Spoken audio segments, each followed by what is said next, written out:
The infinite consumption system has been activated. By consuming spirit jade, one can earn consumption points.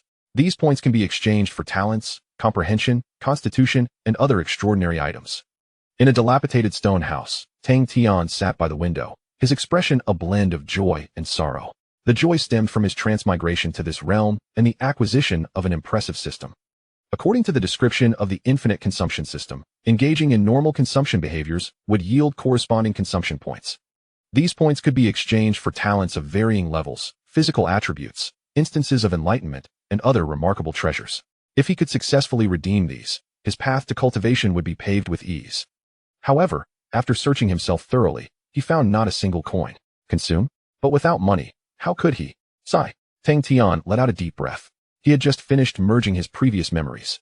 This was a world of cultivation, comprising 9 major realms: chi refining, foundation establishment, golden core, nascent soul, divine transformation, out-of-body, fusion, tribulation, and ascension. Each advancement brought monumental changes in strength. Yet, Tang Tian himself was merely at the second layer of chi refining, a lowly servant disciple of the Qingwei sect, with a talent so pitiful that he couldn't even activate a single spirit ring, placing him at the bottom of the servant hierarchy. He glanced at the exchange list within the system. A first-ring talent could be redeemed for merely 1 consumption point. However, obtaining that single point required consuming 10,000 low-grade spirit jade. Where could he possibly acquire that amount? His monthly allowance was merely 10 low-grade spirit jades. After deductions from the steward, losses to the heads of other servants, and bullying from some ruffians, he was left with nothing. Just yesterday, he had been robbed of his spirit jade and beaten savagely, leading to a fit of rage that ultimately resulted in his soul's transmigration into this new body. How can I possibly make money? I might look decent, but alas, I lack a wealthy benefactor's contact list. Tang Tian scratched his head, utterly perplexed. Without spirit jade, the system was little more than a decorative object. Yet, just as he wallowed in despair over his finances, a voice resonated in his mind. Consumption increment system successfully bound. When the host possesses sufficient spirit jade, consumption will result in an increase rather than a decrease. Tang Tian was momentarily stunned. What was this? Another system? Excitement surged within him as he began to investigate. This newly acquired system was quite simple. As long as he had enough spirit jade, after completing a consumption act, not only would there be no loss, but he would also gain additional spirit jade. Tang Tian's jaw dropped in disbelief. With this system, his future spirit jade would essentially be limitless, coupled with the infinite consumption system. Goodness, wouldn't that make him invincible? He could acquire as many consumption points as he desired. The extraordinary items within the system would all be within his reach. Tang Tian once again perused the system's exchange list. First, concerning talents. First ring talent, 1 consumption point. Second ring talent, 10 consumption points. Third ring talent, 100 consumption points. Child of the heavenly Tao, 10 trillion consumption points. Child of chaos, 100 trillion consumption points. Next was constitution. First tier constitution, 1 consumption point. Second tier constitution, 10 consumption points. Third tier constitution, 100 consumption points. Innate holy body Tao fetus, 10 trillion consumption points. Eternal chaos body, 100 trillion consumption points. And for enlightenment, 1 instance of ordinary enlightenment, 100 consumption points. 1 instance of basic enlightenment, 1,000 consumption points. 1 instance of intermediate enlightenment, 10,000 consumption points. 1 instance of chaotic enlightenment, 100 trillion consumption points. In addition, there were cosmic fortunes, primal cosmic powers, cosmic laws, and other divine items, all of which sounded extraordinarily powerful. However, their prices were far beyond his current means. The most likely items for him to redeem at present were talents, constitution, and enlightenment. This already filled Tang Tian with immense satisfaction, for he could clearly envision a bright future ahead. With the consumption increment system, accumulating sufficient consumption points would merely be a matter of time. After a long moment, Tang Tian finally calmed his racing heart. His next primary task was to figure out how to spend money, a truly delightful endeavor. However, the prerequisite for spending money was, of course, having money. At this moment, he possessed not even a single coin. After some contemplation, Tang Tian rose from his seat and approached the bed, retrieving a small cloth pouch from a crevice. Upon untying the pouch, a dark gray porcelain vial came into view. When he opened the vial, a fragrant aroma wafted out. This was a bottle of nourishing essence pills. As a servant disciple of the Qingwei sect, in addition to his 10 low-grade spirit jades each month, he also received 1 ordinary nourishing essence pill for daily cultivation. A bottle could be exchanged for 2 low-grade spirit jades. Yesterday, the ruffians had only extorted all his spirit jade, neglecting to take the nourishing essence pill. For Tang Tian, however, it represented precious startup capital. Surely, he could sell it for at least one low-grade spirit jade. But where would he sell it? Quickly, a name surfaced in his memory, Jinyutang. This was a trading venue specifically for cultivators, where many disciples of the Qinghua sect purchased necessary pills, spiritual tools, and other resources for cultivation. They also provided identification and recycling services for cultivators. That's the place. Tang Tian decided immediately. He would cash in his nourishing essence pill and activate both systems. He had no desire to relive his former life. In his previous existence, he had been bullied ceaselessly and worked to exhaustion. There was nothing worth reminiscing about. As a transmigrator, he certainly could not bring shame upon his peers. With resolution, Tang Tian tucked the nourishing essence pill into his clothing and left the stone house, heading towards Jinyutang. As he walked, he remained cautious, lacking even the inclination to appreciate the picturesque scenery surrounding him. It was not that he feared losing the nourishing essence pill. Rather, he was wary of inadvertently provoking someone he ought not to offend. This was a world of cultivation, and he did not wish to meet an untimely end due to a mere accident shortly after his arrival. Fortunately, after about half an hour, Tang Tian successfully reached his destination. Before him stood a magnificent pavilion, with the characters Jinyutang boldly displayed above the entrance. The doors bustled with numerous cultivators, predominantly disciples of the Qinghua sect. Without hesitation, Tang Tian stepped inside. The Qinghua sect had two unyielding laws: betray the sect, and you shall be killed; harm fellow disciples without cause, and you shall be killed. Chapter 2. The peculiar individual. The interior of Jinyutang was vast, adorned with an array of cultivation resources that dazzled the eye. Practitioners lingered, engaging in conversations while selecting their coveted treasures. Tang Tian did not tarry long. He made his way directly to the counter, where he found an attendant who was momentarily unoccupied. He approached, ready to engage in discourse. However, before he could utter a word, a voice filled with astonishment suddenly interrupted him. Tang Tian. Taken aback, Tang Tian turned to see a woman clad in a flowing white robe, her features striking, with 3 silver trims adorning her sleeves that shimmered like starlight. This was the insignia of an inner sect disciple. You are. Tang Tian's expression flickered with confusion. The woman seemed vaguely familiar, yet he could not place her at that moment. His perplexity, however, caused her brow to furrow. Tang Tian. Although we have had our differences in the past, there is no need for you to feign ignorance, she remarked coolly. Tang Tian's brow furrowed in response. This woman did not seem benevolent. He began to rummage through his memories, and, before long, he unearthed her image. Her name was Lin Yu, his childhood companion with whom he had traversed to Qinghua sect. He had forsaken his former life to accompany Lin Yu into the sect, believing that together they would forge a joyful existence, no matter the circumstances. Alas, reality proved to be unforgiving. Tang Tian's aptitude for cultivation was so meager that he could not even activate a single ring, while Lin Yu was a prodigy endowed with a 5-ring talent. Shortly after their arrival, Lin Yu ascended to the status of an outer sect disciple, while Tang Tian was relegated to the lowest tier as a menial worker. In those early days, their bond remained strong.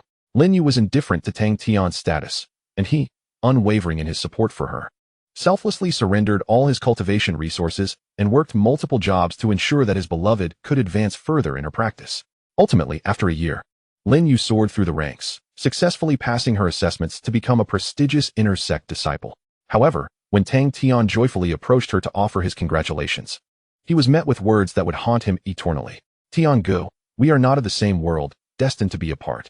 Rather than tormenting each other in the future, it would be best to end things now. I am progressing, what about you? These words shattered the young man's heart. From that moment onward, he fell into silence and weakness, enduring bullying without the courage to retaliate, ultimately leading to his demise. Having recalled this painful memory, Tang Tian's gaze toward Lin Yu shifted dramatically. The first sword upon reaching land should be aimed at the heart of the beloved, he mused. She was undoubtedly no virtuous soul. Though he felt little empathy for the memories of his former self, he held no fondness for a woman like Lin Yu. Contemplating Lin Yu's inquiry, Tang Tian replied after a moment. It has been over a year since we last met. I simply did not recognize you. He added. You pursue your path, and I shall pursue mine. Let us leave it at that. He had no desire to entangle himself with such a woman. Hastening to spend his resources was far more prudent. Regrettably, Lin Yu had other intentions. Are you still angry with me? Lin Yu inquired. I admit. My words were rather harsh at the time. However, setting aside the facts, did I not speak with reason? If we were to continue this, it would inflict immense harm on both of us. Hence my actions were necessary. Tang Tian pursed his lips, utterly exasperated. What is there to discuss if we are not addressing the facts? Do not overthink. I have already forgotten those matters. Just mind your own affairs, all right? Tang Tian replied bluntly. Engaging in conversation with such a woman felt utterly futile.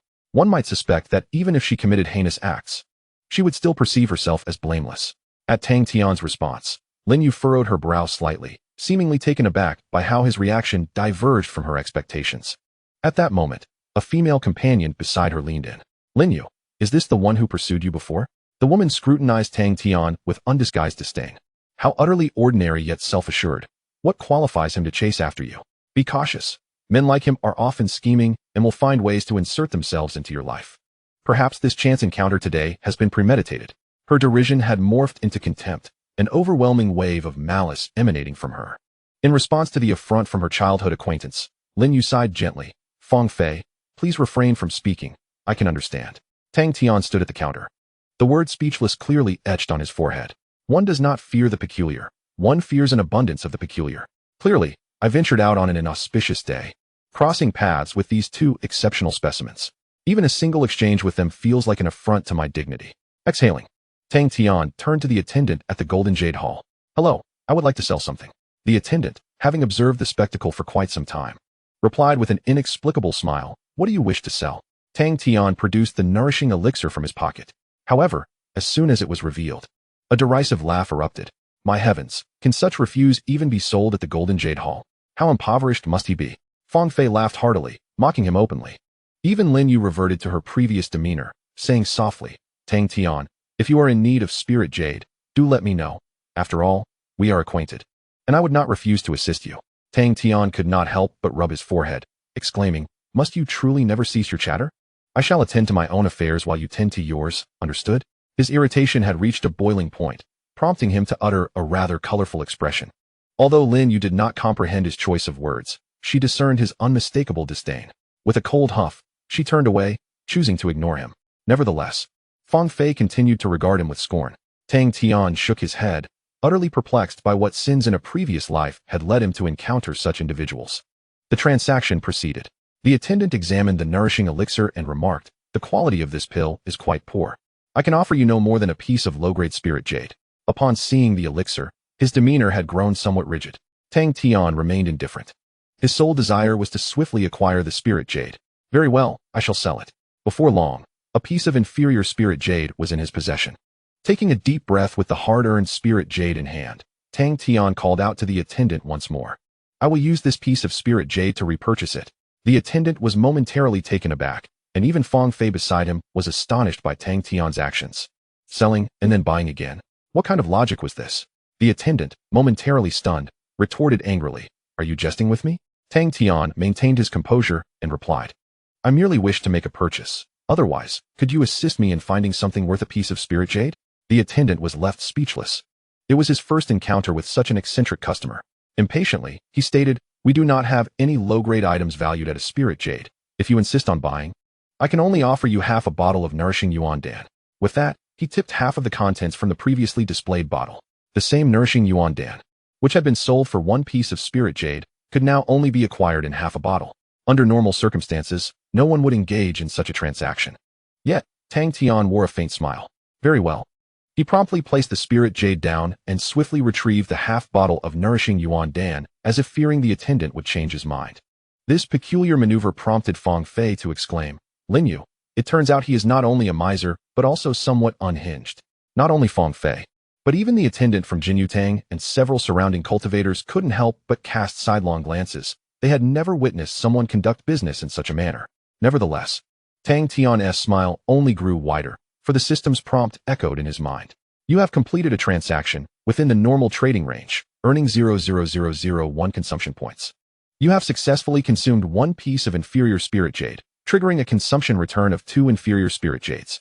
Observing the 2 pieces of inferior spirit jade now resting quietly in his system space, Tang Tian felt an overwhelming sense of satisfaction.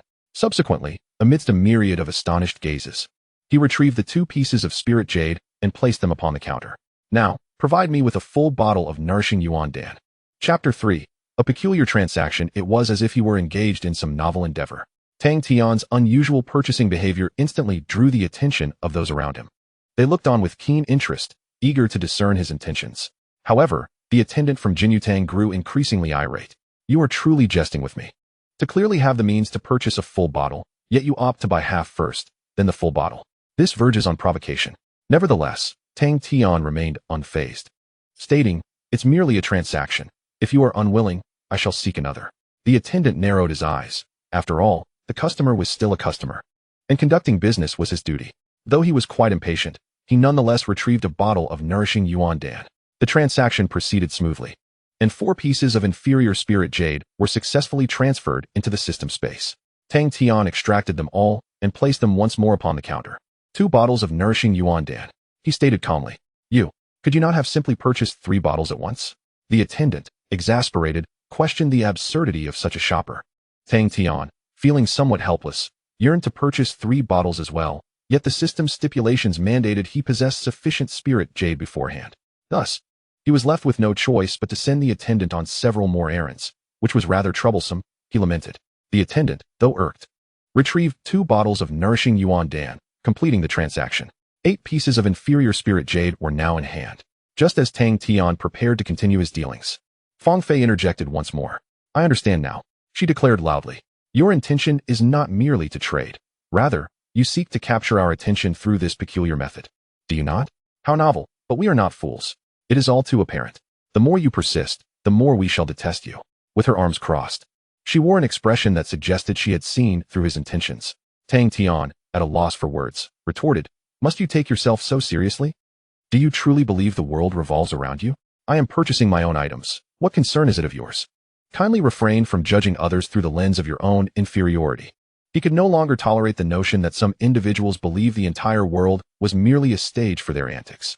He could not fathom how such a mindset came to be.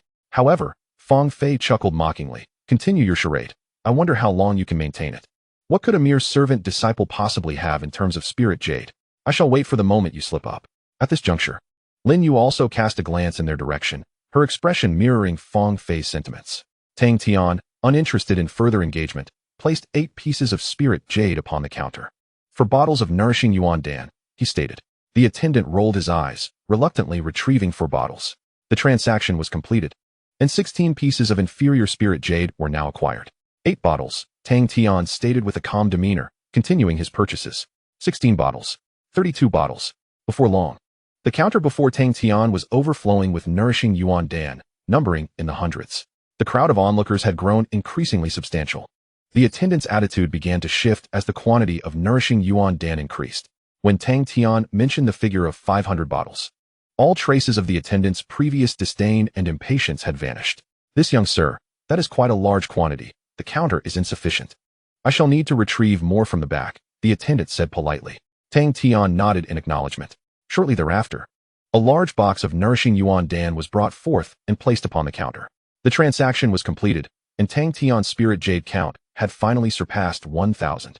Moreover, the system, displaying remarkable consideration, automatically converted the surplus inferior spirit jade into medium-grade spirit jade. 1 piece of medium-grade spirit jade could be exchanged for 100 pieces of inferior spirit jade. Upon surpassing 1,000 spirit jade, he refrained from further purchases of nourishing yuan dan, for it was merely a basic elixir of little significance. Additionally, carrying such a vast quantity would prove cumbersome. With his newfound wealth of spirit jade, he could now set his sights on treasures of a higher quality. However, just as he came to a halt, Fong Fei began to vociferate beside him. "Ha ha ha, out of money are we?" Her face radiated with smugness as she declared, "I knew it. You merely sought to attract our attention. Keep pretending. Why have you stopped?" Men are often like this, indulging in acts that inflate their own significance. Tang Tian sighed, feeling no inclination to respond. One should never attempt to engage in debate with the lowly, for they will only drag you down to their moral level and then triumph over you with their vast experience. Yet, Tang Tian's silence did not prevent others from speaking up. Fong Fei's last derogatory remark incited the ire of some onlookers. "Hey, mind your words. Just because you encounter a few fools, do not presume that everyone else is the same. Do not hold yourself in such high regard," they retorted. Confronted with the crowd's reproach, Fong Fei grew even more haughty. "What, am I mistaken? He is merely a stinking servant. To possess a few hundred spirit stones is merely a stroke of fortune. Is purchasing a pile of nourishing pills in such a manner not deliberate folly? A bunch of imbeciles." The crowd was instantly incensed. "He buys his goods. What business is it of yours? Why not just walk away?" What of servant disciples? Who says they have no spirit stones? Indeed, many scions of prominent families begin as servant disciples. I see this brother possesses such potential. The people argued. Seeing so many daring to defy her viewpoint, Fong Fei exclaimed furiously, "What a joke! Which disciple of a great family does not carry millions of spirit stones? I wager today, if he can produce even 10,000 spirit stones, I shall kneel and apologize." Observing Fong Fei's rising agitation, Lin Yu hurriedly tugged at her. Though her efforts proved futile. However, she too doubted Tang Tian's ability to procure such an amount. She was well aware of his circumstances. And even a few hundred spirit stones astonished her. The argument persisted, but Tang Tian had no desire to partake. After some contemplation, he requested a product list from the attendant. The list was replete with an array of resources and treasures essential for cultivators. After a cursory glance, he selected the items he wished to purchase. A low-grade sword was priced at 1,000 spirit stones. Previously, the notion of possessing a spiritual weapon was beyond Tang Tian's wildest dreams, yet now, it was well within his grasp. "I'll take this," Tang Tian stated. The attendant was taken aback, unable to comprehend the sudden shift from purchasing the lowest-tier nourishing pills to eyeing high-grade merchandise. Soon, the long sword was placed upon the counter. When Tang Tian produced 10 medium-grade spirit stones in one go, someone burst into laughter. "Ha! Who was it that claimed he was out of money? Prepare to kneel. I see this brother is no ordinary individual." Fong Fei pressed her lips together. 1,000 spirit stones represented her allowance for 2 months.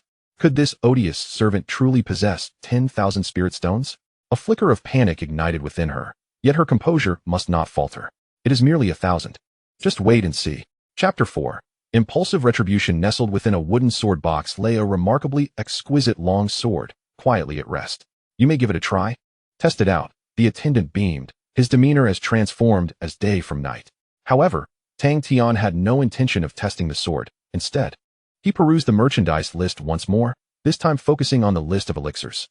High-grade, qi nourishing pills, 100 spirit stones per vial. High-grade body refining pills, 100 spirit stones per vial.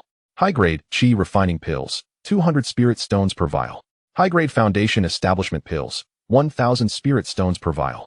These were the primary auxiliary elixirs for cultivation during the qi refinement stage. The realm of cultivation is one that reveres strength above all, although endowed with dual systems, promising him boundless spirit stones and unparalleled talent. They do not directly translate into combat prowess. Tang Tian must prepare for his future cultivation endeavors. 20 vials of high-grade, qi-nourishing pills, Tang Tian declared. "Excellent." The attendant responded enthusiastically, swiftly procuring the elixirs and placing them before Tang Tian. The transaction was smoothly executed, and the spirit stones in the system had reached 4,000. Next, 40 vials of high-grade body refining pills. Tang Tian continued nonchalantly, parting with 4,000 spirit stones without a trace of regret upon his visage. Fong Fei's anxiety escalated. Could it be that this fellow truly possessed 10,000 spirit stones? The stakes among cultivators are not trifling. Should she lose, she would be compelled to kneel and apologize to Tang Tian. How could she bear such humiliation? Clenching her fists, she fervently wished for Tang Tian's wallet to be empty. Yet, reality was far from her desires. Next, 40 vials of high-grade qi nourishing pills and 20 vials of high-grade qi refining pills, Tang Tian stated calmly. Very well. The attendant dashed toward the backroom storage. Such precious elixirs were scarcely stocked on the counter for display. Moments later, the high-grade qi refining pills were secured, and the transaction concluded. Haha, my brother is impressive. Observing Tang Tian produce 80 mid-grade spirit stones in one go, laughter erupted among the onlookers, who then turned their derision toward Fong Fei. Caught off guard, are you? He truly possesses wealth. 8,000 spirit stones, combined with the previous sum, already totals 10,000. Hee, kneel and apologize. The crowd taunted her coldly. At that moment, Fong Fei was utterly flustered.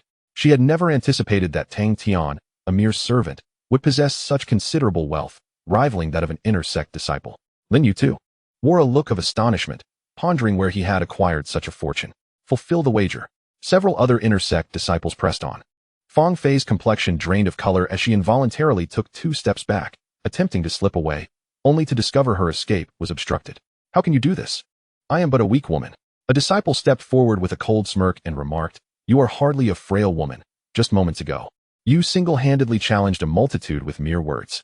Yet now, when faced with the consequences, you choose to revert to the guise of a weakling? This is not the way of the cultivation realm. Fulfill your wager.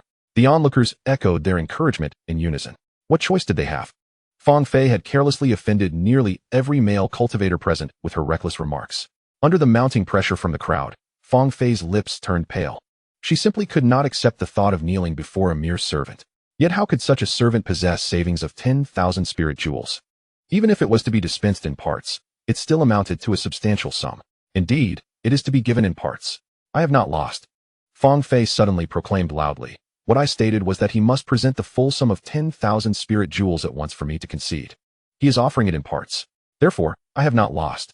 Clinging to her words as if they were a lifeline, she shouted fervently. The crowd exchanged glances, uncertain of the validity of her claim. Was that truly what was said? It appeared the only requirement was to produce the amount. However, if Fong Fei resolutely maintained her stance, they could not continue to press her without crossing into bullying territory. After a brief moment, attention shifted back to Tang Tian. As if in silent inquiry, "Brother, shall we proceed?" Tang Tian wore a faint smile. With the atmosphere charged, it would be illogical not to continue. After purchasing the Qi refinement pills, his savings had swelled to 16,000. A mere 10,000 was trivial. Just as he was about to proceed, Lin Yu stepped forward. "Tang Tian, please, let it go," Lin Yu urged softly. "She is merely a bit impulsive. There is no need for her to bear such a burden. For my sake, do not continue this. We can remain friends moving forward." Tang Tian turned to her, his gaze steady and devoid of emotion. First, impulsiveness is no excuse for wrongdoing. If one indulges in their impulses, they must be prepared to face the repercussions. Second, you possess no leverage here. Finally, I have no interest in maintaining any friendship with you. That is all. With that, Tang Tian disregarded Lin Yu entirely. Retrieving a piece of high-grade spirit jade and stating calmly, 10 bottles of high-grade foundation establishment pills. Exclamations of admiration erupted at this display. Stunned are we? Let us see what excuses you have left. The pressure to fulfill the wager intensified, and Fong Fei found herself crumpling to the ground. This time, she truly had no excuses left. Tears of regret and resentment streamed down her face, but in the world of cultivation, tears hold little value, serving only to sway the naive newcomers. The seasoned individuals present were not swayed by her plight. Ultimately, under the collective reproach, Fong Fei knelt beside Tang Tian. Her head bowed, and in a barely audible whisper, she said, "I am sorry. I should not have spoken of you in that manner." Tang Tian shook his head, asserting that the baseless accusations could inflict no harm upon him. The apologies were not owed to him, but rather to everyone present.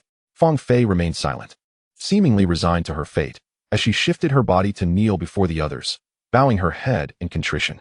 "I'm sorry," she uttered before rising abruptly, forcefully pushing through the crowd and hastily departing from the Jinyutang, with Lin Yu's attempts to obstruct her proving futile.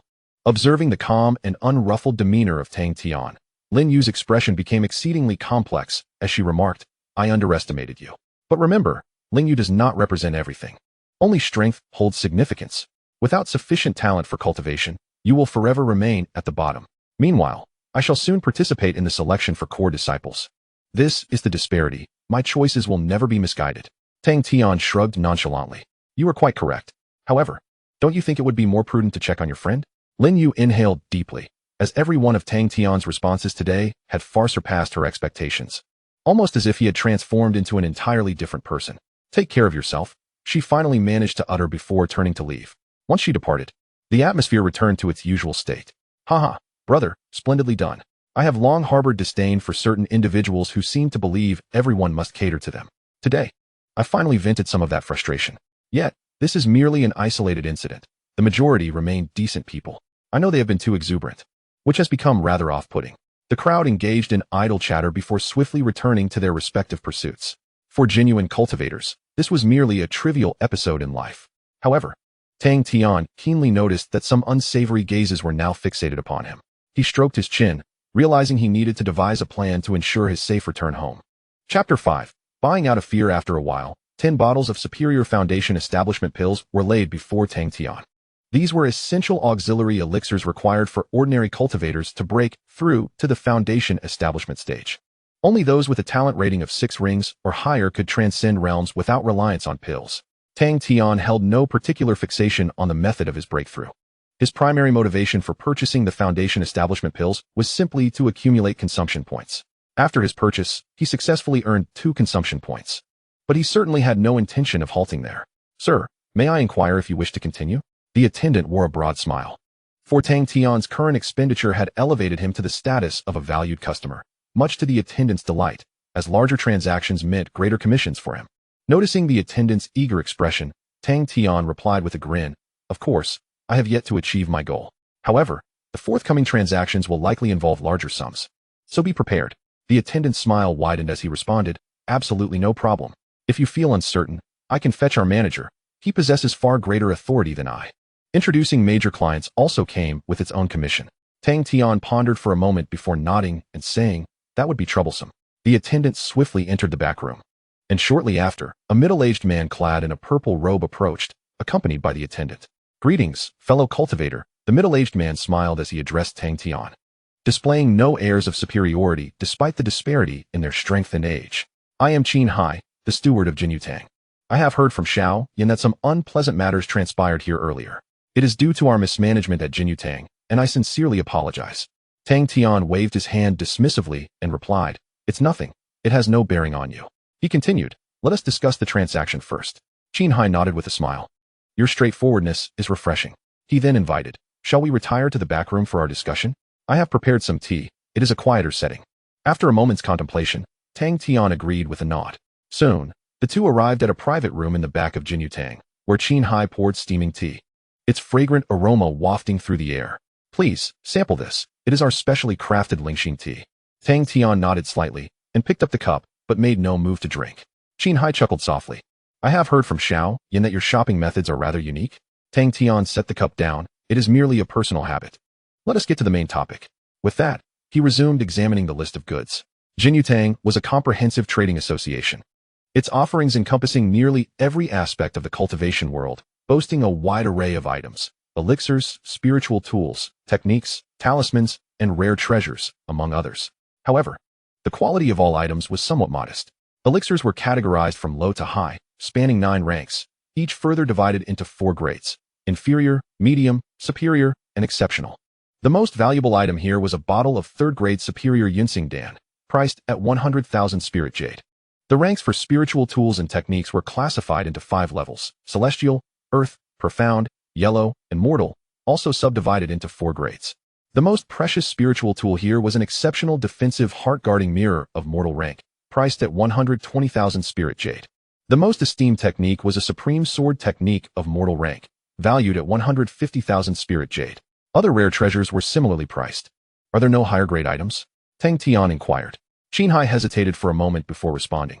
"There are, but their quantities are exceedingly limited, and I must seek permission first.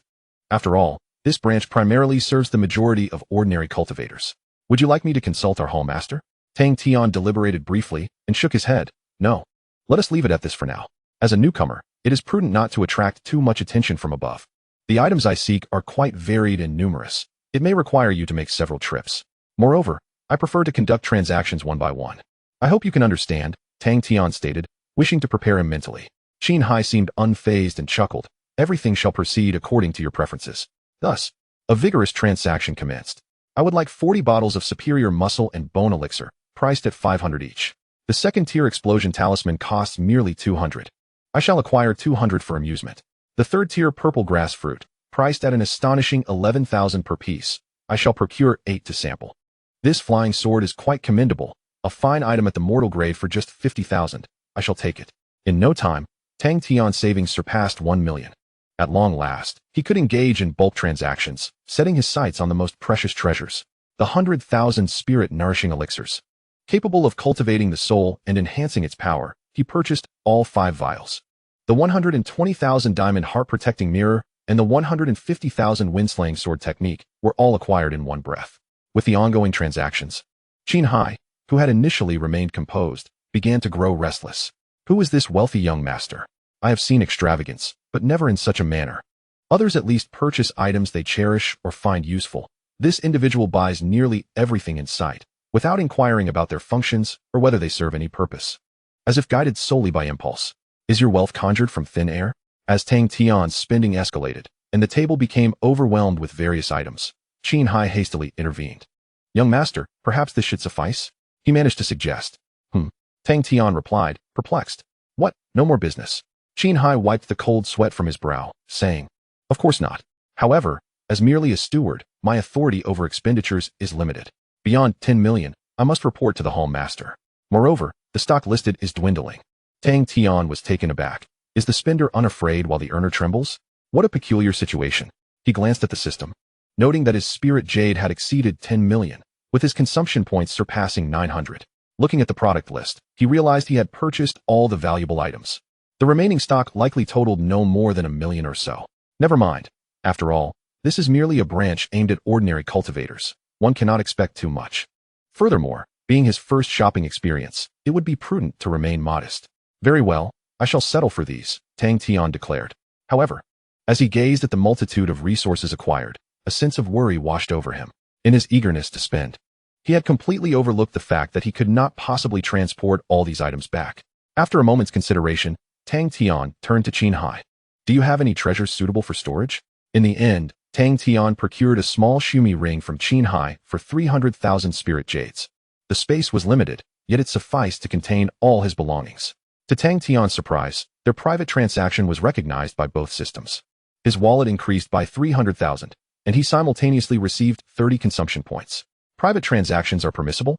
With this thought, Tang Tian surveyed a teacup worth approximately 10 spirit jades and boldly offered 1 million. However, the system promptly issued a warning, stating that this expenditure fell outside the normal range. Thus, he would not earn consumption points nor trigger any refund. Regrettably, there is no longer a way to exploit the loopholes in the system. It appears that consumption must remain within reasonable bounds. After completing all transactions, Qinhai's face glowed with delight as he continually presented cup after cup of fragrant tea to Tang Tian, almost as if he were to feed him. With a transaction amount nearing 10 million, it was certain that he would reap a significant profit. To be frank, I did not find today's spending particularly exhilarating. Tang Tian remarked with a hint of displeasure. Your shop is rather small, lacking any truly remarkable treasures. I find myself quite disappointed. Qinhai was momentarily taken aback, then awkwardly replied, Young Master Tang, you may not be aware that the establishment of the Qingwei sect is relatively recent, and our branch, Jinyutang, was only opened a little over a decade ago. Those formidable cultivators possess their own trading channels and do not regard our offerings. Hence, we can only cater to the most ordinary practitioners, and our merchandise is correspondingly commonplace. Tang Tian nodded, then regarded Qinhai with a knowing smirk, leisurely stating, So, if I wish to acquire high-grade treasures, I must seek an alternative trading channel? He emphasized the word alternative deliberately. Qinhai, being astute, immediately grasped Tang Tian's implication and quickly flattered, while it is possible to seek, I would be most willing to become your exclusive trading channel. Should young Master Tang not mind? Tang Tian curled his lip. Can you procure quality goods? Qinhai responded, in the past, it was quite challenging. However, thanks to young Master Tang, your expenditure today has significantly elevated my influence within Jinyutang. Once you express your desires, I shall exert every effort to fulfill them. Tang Tian offered a subtle smile. The remarks he had just made were indeed aimed at this very matter. As the amount of spiritual jade in his wallet increased, so too would his desire for consumption. Thus, the need for a reliable outlet became paramount. Being new to this environment and unfamiliar with anyone, where else could he find such a trading channel? Qinhai seemed quite amiable, and their relationship was one of mutual benefit, which should prevent any significant issues from arising in the short term. At the very least, it would satisfy his initial needs. Let us proceed with the trial, Tang Tian declared. I have no particular requirements. Anything will suffice. However, one condition, the more expensive, the better. Additionally, I prefer to keep my identity concealed. As you surely understand. Qinhai promptly nodded. The act of concealing one's identity is quite common in the cultivation world, and he knew how to navigate this matter. Beneath his excitement, Qinhai could not help but speculate about the true nature of this young master. To buy only the costly and not the correct items, such a legendary figure had indeed appeared before him. Just how wealthy was he? No matter how Qinhai pondered, he could not fathom it, yet he felt elated. If he could secure a strong connection with Tang Tian, his standing within Jinyutang would undoubtedly soar. With a verbal agreement reached, the two exchanged communication jade tokens. Once Qinhai procured the goods, they would arrange a meeting place. Being cautious is always prudent. After engaging in a few more casual exchanges, Tang Tian began to express his intention to depart. With over 900 consumption points at his disposal, he felt sufficiently equipped to redeem some commendable items. However, just as he was about to leave, a sudden thought crossed his mind. Earlier, in the main hall, after he had spent over 20,000 spirit stones, he distinctly sensed several malevolent gazes fixated upon him. This was the realm of cultivation, where the act of killing and plundering was commonplace. Tang Tian was not particularly concerned about the potential theft of his resources. Rather, he feared that someone might bury him in a pit to ensure he would not survive to tell the tale. Contemplating this, Tang Tian inquired of Qin Hai. Do you happen to know where I might find reliable individuals akin to bodyguards? He continued. You must understand that as a mere qi refinement stage cultivator carrying a substantial fortune, I am an enticing target for those with nefarious intentions. Qin Hai was momentarily taken aback and replied, but surely, behind you, one would not assume that a young master like Tang Tian, who spends money like water, lacks guardians or mentors concealed in the shadows. Thus, he instinctively posed the question. However, Tang Tian chose not to respond, instead adopting a stern expression as he regarded Qin Hai. It was only when Qin Hai began to perspire profusely that Tang Tian let out a disdainful sound and remarked, Someone like you should be aware of what inquiries are appropriate and which are best left unasked. Qin Hai hastily apologized. I was abrupt. And I hope young Master Tang will not hold it against me. In truth, he was acutely aware that certain matters within the cultivation world should never be broached indiscriminately, lest one invite calamity upon themselves. Seeing that Tang Tian bore no real animosity, he exhaled in relief. Yet, unbeknownst to Qin Hai, Tang Tian also felt a sense of relief, grateful that he had successfully intimidated him. Reliable protectors are indeed difficult to come by. However, I can arrange for someone to escort you safely back to your residence. This is customary practice at our Jinyutang, Qin Hai suggested. Tang Tian furrowed his brow slightly, questioning, is it merely a return to my residence? Safety within the Qinyu sect is not guaranteed, after all. Can I not hire someone? Cost is not an issue. Qin Hai chuckled wryly and replied, as a disciple of the Qinyu sect, we cannot casually assign protectors to you. However, given your financial capabilities, you should be able to resolve this matter independently. Tang Tian was momentarily taken aback. What do you mean? Qin Hai elucidated, are you not aware? Within the Qinyu sect, there exists a special status known as an honorary disciple, which can be acquired through expenditure of spirit stones. A junior honorary disciple holds an equivalent status to an outer sect disciple and may employ outer sect disciples as attendants for merely 500,000 spirit stones. A mid-level honorary disciple, akin to an inner sect disciple, can hire disciples below the inner sect level for the same fee. A senior honorary disciple, equal to a core disciple, may engage core-level disciples or below as attendants, requiring 5 million spirit stones. Furthermore, all honorary disciples are under the protection of the sect. The higher the rank, the more formidable the protection. The regulations of the Qinyu sect are exceedingly stringent. Even if you display wealth within the sect, no one would dare to covet it, for doing so would invite catastrophic retribution. Thus, if one could ascend to the esteemed rank of an honorary disciple, remaining within the confines of the sect would essentially alleviate any concerns regarding safety. Upon hearing this, Tang Tian's expression transformed into one of astonishment. Was this not akin to purchasing an official title? Such a regulation existed, with clear pricing. Was there no fear of other factions infiltrating their power? He found the operations of Qinyu's sect perplexing. Perhaps there were reasons unbeknownst to him. However, Qin Hai's assertion was indeed accurate. With his current financial resources, he could effectively address his security concerns. Until he amassed sufficient strength, he could merely refrain from leaving Qinyu's sect. This notion resonated well with him. Tang Tian chuckled. Chapter 7. The astonished elder with the security issue resolved, the two continued to deliberate on various matters, such as the timing of their next transaction, which was scheduled for a fortnight later. At that time, Qin Hai would present some rare treasures of yellow grade or above, serving as a litmus test for establishing a long-term trading channel. Tang Tian was in no rush. Stability was paramount. After their discussion, he departed from Jinyutang with an assortment of ordinary resources. Upon stepping through the entrance, he immediately sensed several malicious gazes directed towards him. However, when two middle-aged men clad in gray robes appeared behind him, all eyes swiftly averted. Those were nascent soul cultivators, dispatched by Qin Hai specifically to escort Tang Tian home. Jinyutang was located at the foot of Qinyu's sect's mountain, and not long after, Tang Tian returned safely, which elicited a subtle sigh of relief from him. Upon arriving at Qinyu's sect, he did not hasten to his modest stone dwelling. Instead, he ascended towards a magnificent edifice, the Hall of Merits.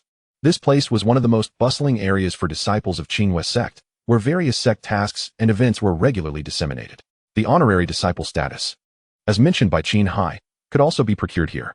After bidding farewell to the two nascent soul cultivators, Tang Tian stepped into the Hall of Merits. Upon entry, he was immediately awestruck. The interior space was even more expansive than it appeared from the outside, likely enhanced by spatial formations. The ceiling soared high above, adorned with a brilliant celestial river, resembling a grand open plaza. Within the structure were additional buildings, each corresponding to different sect affairs. A multitude of Qinyu's sect disciples traversed the hall, with their numbers easily reaching several tens of thousands. Though Qingyue sect had only recently been established, it was by no means a minor sect. Both the sect leader and elders were formidable, boasting strength beyond the tribulation stage. Furthermore, as Qinghai had mentioned, there seemed to be even more powerful entities above Qingyue sect. Such a large sect, with a disciple count exceeding 1 million, extended its influence over vast territories. This was an existence that Tang Tian, as a mere servant disciple, could scarcely fathom. After calming his emotions for a moment, Tang Tian began to seek out his destination for the day. Ultimately, he found a resplendent mansion situated towards the center, a hall of honor. Upon entering the hall of honor, he was immediately captivated by the stark contrast in style from the exterior. The hall radiated with a resplendent glow, where both ornate lighting fixtures and ordinary tables and chairs exuded an air of opulence, which could also be perceived as gaudiness. Tang Tian, a man of the mundane, found himself drawn to this ostentation. Within the grand hall, there existed 10 private chambers, each overseen by esteemed elders responsible for the affairs of the honorary disciples. Several of these chambers were already occupied. After a careful examination, Tang Tian ultimately opted for an elder whose demeanor appeared particularly amiable, and he stepped inside. Disciple Tang Tian pays his respects to the elder, he said, bowing respectfully. The authority of the sect elders was not something to be trifled with, a fact Tang Tian was well aware of. The elder, known as Jinyutang, raised his gaze upon hearing the voice. A mere errand boy? He arched an eyebrow, then produced a luminous jade stone, inspecting it closely, a flicker of surprise crossing his features. You have been in the sect for over 2 years now. What brings you to the honorary hall today? Jinyutang inquired. Tang Tian glanced briefly at the jade stone in the elder's hand, pondering whether it might be some form of informational ledger. Quickly averting his gaze, he respectfully replied, Honorable Elder Zhong, I have come today to seek a position as an honorary disciple. Zhongyang's eyes widened in surprise once more. The price for honorary discipleships is quite steep, indeed. Have you recently come into fortune? Tang Tian refrained from answering that question. Observing his silence, Zhongyang chuckled. No need for caution. It was merely a casual inquiry. Each individual possesses their own fortune, and the sect does not delve too deeply into personal matters. As long as one acts according to the rules, all is well. Please, take a seat. A soft chair materialized beside Tang Tian, and he clasped his hands in gratitude before sitting down. What type of honorary disciple do you wish to become? Zhongyang asked. Tang Tian pondered for a moment before responding. I am not yet thoroughly acquainted with the rights, obligations, or considerations of honorary disciples. Would you be so kind as to elucidate these matters for me, Honorable Elder Zhong? Zhongyang nodded. Very well, allow me to explain. There are 3 tiers of honorary disciples: primary, intermediate, and advanced. Each level differs in price and privileges. A primary honorary disciple holds rights and status equivalent to that of an outer disciple. You may enter the same places they can, but likewise, you are barred from those they cannot access. The cost is 50,000 spirit jade, with a monthly fee of 1,000 spirit jade. Failure to pay will result in the loss of honorary status. Additionally, you may hire outer disciples as guards through me, but you must adhere to the guard regulations, ensuring they do not engage in excessive actions, or your honorary status will be revoked. The hiring fee ranges from 100 to 1,000, varying with strength and capability. For intermediate honorary disciples, the rights and status remain the same, but the price is 500,000, with a monthly fee of 10,000, allowing you to hire inner disciples and below, at a cost of 1,000 to 10,000. Advanced honorary disciples enjoy similar conditions, with a price of 5 million, a monthly fee of 100,000, and the ability to hire core disciples and below, with fees ranging from 10,000 to 100,000. As for the considerations, they align with the regulations for ordinary disciples. I will provide you with a handbook on the honorary disciple regulations for your perusal. Tang Tian nodded, silently digesting this wealth of information.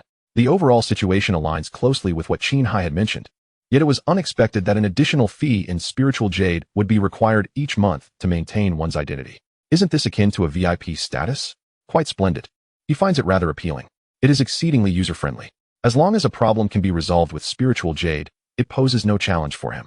If he could successfully trigger a refund, it would be even less of an issue. Moreover, the prospect of hiring other disciples greatly pleases Tang Tian.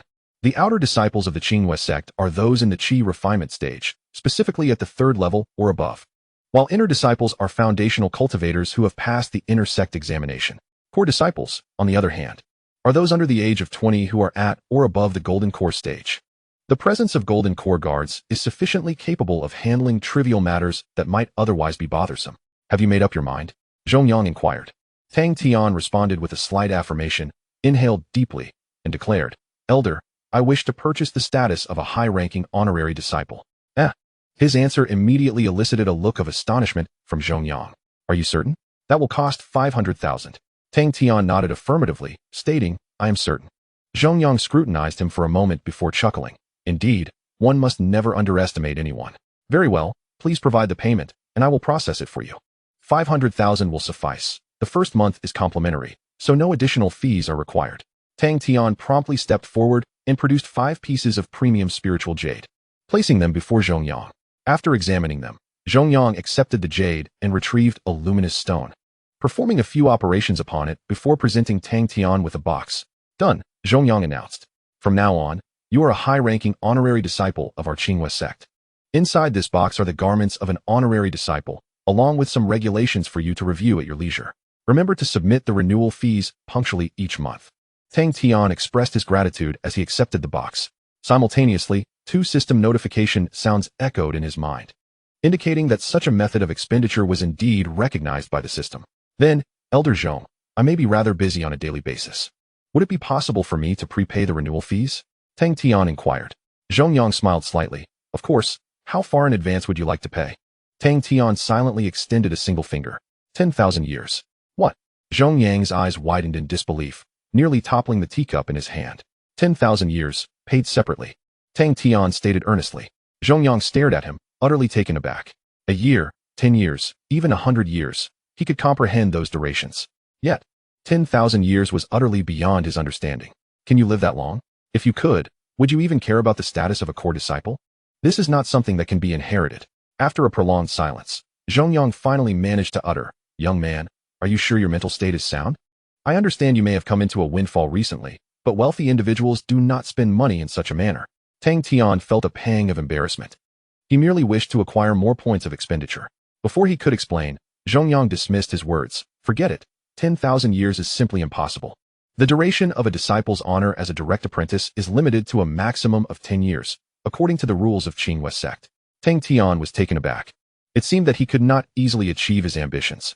It was indeed the disciple Meng Lang. After offering his apologies, Tang Tian stated, Then I shall extend my term for 10 years. Subsequently, he placed 12 exquisite spirit jade pieces upon the table. Jinyutang shook his head, accepted the jades, and began to manipulate the radiant stones. Once the operation was completed, a notification resonated within Tang Tian's mind, confirming that this was recognized as a legitimate transaction by the system. After the formalities were concluded, Tang Tian spoke again. Elder Zhong, I would like to employ a few guards. Jinyutang rolled his eyes in response. Could you not present all your requests at once? Tang Tian managed a wry smile. He was primarily concerned that this expenditure might not be acknowledged by the system, thus failing to trigger a refund. What caliber of disciple do you desire, and how many? Jinyutang inquired. After pondering for a moment, Tang Tian determined that he would indeed prefer the highest-tier core disciple. The stronger, the better. As for the quantity, he deliberated and decided to temporarily hire just one.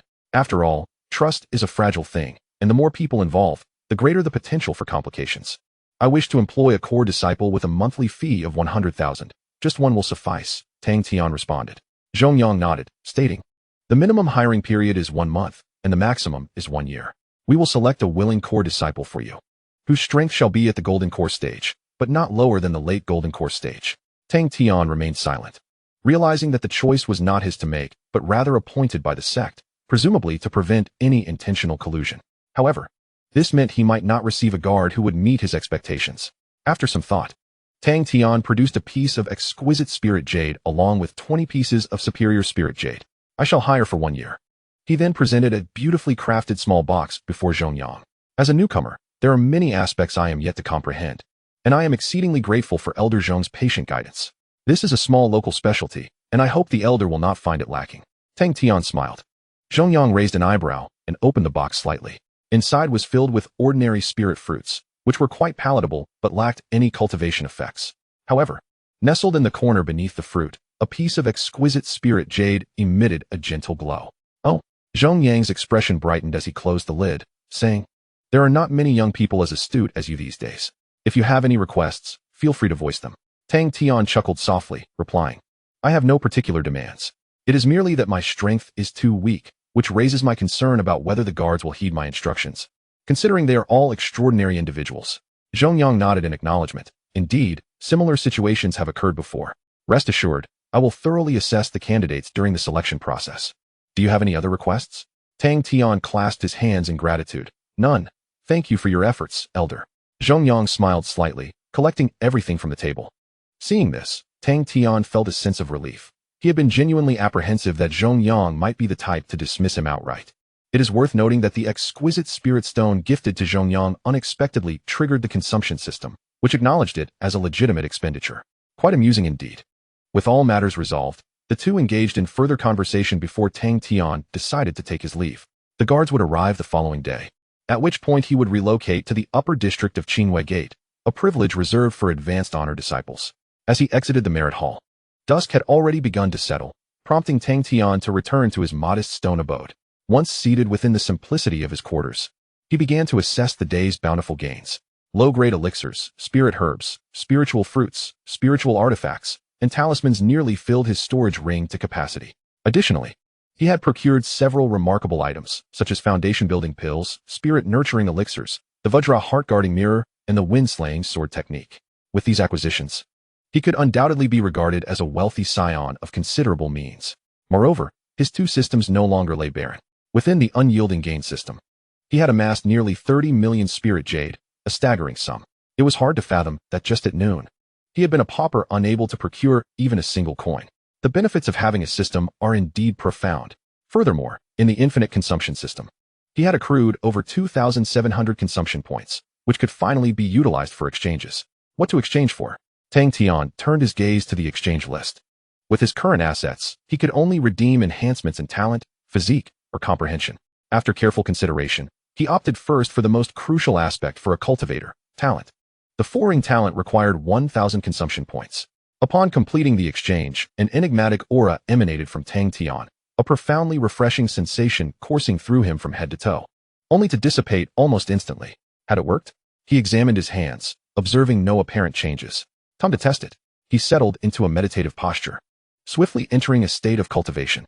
The qi drawing method, a universal technique within the cultivation realm, operates on the principle of resonating with the heavens and earth to draw the ambient spiritual energy into one's body, thereby enhancing oneself. This method's effectiveness is closely linked to the cultivator's talent, physique, the concentration of external spiritual energy, and environmental factors. Previously, when he practiced, a faint white spiritual ring surrounded him, known as the talent ring, which augmented his cultivation speed. However, his talent ring was quite unstable and fell short of the first ring talent standard, rendering its effects negligible. Now, as he activated the qi drawing method, four brilliant talent rings surged into existence around him. Upon their emergence, they resonated powerfully with the spiritual energy of the environment. Subsequently, a torrent of rich spiritual energy surged into Tang Tian's body, swiftly permeating his limbs and bones. The sensation was exhilarating. Tang Tian could not suppress a sigh of delight. The quantity and quality of this spiritual energy surpassed anything he had previously experienced by a factor of 10. No wonder Lin Yu, possessing a 5-ring talent, was able to distance herself from him so decisively in such a short time.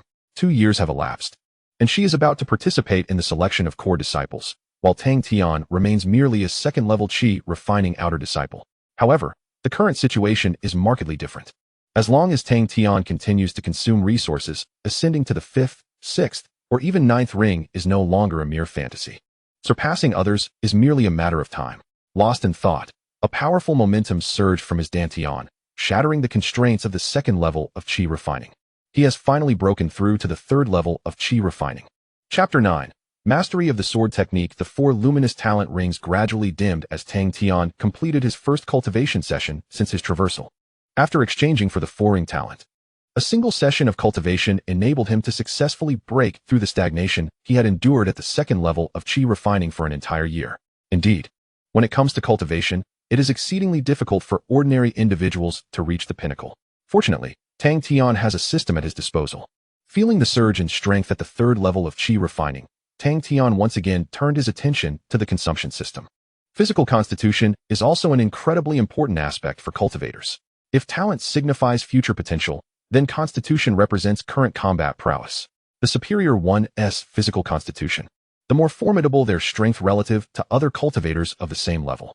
Different constitutions often exhibit pronounced advantages in various aspects. Some are as light as a swallow. Others possess immense strength, while some are favored by fate, endowed with an innate affinity for nature. This is a form of inherent talent. Yet, Tang Tian is but an ordinary physique, devoid of any remarkable traits. However, now with a 4th-level constitution available for 1,000 consumption points, he hopes it will be as formidable as the foreign talent. He made the decision to exchange. Soon, the system's voice echoed, "Exchange successful." The system will randomly select one 4th-level constitution. After a successful draw, the announcement followed. "Congratulations, you have obtained the bloodline of the strengthened divine ape." As the voice faded, an indescribable heat enveloped his entire body instantaneously. Tang Tian felt as though he were being scorched by flames, his body radiating intense heat. His heart raced, producing a deep thudding sound. With each heartbeat, a surge of blood rushed forth, coursing through his limbs and bones. Moments later, all of Tang Tian's blood vessels expanded slightly. His bones were reinforced, and powerful muscles lay hidden beneath his skin, brimming with inexhaustible strength. Even his skin seemed to grow more resilient, subtly emanating a faint glow. Sensing the sudden surge of power, Tang Tian swung his fist, and the sound of breaking air reached his ears. Quite impressive. A smile graced Tang Tian's lips. The bloodline of the strengthened divine ape had elevated his physical capabilities to a significant degree, eradicating the previous sense of weakness. Furthermore, as his cultivation level increased, the effects of the bloodline would become increasingly pronounced, ultimately reaching its full potential. What level of beast is the strengthened divine ape? While Tang Tian could not recall any information from his memory, he soon dismissed the thought. The 4th-level constitution is merely an initial transition. In the future, he will acquire even more extraordinary constitutions. Finally, he is no longer a weakling. Tang Tian sighed, then turned his gaze back to the system. With over 700 consumption points remaining, he found that it was unnecessary to exchange for talents and physique. Thus, the only option left for redemption was comprehension. A single ordinary enlightenment required 100 consumption points. Ordinary enlightenment. It could elevate the realm of a mortal-level martial art by one stage. After some contemplation, Tang Tian took out a jade containing the supreme mortal-level sword technique, the wind-slashing sword art. For cultivators, martial arts were of utmost importance. Akin to the hands wielding a weapon, the higher the realm of the martial art, the greater the power it could unleash. Typically, all martial arts have 5 stages: entry, proficiency, mastery, minor achievement, and major achievement. Let us give it a try. Tang Tian directly opted for an ordinary enlightenment. In an instant, a refreshing clarity surged into his mind. Suddenly, everything in time became lucid, as if he could glimpse the very essence of existence in the blink of an eye. Hastily, Tang Tian grasped the jade and immersed his spirit within it. A misty expanse unfolded before him. Within this realm, a young man clad in white danced gracefully with a long sword in hand, each strike executed with such natural elegance that it resembled willow leaves swaying in the breeze. A sight both pleasing and captivating. Simultaneously, each of his strikes left an indelible imprint on Tang Tian's soul, comprehended in its entirety. It was unclear how much time passed, but the white expanse faded, and Tang Tian's consciousness returned to the small stone cottage. Opening his eyes, Tang Tian sprang to his feet and effortlessly retrieved a spirit sword from his storage ring, beginning to practice within the stone cottage. Should anyone have witnessed the scene, they would have been astonished to find that his swordplay mirrored that of the white-clad youth, impeccable to the last detail. Upon finishing a complete sword technique, Tang Tian sheathed his sword and stood tall, a gentle smile gracing his features. He knew he had reached the entry level of the wind-slashing sword art. Once more, he exchanged for an ordinary enlightenment, immersing his spirit into the jade once again. The same realm and the white-clad youth reappeared. However, this time, his movements transformed. They were no longer as ethereal, but rather imbued with a fierce intensity. The deadly strikes executed were dazzling, leaving one breathless in their wake. Moments later, the realm dissipated once more. Proficient realm. Tang Tian smiled slightly. Let us continue. Soon, he beheld the white-clad youth yet again. The youth's sword had grown increasingly fierce, accompanied by streams of sword energy slicing through the air, forming a dense whirlwind of blades around him, instilling an instinctive chill in the hearts of onlookers. Mastery realm. Onward. The enlightenment resumed. This time, the long sword in the youth's hand had vanished, and he appeared more restrained, having shed the previous fierce aura. Yet, when a majestic eagle soared overhead, he merely brought his fingers together and waved them lightly. Instantly, a feather fell from the eagle's wings and tail. Unnoticed by the creature itself, the young man smiled as he extended his palm, watching the feathers gently descend into his hand. In a nascent state of enlightenment, he returned to simplicity. Tang Tian closed his eyes, seemingly attuned to the young man's state of mind at that moment, a realm where man and sword were one. After a brief interval, he accessed the system in exchange for his fifth ordinary epiphany. The young man had vanished. In the vast expanse of white, no living being remained. Only the formless wind, ever-changing. At times gentle, at times tempestuous, sometimes utterly still. After a considerable while, Tang Tian departed from this ethereal realm and returned to the stone house. Upon opening his eyes, a fleeting spark illuminated his gaze before fading away. His entire demeanor had undergone a profound transformation, as if he had merged with the cosmos. Is this the pinnacle of mastery? Tang Tian gently raised his hand, pointing toward the dilapidated table beneath the window. A soft breeze whispered through. In silent grace, the wooden table split down the middle and collapsed to the ground. The fracture gleamed as smooth as a mirror. The ordinary supreme sword technique wielded such formidable power upon reaching great mastery. One could only imagine the prowess of higher-tier techniques. Tang Tian stood with his hands clasped behind his back, the resplendent moonlight streaming through the window and enveloping him entirely. Chapter 10. Gu Xiaoxua early the next morning. A gentle knocking at the door roused Tang Tian from his slumber. Who could it be? Yawning, he rose and opened the door.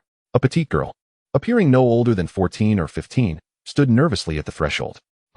Who are you looking for? Tang Tian inquired. The girl paused momentarily before speaking softly. Are you Master Tang Tian? Elder Jinyutang sent me. I am your guardian. Upon finishing, a blush unexpectedly crept across her face. Tang Tian was taken aback, then scrutinized her attire. The cuffs of her white robe were adorned with 3 golden borders, shimmering brilliantly. So, she is indeed a core disciple. Is she the guardian chosen by Jinyutang for me? Observing the girl's flushed cheeks and shy demeanor, Tang Tian couldn't help but suspect that the old man had misunderstood his intentions. This obedient companion is not quite what I had in mind. What is your name? Tang Tian asked. The girl responded, Oh, my name is Gu Xiaoxua. I promise to protect you well, and I hope you will take care of me. Tang Tian felt a sense of exasperation. The girl appeared to be a novice and not particularly astute. Akin to someone who had been sold, yet still counted someone else's coins. Just call me Tang Xiao. Come in and sit. Well, since you are here, I might as well make the best of it. After all, those 3 golden borders on her cuffs can't be fabricated. Her abilities should be sound. If she truly proves unsuitable, I can always ask Jinyutang for a replacement. As they entered the modest stone house, Gu Xiaoxua stood in the middle, curiously observing her surroundings. Seemingly astonished. Returning to his bed, Tang Tian began to tidy the sheets while asking, Is this your first time being a guardian? Xiaoxua replied in surprise. How did you know? I require an abundance of spirit stones for my cultivation, and the stipend provided by the sect is insufficient. Then Elder Jinyutang remarked that as a guard, one could earn a considerable amount of spiritual jade, which prompted my decision to enlist. Surely, you could have guessed that. Tang Tian scoffed. It was evident at a glance. After tidying his bedding, he approached the window, intending to clear away the wooden table he had severed the previous night.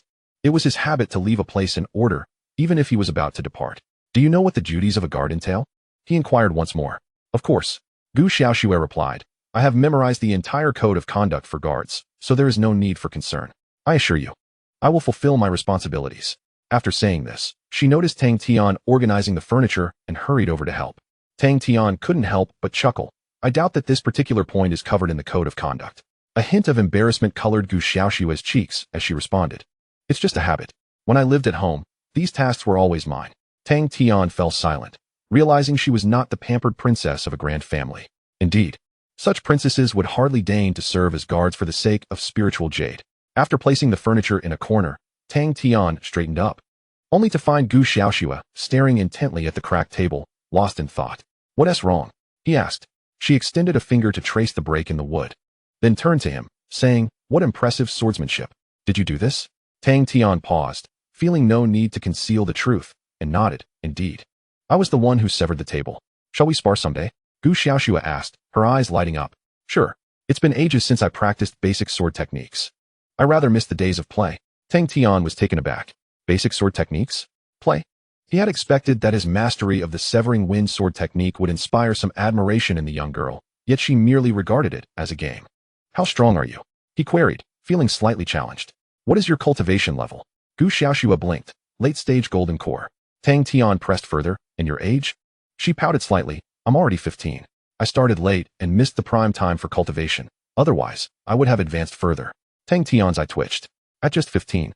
At the late stage of golden core, and still dissatisfied with herself? Was there such a thing as humble bragging? Gazing into Gu Xiaoxua's clear eyes, Tang Tian realized she was not boasting. Her understanding of certain matters was simply vastly skewed. Taking a breath, he continued, "How many talent rings do you possess?" He was curious to uncover the talent that could yield such a remarkable prodigy. A look of confusion crossed Gu Xiaoxue's face. "What are talent rings?" "I don't have any." Tang Tian was rendered speechless once more. Without talent rings, she was essentially immortal. How could a mortal achieve the late stage of golden core at such a young age? It seemed implausible. Suddenly, a different possibility dawned on him. Talent rings were indeed a standard for evaluating a cultivator's potential, with 9 rings representing the pinnacle of talent. Yet beyond the 9th ring, there exists an even more extraordinary presence. Such beings do not reveal their innate talents. Tang Tian directed his gaze towards the system, fixating on the list of abilities. The prodigy, 1 billion consumption points. That amounts to a staggering 100 trillion spirit jade. Starting out with a lead of 100 trillion, how can others compete? Is this truly the realm of geniuses? Tang Tian rubbed his forehead, feeling the vast chasm between individuals. Some may toil their entire lives and still never reach the starting point of someone like Gu Xiaoxue. "What is it?" Gu Xiaoxue inquired. Tang Tian waved his hand. "It's nothing. Just need a moment to gather my thoughts. Please help me tidy up the rest of the room." Gu Xiaoxue nodded. "All right." She then began to busily attend to the task at hand. Observing a being who was undoubtedly a prodigy cleaning his room, Tang Tian felt an overwhelming sense of surrealism. The power of wealth is indeed formidable. As he pondered this, a sudden, forceful knock echoed at the door. Knock, knock, knock. The individuals outside seemed intent on demolishing the door. "Who is it?" Tang Tian furrowed his brow and rose to open the door. 4 or 5 disciples clad in short shirts lounged casually at the entrance. Upon seeing Tang Tian, they instantly donned menacing grins. "Huh, I thought you were going to hide forever. How dare you skip work yesterday, causing me to be reprimanded by the elder? Do you wish to meet your end?" The leader snarled. Tang Tian's frown deepened as he quickly recalled the man's identity. Jia Meng, a bully among the minor disciples, was known for frequently oppressing and robbing Tang Tian. In truth, Tang Tian had no desire to entangle himself with such scum. After all, these matters pertained to his predecessor and bore little relevance to him. They were destined to inhabit entirely different worlds. Yet, unexpectedly, this ruffian had come seeking him early in the morning. "You had better not be looking for trouble," Tang Tian said in a low voice. Jia Meng raised an eyebrow, proclaiming loudly, "Oh, so you think I'm being too lenient? Haven't had enough of my fists, have you? Want to taste the might of my iron fist again?" He said this while flexing his knuckles, feigning readiness to strike. Tang Tian's expression darkened as a sharp aura coalesced at his fingertips. Should Jia Meng dare to throw a punch, he would not be able to retract it. However, just as the tension escalated and it seemed an altercation was imminent, a commanding voice rang out from behind Tang Tian. "Enough." Gu Xiaoxue's figure appeared before Tang Tian with an air of authority. "What are you? To dare to confront my family's young master Tang?" she declared. "You must be tired of living. Be gone at once." As Tang Tian watched Gu Xiaoxue's face flush with indignation, her tone deliberately lowered, yet dripping with servility, he found his anger dissipating. "Girl, where on earth did you learn such rhetoric?" Chapter 11. Bidding farewell to the past, Gu Xiaoxue's arrival instantly altered the dynamics of the situation. Her words, in stark contrast to her appearance, tone, and demeanor, created an undeniable disparity. Not only Tang Tian, but even Jia Meng appeared utterly bewildered. Who is this talent that has emerged? Jia Meng let out a sinister laugh, preparing to teach this arrogant newcomer a lesson. "Humph, I care not who you are. No one dares to act presumptuously before me in this territory." With that, he took a step forward. However, when his gaze fell upon Gu Xiaoxue's cuff, he was instantly struck with astonishment. "What? A core disciple?" Jia Meng froze on the spot, his legs suspended in midair, caught between moving forward and retreating. As if paralyzed, the henchmen behind him were equally stunned, gazing at the gleaming 3 golden stripes, too afraid to even breathe. This turn of events elicited a chuckle from Tang Tian. "Jia Meng, I thought you were quite formidable." Hearing this, Jia Meng glanced at Tang Tian and then at Gu Xiaoxue, his mouth opening and closing without producing a single word. Both parties fell silent, and Jia Meng dared not make any impulsive moves. Lesser figures often possess an acute sense of circumstance. Upon Gu Xiaoxue's arrival beside Tang Tian, he comprehended that Tang Tian was no longer the weak, submissive youth he once was. The roles had undeniably reversed. Soon, beads of cold sweat began to trickle down Jia Meng's forehead, his entire body trembling. Observing his terrified demeanor, Tang Tian coldly remarked to Gu Xiaoxue, "Sever one arm from each, break both legs, and then dispose of them all." With that, he turned and strode back into the room. Jia Meng, in a state of panic, shouted, "Tang Tian, no? Young Master Tang, I shall leave at once. To be a debauched scion is far more comfortable than being a virtuous individual. Moreover, With Gu Xiaoxue taking the initiative, one can shroud their true capabilities, leading adversaries to err in their judgments. Why not embrace such an opportunity? Contemplating this, Tang Tian earnestly remarked, "You are absolutely right. When faced with ferocious foes, we must be even more formidable to instill fear in them." Upon hearing this, Gu Xiaoxue nodded vigorously, indicating her understanding. As they engaged in casual conversation, the two swiftly tidied the stone chamber. Following this, Tang Tian allowed Gu Xiaoxue to exit first, then retrieved a violet robe designated for esteemed honor disciples from his Shumi ring, replacing his menial garb, which he neatly folded and placed on the bedside. From this moment forth, he would bid farewell to past memories and embark on a life that truly belonged to him. Without dwelling excessively on nostalgia, Tang Tian pushed open the door and stepped outside. You seem to look more handsome," Gu Xiaoxue remarked in amazement. The saying goes, a Buddha relies on gold adornments, while a person relies on attire. Donning the robe of an esteemed honored disciple transformed Tang Tian's entire demeanor. He exuded an aura of understated nobility interlaced with a maturity uncommon for his age. Such blatant flattery, Tang Tian chuckled. "Shall we head to the upper district? Do you know the whereabouts of the foodie pavilion?" Gu Xiaoxue nodded, responding, "Yes, that is where disciples are assigned their cave abodes. Would you like to go? I can guide you." Tang Tian nodded in agreement. Subsequently, the two proceeded towards the upper district of Qinghua sect. As they walked and conversed, Tang Tian gleaned much information about the upper district from Gu Xiaoxue. The cultivation environment in the upper district was a stark contrast to that of the lower district. The concentration of spiritual energy was magnitude stronger.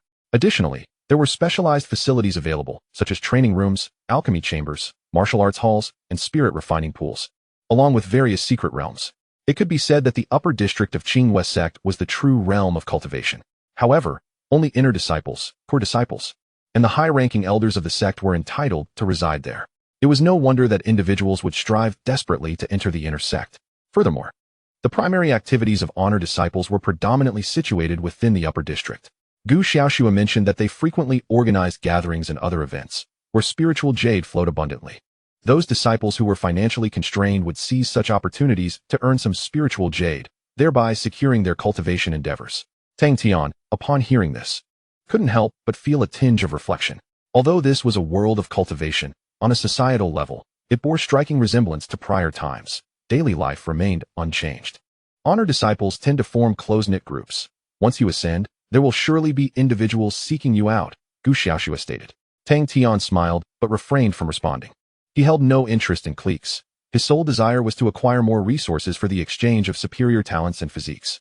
Lin Yu once wisely observed that, after all, this was a world of cultivation, where strength served as the most reliable foundation.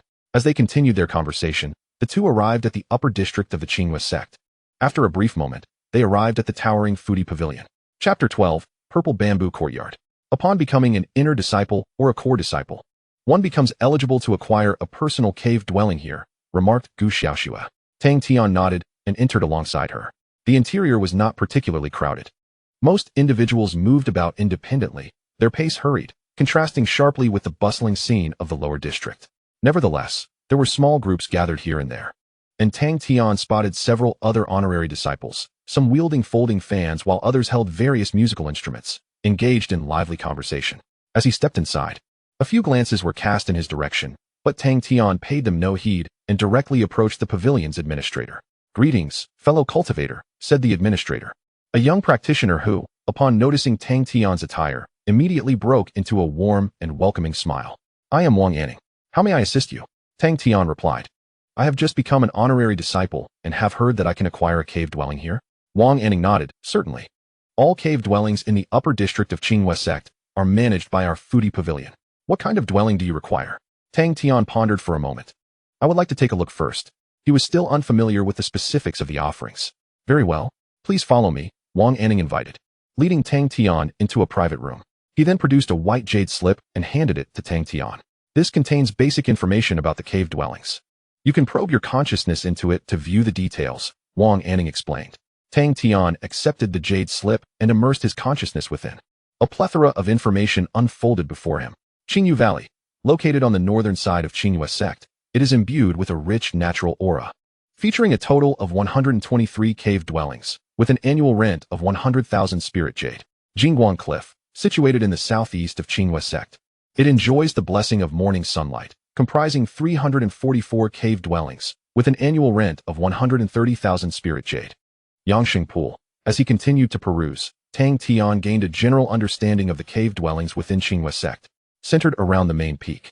Various cave dwellings exist within a radius of 10,000 miles, divided into hundreds of areas, both large and small. Each region possesses distinct environmental characteristics, which also affect pricing. The most affordable options range from 30 to 40,000 annually, while the most expensive can exceed 1 million, typically situated close to the main peak, boasting exceptional cultivation and living conditions.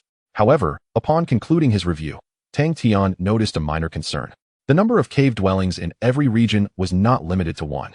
Some areas had dozens, while others boasted even over 1,000. Compared to the proximity of neighbors, Tang Tian preferred solitude. Retrieving his consciousness, Tang Tian looked at Wang Anning and asked, "Are there any other options?" Wang Anning paused momentarily and inquired, "Were none of the dwellings to your satisfaction? Do you have any special requirements?" Tang Tian nodded, "I prefer not to be disturbed, so I seek a quieter location." Wang Anning replied, "A solitary cave dwelling? Indeed, such residences exist, yet the price of solitary caves is generally quite exorbitant, and the cultivation environment may not necessarily surpass that of ordinary locations." Tang Tian waved his hand dismissively, stating that price was not an issue. He inquired whether Wang Anning could assist him in locating the solitary cave with the finest cultivation environment, the most prestigious and the most expensive. The last 3 words instantly illuminated Wang Anning's eyes, who responded with a beaming smile, "Of course, it is my duty. I shall procure another list of caves for you immediately." With that, Wang Anning rose and departed from the elegant room. Once he had left, Gu Xiaoxua leaned closer to Tang Tian, her expression one of astonishment as she asked, "Caves require payment?" Tang Tian was equally taken aback, responding, "Isn't that the case? Did you not pay for your cave?" Gu Xiaoxua blinked in surprise. "Indeed. After becoming a core disciple, one may select a cave to reside in, and one can change it every decade, all at no cost." The inner disciples seemed to have the same privilege, albeit with slightly lesser options than core disciples. Tang Tian opened his mouth, rendered speechless. The distinction between the status of a senior honorary disciple and a core disciple was evidently significant. Securing a cave necessitated additional expenditure of spirit jade. If the cave required funds, it was likely that many other aspects would be similar. After all, places where money was required could not be avoided. This realization prompted a smile to spread across Tang Tian's face. Fortunately, he was not a core disciple, otherwise he would struggle to afford anything. What a loss in consumption points that would be. The disparity was glaringly apparent, and he felt that the sect had acted somewhat unjustly in this regard. Gu Xiaoxua sympathized with Tang Tian's plight. However, Tang Tian appeared unperturbed, cheerfully declaring, "No, I find it quite agreeable. I appreciate such humane policies." Upon hearing this, Gu Xiaoxua's eyes widened in disbelief, and with a concerned gaze, she whispered, "Tang Xiao, are you all right? With the same status, you would have to expend significantly more spirit jade." Tang Tian shook his head with a smile, "Out with the old, in with the new. I truly relish this feeling of spending money, even if it is perceived as squandered." Gu Xiaoxua was taken aback, utterly perplexed as to what state of mind could lead someone to express such sentiments. After a while, Wang Anning returned to the elegant room, presenting Tang Tian with a pristine jade slip. Upon opening it, a lengthy list unfurled before him. Tang Tian bypassed the million-level options, directing his gaze toward the most expensive caves. Ultimately, he fixed his attention on a cave named Zhu Garden. Zhu Garden, situated at the foot of the southern peak of the main mountain, the cultivation environment is exceptional, with an annual rental fee of 13 million. "Please elaborate on the details of Zhu Garden," Tang Tian requested. Wang Anning smiled. "Your discernment is truly commendable. The location of Zhu Garden is in close proximity to the main peak, practically adjacent to it. The environment is serene, surrounded by a grove of purple bamboo, which forms a natural grand formation, continuously gathering the essence of heaven and earth. The concentration of spiritual energy is approximately 5 times that of the surrounding area. Within Zhu Garden, there is also an ancient well known as the Jinyutang, which possesses the ability to calm the mind and soothe the spirit. In addition, within a radius of 100 meters around the purple bamboo courtyard, there are no other disciples' abodes, making it exceptionally suitable for your desire for solitude." Tang Tian nodded in agreement. Indeed, it was a most agreeable place for habitation. Of course, the primary factor was its considerable expense. "Very well, I shall take it," Tang Tian decisively declared. Wang Anning's smile broadened. "My friend, your decisiveness is truly commendable. It is evident you are not to be compared with the ordinary esteemed disciples. How long do you wish to rent it for?" Tang Tian inquired. "The maximum duration is 10 years, Wang Anning replied. Tang Tian slowly nodded. Then I shall take it for 10 years. However, I would prefer to make the payment in 3 installments, 2 years first, followed by 4 years. And then the final 4 years. Wang Anning was taken aback. It was indeed his first encounter with such a payment method. Nevertheless, peculiar habits are commonplace among the wealthy. As long as the transaction is completed, naturally, selling property entails a commission. That is certainly acceptable. Moments later, the 3 transactions were smoothly finalized. Both parties were exceedingly pleased. Wang Anning received a substantial commission, while Tang Tian's assets multiplied several times. The quantity of spiritual jade soared, exceeding 100 million, reaching a staggering 57 million. Furthermore, his consumption points also surpassed 10,000. The quintessence of the 5 rings talent was now within reach. Chapter 13. Renovation. After concluding the transaction, Wang Anning graciously led Tang Tian to the foot of the southern peak. The environment here was indeed splendid, with fresh air and crystal-clear waters, resembling a paradise untouched by time. In the valley, a striking expanse of purple bamboo forest caught the eye. The purple bamboo courtyard is just over there. Please follow me, Wang Anning said, leading the way as the 3 entered the bamboo grove. As they stepped into the bamboo forest, Tang Tian was immediately greeted by a refreshing aura that invigorated his spirit and enveloped him in comfort, a scent of nature itself. Cultivating in such a place often yields remarkable results. The outer edges of the bamboo grove are frequently visited by disciples seeking to train. However, you need not worry, for without special permission, they cannot step foot within the bamboo grove, Wang Anning assured him. Tang Tian nodded. This was of little concern to him, as he had not purchased the entire bamboo grove. Although he wished he could, unfortunately, it was not for sale. Following the winding path deeper into the bamboo forest, they suddenly emerged into a clearing. Before them, a quaint villa stood gracefully, harmonizing with its surroundings. Wang Anning then paused, producing a formation plate. The perimeter of the purple bamboo courtyard is protected by a formation that prevents cultivators below the tribulation stage from forcibly breaching it. I possess 3 formation plates to grant access, which I shall hand over to you shortly. With this plate, you will be free to enter and exit the purple bamboo courtyard at will, Wang Anning explained. Tang Tian remained silent. It was, in essence, akin to a key to his own home. Under Wang Anning's guidance, the grand formation opened from the outside, allowing the 3 to step into the courtyard. The natural essence within was several times more potent than that of the surrounding bamboo forest, and the concentration of spiritual energy was exceedingly high, which greatly satisfied Tang Tian. As the concentration of spiritual energy increased, the pace of cultivation naturally accelerated. Currently, he had only reached the 3rd level of qi refinement. And even if he could exchange for higher-level talents, a long journey still lay ahead. The purple bamboo courtyard comprised a main house and 4 guest rooms, all of considerable size. Each room was equipped with a private meditation chamber, suitable for quiet cultivation. In the expansive courtyard, a colossal old locust tree nearly obscured half the sky. It was early spring, and the verdant buds had fully bloomed, appearing crystalline under the sun's rays. Beside the ancient tree stood an old well, surrounded by vibrant life and imbued with a mysterious aura, the Well of Reverie. Wang Anning remarked. The well water connects to underground aquifers and nurtures the Well of Reverie. Drinking this water or resting by the well can effectively calm the mind and soothe the spirit. Tang Tian nodded, finding the spot quite agreeable. Leaning against the old locust tree and gazing skyward was indeed a splendid place, perfectly suited for someone with a tranquil disposition like his own. Under Wang Anning's guidance, Tang Tian perused several rooms, which were fully furnished for daily living, and even boasted a rare kitchen for the cultivation community. Tang Tian harbored serious suspicions that this was a retreat for some elder seeking a peaceful retirement. Very satisfactory. He was exceedingly pleased with the environment. Wang Anning smiled and said, "Then I can rest easy. By the way, do you have any other requests? Perhaps for additional facilities?" Tang Tian raised an eyebrow. "What facilities?" Wang Anning explained, "I mean items related to cultivation. As you might have noticed, the furnishings here are mostly mundane. Apart from the environment, there's nothing to enhance cultivation efficiency. Typically, high-level cultivators would add items such as minor spirit veins, white firefly lamps, tranquil jade, and path-seeking stones to their homes." Tang Tian was taken aback. After purchasing the property, one would also need to renovate it.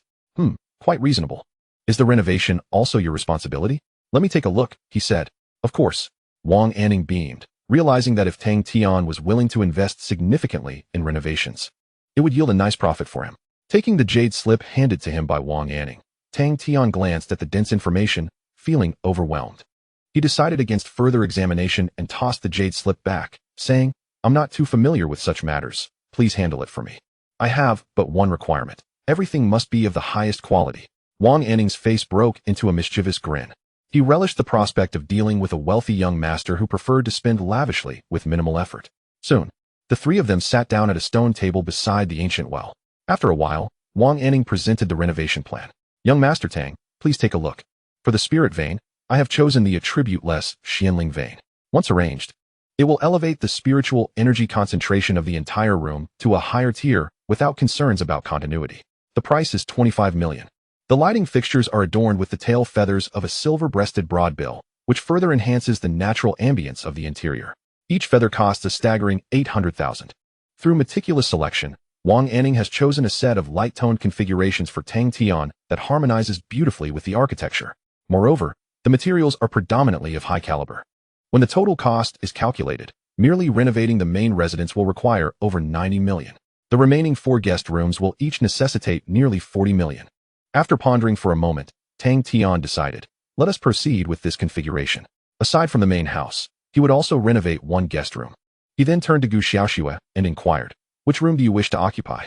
Gu Xiaoxue was taken aback, then quickly waved her hands, saying, Young Master Tang, I do not require such high-end accommodations. My cultivation merely requires resonance with nature. These luxuries do not significantly benefit me. You should save your money. She appeared genuinely surprised. Tang Tian was astonished, realizing that Gu Xiaoxue had misunderstood his intentions. The reason he planned to renovate a guest room was simply due to his current financial constraints, which prevented him from renovating the other guest rooms as well. Renovating all at once would necessitate staggered payments, which would undoubtedly raise suspicions. Nevertheless, since Gu Xiaoxue felt this way, he could not reveal the truth. Never mind, you may choose freely. I simply do not wish to underappreciate a talent such as yourself. No objections, Tang Tian declared firmly, halting Gu Xiaoxue's refusals. Gu Xiaoxue gazed at Tang Tian, somewhat at a loss, her large eyes filled with gratitude. Wang Anning looked on with envy, as if to say, why is it not me who is favored? Their expressions made Tang Tian feel quite awkward. That is not my intention at all. He coughed lightly, hastily changing the subject. Let us finalize this decision. I will trouble you to make another trip, and I shall refrain from joining. Wang Anning nodded, certainly. Rest assured, I will ensure everything is executed splendidly. Chapter 14. Sparring. Having finalized the renovation list, Wang Anning departed from Zizhu courtyard to procure furniture. Tang Tian and Gu Xiaoxue remained seated beneath the old locust tree. Following the earlier scene, Gu Xiaoxue appeared particularly flustered, sitting obediently with a blush on her cheeks, hardly daring to glance at Tang Tian. Tang Tian felt a sense of helplessness. This girl was truly too innocent. If he harbored any improper intentions, she would undoubtedly be defenseless. Yet she was, after all, a child of destiny. Shouldn't the Qingyue sect take special measures to protect such a prodigy? Furthermore, Elder Zhongyang had carelessly placed her by his side. Did he not fear that she might be ruined? He found this perplexing. However, in the realm of cultivation, there are countless mysteries that elude understanding. Besides, he had previously been a mere servant disciple, lacking in experience. Who knows what deceptive schemes might be at play? Let us leave it at that for now. Clarity will surely come in time. Observing Gu Xiaoxue's restless demeanor, Tang Tian sighed inwardly and spoke up, Xiaoxue, how about you practice swordsmanship with me? He proposed. Seizing the opportunity, as he had recently gained some insights into the art of the sword, he wished to dissipate the peculiar atmosphere that lingered. Upon hearing Tang Tian's voice, Gu Xiaoxue abruptly lifted her gaze, exclaiming, ah? Oh sure, how would you like to practice? Tang Tian replied with a smile. Did you not mention before that my sword technique was merely a plaything in your childhood? Then let us engage in playful sparring, just as you did back then. With that, he rose and moved to a more spacious area of the courtyard. All right. Gu Xiaoxue's eyes sparkled with enthusiasm as she stood and positioned herself opposite Tang Tian. They faced each other directly. I won't hold back, so do be cautious, Tang Tian declared, exuding the air of a skilled master. Gu Xiaoxue nodded repeatedly, of course. Holding back would not be fun. Tang Tian, feeling a surge of determination, realized he must prove himself. Suddenly, the breath of the wind swirled within the courtyard, and a long sword found its way into Tang Tian's grasp. Gu Xiaoxue gasped softly, a flicker of surprise illuminating her eyes. Here it comes, Tang Tian shouted, rising to his full height. Instantly, a tempest engulfed the courtyard, shrouding Gu Xiaoxue's petite figure. Countless strands of sword energy slashed towards her from all directions, impenetrable and charged with an intense ferocity. How intriguing! Gu Xiaoxue smiled slightly, drawing her own long sword. With a graceful flourish, she arched the blade through the air, deflecting all the incoming sword energy. However, the sword energy soon altered its course and returned, this time devoid of its previous brutality, resembling feathers dancing in the breeze. Gu Xiaoxue executed a horizontal slash, yet the sword energy glided around her blade, rapidly adhering to her form. Gu Xiaoxue exclaimed, startled, and swiftly evaded as the energy narrowly missed her. She then adapted her swordplay, rotating her wrist to conjure several invisible vortices, ensnaring the supple sword energy within them, causing it to collide and dissipate into nothingness. Hidden within the winds, Lin Feng watched in admiration as she adeptly unraveled his sword technique, transforming peril into safety. Truly, she was a being of innate talent, swiftly discovering the means to counter his attacks. Moreover, Tang Tian perceived a profound transformation in Gu Xiaoxue's demeanor once she entered combat mode. The fragility and innocence that once defined her had vanished, replaced by an aura brimming with lethal intent and resolute battle spirit. It was as though she had become an entirely different person. In that moment, she undeniably embodied the essence of a youthful prodigy. Before long, the feather-like sword energy was entirely neutralized by Gu Xiaoxue. Yet, Tang Tian's arsenal was far from exhausted. The nature of the wind was infinitely mutable. Concealed within its embrace, he understood that without identifying the core of his technique, Gu Xiaoxue could never hope to conquer him through mere swordsmanship. Observing her once more ensnared in his assault, a slight smirk graced Tang Tian's lips. Still eager to continue? Let us see how long you can maintain your bravado this time. He mused inwardly, reveling in his triumph. There is no denying that this girl is incredibly disheartening. What is even more infuriating is her obliviousness to the impact of her actions on others. That is truly exasperating. Thus, this time, I must ensure she understands that there are always greater talents beyond her own.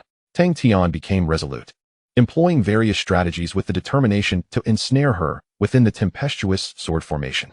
However, just as he was conjuring an array of sword energies, Gu Xiaoxue's figure unexpectedly vanished from the formation.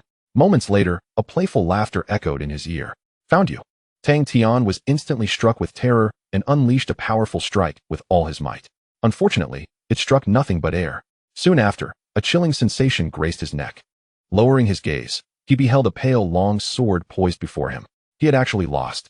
With a sigh, Tang Tian slowly descended from the sky. Gu Xiaoxue sheathed her sword and reappeared before him. How did you find me? Tang Tian inquired, visibly frustrated. He had believed he could confine Gu Xiaoxue within the sword formation. I deduced it from the movement patterns of the wind, Miss Gu elucidated. Though you trapped me with the sword formation, each time you altered the sword technique, it originated from the core. After a few attempts, I could analyze the location of the core. However, you are quite formidable. If it were my former self, I might not have been able to locate you so swiftly. Tang Tian's eyelid twitched. The implication that she could still find him was utterly disheartening. If I continuously change my position, how would you find the core? He questioned once more. Gu Xiaoxue replied, it remains the same. As long as you execute the sword techniques, there will be discernible patterns. After several repetitions, I would be able to locate you effortlessly. Moreover, there are numerous ways to unravel such formations. One might destroy the environment or sever the focal points, among other methods. The sword techniques may be ever-changing, yet they adhere to the principles of swordsmanship. Tang Tian stared wide-eyed. This girl possessed an astonishing depth of knowledge. Please elaborate. This time, he genuinely sought her guidance. Gu Xiaoxue, without reservation, shared her insights on swordsmanship with him.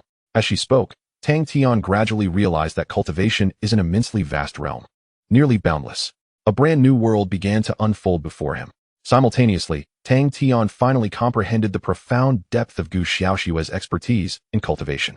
Sometimes, age truly does not represent everything. When an extraordinarily gifted individual firmly establishes themselves in their area of proficiency, miracles come to fruition. For the first time, Tang Tian sincerely expressed his gratitude to Elder Zhongyang for introducing such an exceptional talent to him. Chapter 15. The discourse persisted for the better part of an entire day. During this time, Tang Tian felt that his very soul had undergone a transformation. For the first time, he gained a clear understanding of cultivation. Although he possessed dual systems, embarking on a path unimaginable to others, this newfound understanding was indeed a rare and valuable insight. After an engaging conversation, Tang Tian began to form a vague notion regarding his future path of cultivation. Who imparted this knowledge to you? He inquired. Gu Xiaoxue smiled shyly. A portion was taught by elder uncle, while the rest I comprehended on my own. Tang Tian was internally astonished. Such exceptional talent transcended the mere definition of innate ability. She resembled a favored child of the heavens, possessing a soul cherished by the divine. Contemplating this, Tang Tian became increasingly perplexed as to why such an extraordinary and pure genius would be casually assigned as his protector. Moreover, she was even troubled about the spirit jade. How is your life in the sect? Tang Tian could not resist asking. Gu Xiaoxue replied, quite well. After being brought back to the sect by elder uncle, I have been living on the main peak, and the senior sisters and brothers have treated me well. Later, when the elder entered seclusion, I sought a cave dwelling under his guidance, rarely going out and mostly focusing on my cultivation. I am nearing a breakthrough to the nascent soul stage, but I cannot afford the nascent soul pills. So I found Elder Zhongyang through my senior sister and chose to become a protector. That is how I met you. It seemed that there were no apparent issues. However, Tang Tian could not shake the feeling that something was amiss. After pondering for a long while, he still found himself at a loss. Perhaps he was overthinking it. He looked up at the sky. The sun had already set behind the mountains, casting half the sky in a splendid crimson hue. It was breathtaking. It must be around mealtime, Tang Tian mused. I seem to have skipped meals yesterday. It had been 2 days, yet he felt no hunger. Gu Xiaoxue laughed. As cultivators, we naturally do not feel hunger. We don't need to eat. Tang Tian shook his head. What is the point of that? Eating is one of the greatest pleasures in life. Without it, what is the joy? Rising to his feet, he remarked, fortunately, we have pots and pans here. Let us prepare ourselves a dinner. He then led Gu Xiaoxue to the kitchen. Although it had been unoccupied for quite some time, the place remained remarkably clean, almost spotless. This was thanks to the influence of natural energies, sparing them the need for a thorough cleaning. Let me see what can be prepared, Tang Tian said as he delved into the Shumi ring, rummaging through its contents. Following his visit to the Golden Jade Hall, he had procured a plethora of ordinary resources, including spirit rice, certain edible spirit herbs, and meat from demon beasts. These items were akin to ordinary ingredients, requiring only simple cooking. Of course, he was not adept at complex culinary techniques. How about cooking some porridge, stir-frying sweet and sour taro strips, sautéing green peppers with meat, and preparing a cold dish of bok choy? Tang Tian quickly decided on the evening's menu. Gu Xiaoxue chuckled. Sounds just like home-cooked dishes. Tang Tian scoffed. Home-cooked meals are the best. He would never admit to a lack of culinary skills. Soon, the ingredients were ready, and a fire was kindled beneath the earthen stove. Don't you use spirit fire? Gu Xiaoxue asked. Firewood makes the food more fragrant, Tang Tian insisted, remaining steadfast in his preference. Subsequently, Gu Xiaoxue crouched down to tend the fire, while Tang Tian prepared the ingredients for the day's meal. This scene, if witnessed by other cultivators, would undoubtedly evoke exclamations of wonder. Which cultivator still engages in such domestic tasks? Nevertheless, Tang Tian found joy in the process. The sizzling sound of vegetables meeting the hot oil was extraordinarily pleasing to the ear. Yet, once a plate of dark, shredded potatoes emerged from the pan. Their roles shifted. Tang Tian took over the fire, while Gu Xiaoxue handled the cooking. Before long, 3 homely dishes were ready.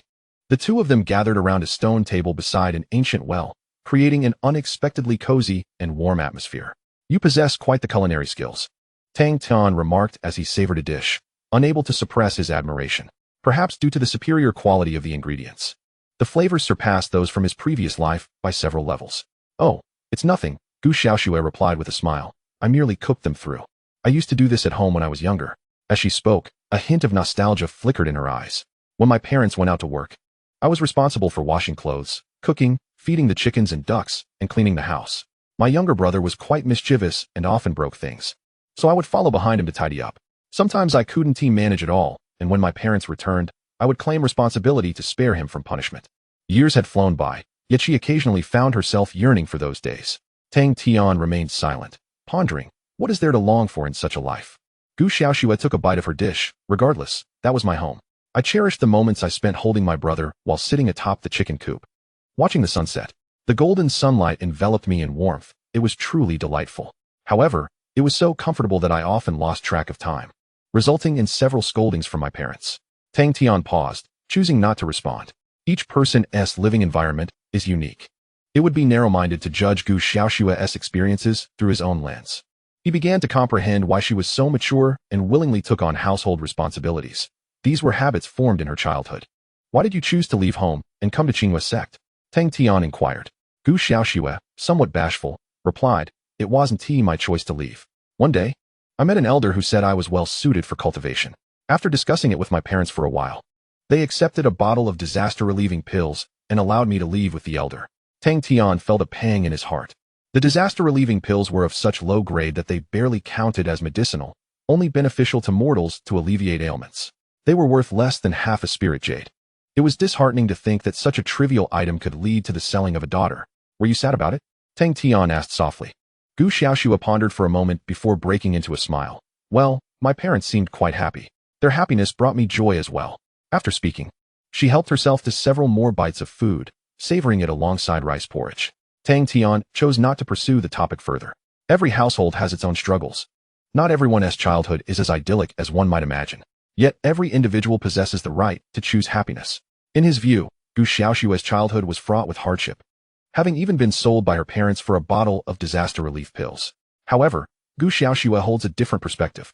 In her memories, she has retained only the delightful moments. Why tarnish them? This constitutes her chosen happiness. Chapter 16.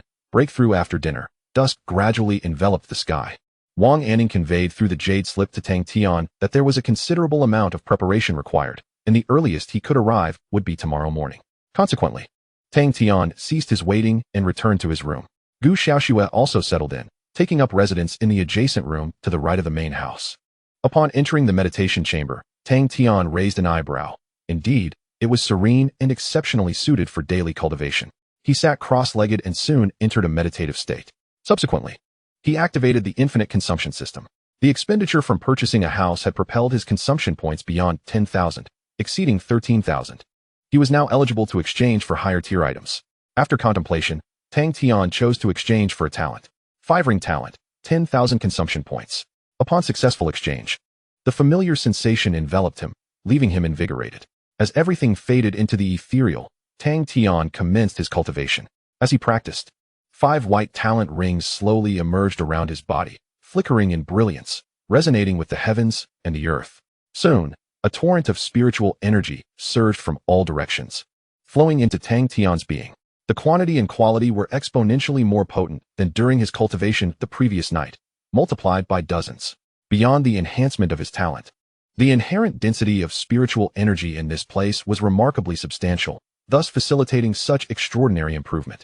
Talent and cultivation environment are indeed indispensable for a cultivator. Under such circumstances, the pace of cultivation was nothing short of astounding.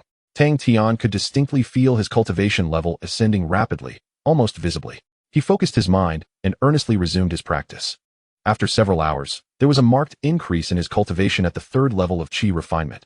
However, Tang Tian opened his eyes, somewhat dissatisfied. At this rate, it was unlikely he would achieve a breakthrough to the 4th level of qi refinement by nightfall. This discontent was palpable. If ordinary cultivators were to witness him, they would undoubtedly scold him for his audacity. To aspire for a breakthrough within a single night, even if the early stages of qi refinement demand little spiritual power, his ambitions were rather excessive.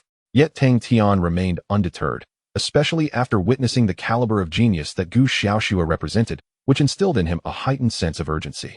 He had already fallen significantly behind. If he did not exert himself, the gap would only widen. Talent cannot be cultivated instantaneously, thus he resolved to seek alternatives. After some contemplation, Tang Tian rummaged through his Shumi ring and produced a collection of small porcelain vials, high-grade qi refinement pills, high-grade body refinement pills, and high-grade qi tempering pills. These were procured wholesale from Jinyutang, and they were ideally suited for cultivation during the qi refinement period. If they were available, he would certainly make use of them. Let us see if you are indeed worth the price. Tang Tian uncorked a bottle of exquisite qi refining pills and poured out a white pill. An intense fragrance immediately enveloped him, far surpassing that of the Yao Yuan pill. Without hesitation, he swallowed it. Instantly, a tempest of spiritual energy erupted within Tang Tian's abdomen. This storm bore no destructive force. Instead, it swiftly coursed through his meridians.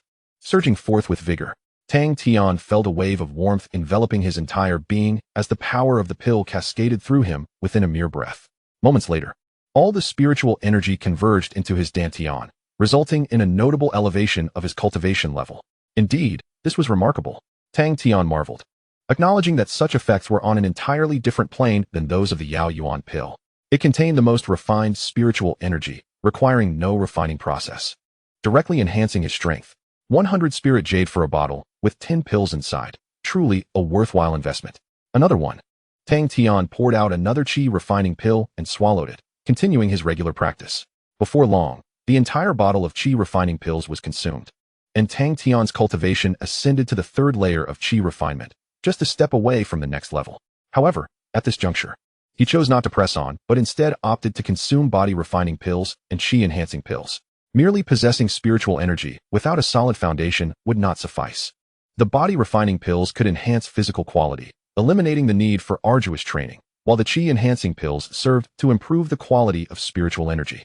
With equal amounts of spiritual energy, higher quality naturally translated to greater strength. Tang Tian consumed them one by one to maximize his overall prowess. When the time felt right, he opened the second bottle of qi-refining pills. Just one was sufficient to shatter the constraints of the third layer of qi refinement, successfully propelling him to the fourth layer. With a long exhalation, Tang Tian finally broke through. He was now able to completely shed the identity of a mere servant disciple and become a true outer disciple of the Qinghua sect. He contemplated the need to elevate his status further. There was a distinct difference between a title purchased with money and one earned through genuine strength. The more, the merrier, he thought. After an exhaustive session of cultivation, night had fallen. Tang Tian rose from the meditation chamber and returned to his quarters. Reclining on the soft bed, he found little inclination for sleep. A practitioner in the qi refinement stage could easily go a month without rest. Nevertheless, Tang Tian felt life should not be overly monotonous. When circumstances permitted, indulging in a bit of leisure was also a form of enjoyment. Spending every day in seclusion, neglecting food and sleep, was truly devoid of meaning. As his thoughts meandered, Tang Tian gradually drifted into slumber. The following day, at dawn, the gentle sounds of birds and beasts stirred in the forest, awakening Tang Tian. After lingering in bed for a while, he rose, washed up, donned his attire, and stepped outside. The fresh air rushed to meet him, invigorating his senses. Upon arriving in the front yard, Tang Tian was astonished to discover that Gu Xiaoxue had, unbeknownst to him, prepared breakfast and was waiting for him by the stone table. "You've awakened. Come and have breakfast," she chimed, her laughter light and infectious. Tang Tian approached with a smile and took a seat, saying, "Did you not say you were no longer eating?" Gu Xiaoxue set the utensils before him, replying, "You mentioned that dining is one of the most delightful experiences in life. It would be unwise to forsake it casually." Tang Tian chuckled inwardly. The girl was genuinely endearing in her innocence. In truth, his comment had merely been a whimsical thought, yet she had taken it to heart. The table was adorned with plain rice porridge and a few simple dishes, all of which Tang Tian found quite palatable. "Surely, cooking is not covered in the Guardian's Code?" he teased. Gu Xiaoxue's cheeks flushed. She had previously assumed that merely memorizing the code would suffice. However, based on her experiences from the previous day, not a single guideline had proven applicable. Tang Tian shook his head with a soft sigh, remarking, "In reality, we are merely in an employment relationship. You need not treat me with such kindness." Gu Xiaoxue, pushing her food around, murmured, "Whoever is kind to me, I will reciprocate." "What?" Tang Tian did not catch her words clearly, but Gu Xiaoxue did not repeat herself, instead urging him to eat quickly lest the food grow cold. A gentle breeze stirred, and it was unclear when the tender buds on the old locust tree had begun to unfurl. Chapter 17. The dojo as the sun began to rise, after breakfast. Tang Tian and Gu Xiaoxue settled beneath the old locust tree to continue their discourse from the previous day. Although it was termed a discussion, it primarily consisted of Tang Tian posing questions while Gu Xiaoxue provided insights. In matters of cultivation, Gu Xiaoxue was meticulous and comprehensive, leaving no detail overlooked. Tang Tian felt as though he had returned to his student days, his understanding of cultivation deepening with every explanation she imparted. After approximately an hour, the communication jade talisman in Tang Tian's possession began to chime. Upon retrieving it, he saw it was Wang Anning, who had gathered all the necessary materials and was waiting outside the Zizhu courtyard. Concluding their discussion, Gu Xiaoxue took the array plate and invited Wang Anning inside. "Young Master Tang, how did you find your rest yesterday?" Wang Anning inquired with a smile. "Quite well," Tang Tian replied, gesturing for him to sit and asking, "Are all the items prepared?" Wang Anning nodded and proceeded to present each item. 2 strands of Xianling veins were sealed within a substance known as vein stone, radiating a celestial glow reminiscent of a miniature galaxy. The tail feather lamp, made from the tail feathers of a silver shuttlebird, emitted a subtle natural aura. It could be placed anywhere, requiring only a simple control spell to operate, making it incredibly energy efficient and convenient. Additionally, there were tranquil jade, guiding stones, and other decorative elements. "This is satisfactory," Tang Tian stated. "I will handle the subsequent renovations myself. Some of these items pertain to formations, and, for reasons of safety and privacy, it is imperative that others remain unaware." Of course, Wang Anning readily acknowledged this rationale. Subsequently, Tang Tian settled all remaining payments, marking the formal completion of the transaction. The familiar sound of system notifications echoed in his mind, as over 30 million spirit stones were credited to his account, while his previously dwindled consumption points surged beyond 10,000 once more. The 5th-grade physique was now within easy reach. After bidding farewell to Wang Yanning, Tang Tian commenced the arrangement of his main residence. He entrusted the decor of the guest room entirely to Gu Xiaoxue, allowing her the freedom to style it as she pleased, for he harbored no inclination to invade another's privacy. However, once the renovations were complete, he did visit Gu Xiaoxue's room to admire her work. Observing the youthful yet elegant design, he declined her invitation to showcase his own minimalist aesthetic. As all facilities were activated, the cultivation environment within the room ascended to a significantly enhanced level. Had he practiced in such an atmosphere the previous night, he could have undoubtedly achieved a breakthrough to the 4th level of qi refinement without the aid of medicinal pills. What do you think? Tang Tian inquired with a smile. Remarkable, Gu Xiaoxue praised. Far superior to my little cave abode. Although I have a small spiritual vein of the same grade, it lacks such a rich natural aura. If I were to stay here, I would undoubtedly break through to the nascent soul stage in no time. Tang Tian chuckled, responding, then you should remain here. I anticipate no pressing matters ahead, and unless extraordinary circumstances arise, I shall not venture out. Focus on your cultivation here. Gu Xiaoxue paused momentarily, asking, Tang Xiao, won't you visit the dojo? Tang Tian was taken aback. What is the dojo? Gu Xiaoxue explained. It is a place designated for the disciples of the Jinyutang sect in the upper district to cultivate. Above the dojo, various formations are meticulously arranged by the sect elders, allowing for seamless practice. Additionally, it is equipped with specialized meditation chambers that yield even better results. Though the natural aura in Zizhu Courtyard is abundant, the dojo remains the superior choice for rapid advancement. Tang Tian fell silent. He was aware of the specialized cultivation rooms in the upper district, but had not anticipated such a model. From Gu Xiaoxue's description, it was evidently a hub for sect disciples, perhaps overcrowded. He did not particularly favor such environments. After a moment's contemplation, he replied, for now, I think I shall pass. My current strength is insufficient, and the cultivation environment in Zizhu Courtyard is adequate for the time being. We can revisit this later. Gu Xiaoxue appeared somewhat perplexed by Tang Tian's perspective, but eventually nodded in agreement. Indeed, during the qi refinement stage, there was little distinction between the dojo and Zizhu Courtyard. Moreover, the highly effective meditation chambers at the dojo required substantial spirit stones, which could be quite burdensome, as Gu Xiaoxue noted. Upon hearing this, Tang Tian's ears perked up. It costs money? Gu Xiaoxue nodded. Yes, a basic meditation chamber costs several hundred spirit stones per day, including various supportive formations. It amounts to several thousand at the very least. The expenses escalate significantly for higher-tier options.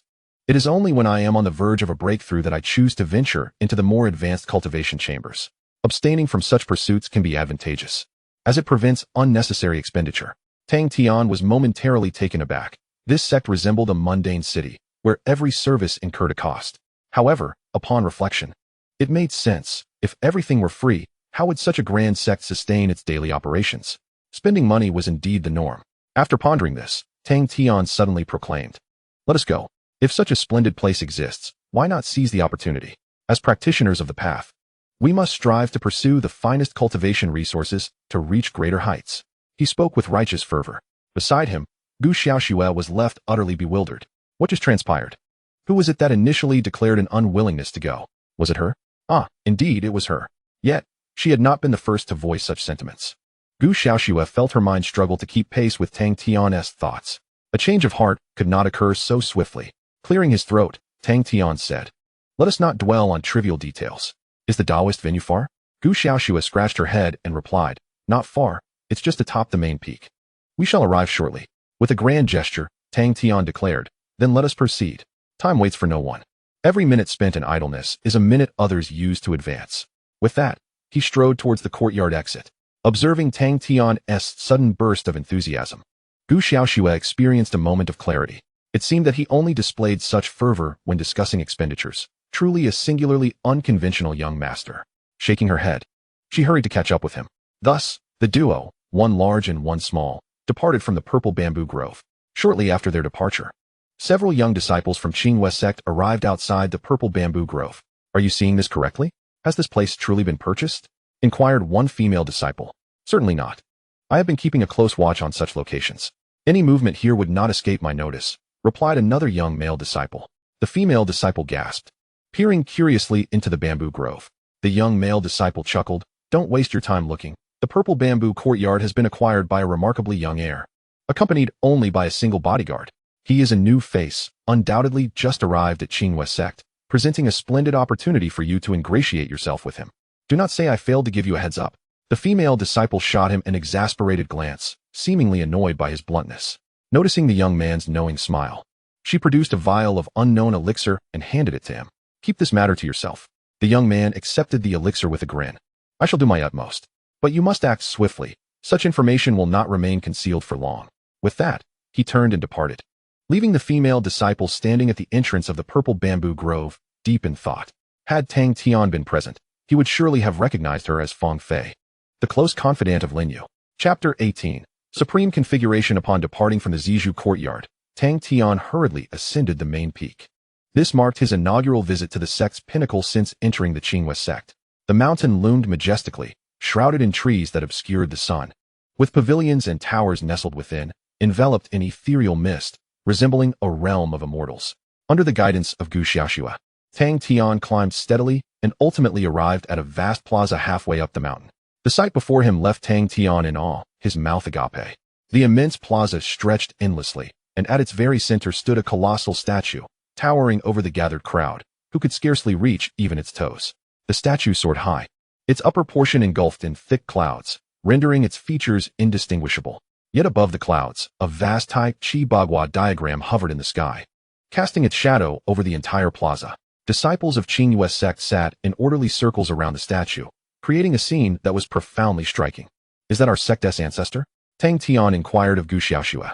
She shook her head, replying, no one truly knows who he is, and it is best not to inquire casually. The elders have told me that he is a taboo figure. Speculating recklessly could lead to dire consequences. Tang Tian was taken aback. What was the meaning of this? The Qinghua sect did not honor its own ancestor, but instead revered a forbidden entity. He pondered this, but quickly refrained from further thought, fearing that it might invite misfortune upon himself.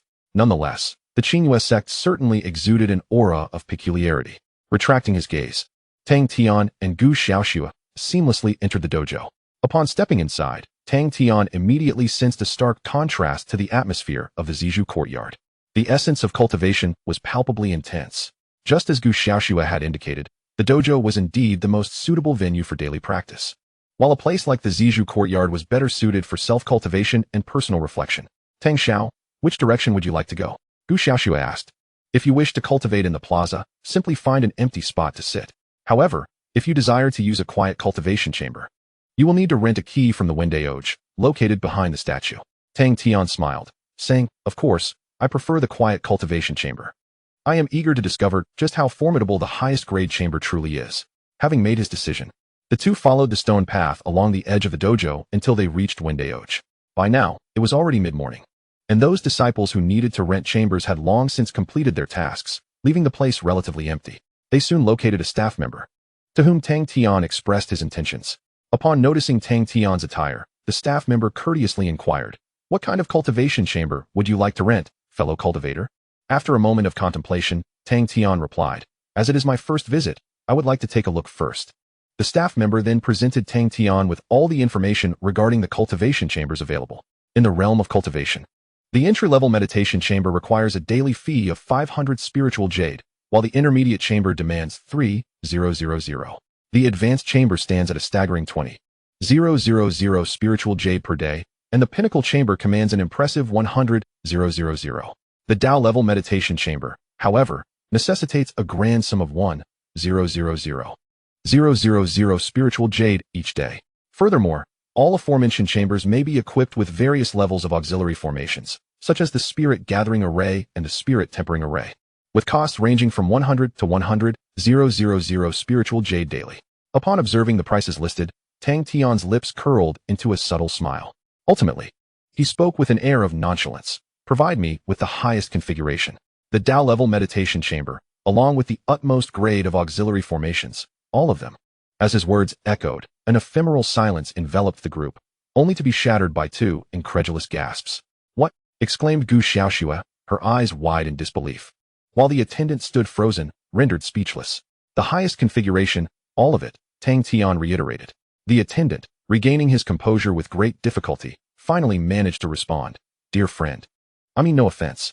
Although you hold the esteemed title of advanced honorary disciple, Your cultivation is merely at the 4th level of Qi refinement. For those at the Qi refinement stage, we recommend the intermediate meditation chamber at most. Anything beyond that exceeds your capacity and would yield no tangible results. Tang Tian chuckled lightly. I appreciate your concern, but I would advise against offering me suggestions. I am quite accustomed to utilizing only the highest configurations. The attendant stood in astonishment, momentarily at a loss for words.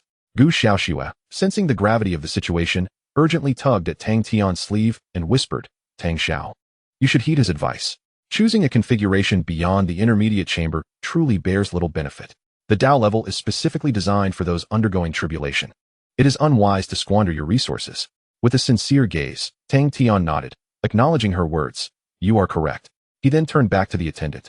I almost forgot to mention, the top configuration I referred to is for 2 sets, one for each of us. Please do not misinterpret. Gu Xiaoxue was left bewildered. Did I not speak wisely? Are you not listening to your own words? It seems you have absorbed none of the counsel. Tang Xiao, please reconsider. She implored urgently. With a sigh, Tang Tian reflected on her innocent nature. She was truly kind-hearted, yet so naive. Had he been of a different ilk, he might have even expected her to advocate for him before he could speak. There is no need for further persuasion, Tang Tian replied gently. My motives for this decision extend beyond mere considerations for you. I possess my own reasons. Consider it my gratitude for the breakfast you provided me today. Unable to disclose the true nature of his intentions, he settled for this explanation. Gu Xiaoxue appeared momentarily taken aback, lost in her thoughts. Fortunately, she complied and ceased her attempts to dissuade him. Tang Tian exhaled softly, realizing that he must strive to avoid similar situations in the future, lest he inadvertently place undue pressure on the young girl. Individuals like Gu Xiaoxue typically hold gratitude in high regard. Tang Tian, however, was reluctant to shamelessly acknowledge that his actions were specifically tailored for Gu Xiaoxue. Are you certain you wish to reserve the Tao-level cultivation chamber? Inquired the person in charge. Tang Tian nodded affirmatively. Indeed, I require 2 sets, with the configuration of the formations at the very pinnacle of quality. What will the total cost be? After a brief calculation, the official responded, to meet your specifications, the daily expenditure will amount to 470,000 spirit jade for routine consumption. Tang Tian furrowed his brow and asked, is it possible to rent for an extended period all at once? Anything less than 500,000 seemed insufficient. The official inhaled deeply. Certainly, the maximum duration is 1 year. However, during this year, whether or not you utilize the cultivation chamber, the fees will still accrue. Tang Tian glanced at his wallet, which had already exceeded 300 million. Doing the math, it would suffice for precisely 2 months. Then let us commence with 2 months for now, he declared. Chapter 19. The Secret Art of the Green Python. After completing the formalities, Tang Tian received 2 tokens granting access to the Tao-level cultivation chamber. He then departed with Gu Xiaoxue from the Wendaoch. Along the way, Gu Xiaoxue appeared somewhat withdrawn, as if the previous encounter had left a lingering impact on her. After a moment's contemplation, Tang Tian inquired, what troubles you? Gu Xiaoxue lowered her gaze and murmured, no one has ever treated me this well. Observing her demeanor, Tang Tian's brow furrowed. Dismiss such absurd notions. His tone shifted abruptly to one of sternness. Listen. In this world, no one will treat you kindly without reason. If someone does, there are inevitably ulterior motives at play. If you continue down this path, you will eventually find yourself in the depths of despair. Do you understand? Tang Tian's admonishment was fervent. He did not consider himself a virtuous person, nor did he aspire to be a conventional Good Samaritan. Yet, he maintained a profound respect and admiration for those with genuine benevolence. He simply could not bear to witness Gu Xiaoxue's purity and kindness lead her to ruin. The sudden reprimand left Gu Xiaoxue momentarily taken aback. She stared at Tang Tian, and after a prolonged silence, she slowly replied, what about you? Do you have ulterior motives concerning me? Tang Tian let out a soft scoff and turned away. I am different. What you perceive as my kindness is not what you envision.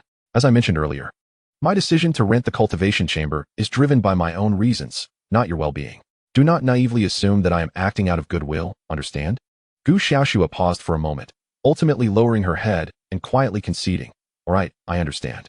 Tang Tian exhaled, stating, from this point forward, regarding spirit jade, I do not wish to hear any opinions from you. Your sole responsibility is to memorize the Guardian's Code and fulfill your duties as a protector accordingly. Gu Xiaoxue nodded in assent. However, just as Tang Tian believed he had finally elucidated his thoughts and felt a twinge of guilt for his earlier remarks, Gu Xiaoxue slowly lifted her head. Will you still eat breakfast if I make it for you? Tang Tian replied. You truly are for the first time. A hint of annoyance flickered within him towards Gu Xiaoxue. This stubborn girl is impervious to reason. Upon entering the meditation chamber, He tossed the array plate towards her and swiftly retreated into his own space. After sitting cross-legged for a considerable time, he gradually calmed his emotions.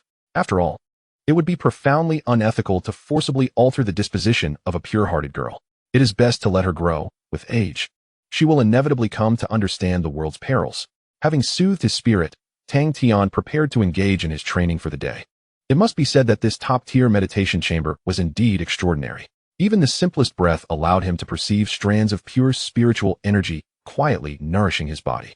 Prolonged exposure to such an environment would undoubtedly yield remarkable benefits for his cultivation. Of course, considering the exorbitant daily cost, one must ensure that it is worth the investment. Acquainted with his surroundings, Tang Tian did not hasten to begin his training. Instead, he activated the infinite consumption system. Following the recent transaction, he had accrued over 28,000 consumption points, supplemented by points obtained from renovation materials, bringing his total to over 20,000. If he were to pay off the annual rent in full, he could secure an additional 140,000 consumption points. However, beyond that, it remained uncertain when he might have the opportunity for substantial expenditures again. The priority for system exchanges was undoubtedly talent, which meant he could not exchange for a 6th-tier physique. Under such circumstances, it would be wiser to secure the 5th-tier physique first, leaving the remainder for later consideration. Having clarified his thoughts, Tang Tian promptly chose to exchange. 5th-tier physique, 10,000 consumption points. The system's prompt soon resonated. Exchange successful. The system will randomly select a type of 5th-tier physique. Upon successful extraction, congratulations, you have acquired the bloodline of the Great Wilderness Azure Python. Accompanied by the triumphant announcement of the exchange, a familiar warmth enveloped his entire being once more. In a daze, Tang Tian felt as if he had transported to the Great Wilderness, transforming into a colossal azure python spanning the peaks. With a slight undulation of his form, towering trees would crash to the ground, and numerous demonic beasts would perish on the spot. The azure python opened its massive maw, and a tempest arose, devouring the flesh and blood of all the demonic creatures. After a considerable time, Tang Tian emerged from the vivid scene, deep in thought.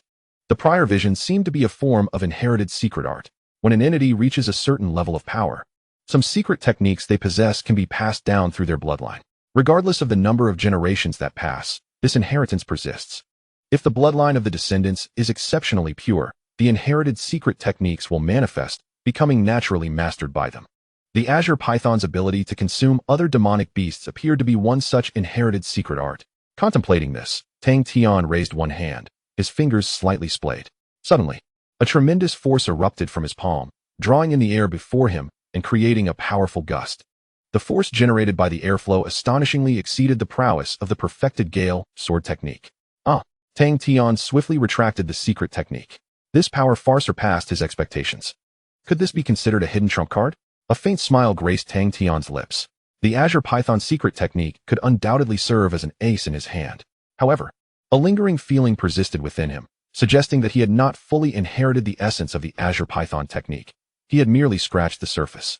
Perhaps he should attempt to utilize the comprehension feature within the system? With 10,000 consumption points remaining, he promptly chose to redeem them. One instance of intermediate comprehension, costing 10,000 consumption points. Intermediate comprehension. This could elevate the realm of techniques at the Xian level and below by one stage. Upon redeeming the points, Tang Tian employed the comprehension on the Azure Python technique. Yet, the system's notification chimed once more. Target technique level too high. Comprehension cannot be performed. Please redeem a higher level. Comprehension failed. Nevertheless, a delighted smile spread across Tang Tian's face. It was merely a matter of insufficient level. It did not imply that comprehension was impossible. Once he amassed enough consumption points, there would surely come a day when the Azure Python technique could reach its utmost pinnacle. Achieving parity with the grand ancestor of the Azure Python was not beyond the realm of possibility. Quite splendid. Tang Tian contentedly exited the system interface. Subsequently, 5 rings of talent ascended, and he commenced his training for the day. Chapter 20. Strange actions. Time flowed swiftly. Before long, it was already evening. In the Taoist training chamber, Tang Tian sat cross-legged upon the meditation mat, 5 rings of talent quietly hovering around him, flickering intermittently. With each breath, a substantial amount of pure spiritual energy surged into his being, and having recently broken through to the 4th layer of qi refinement, his power was steadily on the rise. Moments later, Tang Tian opened his eyes. Yet, he still felt a slight deficiency. After a full day of training, supplemented by various elixirs, he had reached the pinnacle of the 4th layer of qi refinement, and it would not be long before he successfully broke through to the 5th layer. Such a rate of advancement had far surpassed that of an ordinary practitioner with 5 rings of talent. There was no denying that his resources were extraordinarily formidable. The effects of the Taoist training chamber had directly propelled him to the limits of what could be born during the Qi refinement period. Additionally, numerous formless waves of Taoist principles enveloped his body. These were specially designed arrays for practitioners in the tribulation phase, although Tang Tian could not yet utilize them. They were subtly enhancing his training progress. Compared to the Zizhu courtyard, this was indeed far superior. Well, perhaps tomorrow would be better. Noticing the time, Tang Tian decided to conclude his training for the day. Exiting the training chamber, he activated the communication jade slip for Gu Xiaoxue. Soon, her figure emerged from another training chamber. Are you not planning to train a bit longer? This is the Dao-level training room, Gu Xiaoxue inquired. Observing her return to her previous demeanor, Tang Tian retorted playfully, staying up late harms the kidneys. Time to head home. Having spoken, he took the lead in departing, with Gu Xiaoxue obediently following in his wake. After a moment of silence, Tang Tian could no longer restrain his curiosity and inquired, "How does it feel?" Gu Xiaoxue responded with an enthusiastic, "It's fantastic. I previously presumed that a high-level cultivation chamber was merely a step above an ordinary one in terms of spiritual energy concentration. It is only now that I comprehend it also harbors a wealth of Taoist principles. Guided by these principles, I have recognized numerous areas where I fall short. Moreover, within the Tao-level cultivation chamber, one can directly connect with the heavens and the earth, the sun, moon, and stars, evoking a sensation of being at the very center of the world. It is simply marvelous," Gu Xiaoxue exclaimed. In contrast, Tang Tian appeared utterly bewildered. "Is that so? Are you certain we entered the same level of cultivation chamber?" He felt a wave of frustration wash over him. This girl had an uncanny knack for inadvertently delivering a crushing blow to his confidence. Upon reaching the outside dojo, Tang Tian returned to the Wendaoge. The previous supervisor was still present, and upon seeing Tang Tian's return, a smile brightened his face. "Have you completed your cultivation, fellow Taoist? How do you feel?" he inquired politely. Tang Tian looked at him, and, emulating Gu Xiaoxue's tone, replied, "It's splendid. However, I feel that 2 months is far too brief.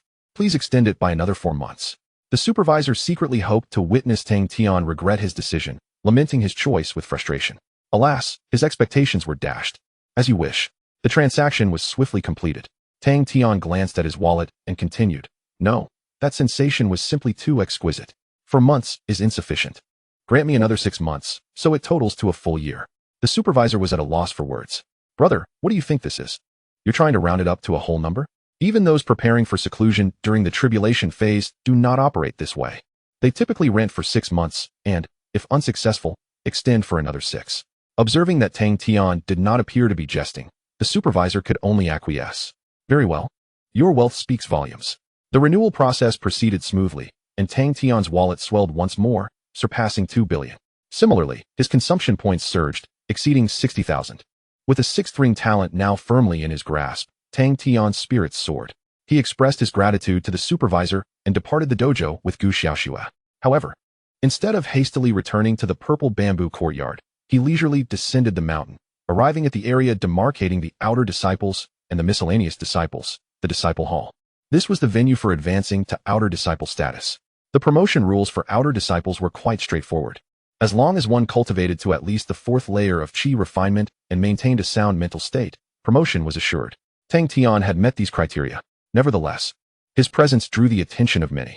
After all, it was quite a rarity for a high-ranking honorary disciple to partake in the promotion to outer disciple.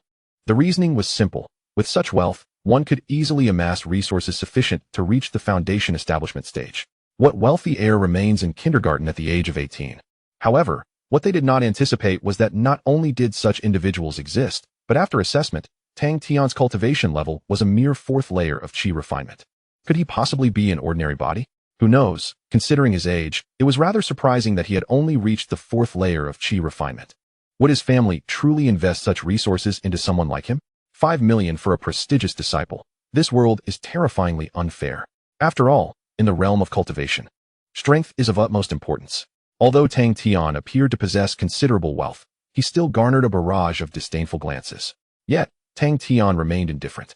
In fact, he found a certain pleasure in this situation, for such perceptions would lead others to misjudge his true capabilities, thus placing him in a relatively safe environment. Indeed, he feared death. There was nothing to deny in that admission. The cultivation world is fraught with peril, and a moment's carelessness could lead to the loss of life. Life is the most precious of all treasures, and Tang Tian had no desire to squander it due to his own negligence. He had yet to fully savor it. If possible, he would even prefer to bide his time until he was invincible before making his appearance. Following the cultivation assessment, Tang Tian successfully became an outer disciple. He then took Gu Xiaoxue with him back to the purple bamboo forest. Traversing the winding path, the two arrived before the formation. Suddenly, a figure on the periphery of the formation caught Tang Tian's attention. It was a woman clad in sheer fabric, lying motionless at the edge of the formation. Her attire somewhat disheveled, as if she had encountered some misfortune. Go take a look, Tang Tian instructed Gu Xiaoxue to investigate. Gu Xiaoxue approached, but soon her expression turned peculiar as she gestured to Tang Tian that there was no danger, encouraging him to come closer. As Tang Tian approached, his eyes widened in astonishment upon recognizing the woman's face. Oh, it's her? The woman was none other than Fong Fei. Gu Xiaoxue, taken aback, asked, "Do you know her?" Tang Tian nodded. "We crossed paths a few days ago, and my impression was not particularly favorable. What has happened to her?" "She seems to be injured and unconscious." Gu Xiaoxue pursed her lips. On the surface, it appears that way. However, she likely ingested a rare pill known as the hidden vein pill. I only learned about it by chance. After consuming the hidden vein pill, it creates the illusion of damaged meridians and physical weakness, but taking the antidote will restore her immediately. Tang Tian was momentarily taken aback. Such a pill existed? What purpose did Fong Fei have in consuming it? He lowered his gaze, observing Fong Fei's disheveled clothing, which left much of her fair skin exposed, rendering him speechless. What on earth was she doing in such a peculiar situation? Chapter 21. Heartless revelation. Find a way to wake her up. Tang Tian expressed his reluctance to entangle himself further with someone like Fong Fei, speaking to Gu Xiaoxue. Gu Xiaoxue stepped forward, forming a unique hand gesture, and gently pressed her fingers to Fong Fei's forehead. Moments later, Fong Fei let out a soft moan and gradually regained consciousness. What has happened to me? A wave of dizziness washed over Fong Fei, her gaze distant and her demeanor frail. She propped herself up, and inadvertently or not, her garment slipped slightly, revealing patches of delicate skin. "What are you doing here?" Tang Tian inquired. "I am injured," she replied softly. "I heard that this purple bamboo forest has healing properties, so I came to give it a try. But as I wandered, I somehow stumbled into a formation, and after that, I lost consciousness." She gently pressed her forehead, exuding an air of vulnerability. Moreover, her voice was markedly different from the one he had encountered days ago at the Jinyutang. Wasn't it exhausting to speak with such a strained tone? Observing her demeanor, Tang Tian surmised her intentions. Was this a self-scripted performance to present herself to him? Indeed, anyone capable of acquiring the purple bamboo courtyard must possess considerable wealth, which often signifies status and influence, making it difficult for certain young ladies to maintain composure. However, Fong Fei, could you not have prepared a bit better before taking action? Tang Tian, devoid of interest in her theatrics, spoke coolly. Fong Fei, what exactly do you intend to do? Upon hearing her name, Fong Fei momentarily froze. Then, she recognized the voice, feeling as though she had heard it before. Her heart raced as she slowly lifted her head, only to find herself utterly astonished. "It's you? How could you be here?" Fong Fei exclaimed, her shock causing her to drop her pretense, returning to her authentic self. Tang Tian chuckled. "That question should be directed at you. What are you doing outside my courtyard?" If I recall correctly, ordinary disciples are not permitted to enter the purple bamboo forest at will. Fong Fei appeared bewildered, struggling to grasp the situation. Disbelief flickered in her eyes as she exclaimed, "How is this possible? You, a mere servant who has made a little fortune, could not possibly have purchased the purple bamboo courtyard." Tang Tian replied with a cold smile. "Firstly, whether I bought the purple bamboo courtyard is of no concern to you. Secondly, I am now an outer disciple, and moreover, I hold the title of a senior honorary disciple of Qinghua sect. Finally, leave at once, or I shall notify the law enforcement hall." Fong Fei's expression froze. She intended to unearth Tang Tian's background, but noticed the gilded purple robe he wore. Indeed, it was the emblem of a senior honorary disciple, a guise no one dared to impersonate within Qinghua sect. In an instant, her emotions became exceedingly complex. She had not anticipated that after all her schemes and exorbitant efforts, she would find herself confronted by the very person she once looked down upon. "Will you leave on your own, or shall I have someone throw you out?" Tang Tian issued his final ultimatum. Fong Fei's countenance shifted, suddenly. She adopted a woeful expression, her voice tinged with a hint of tears. "Tang Tian, young Master Tang, you truly misunderstand me. I harbor no contempt for you at all. It's all that Lin Yu. She has always maligned you before me, leading to my misconceptions. I am genuinely injured, unable to circulate my meridians. Please, have compassion and allow me to rest here. I do not wish to enter the courtyard. If I were to return, my fate would surely be dire. Fong Fei's voice was filled with despair, her brow etched with sorrow. Had her target been an unsuspecting youth, she might have succeeded, alas. Tang Tian was already a seasoned player in this game. I grant you 3 breaths of time. Tang Tian remained indifferent. Listen to me, Tang Xiao. Fong Fei, unwilling to concede, shifted forward, her collar dipping lower with the movement. However, another figure interposed itself before her, Gu Xiaoxue. In that moment, she was silent yet imposing. Her gaze icy as it pierced through Fong Fei. She resembled a truly competent guard. Only 2 breaths remain, Tang Tian stated coolly. Fong Fei bit her lip, seemingly desperate to make one last effort. Yet, she was unable to breach Gu Xiaoxue's blockade. In resignation, she could only apologize softly before stumbling away from the Zizhu forest. After her departure, Tang Tian shook his head and activated the formation to enter the Zizhu courtyard. I finally adhered to the guard's code just now, otherwise, I would feel as though I had accomplished nothing, which would be a disservice given the generous salary, Gu Xiaoxue remarked, reverting to her usual demeanor with a cheerful smile. Tang Tian chuckled, that is merely the facade. Without your presence, the conflict I had with Jia Meng and others yesterday morning would have been unavoidable. The disturbances faced while conducting affairs at Qinyue sect would have multiplied endlessly. It is because of your existence that such trivial troubles have been averted, Gu Xiaoxue, puzzled, inquired. But the renowned disciples I have encountered, rarely do they face any offense, even when alone. It seems ordinary disciples fear them greatly. Tang Tian shook his head. They are merely intimidated by the robes they wear. This purple gown signifies ample wealth and an enigmatic background. However, if one's own strength is lacking, all that becomes meaningless. Someone will inevitably seek to test their limits, leading to countless troubles. Gu Xiaoxue nodded thoughtfully. Then, she remarked, the woman just now seemed so insincere. At first glance, her demeanor was clearly feigned. Surely no one would fall for that. Tang Tian rubbed his nose. In truth, he found Fong Fei's acting quite skillful. Had she been an unfamiliar woman unaware of her use of concealed veins, his demeanor would not have been as harsh as it had been. Could it be that women truly understand one another best? You are right. Her performance was lacking, Tang Tian concurred. Her attempts to approach you were likely driven by ulterior motives. Why not pursue a more honorable path? Gu Xiaoxue expressed her disapproval of Fong Fei's actions. Tang Tian replied, everyone has their own means of survival. I generally refrain from passing judgment on such matters. Let us not dwell on her any longer. Rest well, for we shall return to the dojo to train tomorrow. With that, the two retreated to their respective chambers. The bright moon hung high in the sky. A woman sits cross-legged amidst the mountains, her aura shifting continuously. It is Fong Fei. After a brief moment, she opens her eyes, her injuries having fully receded, restoring her to her former self. Damn that Tang Tian. She seethes with indignation in her eyes. What does wealth matter?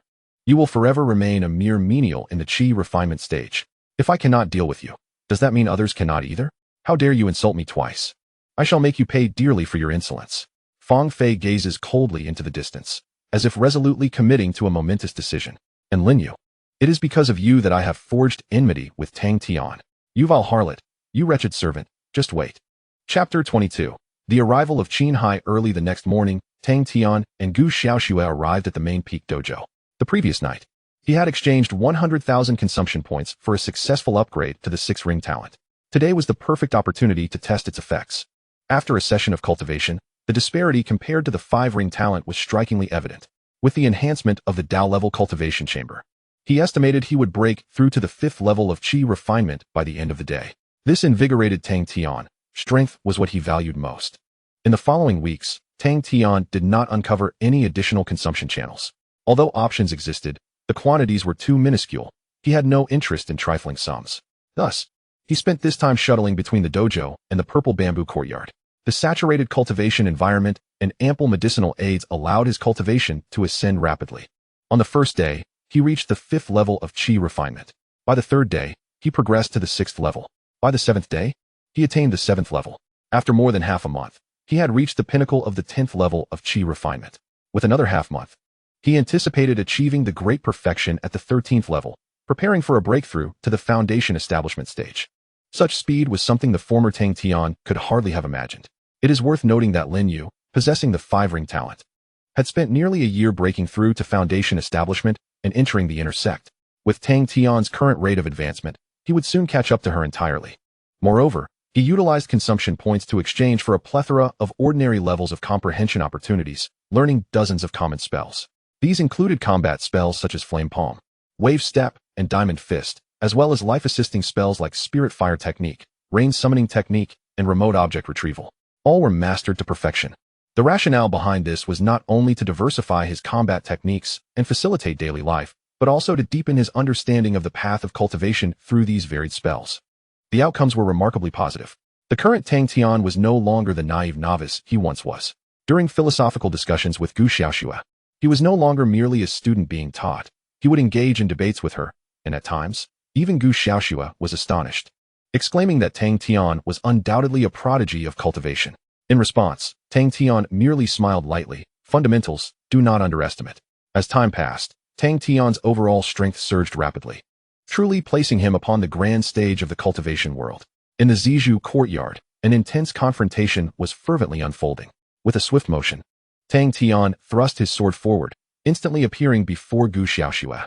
Yet, Gu Xiaoxue remained remarkably composed, raising her long sword to preemptively strike, making contact with the tip of Tang Tian's blade.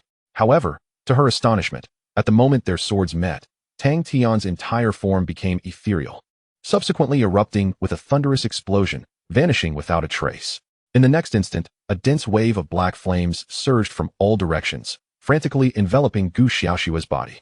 Frowning slightly, Gu Xiaoxue immediately formed a hand seal, unleashing a chilling aura that extinguished the black flames entirely.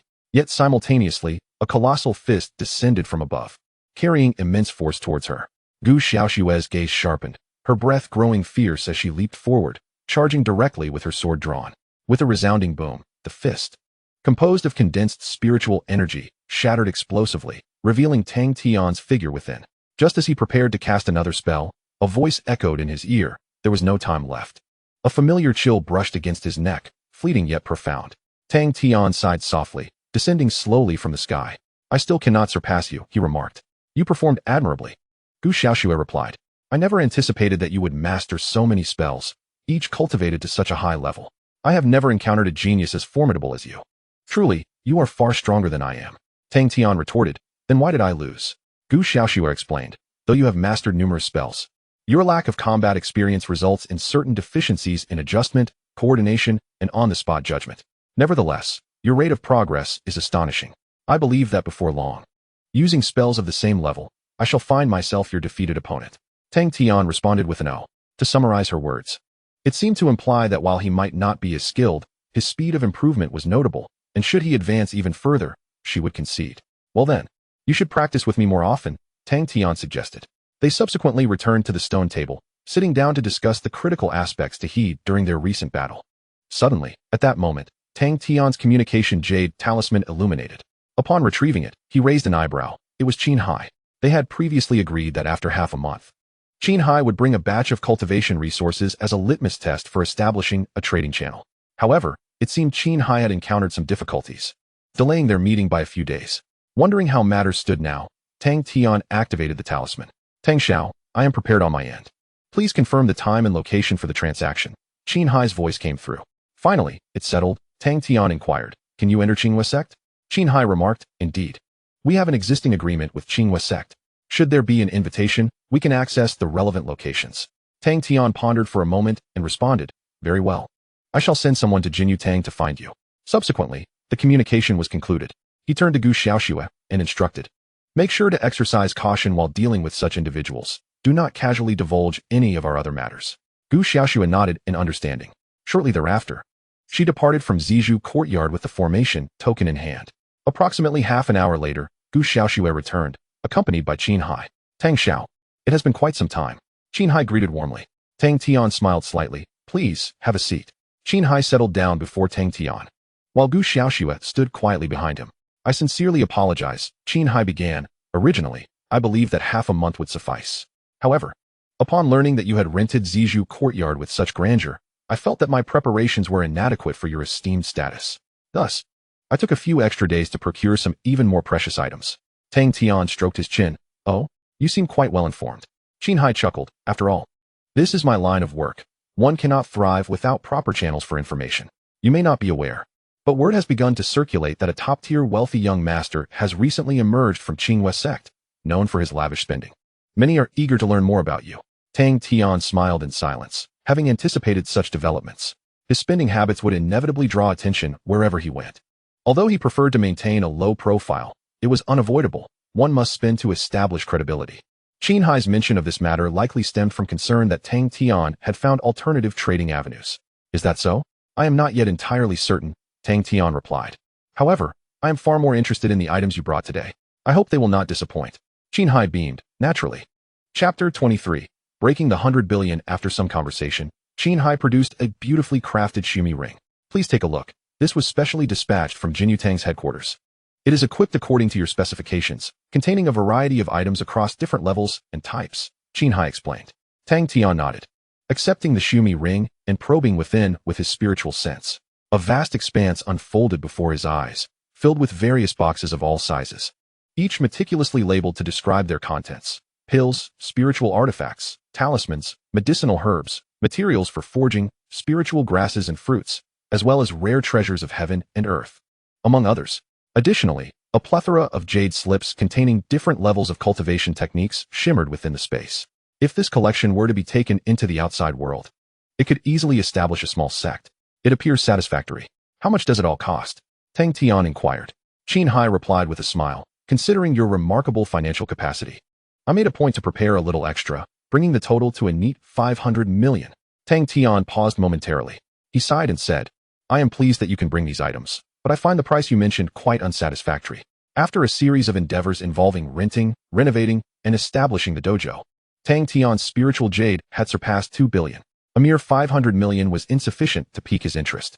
Noticing Tang Tian's apparent displeasure, Qinhai promptly inquired, Do you mean to say it is too expensive? Tang Tian cast him a sidelong glance. I once believed you would make an excellent partner. However, if you continue to underestimate me, our fates may well diverge here. Qinhai was taken aback, grasping the implication of Tang Tian's words. So, it was not merely that the sum was too small. He could somewhat comprehend the previous dissatisfaction when 1 million was spent, but this was 500 million. To still find that inadequate? Ultimately, it was a constricted perspective that limited his outlook. Such a prodigal individual could not be assessed through conventional lenses. Nevertheless, he quickly donned a more radiant smile. He had long heard of Tang Xiao's substantial financial prowess, and it appeared to be true. Thus, the time and effort he had expended in recent days were not in vain. Qinhai chuckled. What do you mean? Once more, Qinhai produced a shumi ring.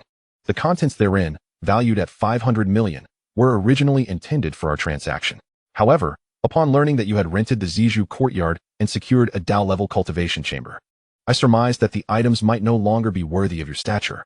Therefore, I submitted a request to the main hall for a selection of superior treasures. This is why I could not finalize our transaction on time. Tang Tian lightly tapped his fingers on the table. You are aware of the dojo's matters? Qinhai nodded. Of course.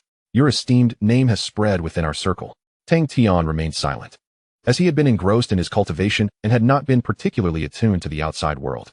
To his surprise, he had unwittingly become a minor celebrity. Naturally, this was somewhat to be expected. Very well, let me see what you have meticulously prepared. Tang Tian took the second shumi ring and extended his spiritual sense within. The contents were sparse, with only 5 exquisite boxes arranged in the center. Above each box was a description of the treasures. Fei Yu Huan Yunju, Earth-grade superior movement technique, 15 billion spiritual jade. Changgung Zi Jinjian, Earth-grade supreme spiritual weapon, 20 billion spiritual jade. Shi Sui Ling Yi, 7th grade heavenly materials and earthly treasures, 500 million spiritual jade per vial, totaling 5 vials. Shi Hun Ning Shendan, 7th grade elixirs, 300 million spiritual jade per vial, totaling 10 vials. Tian Lei Zhu, capable of summoning heavenly lightning, with a potency equivalent to a full force strike from a crossing tribulation stage cultivator, 100 million spiritual jade each, totaling 20. These treasures were on an entirely different tier compared to those within the previous shumi ring. Tang Tian regarded Qinhai thoughtfully and remarked, at Jinyutang, did you not claim that the amount you could authorize was only 10 million? How could it have grown so suddenly? It is quite an unreasonable matter. Qinhai let out a wry smile and said, I have staked my entire career on this. Based on your performance at Qinghua Gate, I surmised that you might be dissatisfied with the contents of the previous ring. Therefore, I secured my future as collateral and requested 5 treasures from the main hall. As long as you can purchase one of these items, I will be able to ascend another level within the Jinyu Hall.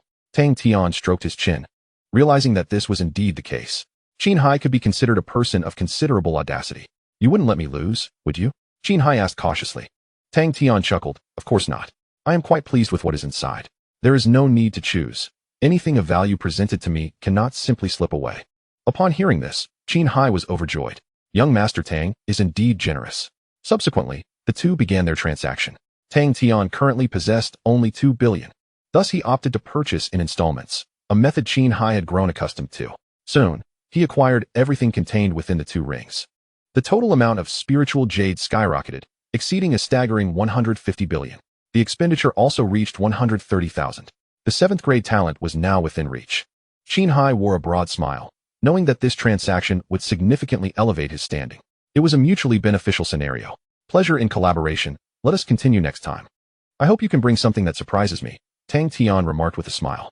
Qin Hai laughed heartily. Absolutely. I shall do my utmost. Moments later, Qin Hai departed from the Zizhu courtyard. Gu Xiaoxue resumed her seat, and even having witnessed Tang Tian's grand gestures before, she was still astounded by the recent transaction. How can you be so wealthy? I have never possessed more than 2 million spiritual jade, Gu Xiaoxue inquired, appearing somewhat disheartened.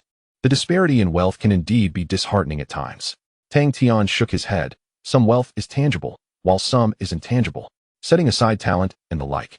Your cave dwelling, techniques, the spiritual tools in your possession, and even the environment in which you cultivate, if placed in the outside world, they would constitute a substantial fortune. Gu Xiaoxue replied, but all these were provided by the sect. Tang Tian smiled. You have learned and benefited from them, are they not yours? The essence of value remains fundamentally unchanged. Gu Xiaoxue responded with an "oh," revealing a contemplative expression. Tang Tian too appeared thoughtful, as he seemed to grasp the rationale behind Qinghua Gate's decision to open its ranks to honorary disciples. Sacrificing a small portion of authority in exchange for a wealth of resources to benefit their own disciples is a strategy employed in many places. The only issue is that only those sects in financial need would resort to such measures. Is Qinghua Gate truly in need of funds? Tang Tian could not ascertain. Chapter 24. The rare and unique gathering. After a moment of silence, Tang Tian suddenly recalled something. Xiaoxue, have I become quite famous recently? He inquired. During this period, he primarily frequented the Zhu Garden and the dojo, remaining oblivious to the affairs beyond his window, wholly devoted to studying the teachings of sages. However, Gu Xiaoxue enjoyed a relatively greater degree of freedom. On occasions when she did not attend the dojo, Tang Tian would grant her a respite, allowing her to attend to her own matters. Thus, she was likely privy to certain developments. Sort of, Gu Xiaoxue replied. I am not well acquainted with the happenings in the lower district, but I can confirm that some individuals from the upper district do occasionally gather to discuss you. Furthermore, the number of invitations from outside the academy has been steadily increasing. Just yesterday, upon my return, I observed a few individuals lurking outside the Zizhu forest, peering inside, and I had to chase them away. Tang Tian fell silent. He was aware that such occurrences would arise. Flaunting wealth and being ostentatious would undoubtedly pique the curiosity of certain individuals. However, he did not anticipate that the situation would escalate so rapidly. Do none of you engage in cultivation? Is the gossiping mentality within the cultivation world truly this severe?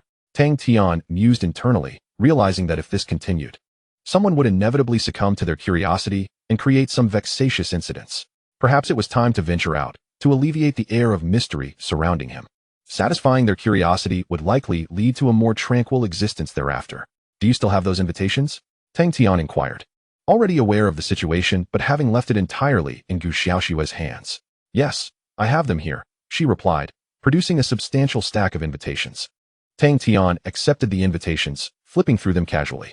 To his surprise, he was taken aback by the absurdity of the contents. Some invitations were for flower viewing, others for poetry recitals, and even some for watching beautiful women dance. One invitation was particularly outrageous, inviting him to the moon viewing at the Liuan Lake within the sect, an event meant for couples, and the sender was a man. Tang Tian rolled his eyes and discarded the frivolous invitations aside, ultimately retaining only one that appeared more legitimate. 10 days hence, the honorary disciple Qijin conference will be held at the Zhu Garden, cordially inviting you, the invitation stated, issued by the Zhu Garden itself. Are you familiar with this place? Tang Tian asked as he handed the invitation to Gu Xiaoxue. Gu Xiaoxue glanced at it and nodded. Yes, I know it. It is a garden filled with flowers. And every spring, various gatherings are held there. The Honorary Disciple Qijin Conference is one such event, specifically for honorary disciples, though I am not well acquainted with its particulars. Tang Tian stroked his chin, contemplating that it indeed sounded like a rather formal gathering. There should be quite a few attendees. Noticing the date on the invitation, which indicated it had been sent 4 days prior, he realized the Qijin conference was set to occur in 6 days. Please inquire about the specifics of the Qijin conference over the next few days. We shall attend together in 6 days, Tang Tian instructed. The next 6 days passed swiftly. In recent days, the gathering of people outside the purple bamboo forest has increased significantly. Each time Tang Tian steps outside, he attracts a multitude of curious gazes. And some individuals with ulterior motives even approach him for conversation. Despite Gu Xiaoxue's repeated interventions, there are still those who attempt to strike up a rapport in hopes of gleaning information. Consequently, Tang Tian decided to remain indoors, dedicating his time to cultivation within the confines of the purple bamboo courtyard. It was fortunate that he had wisely chosen a solitary existence. Otherwise, he might have encountered unforeseen complications. On the day of his transaction with Qinhai, Tang Tian expended 1 million consumption points to successfully exchange for the 7th ring talent. The enhancement provided by the 7 talent rings elevated his cultivation speed to new heights, allowing him to break through once again in just a few days, reaching the 11th layer of qi refinement. At this rate, it would not be long before he ascended to the foundational stage. Additionally, he utilized 100,000 consumption points to acquire a 6th grade physique, thus obtaining the Thunder Serpent bloodline. The Thunder Serpent bloodline significantly surpasses the Great Wilderness Green Python in terms of physical enhancement, though it regrettably did not grant any inherited secret techniques. Such occurrences, however, cannot be forced. One must leave things to fate, as he could always exchange for even more formidable physiques in the future. With the remaining consumption points, Tang Tian continued to exchange for various levels of enlightenment opportunities, learning several different techniques to further enhance his understanding of cultivation and the Tao. Furthermore, Gu Xiaoxue managed to gather some information regarding the Rare Treasures gathering. This event is indeed a gathering exclusively for honorary disciples, with eligibility limited to those at least of intermediate honorary disciple status. The primary purpose of the gathering is to provide a recreational venue for these disciples, as not all honorary disciples, unlike Tang Tian, prefer to seclude themselves in their homes for cultivation. In fact, most honorary disciples are not particularly enthusiastic about cultivation. They favor leisurely pursuits such as exploring scenic landscapes, enjoying the beauty of flowers and the moon, and engaging in music and dance, finding joy in social interactions. Purchasing status merely enhances their enjoyment. Though Tang Tian was not particularly interested in these activities, another aspect of the Rare Treasures gathering piqued his curiosity: the Rare Treasures appreciation. During this segment, the Spring Appreciation Garden would present a selection of unique items for honorary disciples to appraise, with those interested having the opportunity to purchase them. In gatherings of this nature, regardless of the category of items presented, one word invariably surfaces: expensive. Tang Tian was quite fond of this term. Thus, he immediately resolved to attend the Rare Treasures gathering, undeterred by any obstacles. Early in the morning, he awoke with the dawn, breathing in the fresh air. The subtle fragrance of flowers filled his senses. Let's pick some locust flowers today. They are particularly delicious when steamed with flour, Tang Tian remarked to Gu Xiaoxue, who was setting the table. Can locust flowers be eaten? Gu Xiaoxue inquired, tilting her head. Unbeknownst to her, the old locust tree had blossomed into clusters of white flowers, exuding a gentle fragrance. Of course, they can be eaten, he replied. Tang Tian settled himself at the table, observing the small smudge of black ash on Gu Xiaoxue's nose, and could not help but chuckle. Are you still cooking with firewood? I merely mentioned it in passing the other day. He then gestured towards his own nose. Gu Xiaoxue wiped away the ash with her hand and replied, You spoke the truth. Food cooked over firewood indeed has a unique aroma. The flavor is simply unparalleled. With a smile, Tang Tian began to savor his modest breakfast. After finishing their meal, the two tidied up and departed from Zizhu Courtyard, traversing through a secluded path towards the direction of the Spring Appreciation Garden. Chapter 25. 3 types of people after circumventing the main peak. Tang Tian and Gu Xiaoxue arrived at the east peak of Qingwei Gate. The Spring Appreciation Garden was situated atop this peak. Along their journey, Tang Tian noticed an increasing number of honorary disciples accompanying him, all seemingly heading to the Rare Treasures Conference. He also observed that nearly all these honorary disciples were flanked by several different students, including inner disciples and core disciples, presumably serving as their protectors. Tang Tian's presence did not attract much attention, as many had only heard of his name without ever having seen his visage. However, just as he was nearing the Spring Appreciation Garden, a youth fanning himself approached him. Friend, are you here alone? The boy inquired. Tang Tian glanced at him. He too was clad in the attire of a high-ranking honorary disciple, yet he had no attendants beside him. Tang Tian then gestured towards Gu Xiaoxue. The boy responded with an "Oh," and continued, "What I meant was, you have no other companions, right? Coincidentally, I am also alone. Shall we join forces?" Tang Tian fell silent, realizing that the boy had overlooked Gu Xiaoshua's presence. Although he was reluctant to accompany others, he recalled that one of his purposes for venturing out today was to engage with others and diminish his air of mystery, ultimately nodding in agreement. "I am Wang Ziyu." The youth introduced himself. "I am Tang Tian," Tang Tian replied. Upon hearing this name, Wang Ziyu's expression shifted to one of astonishment. "You are the renowned Tang Tian, the young master causing quite a stir recently." Tang Tian responded, "Stir?" Wang Ziyu laughed lightly. "Zizhu Courtyard has not hosted anyone for quite some time. Moreover, the Dao-level cultivation chambers are not accessible to just anyone, yet you have taken 2 rooms and renewed your stay for another year. It is only natural that you have garnered attention." Tang Tian was at a loss for words, eventually managing to say, "I merely acted on impulse." Wang Ziyu clapped his hands together. "What a splendid declaration of acting on impulse. This should be the guiding principle for us honorary disciples. Unlike certain individuals who constantly vie for superiority, each attempting to outshine the other, akin to infants still dependent on their mothers." Tang Tian laughed. "Is it truly so?" Wang Ziyu smirked. "You have simply had too little contact with the outside world. You will see soon enough." The 3 of them then arrived at the entrance of the Spring Appreciation Garden. With an invitation in hand, they were granted smooth passage inside. As Gu Xiaoxue remarked, "This place is adorned with an array of flowers, resplendent in their colors. With the arrival of spring, the blossoms compete in beauty, filling the garden with their fragrant allure. A true feast for the senses." After meandering through the Spring Appreciation Garden for a while, Tang Tian finally comprehended why Wang Ziyu had made such a statement. Along the way, he observed several groups of honorary disciples clustered together, engaging in conversations about rather perplexing subjects. "Just the other day, the window of my cave abode broke, and I purchased a water mirror, which cost me a staggering 80,000 spirit jade. Alas, what a ripoff." One individual lamented, shaking his head. Another chimed in, "Indeed. I cannot fathom how prices have surged so suddenly. Yesterday, I acquired a mere ordinary golden silk jade cushion and ended up spending 130,000. Tang Tian was taken aback. "Are you genuinely lamenting the price?" Meanwhile, another group's discussion opened his eyes even further. "Brother, I heard you dined at the Delicacy Pavilion yesterday, and in a fit of merriment, you covered the entire bill?" One person inquired. Another burst into laughter. "Well, it wasn't exactly a fit of merriment. I was simply in high spirits, just over 1 million, but as long as everyone is happy, that's what matters." The questioner squinted. "Is that so? Then how is it that I heard you merely put it on account?" The other's face flushed crimson, and he exclaimed, "How can you slander me without basis?" Tang Tian sighed, pondering the absurdity of these people. However, his next encounter with a third group was even more outrageous. "Oh, sister, the little kitten in your arms is utterly adorable. What noble lineage does it possess?" One asked. "Oh, it's rather ordinary, just a touch of flower spirit bloodline." The sister replied, "What about the kingfisher perched on your shoulder? What lineage does it belong to?" "Merely the bloodline of a celestial bird, not as noble as yours." "No, yours is more noble." "No, yours is. Yours is. Yours is."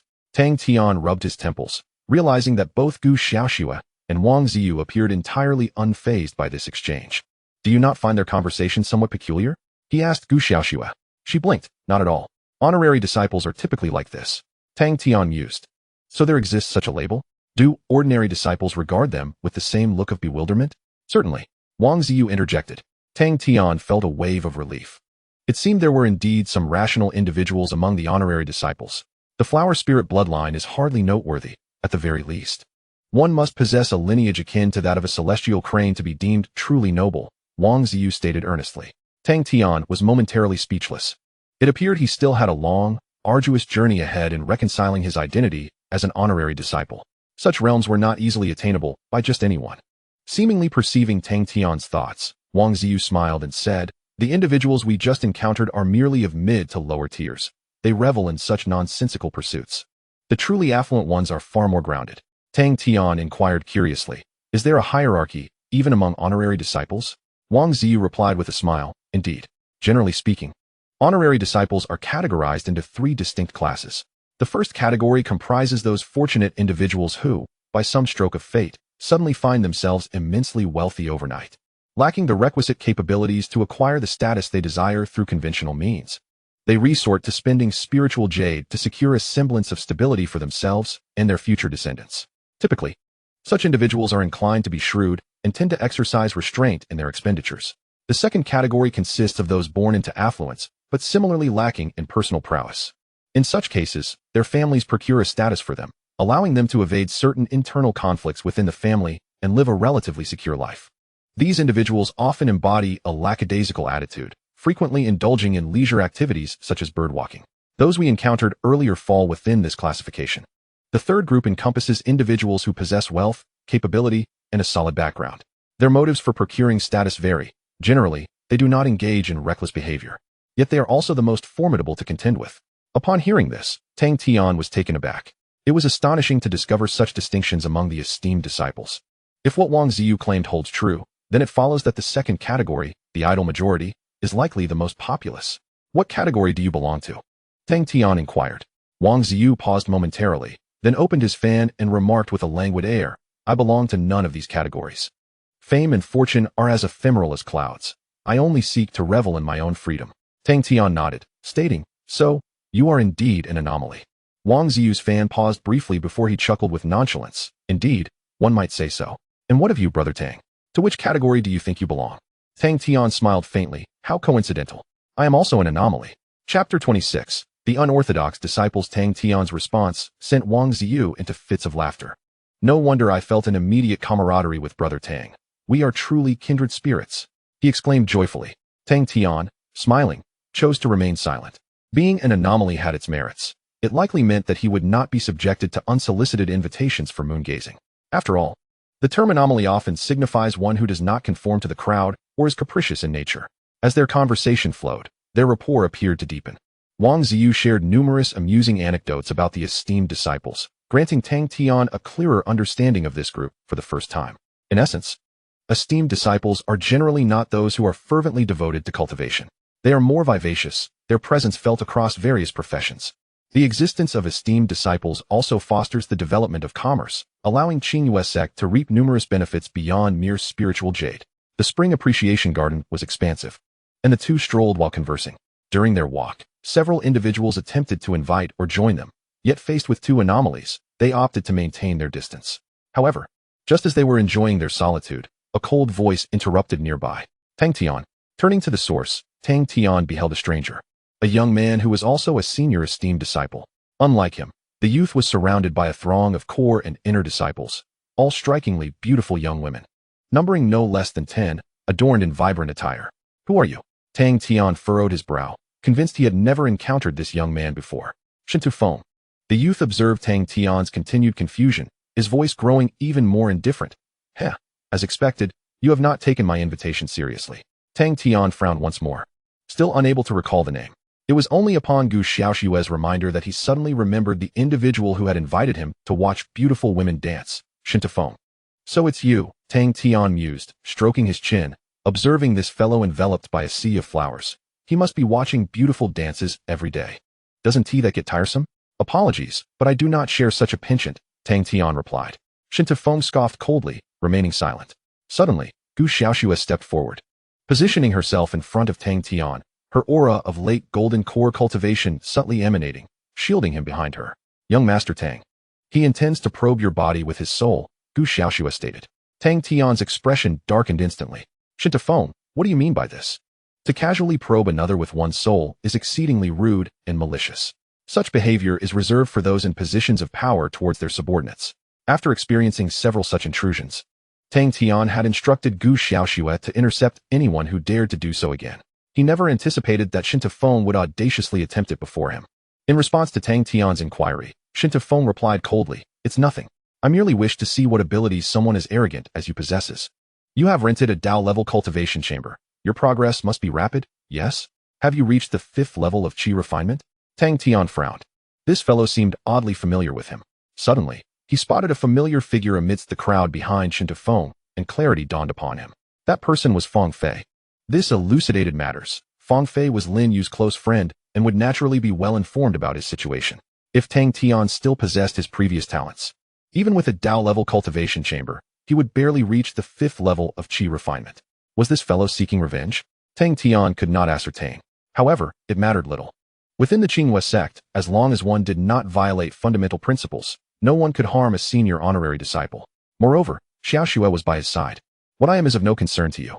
Should you dare to offend again, do not blame me for being impolite, Tang Tian stated coldly.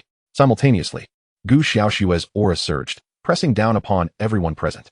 After days of cultivation, her prowess was now exceedingly close to reaching the pinnacle of the Golden Core stage. And coupled with her extraordinary talent, she was indeed formidable enough to rival typical Golden Core practitioners. Feng certainly felt the weight of this pressure, though visibly displeased. He ultimately refrained from reacting. This is the Spring Appreciation Garden. I do not wish to stir up trouble. But mark my words, you will eventually pay for your arrogance. He declared. Let us go. Having spoken, Feng departed with his entourage, circumventing Tang Tian. Tang Tian appeared contemplative. Arrogance. Who, in truth, is being arrogant? He found himself perplexed by Feng's thought process. Nevertheless, it was of little consequence. As the saying goes, he had Gu Xiaoxue by his side. Once Feng had receded into the distance, Gu Xiaoxue retracted her imposing aura, returning to her position behind Tang Tian. Beside them, Wang Ziyu couldn't help but steal a few glances at her before remarking, Brother Tang, your little guardian is quite remarkable. I find myself envious. Tang Tian cast him a sidelong glance and retorted, Then why don't you procure one for yourself? Wang Ziyu chuckled, I am accustomed to my solitary ways. Besides, within Xinghua's sect, what dangers exist?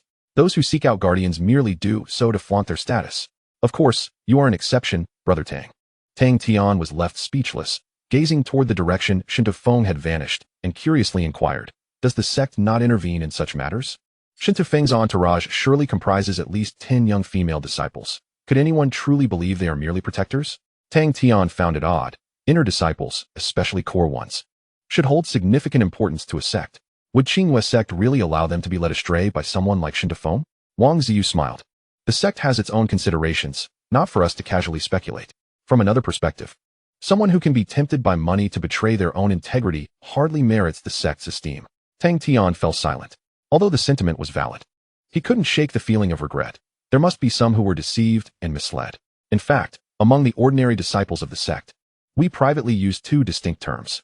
Wang Ziyu continued. Those who are single-minded in their pursuit of the Tao, diligently cultivating without yielding to external temptations, are referred to as pure disciples. Conversely, those who are tainted by desires for spirit jade and reputation are labeled as impure disciples, which includes guardians as well. Tang Tian furrowed his brow, instinctively glancing at Gu Xiaoxue. By this definition, she too would be considered an impure disciple, yet she exhibited no such corrupt behavior. Rather, her innocence often left Tang Tian exasperated. Such terminology is truly unpalatable, Tang Tian remarked. Wang Ziyu shook his head with a smile. Indeed, it is unpleasant. Yet it reflects the truth. Regardless of the reasons, it signifies that their resolve in the Tao has wavered. Tang Tian instinctively sought to counter this claim, but struggled to find a compelling argument. Indeed, for a genuine cultivator, maintaining a steadfast heart towards the Tao is paramount. One must not allow tribulations or other circumstances to disturb their inner peace. Those with a pure heart are the future most cherished by the sect. Meanwhile, Feng's expression remained grim. Being rebuffed and threatened to his face left him quite displeased. Fong Fei, you were right. This Tang Tian is undeniably arrogant, Feng declared. Fong Fei stepped forward and gently replied, Do not take offense. After all, he has just acquired both the Zizhu courtyard and the Tao-level cultivation chambers in one fell swoop. A bit of pride is only natural. Feng let out a cold snort. And what of it? There are many within the sect who possess substantial wealth. And he is merely a fortunate nouveau riche. Despite my sincere invitation for him to attend the elders' discussion, he couldn't even remember my name. Such arrogance is nothing short of ignorance. Fong Fei lowered her head slightly and whispered, When I delivered the invitation, I specifically mentioned you. Yet he didn't even step through the door. Feng gritted his teeth. Just wait. He will inevitably pay the price. After a moment, he continued, By the way, when will that pure disciple, soon to be promoted to core status, arrive? Fong Fei smiled gently, Very soon. Rest assured, I will certainly present her to you. Chapter 27. Stealing the spotlight after the incident involving Feng, Tang Tian lost the desire to continue exploring. Thus, they sought a tranquil pavilion to sit and await the commencement of the Rare Treasures Conference. Are there truly many treasures at the Rare Treasures Conference? Tang Tian inquired. Wang Ziyu, fanning himself, replied, How can one say there are just many? There are indeed a plethora of treasures. Whatever you can think of. This conference will have it all. Just wait and see. Tang Tian was momentarily speechless. What was the difference between this statement and silence? He took out a plate of fresh spiritual fruits, eating while he waited. Wang Ziyu unabashedly reached over and grabbed a handful, saying, The main focus of the conference is on ordinary high-ranking honorary disciples and intermediate honorary disciples. With your financial capacity, Tang brother, you're sure to have a splendid time. Tang Tian curled his lips. From what you say, I have the feeling today won't be particularly enjoyable. Wang Ziyu was taken aback. Huh? Why not? Tang Tian refrained from explaining. Since the event catered to ordinary honorary disciples, the prices of the items within would surely not be exorbitant. This meant he wouldn't have to spend much, which hardly seemed a cause for joy. After a while of waiting, the Rare Treasures Conference finally commenced. Hundreds of honorary disciples gathered amidst a sea of flowers. At the heart of this floral expanse stood a magnificent fountain, where the conference was officially held. Choosing a random spot to sit, they admired the spectacle of music and dance before the event began in earnest. After a series of unremarkable opening remarks, the organizers unveiled the first treasure.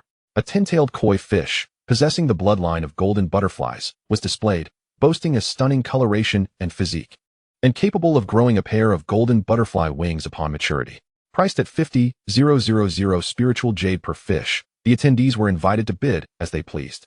The coordinator lifted a transparent circular display, which hovered in midair, and under the illumination of various lights, the tin koi reflected a dazzling array of colors. Soon, participants began to place bids for the different koi. Observing the enthusiastic crowd, Tang Tian asked Wang Ziyu, "What are the characteristics of this koi?" Wang Ziyu replied, "Nothing particular. It's just an ordinary koi." Tang Tian pondered for a moment, and then asked, "Then what rank of beast is the golden butterfly bloodline?" Wang Ziyu chuckled. "It's merely an ordinary mortal beast. This type of koi is specifically bred by people, primarily aimed at curiosity." Tang Tian was taken aback. It turned out that the so-called Rare Treasure Society primarily revolved around the notion of rare. He had assumed, at the very least, that it would pertain to matters related to cultivation. Ultimately, his perspective was rather limited. For the majority of renowned disciples, the act of cultivating was truly of little significance. The thrill of the hunt for the extraordinary was what truly captivated them. Observing Tang's demeanor, Wang Ziyu remarked with a smile, "It seems Brother Tang is not particularly interested in it." Tang Tian paused. Indeed, he harbored no interest in such matters. He leaned more towards the practical. However, having chosen the path of a renowned disciple, perhaps engaging in activities that aligned with his persona would be more beneficial. "Are they delicious?" Tang Tian inquired. Wang Ziyu was momentarily taken aback, responding, "Typically, one wouldn't spend such a sum just to sample the texture, would they?" Tang Tian smiled faintly. "Then allow me to set the precedent." He then boldly declared his bid, 1 million per piece. The other renowned disciples, who had been engaged in a bidding war around 70 to 80,000, were rendered speechless in an instant. Even the person in charge doubted his own hearing, incredulously asking, "Young sir, are you certain your bid is 1 million per piece?" Leaning languidly in his chair, Tang Tian replied nonchalantly, "I can't be bothered to haggle. I'll only call this once. Whoever bids higher can take it." The expression of the person in charge was one of disbelief. Was this even a valid justification? Could someone truly be this indifferent? The other renowned disciples exchanged glances, astonished. These koi with the golden butterfly bloodline could fetch at most 100,000 spirit jade. 1 million? Who would expend such a colossal sum on something merely for aesthetic appreciation? Brother Tang truly has audacity. Wang Ziyu exclaimed in admiration. Tang Tian responded calmly, "It's not much, just foregoing a snack to cover it." The crowd reacted with astonishment. Such extravagance. You need to spend 10 million for a mere snack? What kind of snack could that be? Dragon liver and phoenix marrow? They were aware of Tang Tian's wealth, yet they never anticipated his spending habits to be so unrestrained. A presence entirely of a different caliber. No one dared to raise their bids further. Under the gazes of the astonished onlookers, Tang Tian successfully secured the tin-tailed koi with the golden butterfly bloodline. Regrettably, the system deemed this expenditure to fall outside the realm of normal transactions, thus failing to trigger any refunds or consumption points. However, it was of little consequence. Given Tang Tian's current assets, 10 million was a trifling amount. After this brief interlude, the Rare Treasures Society continued. The next remarkable item was a flower exuding an unusual fragrance, dispersing pollen that glimmered like fireflies by night. The starting bid was set at 100,000 spirit jade. 1 million, Tang Tian interjected, elevating the price tenfold before others had the chance to bid. Silence enveloped the room, yet no one voiced any objections. After all, he was spending his own money, and how he chose to spend it was of no concern to them. Moreover, this spectacle was far more entertaining than the Rare Treasures Society itself. Upon returning, they would undoubtedly have grand tales to boast about amongst their peers. Subsequently, Tang Tian chose to place a bid on every rare item presented. Merely trifles. I have long since grown weary of them. Nevertheless, his domineering behavior has sparked the ire of certain individuals.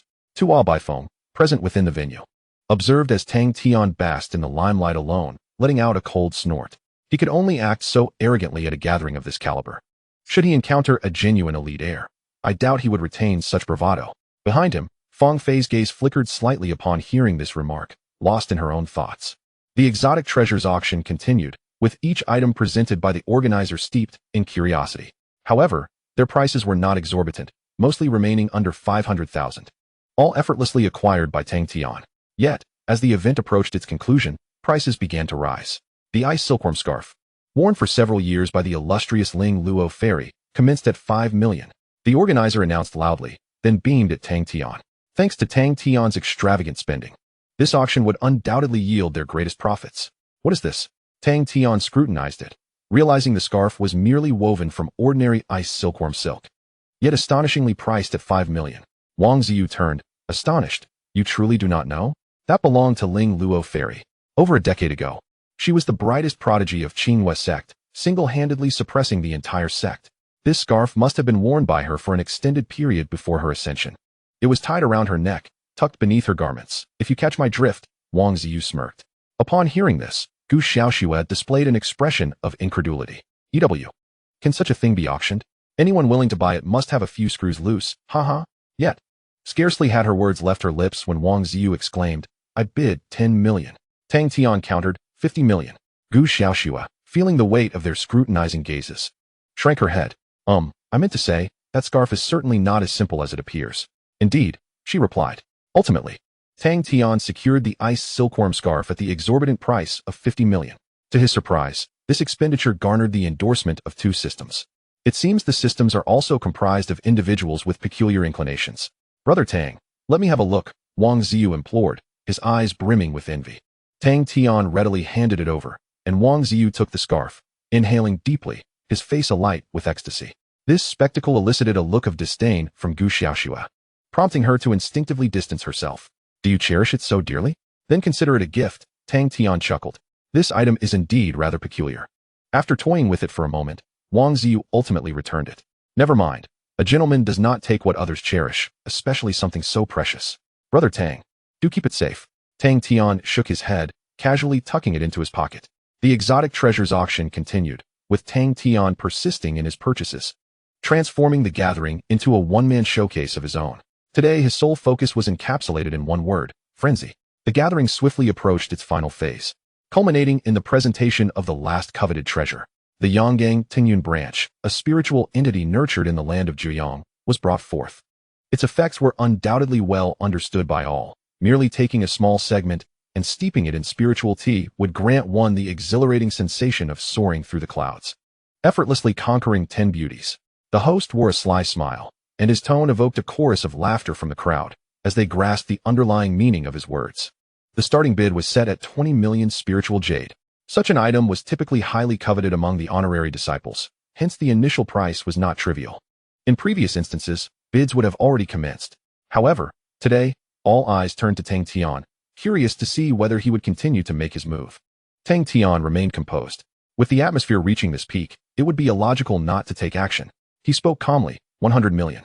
Following his declaration, he chose to disregard the proceedings. The crowd gasped in astonishment. Such extraordinary financial prowess was enviable, even among those who shared the same honorary disciple status. The price had surged 5-fold in an instant, causing those who initially intended to bid to withdraw. The Tingyun branch was trivial in comparison. Offending a financially formidable honorary disciple was not a wise course of action. After a brief pause with no further bids, the host prepared to conclude this final transaction. Yet, at that moment, a chilling voice resounded, 100 million and 10,000 spiritual jade. The crowd was taken aback, turning to identify the source. Tang Tian raised an eyebrow. Even at this juncture, someone dared to contest him. How desperately did this individual covet the item? Following the direction of the voice, Tang Tian soon realized it was Shentufeng. It became clear why he sought such an artifact. Given the throng of formidable female cultivators surrounding him, his slender frame was hardly a match for their prowess. The Yanggang Tingyun branch might restore his masculine vigor. Had someone outbid Tang Tian earlier, he would not have raised his offer. Yet, with only this final item remaining, failing to secure it would render the day less than perfect. Moreover, the rival was none other than the antagonistic Shentufeng. After some contemplation, Tang Tian raised his bid once more, 110 million. Shun Tufeng's countenance darkened, glaring at him with palpable hostility. Tang Tian remained unfazed, ignoring his glare. 115 million. Shun Tufeng seemed resolute in his desire to claim it. But Tang Tian would not grant him that opportunity. He announced a figure that left the crowd in despair, 500 million. The audience erupted in disbelief. Incredible. 500 million for a mere segment of Tingyun branch, a level of expenditure beyond their comprehension. It was no wonder that the powerful were deemed exceptional. Finally, a bid had been made, and the spectacle of strong contenders was captivating. Yet, Shun Tufeng appeared to falter. The whispers of the crowd revealed just how dire his situation had become. Tang Tian, what do you mean? He exclaimed angrily, without even glancing at him. Tang Tian replied coolly, is there a problem? Shun Tufeng retorted, did you not previously assert that you would cease bidding if someone offered a higher price? Why are you being so contradictory? Tang Tian responded, contradictory? Shun Tufeng insisted, indeed, you have raised the price twice already. Are you deliberately seeking a quarrel? Tang Tian inquired. What do you mean? Shun Tufeng frowned. I mean, since you have resolved to bid only once, why are you competing with me over this matter? Tang Tian mused, yes. Why indeed? Shun Tufeng declared, as the saying goes, when you find it futile to argue with a fool, the best course of action is to infuriate him. Indeed. Shun Tufeng was visibly enraged, his hair standing on end. He sprang to his feet, landing directly before Tang Tian, his golden core aura erupting powerfully. However, as he moved, Gu Xiaoxue had already positioned herself in front of Lin Tian, shielding him from the overwhelming pressure. If one cannot afford it, then one cannot. There is no shame in that. Is it necessary to become so frantic? Tang Tian maintained a calm demeanor, stating indifferently. Shun Tufeng, his face reddening, retorted. Being wealthy is impressive, is it? Do you truly believe yourself formidable? Compared to those genuine young masters, you are nothing but an ant. Tang Tian chuckled. You mentioned those young masters, not yourself. Shun Tufeng's expression darkened completely. He waved his hand, ordering his guards to stand before Tang Tian, coldly declaring. You are far too arrogant. Do you truly believe that wealth grants you everything? I shall see if you can take it away today. Tang Tian paused momentarily, then crossed his arms, leisurely reclining against the back of his chair. This fellow had clearly lost his composure. Today, he was merely a guest, required only to pay. Whether he could acquire the item was the responsibility of the host, Zhu Garden. As expected, upon hearing this, the organizer grew anxious. Young Master Shun, your actions may be somewhat inappropriate, don't you think? This is Zhu Garden. I implore you to show some consideration. Yet, at that moment, Shun Tufeng was beyond reason. Shouting, your consideration is noted, but what of my dignity? Do not forget, I represent young Master Lu's honor. When Shun Tufeng uttered the name of young Master Lu, the expressions of most present changed dramatically. Even the organizer was momentarily stunned, hesitating to continue persuading him. Tang Tian furrowed his brow slightly. This young Master Lu seemed quite formidable. Just as he pondered, a cultured voice floated over. Since when could you represent Lu Chang'e? Shall I inquire with him on another day? Subsequently, a young man clad in a flowing white robe flew over from a distance. Beside him were several individuals dressed in the attire of core disciples. However, the aura emanating from those disciples was exceptionally obscure, even more powerful than Gu Xiaoxue's.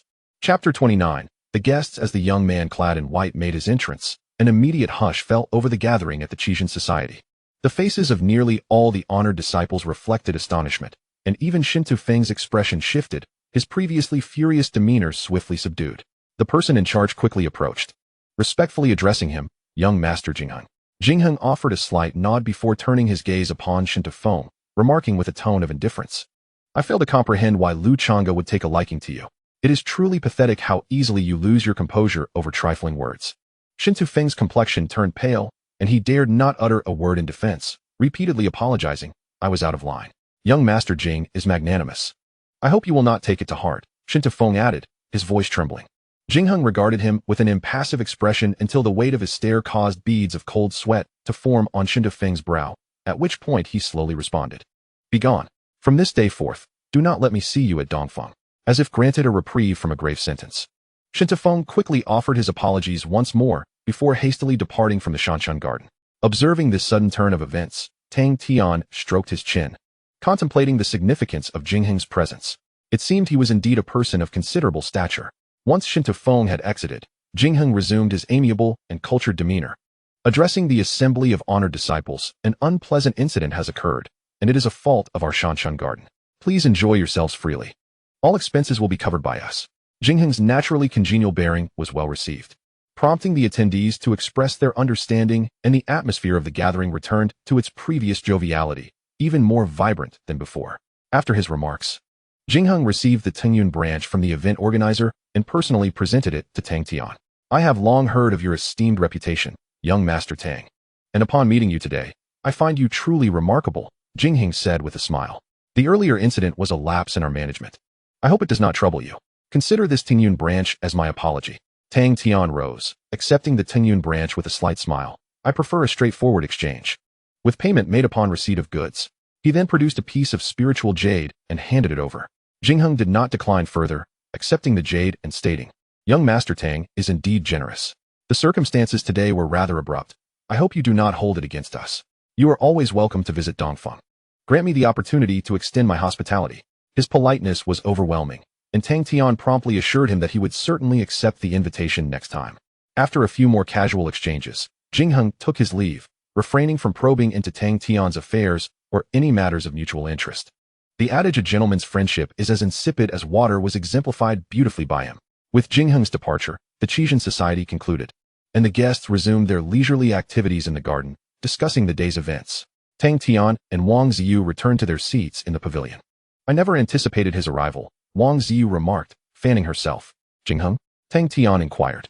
Wang Ziyu nodded. He is the most formidable honored disciple of Dongfeng, and among the strongest disciples of our Qinghua sect. Even the peak master of Dongfeng must treat him with utmost courtesy. Tang Tian was taken aback. So Jingheng was also an honored disciple? It seemed the disparities among honored disciples were indeed quite significant. Given his remarkable prowess, why would he settle for the title of honorary disciple? Tang Tian inquired, perplexed. From his prior understanding, he had gathered that the status of an honorary disciple was not particularly esteemed among the higher echelons of Qinghua sect, rendering it largely insignificant. Wang Ziyu chuckled softly and responded, do you recall the 3 types of individuals I mentioned earlier? Among the honorary disciples, there exists a category whose lineage is illustrious, whose wealth is staggering, and whose own abilities are exceptionally formidable, rivaling those of the premier core disciples. The reasons for such individuals choosing to be honorary disciples vary greatly. Young Master Jingheng is one such individual, indeed one of the most distinguished. Tang Tian pressed further, what could Jingheng's purpose be? Wang Ziyu replied, I cannot say for certain. The pursuits of such individuals are on a different level compared to ordinary honorary disciples. However, I can tell you that within the Eastern Peak, Jingheng's standing is second only to that of the Peak Master, and he even has a hand in the appointments of elders. Tang Tian raised an eyebrow, a flicker of realization dawning upon him. There must be some connection to power at play here, he mused. After a moment's thought, he asked, are there others of similar stature within Qinghua sect? It was prudent to clarify this matter to avoid inadvertently entangling himself in future complications. Certainly. Wang Ziyu replied with a smile. Within Qinghua sect, there are 5 prominent young masters and 2 esteemed young ladies, all of whom share Jingheng's level of distinction. They are known as Dongjing, Beiguan, Shidu, Nanfeng Machin, and the main peak S. Lushing. Dongjing refers to Jingheng of the Eastern Peak, Beiguan to Guanming of the Northern Peak, and Shidu to Du Yuanqing of the Western Peak. The Southern Peak is the domain of the 2 young ladies, Ma Xiaoxiao and Chen Sairu, who share a close bond and coexist harmoniously. The main peak features Lu Changge and Taiyan Yangxing, who are in fierce competition. They are the most formidable honorary disciples of Qinghua sect. Tang Tian fell silent, astonished by the number of individuals holding equal standing with Jingheng. It appeared that the influence of these 5 young masters and 2 esteemed young ladies nearly dominated Qinghua sect. Was the sect truly indifferent to allowing them such vast power? There must be intricate relationships at play that he was unaware of. Is the sect not concerned? Tang Tian ventured cautiously. Wang Ziyu laughed lightly. Concerned about what? Regardless, they are all members of Qinghua sect.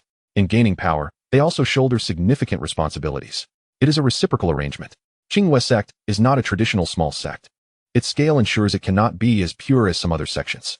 The principle of better to have a loose connection than a strict blockade is something I trust you understand. Brother Tang. Tang Tian nodded slightly, acquiring a preliminary grasp of how Qinghua sect operated for the first time. His only lingering question was what foundation Qinghua sect possessed that allowed it to remain untroubled by the deliberate infiltration of rival forces. Unraveling this enigma would likely require deeper exploration. Shaking off these convoluted thoughts, Tang Tian recalled another matter. Brother Wang, you mentioned that Jingheng is also an honorary disciple? Yet, why do the guards around him seem to possess strength far exceeding that of the Golden Core stage? When Jingheng arrived earlier, He was accompanied by several core disciples whose aura was several times more formidable than that of Gu Xiaoxue. Was it not stipulated that only those at the peak of the golden core stage could be hired? Wang Ziyu provided an explanation. They were not mere guards, but held a different status, retainers. Tang Tian was taken aback. What is that? Wang Ziyu explained. The relationship between retainers and honorary disciples is one of employment. Retainers must sacrifice a portion of their freedom, strictly adhering to the regulations outlined in the retainer's code. However, retainers differ from honorary disciples. The relationship between retainers and honorary disciples is one of equality, granting ample freedom. As long as both parties reach an agreement and register at the Hall of Achievements, it is sufficient. The remuneration for retainers is also negotiated directly between the two parties, with the sect remaining uninvolved. Tang Tian inquired, "Is there no restriction on strength?" Wang Ziyu nodded. "There are no restrictions on strength, as long as you possess the capability. Even the young sect master could be your retainer, though that is fundamentally an improbable scenario. Generally speaking, retainers possess strength above the nascent soul stage. In fact, honorary disciples of Tang's caliber typically have several retainers." Tang Tian fell silent, astonished to discover such arrangements. He had been contemplating that once Gu Xiaoxue broke through to the nascent soul stage, he would need to seek additional guards, which was no easy task. However, now he might consider negotiating with her to become his retainer and remain by his side. Furthermore, it was also time to recruit a few more individuals. Chapter 30. Reunion with Zhongyang. After some time had passed, Tang Tian realized that having only Gu Xiaoxue as a retainer was somewhat insufficient. He was obliged to take her along wherever he went. Sometimes, when dealing with trivial matters or gathering information, she was solely responsible for everything. Although Gu Xiaoxue never expressed any complaints and approached every task with utmost seriousness, Tang Tian still felt uneasy. After all, Gu Xiaoxue was merely a retainer and should not be burdened with every task. Moreover, she was a prodigy of innate talent and should not be overlooked. Thus, he had been contemplating the need to find a few more individuals to share the responsibilities of daily affairs. However, he was reluctant to seek out cultivators of the golden core stage, so he had set the matter aside for the time being. Yet, since the sect had the position of retainers, this made things considerably easier. Must one engage personally to seek out retainers? Tang Tian asked. Wang Ziyu replied. Personal engagement is indeed the best approach, as it fosters a deeper understanding between both parties. However, if time and energy are lacking, one can opt to post a notice in the honorary hall of the Hall of Achievements, outlining the requirements, and the sect will assist in finding suitable candidates. However, this method will incur a considerable expenditure of spirit stones. Tang Tian felt relieved, as long as he did not have to search painstakingly himself. Spirit stones were not an issue. "Thank you for your guidance, Brother Wang," Tang Tian said with a bow. Today, he learned a great deal of previously unknown information from Wang Ziyu. Wang Ziyu waved his hand dismissively, saying, "No need for thanks. It is my first encounter with someone I resonate with so well. If you genuinely wish to express your gratitude, do invite me to your Zizhu courtyard for a visit sometime. I have never been there, as it was not previously available for rent." Tang Tian smiled and replied, "You are most welcome." Before long, afternoon arrived.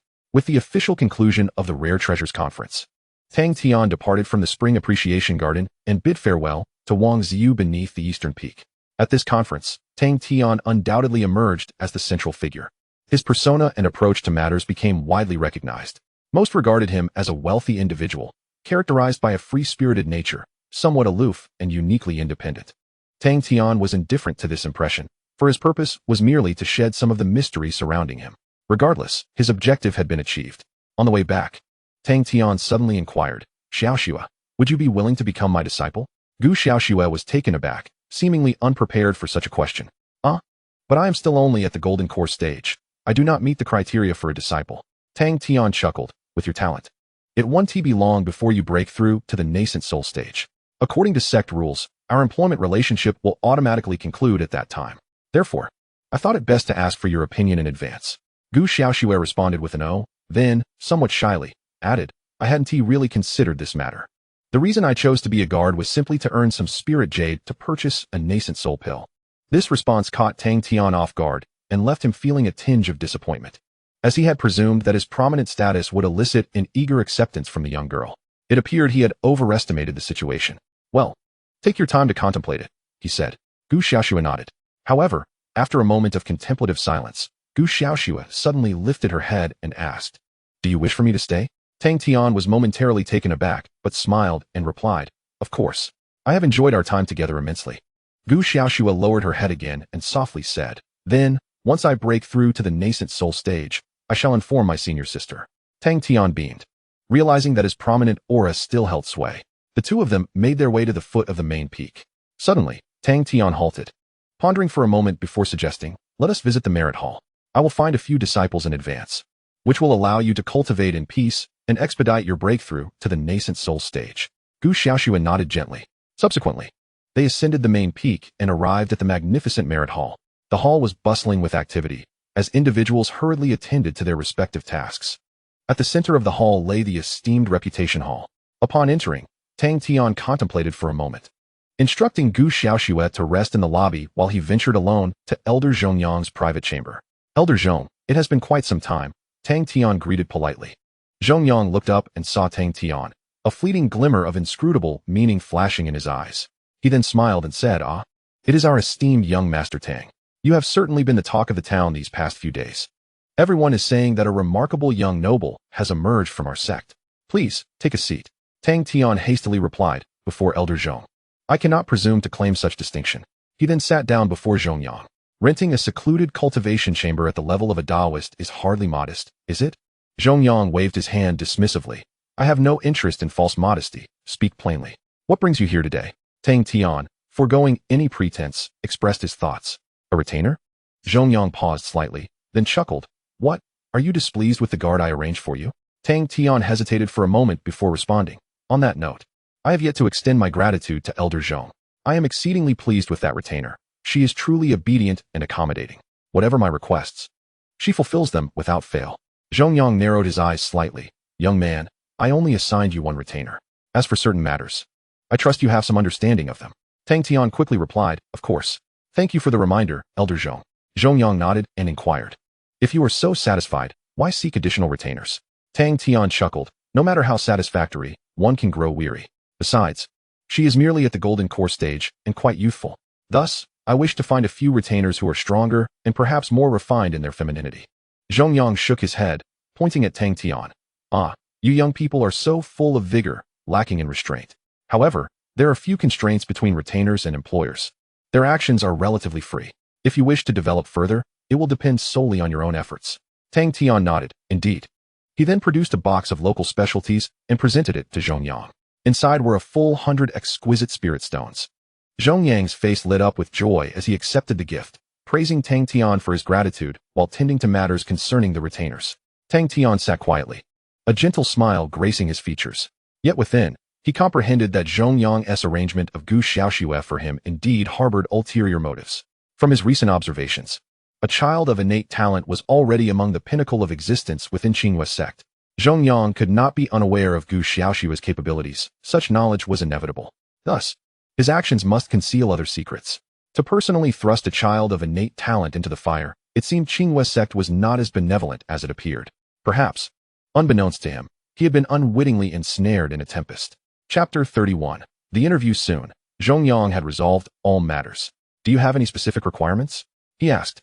Tang Tian pondered for a moment before responding. "Above the nascent soul stage, with a disposition that is easy to get along with. Naturally, it would be ideal if she possesses a graceful figure, as it is always pleasing to the eye. You understand." Zhongyang smiled meaningfully and then remarked, "I will do my utmost, but it is impossible to fulfill all your demands. However, the sect is only responsible for facilitating connections among you. Whether or not you can retain a person ultimately depends on your own efforts."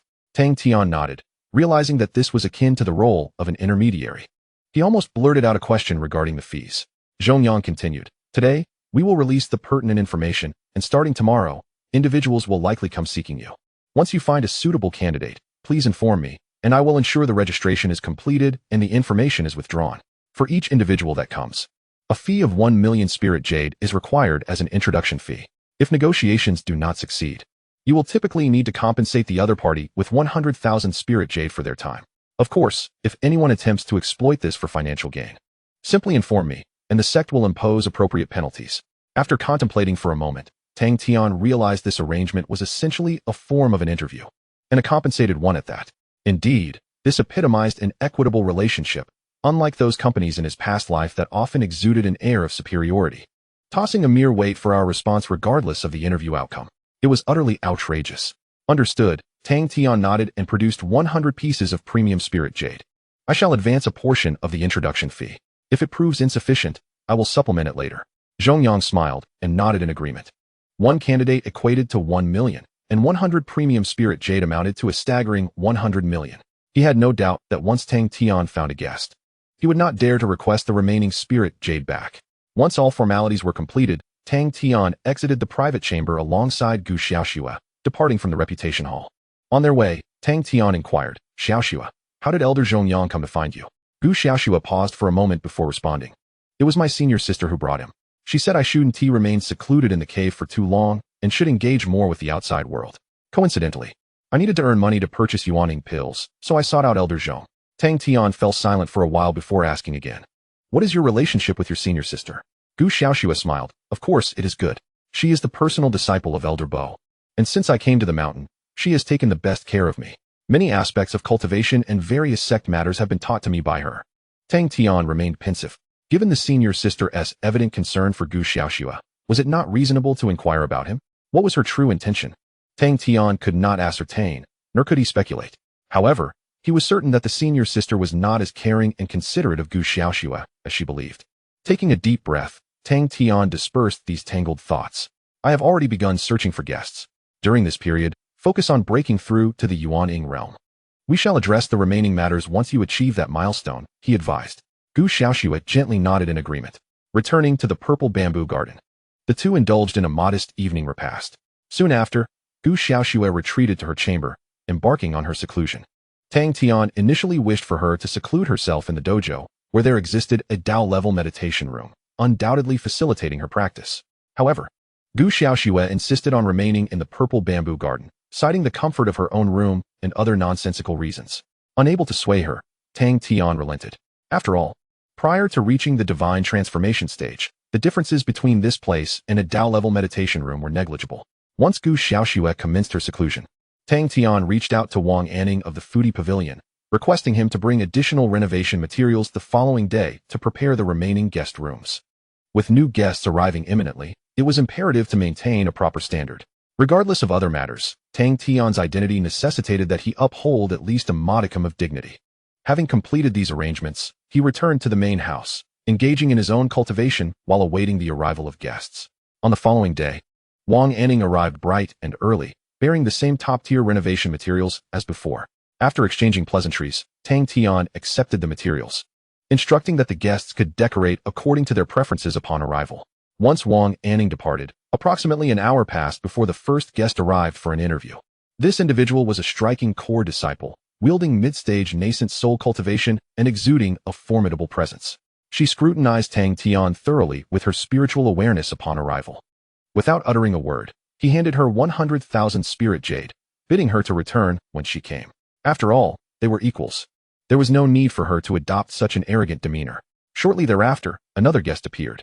This disciple, in contrast, was quite courteous and engaged Tang Tian in a spirited conversation.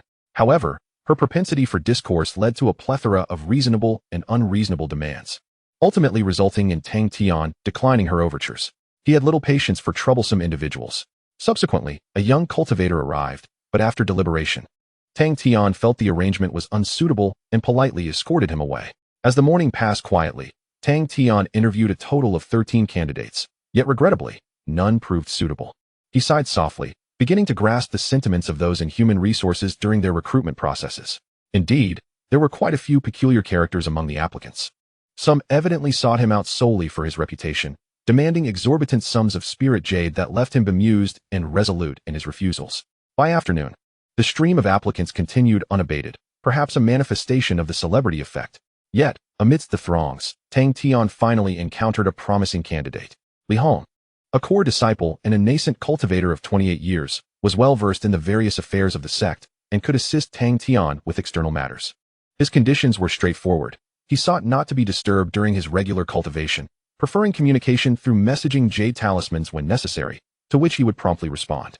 "Do you not reside in the purple bamboo garden?" Tang Tian inquired. Li Hong chuckled softly and shook his head, expressing, "I still prefer to remain within my own cave abode. Even though the cultivation environment there is far inferior to that of the Zizhu courtyard. I am aware that this may not align with the expectations of a retainer, yet it is a personal conviction of mine. This is also the reason why no one has ever sought me as a retainer." He spoke candidly. Tang Tian nodded in agreement. He appreciated individuals who were forthright. The conditions proposed were not particularly demanding, as Tang Tian did not require ostentatious displays of grandeur during his travels, provided that matters were not hindered. Ultimately, Tang Tian reached a successful agreement with Li Hong, compensating him 10 million per month, with the initial 3 months designated as a probationary period, should everything proceed smoothly. The remuneration would escalate to 20 million monthly thereafter. After all, as a cultivator at the transformation stage, his prowess warranted a commensurate price. When Tang Tian inquired why he did not rent a cave with a superior cultivation environment, Li Hong replied with a smile, "Cultivation requires a venue. Yet any cave that suffices for habitation is adequate. Moreover, there are times I may not return for extended periods. The primary expenses in cultivation lie in elixirs and resources. As a cultivator without family backing, I must exercise frugality." Tang Tian fell silent, reflecting that his sudden wealth had skewed his perception of ordinary cultivators in the realm of cultivation. He had assumed that places like the Zizhu courtyard, which were not exorbitantly priced, could be easily rented by anyone. However, even a genius like Gu Xiaoxue only wielded a top-tier mystical sword. "Welcome to my fold. I look forward to a harmonious collaboration in the future." Tang Tian extended his hand. Li Hong reciprocated, at that moment officially becoming Tang Tian's retainer.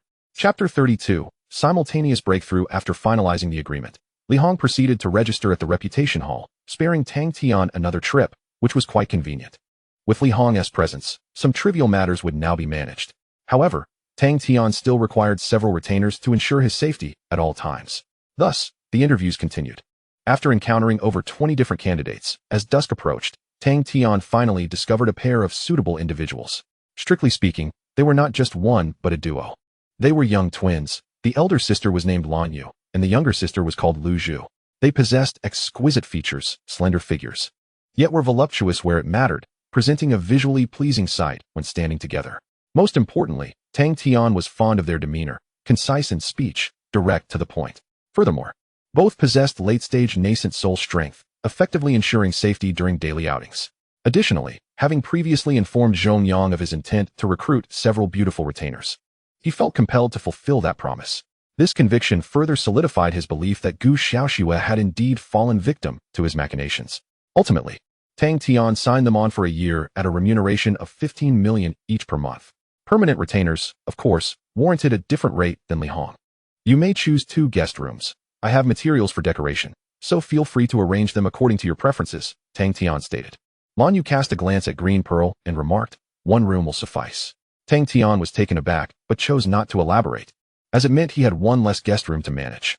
However, after accommodating them, he had no intention of accepting any more disciples. The interview process had proven to be quite exhausting. Thus, he informed Li Hong to finalize the remaining formalities. As darkness enveloped the sky, with Lan Yu and Green Pearl settled in, Tang Tian let out a long sigh and returned to his main residence.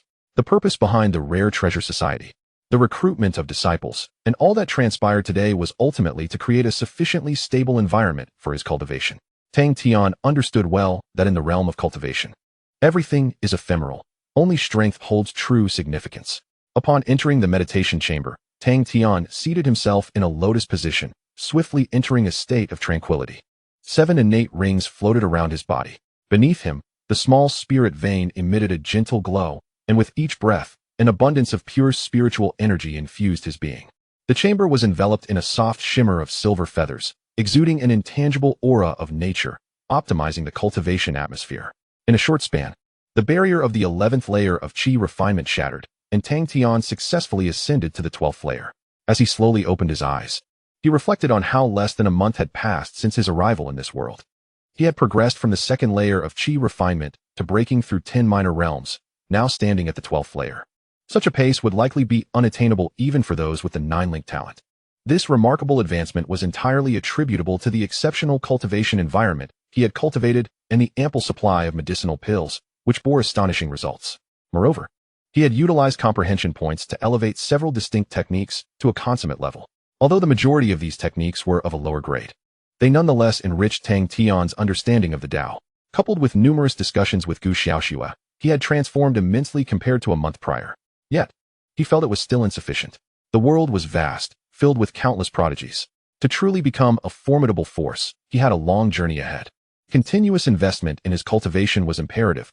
He could not afford to fall behind. With this thought, Tang Tian closed his eyes once more, resuming his practice. 6 days swiftly passed. His routine returned to the previous rhythm of 2 focal points, the purple bamboo courtyard and the dojo. By day, he cultivated in the Tao-level meditation chamber, and by night, he returned to the purple bamboo courtyard to consolidate his newly acquired prowess. Simultaneously, he established a Tao-level meditation chamber for Lan Yu and Green Pearl, who expressed their heartfelt gratitude. The effects of 6 days of rigorous training were astonishing. Tang Tian seemed to transform daily. Within 3 days, he had ascended to the 13th layer of qi refinement, and after another 3 days, he reached the pinnacle of qi refinement, preparing to break into the foundation establishment realm. In the meditation chamber of the purple bamboo courtyard, Tang Tian sat with his eyes closed, his aura fluctuating enigmatically, while the 7 innate rings vibrated rapidly around him. Several exquisite porcelain vials adorned the space before him, with a number already opened, releasing a delicate fragrance. If Qin Hai were present, he would undoubtedly recognize that it was the foundational elixir he sold to Tang Tian. After consuming several vials of the potion, the spiritual energy within Tang Tian surged to an extraordinary level. This turbulent energy surged chaotically, ultimately converging within his dantian. At the very center of the dantian, a vortex spun rapidly, contracting as it rotated. The closer one approached the heart of the vortex, the denser the spiritual energy became. Some had even transformed into a liquid state, with fine droplets of spiritual essence gathering together, twinkling like stars. As the vortex reached its peak speed, a brilliant light erupted from within the dantian, a powerful aura sweeping across the entire meditation chamber. All the spiritual energy transformed from a vortex into liquid, coalescing into a shallow pool, suspended in the dantian, gradually calming. The 7 innate rings surrounding Tang Tian also stabilized, ceasing their tremors. As the aura retracted, Tang Tian opened his eyes, a sharp glint flashing momentarily. He had finally achieved a breakthrough in foundational cultivation. He exhaled deeply, a month of toil yielding a significant milestone. The foundational stage represented a chasm between inner disciples and outer disciples. Once he successfully crossed this threshold, it signified his official entry into the upper echelon of the Qingyue sect, marking the commencement of his path in cultivation. Lin Yu had merely reached the pinnacle of foundational cultivation. At this pace, it would not be long before he completely surpassed her. Tang Tian familiarized himself with the sensations following his breakthrough. It was a monumental enhancement, his overall strength now tenfold greater than that at the 13th level of qi refinement. No longer did he feel powerless. This newfound strength was intoxicating. With a light-hearted spirit, Tang Tian firmly set his ambitious aspirations. Having entered the realm of cultivation and armed with dual systems, how could he be content without reaching the pinnacle? He possessed the confidence and assurance to do so. With dual systems at his disposal, the world was his to command.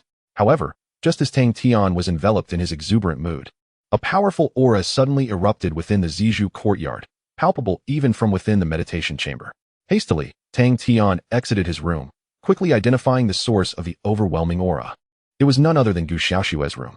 This girl had also achieved a breakthrough? Tang Tian's face lit up with surprise. Chapter 33. 10 billion each month. A fierce storm of spiritual energy had formed a massive vortex, hovering above the Zizhu courtyard. At the very center of the vortex lay Gu Xiaoxue's room. A torrent of spiritual energy flooded into the room, resembling a colossal funnel. Standing in place, Tang Tian felt the powerful current of spiritual energy. This commotion also drew the attention of the sisters Lan Yu and Lu Zhu, who stared at Gu Xiaoxue's humble abode, their faces brimming with astonishment. So formidable, Lan Yu murmured. Stronger than us. Lu Zhu echoed in agreement. Tang Tian's heart stirred, and he inquired, wasn't your breakthrough experience different? After several days of interaction, he had learned that these two sisters possessed exceptional 9-stage talents. He was eager to understand the disparity between 9-stage talent and that of a celestial prodigy. Not at all. It pales in comparison, the sisters replied in unison. This manner of speaking had gradually become familiar to Tang Tian. Listening to their responses, he began to form a preliminary understanding of Gu Xiaoxue's talent, which was undoubtedly an extraordinary phenomenon. The spiritual energy vortex persisted for about the duration of an incense stick before a powerful surge of spiritual force erupted from Gu Xiaoxue's room, causing Tang Tian to involuntarily retreat a couple of steps. Yet, in an instant, everything returned to tranquility. She has broken through. Tang Tian felt a surge of joy within him as he stepped forward to the threshold of Gu Xiaoxue's room. At that moment, the newly ascended Gu Xiaoxue dashed out, her cheeks flushed with excitement. I did it, she exclaimed, her voice brimming with exuberance upon seeing Tang Tian. Tang Tian, wearing a broad smile, congratulated her. Well done. That was quite swift. I thought you would need at least a month in seclusion. Gu Xiaoxue approached him and replied, I wasn't sure either. I had only just reached the pinnacle of the golden core stage, but for some unknown reason, the process of advancing to the nascent soul stage was remarkably smooth, with hardly any obstacles encountered. Then, to my surprise, I successfully broke through. Tang Tian fell silent, pondering the seemingly inexplicable nature of such breakthroughs. Was this the realm of top-tier geniuses? Was your previous ascension like this? He asked. Gu Xiaoxue shook her head. No, previous breakthroughs required considerable effort. However, this time it felt effortless, as if it were a natural progression. I didn't even use a nascent soul pill. Tang Tian was astonished. Such circumstances were indeed rare. Wasn't it supposed to be increasingly difficult to break through at higher realms? How could it be reversed in her case? He contemplated the matter, but found no suitable explanation. Ultimately, it seemed to boil down to Gu Xiaoxue's innate talent. Once he successfully acquired the talent of a celestial prodigy himself, he would surely comprehend it better. Shaking his head to dispel these thoughts, Tang Tian offered his congratulations once more. Congratulations on advancing further. With this, our protection pact is automatically dissolved. What do you plan to do now?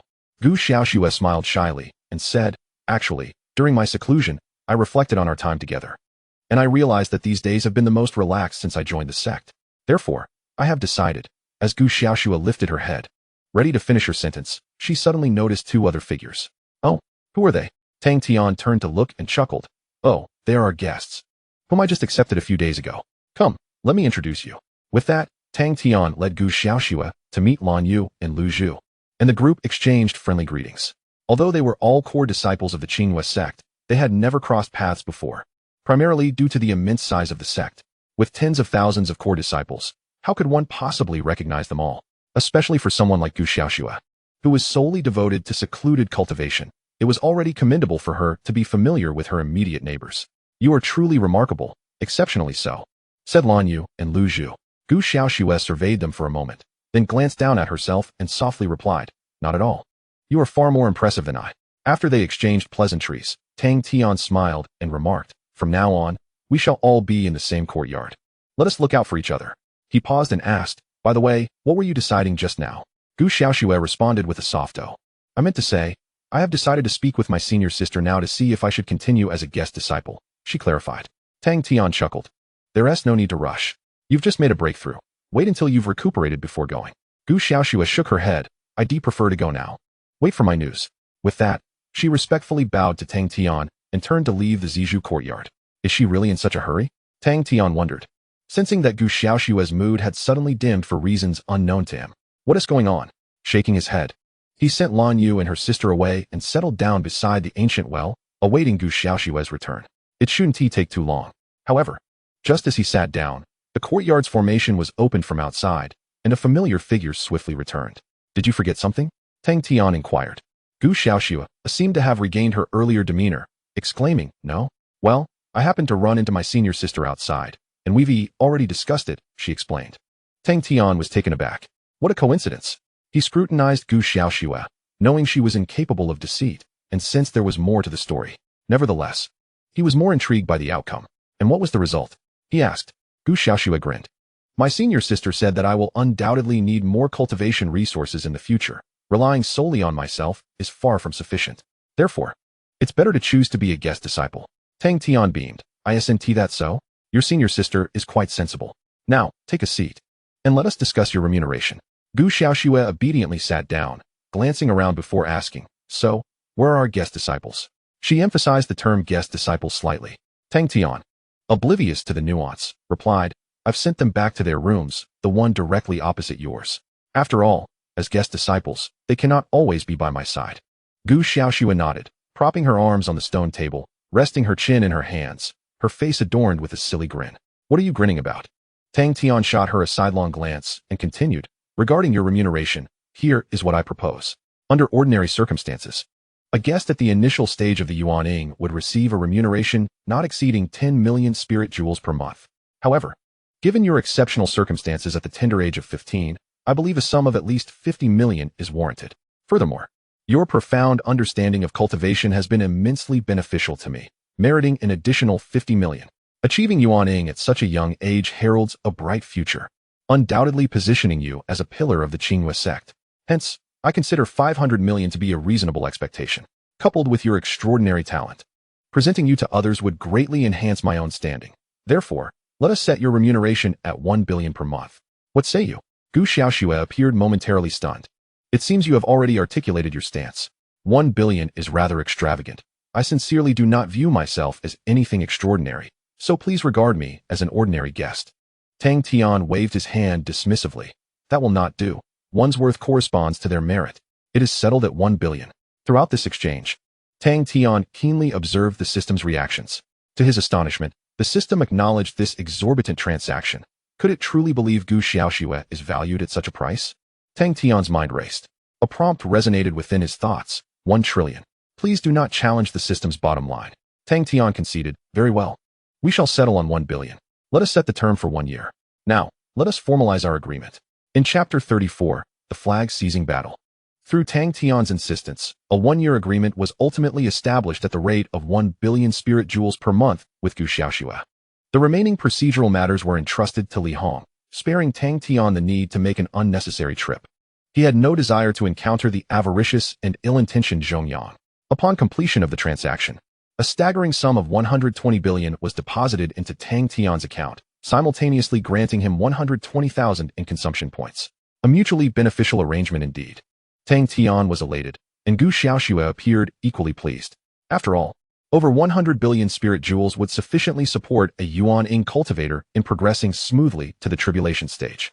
Following this joyous occasion, Tang Tian resumed his previous lifestyle.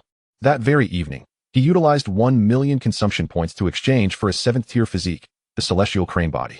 This physique did not bestow upon Tang Tian any secret techniques, but endowed him with several unique traits inherent to the celestial crane. Most notably, his affinity with nature was significantly enhanced, facilitating his cultivation and further accelerating his progress. After several days, his foundational cultivation had stabilized thoroughly and was steadily advancing towards the mid-foundation stage. A few days later, Wang Ziyu came to pay a visit. Tang Tian warmly invited him inside, and the two engaged in leisurely conversation about amusing happenings within their sect. Upon encountering the sisters Lan Yu and Lu Zhu, Wang Ziyu praised, Brother Tang's taste remains as impeccable as ever. Tang Tian did not refute this. The more the public's perception diverged from reality, the safer his own position became. So this is how it is within the Zizhu courtyard.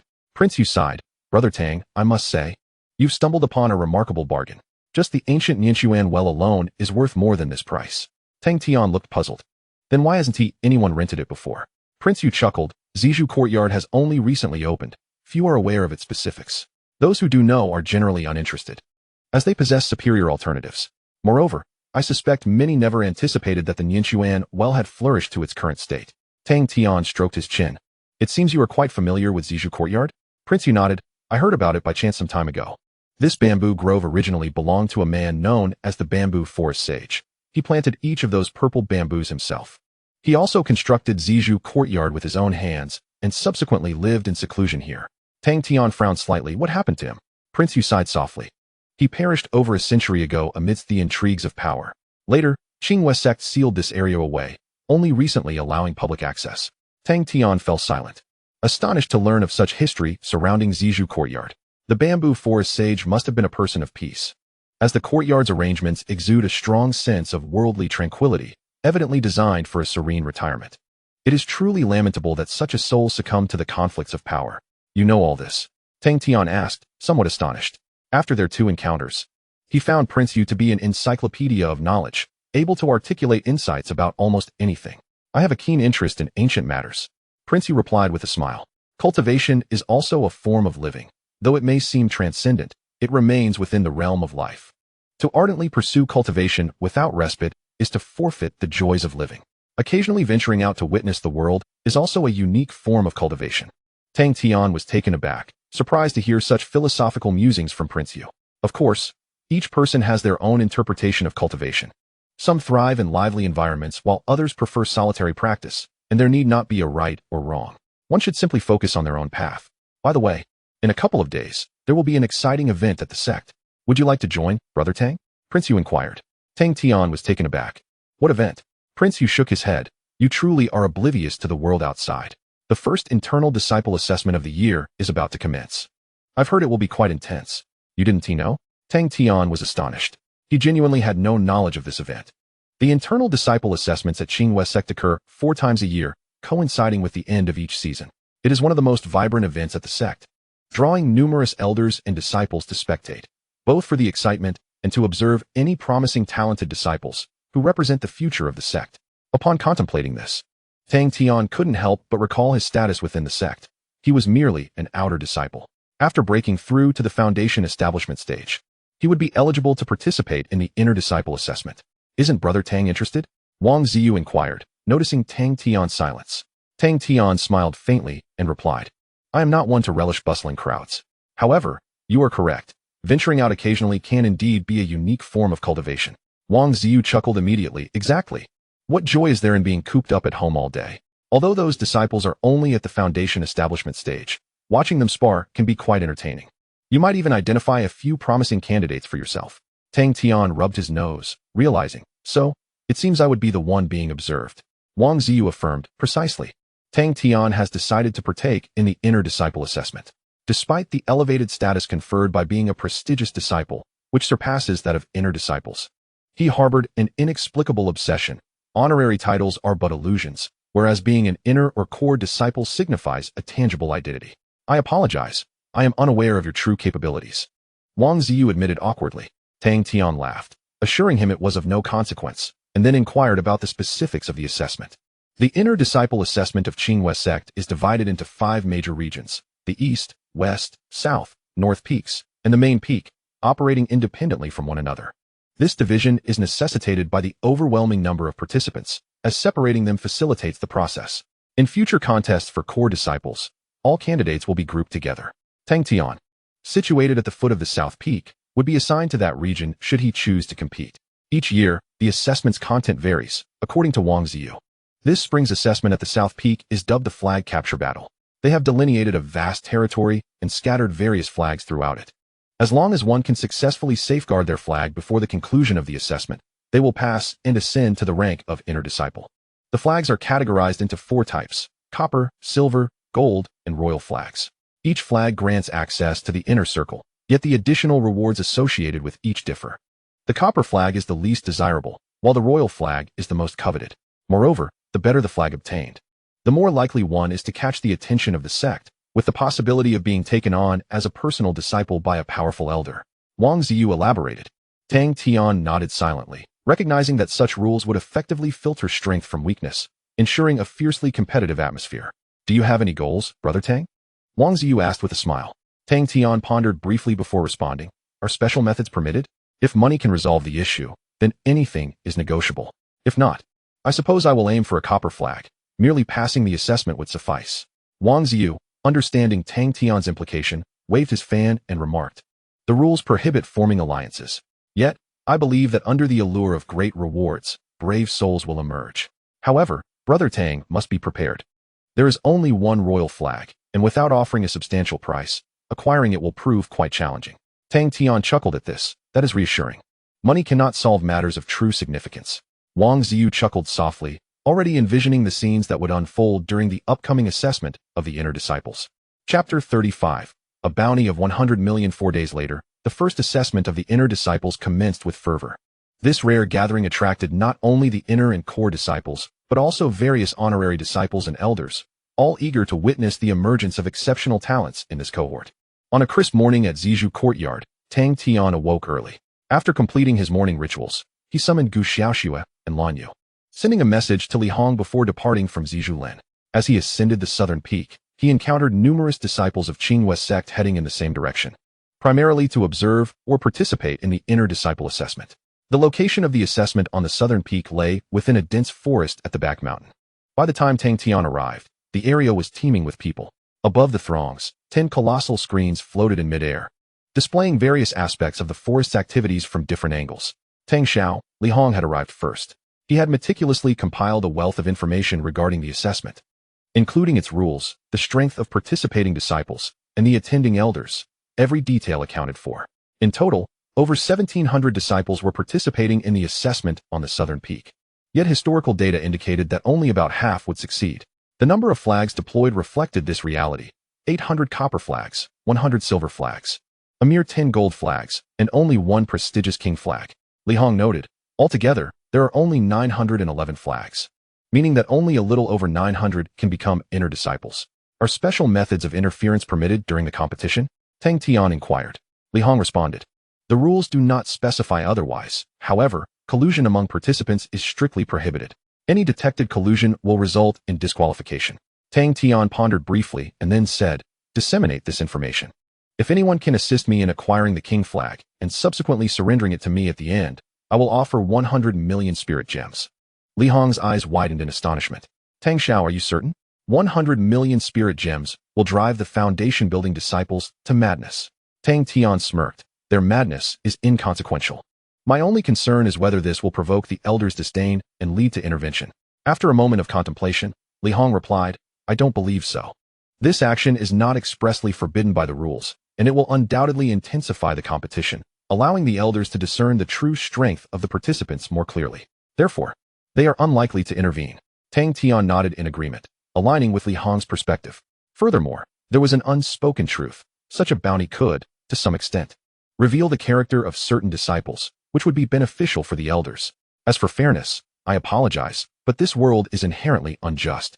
As long as their own interests are not at stake, no one will voice any objections. Let's proceed as such, Tang Tian remarked. Soon, Li Hong began to disseminate the news. Before long, a stir arose among the crowd. Many individuals exchanged incredulous glances before shifting their focus towards Tang Tian's position. Tang Tian remained leisurely seated, unconcerned about the considerable ripples his actions might generate. This was precisely the conduct befitting his status. If he were to contend fiercely with other disciples based solely on his own prowess, it would indeed raise eyebrows. Moments later, a familiar figure approached, Wang Ziyu. Brother Tang. What a bold move.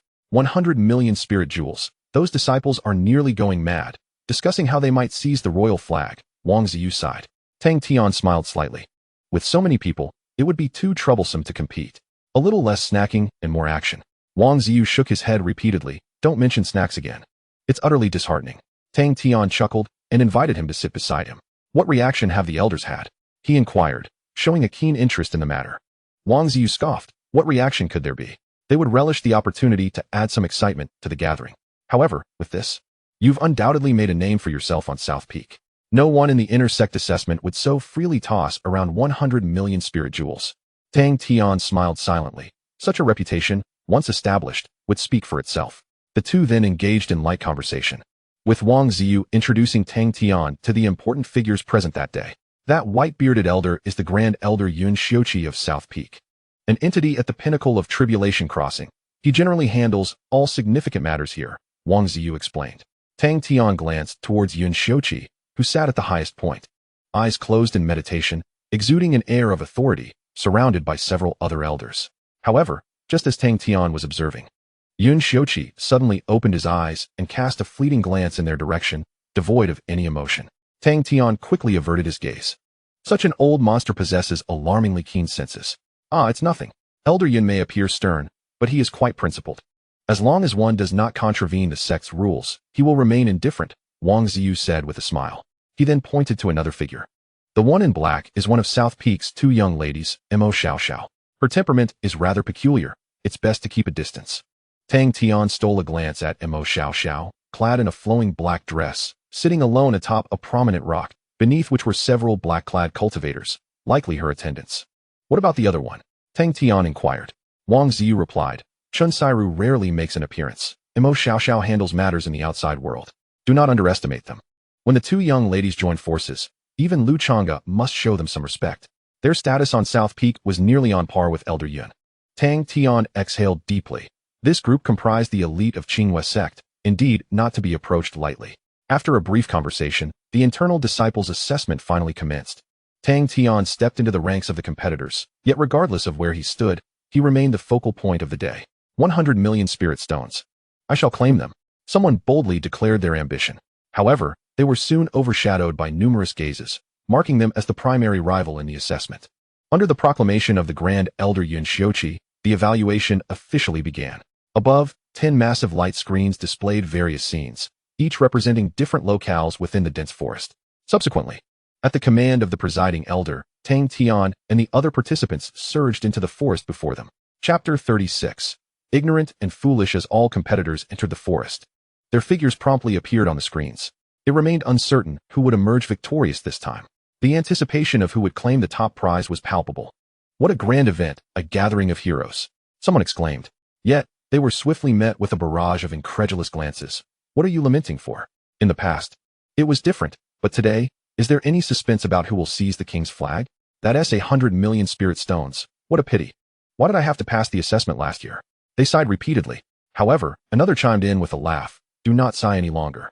Even if you participated in this assessment, the king's flag would not be yours. I truly cannot fathom why someone who ascended with a bronze flag possesses such confidence. The crowd buzzed with discussions, the impact of the 100 million spirit stones undeniably significant. At this moment, Gu Xiaoxue and Lan Yu were attentively observing the scenes within the forest, searching for Tang Tian's figure. Suddenly, Lan Yu softly inquired, why does Tang Xiao choose to do this? His strength is evidently sufficient. During this period, Tang Tian often engaged in discussions with them, occasionally sharing insights from practical combat experiences. They were well aware of Tang Tian's true prowess. In the foundation establishment stage, few could rival him. In response to the question, Gu Xiaoxue pondered before replying. He is, in fact, quite low-key. Although he appears ostentatious, flaunting billions, he maintains a discreet demeanor regarding certain matters.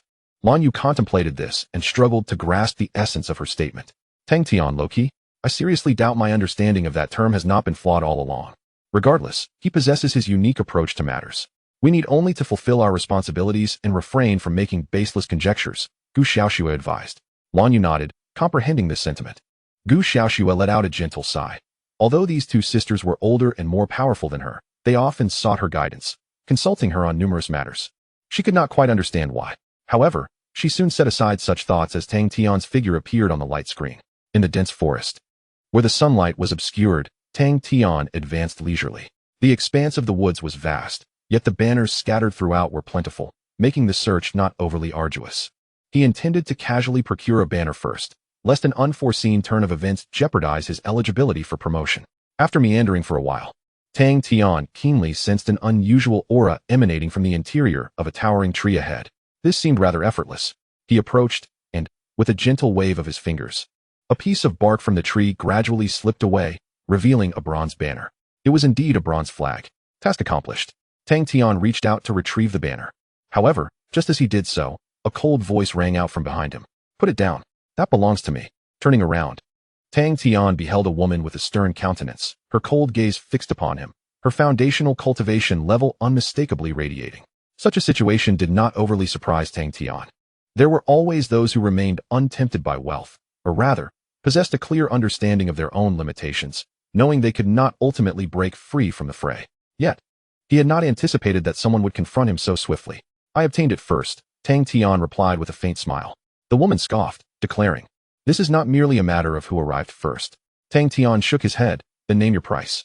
He was reluctant to engage in conflict over such a trivial matter. However, the woman remained even more aloof, asserting, don't think that a bit of money makes you remarkable. Cultivators speak through their strength. If you do not relinquish it, do not blame me for being impolite. Tang Tian squinted slightly. The tone of her speech reminded him of another person, Lin Yu. Do you truly believe you can take the banner from me? Tang Tian's patience began to wane. The woman retorted haughtily, I've encountered many like you. Aside from a bit of money, you are worthless, merely a bag of bones. I will say this once more. Hand over the banner, or you shall face elimination. During the assessment, life and death battles were permissible, with the elders monitoring closely. Should anyone face mortal peril, they would be teleported out. Of course, this also meant that the disciple would be disqualified and fail to advance. So, this is your intention. Tang Tian's tone turned frigid. This woman was simply seeking to bully the weak, believing Tang Tian to be a soft target. In that case, you may be the one to be eliminated first. With that, Tang Tian struck first. In an instant, he appeared before the woman, his large hand reaching directly for her head. The woman was instantly alarmed. She had barely comprehended Tang Tian's movement. In her panic, she raised her longsword, attempting to pierce through the impending crisis. Tang Tian did not even flinch, having grown accustomed to sparring with prodigies like Gu Xiaoxue. The woman's actions seemed to him akin to a child's brawl, rife with flaws and devoid of any form. With a delicate flick of his finger, he sent her long sword flying into the depths of the dense forest.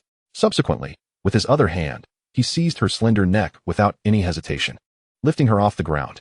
Was she merely a bag of bones? Tang Tian's grip tightened gradually, causing the veins in the woman's face to bulge as her eyes widened in disbelief and horror. It turned out that not all renowned disciples were easily defeated. At that moment, a magnificent aura descended from the heavens, enveloping the woman's figure. Tang Tian felt a stir within and loosened his grip. In an instant, a flash of light occurred, and the woman's form vanished from sight. Quite timely indeed.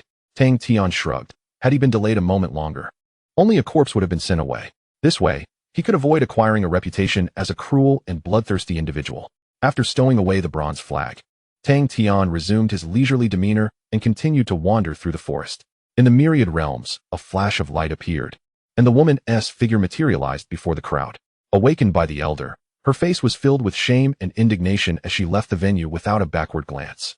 This Tang Tian possessed a modicum of strength. Indeed, he had not exerted his full power, otherwise, she would not have had a chance to resist. Several elders engaged in conversation, while the disciples outside buzzed with discussion. How amusing. That fellow thought he could pick on the weak, only to find himself hitting a solid wall. Did he truly believe Tang Tian was a mere bag of bones? He was not the type to scrape together 50,000 spirit jewels to purchase the title of a junior renowned disciple. Ignorant and foolish, with a fortune exceeding $1 billion. He could easily summon a formidable opponent. Even if not the best, he would certainly not be lacking. People lamented the ignorance of that disciple. However, it was merely a minor episode. The assessment continued. Finally, after approximately half an hour had passed, someone exclaimed in surprise. The royal flag had been found. Everyone quickly turned their attention.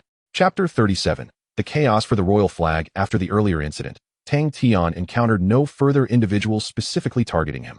Many who recognized him instinctively took a detour. Some even approached to inquire if he required assistance for his safety. Tang Tian firmly declined.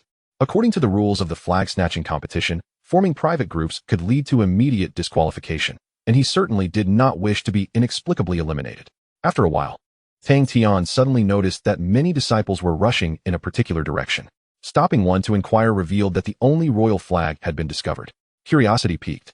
Tang Tian followed the crowd to a relatively gentle valley area. Here, the trees were sparse, and visibility was broad. Looking around, over 100 participating disciples had gathered. In the center of the valley lay a shallow pool of water. The water was crystal clear, revealing a blossoming lotus flower. And above it fluttered a banner adorned with 2 embroidered dragons, dancing in the wind. Several powerful disciples surrounded the pool, yet none dared to make the first move. Tang Tian found a vantage point, leisurely observing the scene before him. Soon, his presence was noticed, and the crowd stirred with excitement. His arrival instantly transformed the atmosphere. Ladies and gentlemen, continuing to hold our ground serves no purpose.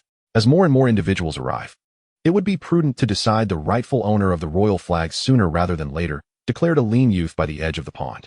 Huh. And how do you propose we reach a decision? Inquired a man dressed in green, his tone laced with skepticism. The lean youth replied, to put it plainly, we are all here for that 100 million spirit jade. Rather than engage in a deadly struggle, why not allow me to claim the royal flag? Once we secure the spirit jade, we can divide it fairly among ourselves afterward. Trust me, I shall not go back on my word. At that moment, a burly disciple erupted into laughter. Trust you? I would sooner believe a sow could climb a tree. What guarantees do we have that you won't turn on us after claiming the jade? Who will we hold accountable then? Though mocked, the lean youth remained unfazed and retorted, oh, is that so? Then let the royal flag be entrusted to you. How about you safeguard it for everyone? The burly disciple hesitated, realizing the precariousness of such a task. Each individual harbored ulterior motives. Who would dare ensure their safety after seizing the royal flag? Distrust permeated the air, and no one was willing to act. Consequently, the valley descended into another impasse. Tang Tian shook his head, recognizing that if they continued this stalemate, an increasing number of disciples would arrive, complicating their efforts to seize the flag. Just then, a shadow streaked across the sky, and in the blink of an eye, the royal flag vanished from the center of the pond. Stop him. The crowd quickly took notice, and both the lean youth and the burly disciple launched powerful attacks, forcing the intruder down to the ground. Others rushed forward, encircling the figure. As they did, they discerned the identity of the intruder, a woman clad in black combat attire. Hey, where are your martial ethics?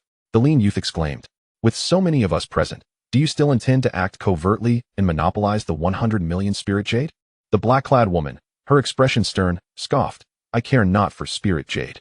My sole aim is to seize the royal flag. If it is battle you seek, then let us fight. Grasping the flag in one hand and wielding a sword in the other, she exhibited no fear despite facing dozens. Tang Tian raised an eyebrow, intrigued by this unexpected free spirit. It was not surprising. There are always those who remain untempted by wealth, pursuing only their ideals. It matters little. As long as it is not I who must engage, the royal flag is not an absolute necessity. I shall enjoy the spectacle. Meanwhile, spectators outside began to murmur amongst themselves. Who is she? Such a fierce young woman. Niao Wushuang, who just joined last year, is among the top tier of external disciples, possessing formidable strength. Indeed, I have also heard that within a mere 4 months, a solid foundation was established, and her combat prowess is formidable, rendering many ordinary inner disciples incapable of matching her. However, it must be noted that her opponents are not to be underestimated. Facing such a multitude alone is exceedingly challenging, and she may have acted rather impulsively. The crowd buzzes with speculation. Nevertheless, it is undeniable that Niao Wushuang's recent actions have successfully captured the attention of all, including the elders who now fix their gazes upon her. At this moment, the valley is charged with impending conflict. Quickly lower the royal banner. This is your final opportunity. The lean youth bellowed. Yet, unexpectedly, Niao Wushuang remained silent and surged directly toward the lean youth. Her sword sliced through the air with a formidable force that altered the youth's complexion. Are you out of your mind? He shrieked, hurling 2 circular blades, which clashed violently with her sword, sending sparks flying. Although the circular blades were swiftly repelled by Niao Wushuang, the lean youth seized the chance to evade. Simultaneously, those surrounding them sprang into action, unleashing various spiritual devices and techniques aimed at Niao Wushuang, effectively sealing off all her escape routes. While her strength is exceptional, her adversaries are not to be taken lightly. Those bold enough to target the royal banner surely possess their own skills. Under the relentless onslaught, Niao Wushuang found herself swiftly ensnared in a dire predicament, struggling to breathe. In mere moments, numerous wounds had appeared upon her, and her complexion had paled slightly. If this continued, it would not be long before she would be compelled to withdraw. Reluctantly, Niao Wushuang had to choose to temporarily relinquish her pursuit of the royal banner. However, as she did so, she hurled the banner with great force, sending it soaring through the crowd toward a distant hillside. Witnessing this, the crowd hurriedly shifted their focus, redirecting their pursuit of the royal banner. A myriad of tactics emerged, as each individual sought to claim the banner for themselves. The scene descended into complete chaos. Tang Tian observed from his elevated position, bemused by the unfolding events, unable to suppress his admiration. The techniques exhibited by the top disciples were undoubtedly beyond comparison to that initial female disciple who had sought to seize his copper banner. Although their mastery of techniques remains flawed, they have reached a level of proficiency, with some nearing a small degree of accomplishment. Furthermore, their combat experience is rich, making for an engaging spectacle. Whenever one individual managed to grasp the royal banner, others would instantly unite to launch an assault, leading to a swift transfer of ownership. What followed was a relentless cycle of besiegement and tumultuous skirmishes. The royal banner danced through the fray, remaining elusive and unattainable. What a spectacle, worth every penny. Tang Tian chuckled as he enjoyed the view. Yet, at that moment, a tangle of dark green vines suddenly erupted beneath him, growing wildly. In the blink of an eye, they entwined his entire body, leaving only his head exposed. Chapter 38. The final claim. Tang Tian could never have anticipated that while he was casually enjoying the spectacle, he would fall prey to an unexpected ambush. The individual was exceedingly cunning, employing the seeds of a mystical herb, its essence concealed by nature, silently making its way to Tang Tian's feet. Subsequently, under the impetus of sorcery, the seed erupted violently, ensnaring Tang Tian firmly. With a slight downward gaze, Tang Tian pondered. Who dares approach, and with what intention? In the midst of his contemplation, a diminutive figure emerged from beneath him. Hee, young Master Tang, I apologize for the intrusion. The boy, possessing a cherubic visage, grinned mischievously, exuding an air of triumph. What do you intend to do? Tang Tian inquired, maintaining an untroubled demeanor. The boy replied, naturally. I intend to capture you. Do not even think of resisting. This is the diamond vine. Once fully encircled, even those at the late foundation establishment stage cannot forcibly break free, only tightening their bonds with every struggle. Tang Tian chuckled. If you possess such prowess, why not contend for the king's banner? What benefit do you gain from ensnaring me? The boy retorted, how can you say there is no benefit? You are the focal point of the banner contest today. Should I succeed in capturing you, I will undoubtedly attract the attention of the elders. This is far easier than seizing the king's banner, for I lack absolute confidence in snatching it from the throngs. Tang Tian realized the boy's intention. Indeed, it was a clever scheme. Eliminating him, the instigator, would ensure the boy's notoriety for some time to come. But do you truly believe you have me at your mercy? Tang Tian queried with a smile. The boy smirked. I cannot deny that affluent young masters like you often possess considerable strength. Hence, I began my preparations the moment you arrived, strategically placing the diamond vines, and this is not the only trap. Tang Tian was taken aback. This young lad, though youthful, possessed a meticulous mind. No wonder he had initially overlooked the presence of the diamond vines. What a pity, Tang Tian sighed. The boy, confused, asked, "What do you mean by pity?" Tang Tian replied, "Your methods are indeed impressive, ensnaring others without them realizing it. If you were to target an ordinary disciple, they would surely fall victim. Alas, you have chosen the wrong target." The boy was momentarily stunned. Suddenly, his expression shifted dramatically as he formed a peculiar gesture, channeling all his spiritual energy. However, to his astonishment, the unexpected occurred. "If I am not mistaken, you are employing a form of the wood summoning technique." "Coincidentally, I have also studied this spell," Tang Tian stated calmly. As he spoke, the diamond vines that had ensnared him began to unravel on their own, gracefully swirling around him. The boy, now flushed with frustration, desperately attempted to reclaim control of the diamond vines, yet found his efforts futile. "Thus, it is indeed a pity," Tang Tian remarked, raising his hand slightly. Immediately, the diamond vines redirected their course, ensnaring the boy instead, binding him tightly. The situation had reversed entirely. Tang Tian manipulated the vines to delve into the boy's clothing, retrieving a golden banner. "Indeed, you possess considerable skill. Even the golden flag has been located by you," Tang Tian remarked. The young man's face flushed crimson. The earlier struggle for control had nearly caused him to choke on his own blood. Realizing the futility of the situation, he finally succumbed to despair. "I was indeed overconfident," he admitted. Tang Xiao, I merely sought a bit more attention. I meant no harm to you. Please, show mercy and allow me to remain in the game." His pitiful demeanor caused Tang Tian to stifle a laugh. This lad truly embodied the art of humility, swiftly begging for mercy the moment he sensed his misstep, without a hint of hesitation. Such a person indeed inspires no thoughts of complete annihilation. Nevertheless, a modicum of punishment was still warranted. Tang Tian took the golden flag and stuffed the copper flag he had previously acquired into the boy's clothing. "Since you demonstrate some awareness of the circumstances, I shall spare you from elimination. However, during this time, keep a vigilant watch beside me. Should anyone attempt to undermine me again, be sure to inform me at once." The boy nodded vigorously, as if pounding garlic. "No problem, absolutely no problem. As long as you grant me a chance, I will exert every effort to ensure your safety."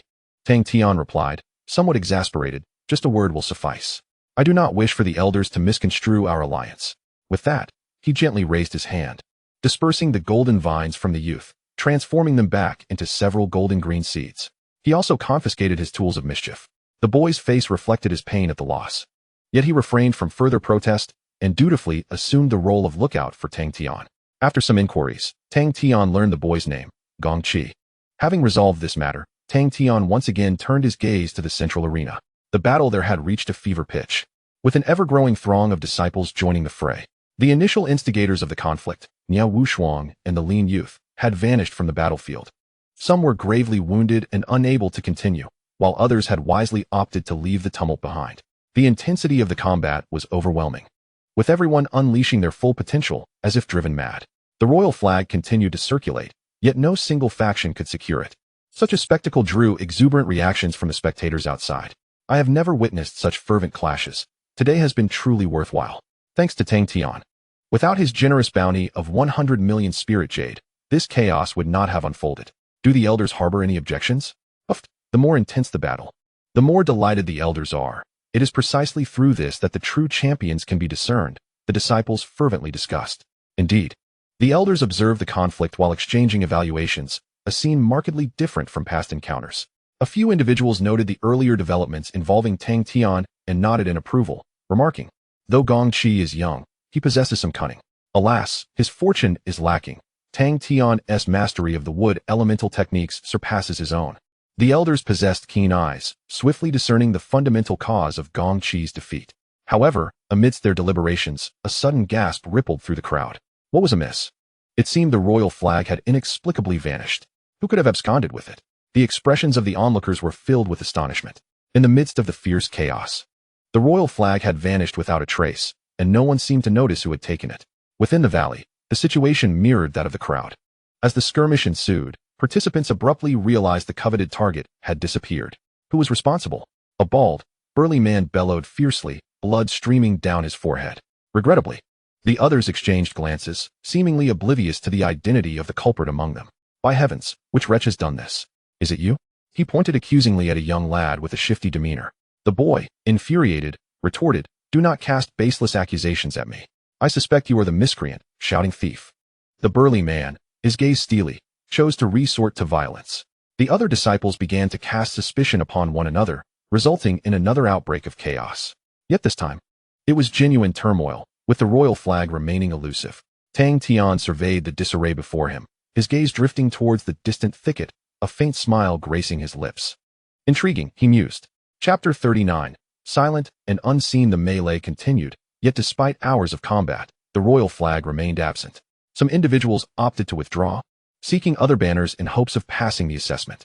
The onlookers gradually dispersed. Without the royal flag, the skirmish had lost its significance. "Young Master Tang, will you continue to wait?" Gong Qi inquired cautiously. After a moment of contemplation, Tang Tian replied, "It is futile. Now that the individual has concealed themselves, they are unlikely to re-emerge. You may leave as well, but remember to prepare thoroughly when selecting your opponents in the future." Gong Qi, as if granted a reprieve, expressed his gratitude profusely before swiftly vanishing from sight. Tang Tian shook his head, casting one last glance at the chaotic battlefield before departing gracefully. Time flowed swiftly, and soon the conclusion of the assessment loomed. None were aware of the royal flag's whereabouts, all awaiting the end to unveil the identity of the formidable individual behind it. Deep within the thicket, amidst dense underbrush, a shadowy figure sat quietly nestled between two stones. It was Niao Wushuang. Her complexion was pallid, faint traces of blood lingering at her lips, indicating she had endured significant injury. Clutched in her arms was a flag, a corner of which subtly shimmered with a golden hue. It was indeed the royal flag. As the assessment time drew to a close, a hint of relief washed over Niao Wushuang's features. Yet at that moment, a voice resonated before her. "Is it the illusory spirit technique? I never anticipated you could cultivate it to such a profound level. Truly impressive." With a wary gaze, Niao Wushuang beheld the slowly materializing figure of Tang Tian. "Did you see it?" Niao Wushuang furrowed her brow, incredulously inquiring. Tang Tian nodded in affirmation. "The illusionary spirit technique is a rare yellow-grade spell that, when mastered, can transform into various ethereal objects, making it exceedingly difficult to discern the genuine from the false without meticulous scrutiny." Amidst the chaotic battle, no one paid heed to the emergence of an unfamiliar spiritual sword, allowing Niao Wushuang to seize the royal flag and subsequently employ the illusionary spirit technique to escape the battlefield, retreating into the distance. "You had already devised your subsequent plan from the very first strike, hadn't you? Once you withdrew injured from the fray, even if doubts arose, it would be challenging to trace them back to you." "Indeed, you are quite astute," Tang Tian remarked. Niao Wushuang's expression was complex. She had not anticipated that her seemingly foolproof strategy would be so transparently recognized by Tang Tian. Was he not merely a pleasure-seeking disciple of renown? "What do you intend?" Niao Wushuang queried coldly. Tang Tian smiled. "My objective aligns with yours, the royal flag.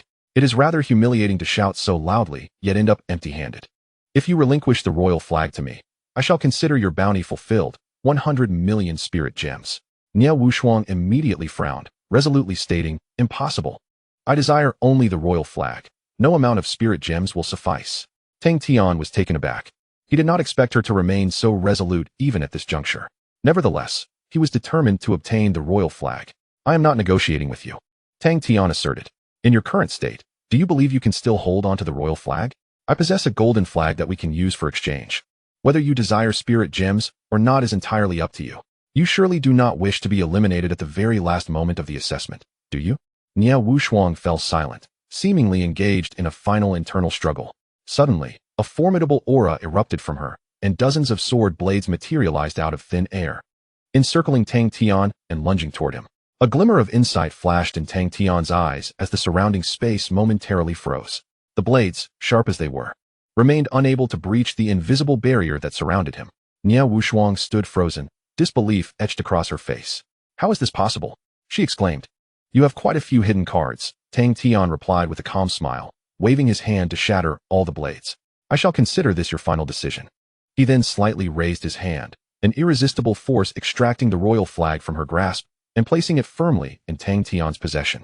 "Rest assured, your performance has undoubtedly been observed by the elders. Until we meet again." With that, Tang Tian swiftly departed.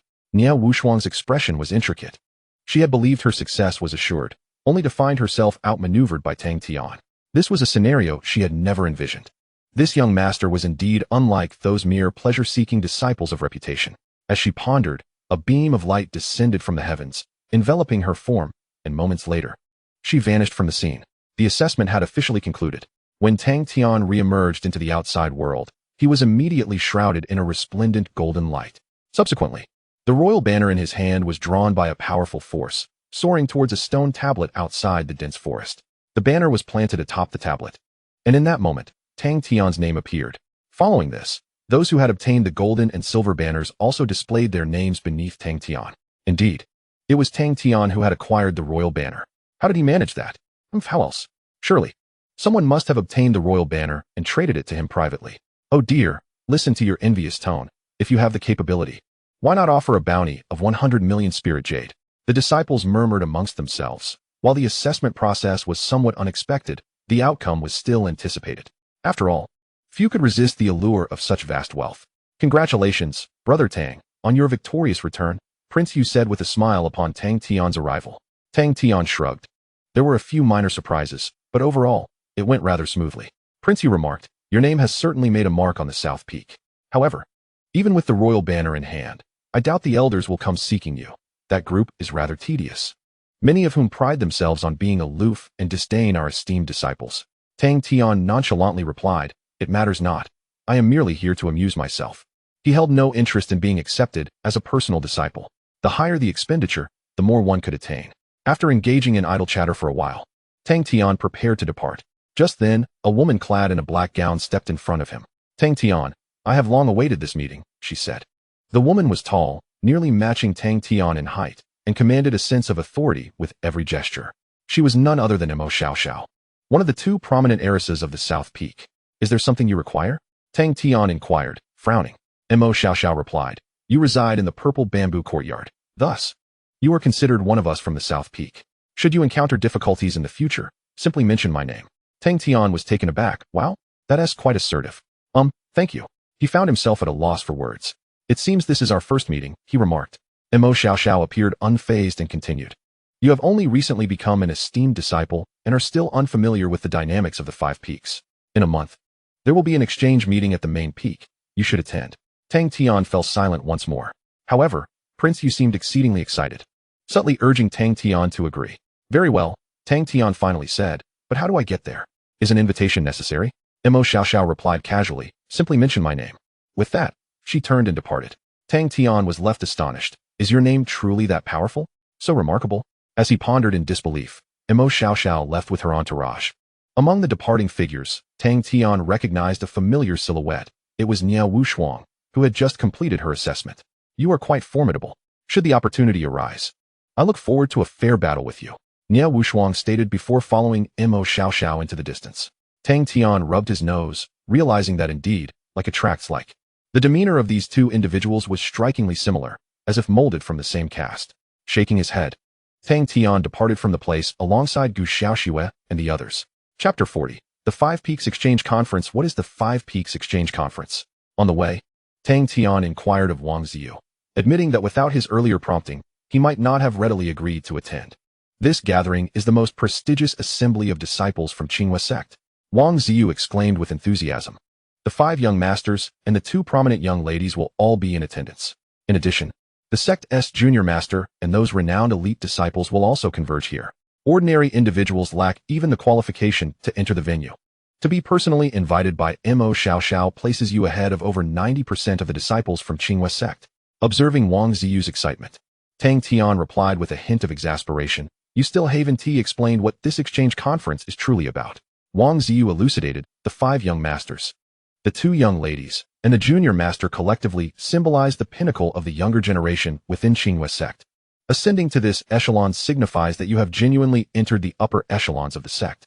The matters they discuss embody the future of the sect. Once you engage in this circle, your perspective will broaden immensely, and the experiences you encounter will be entirely distinct from what you know now. Tang Tian pursed his lips. It sounded remarkably akin to entering high society. This was a dream for many, yet Tang Tian's ambitions lay elsewhere. He merely aspired to grow stronger. Dismissing all else as illusion, he still felt little allure in it, believing that he would rather devote his time to rigorous training.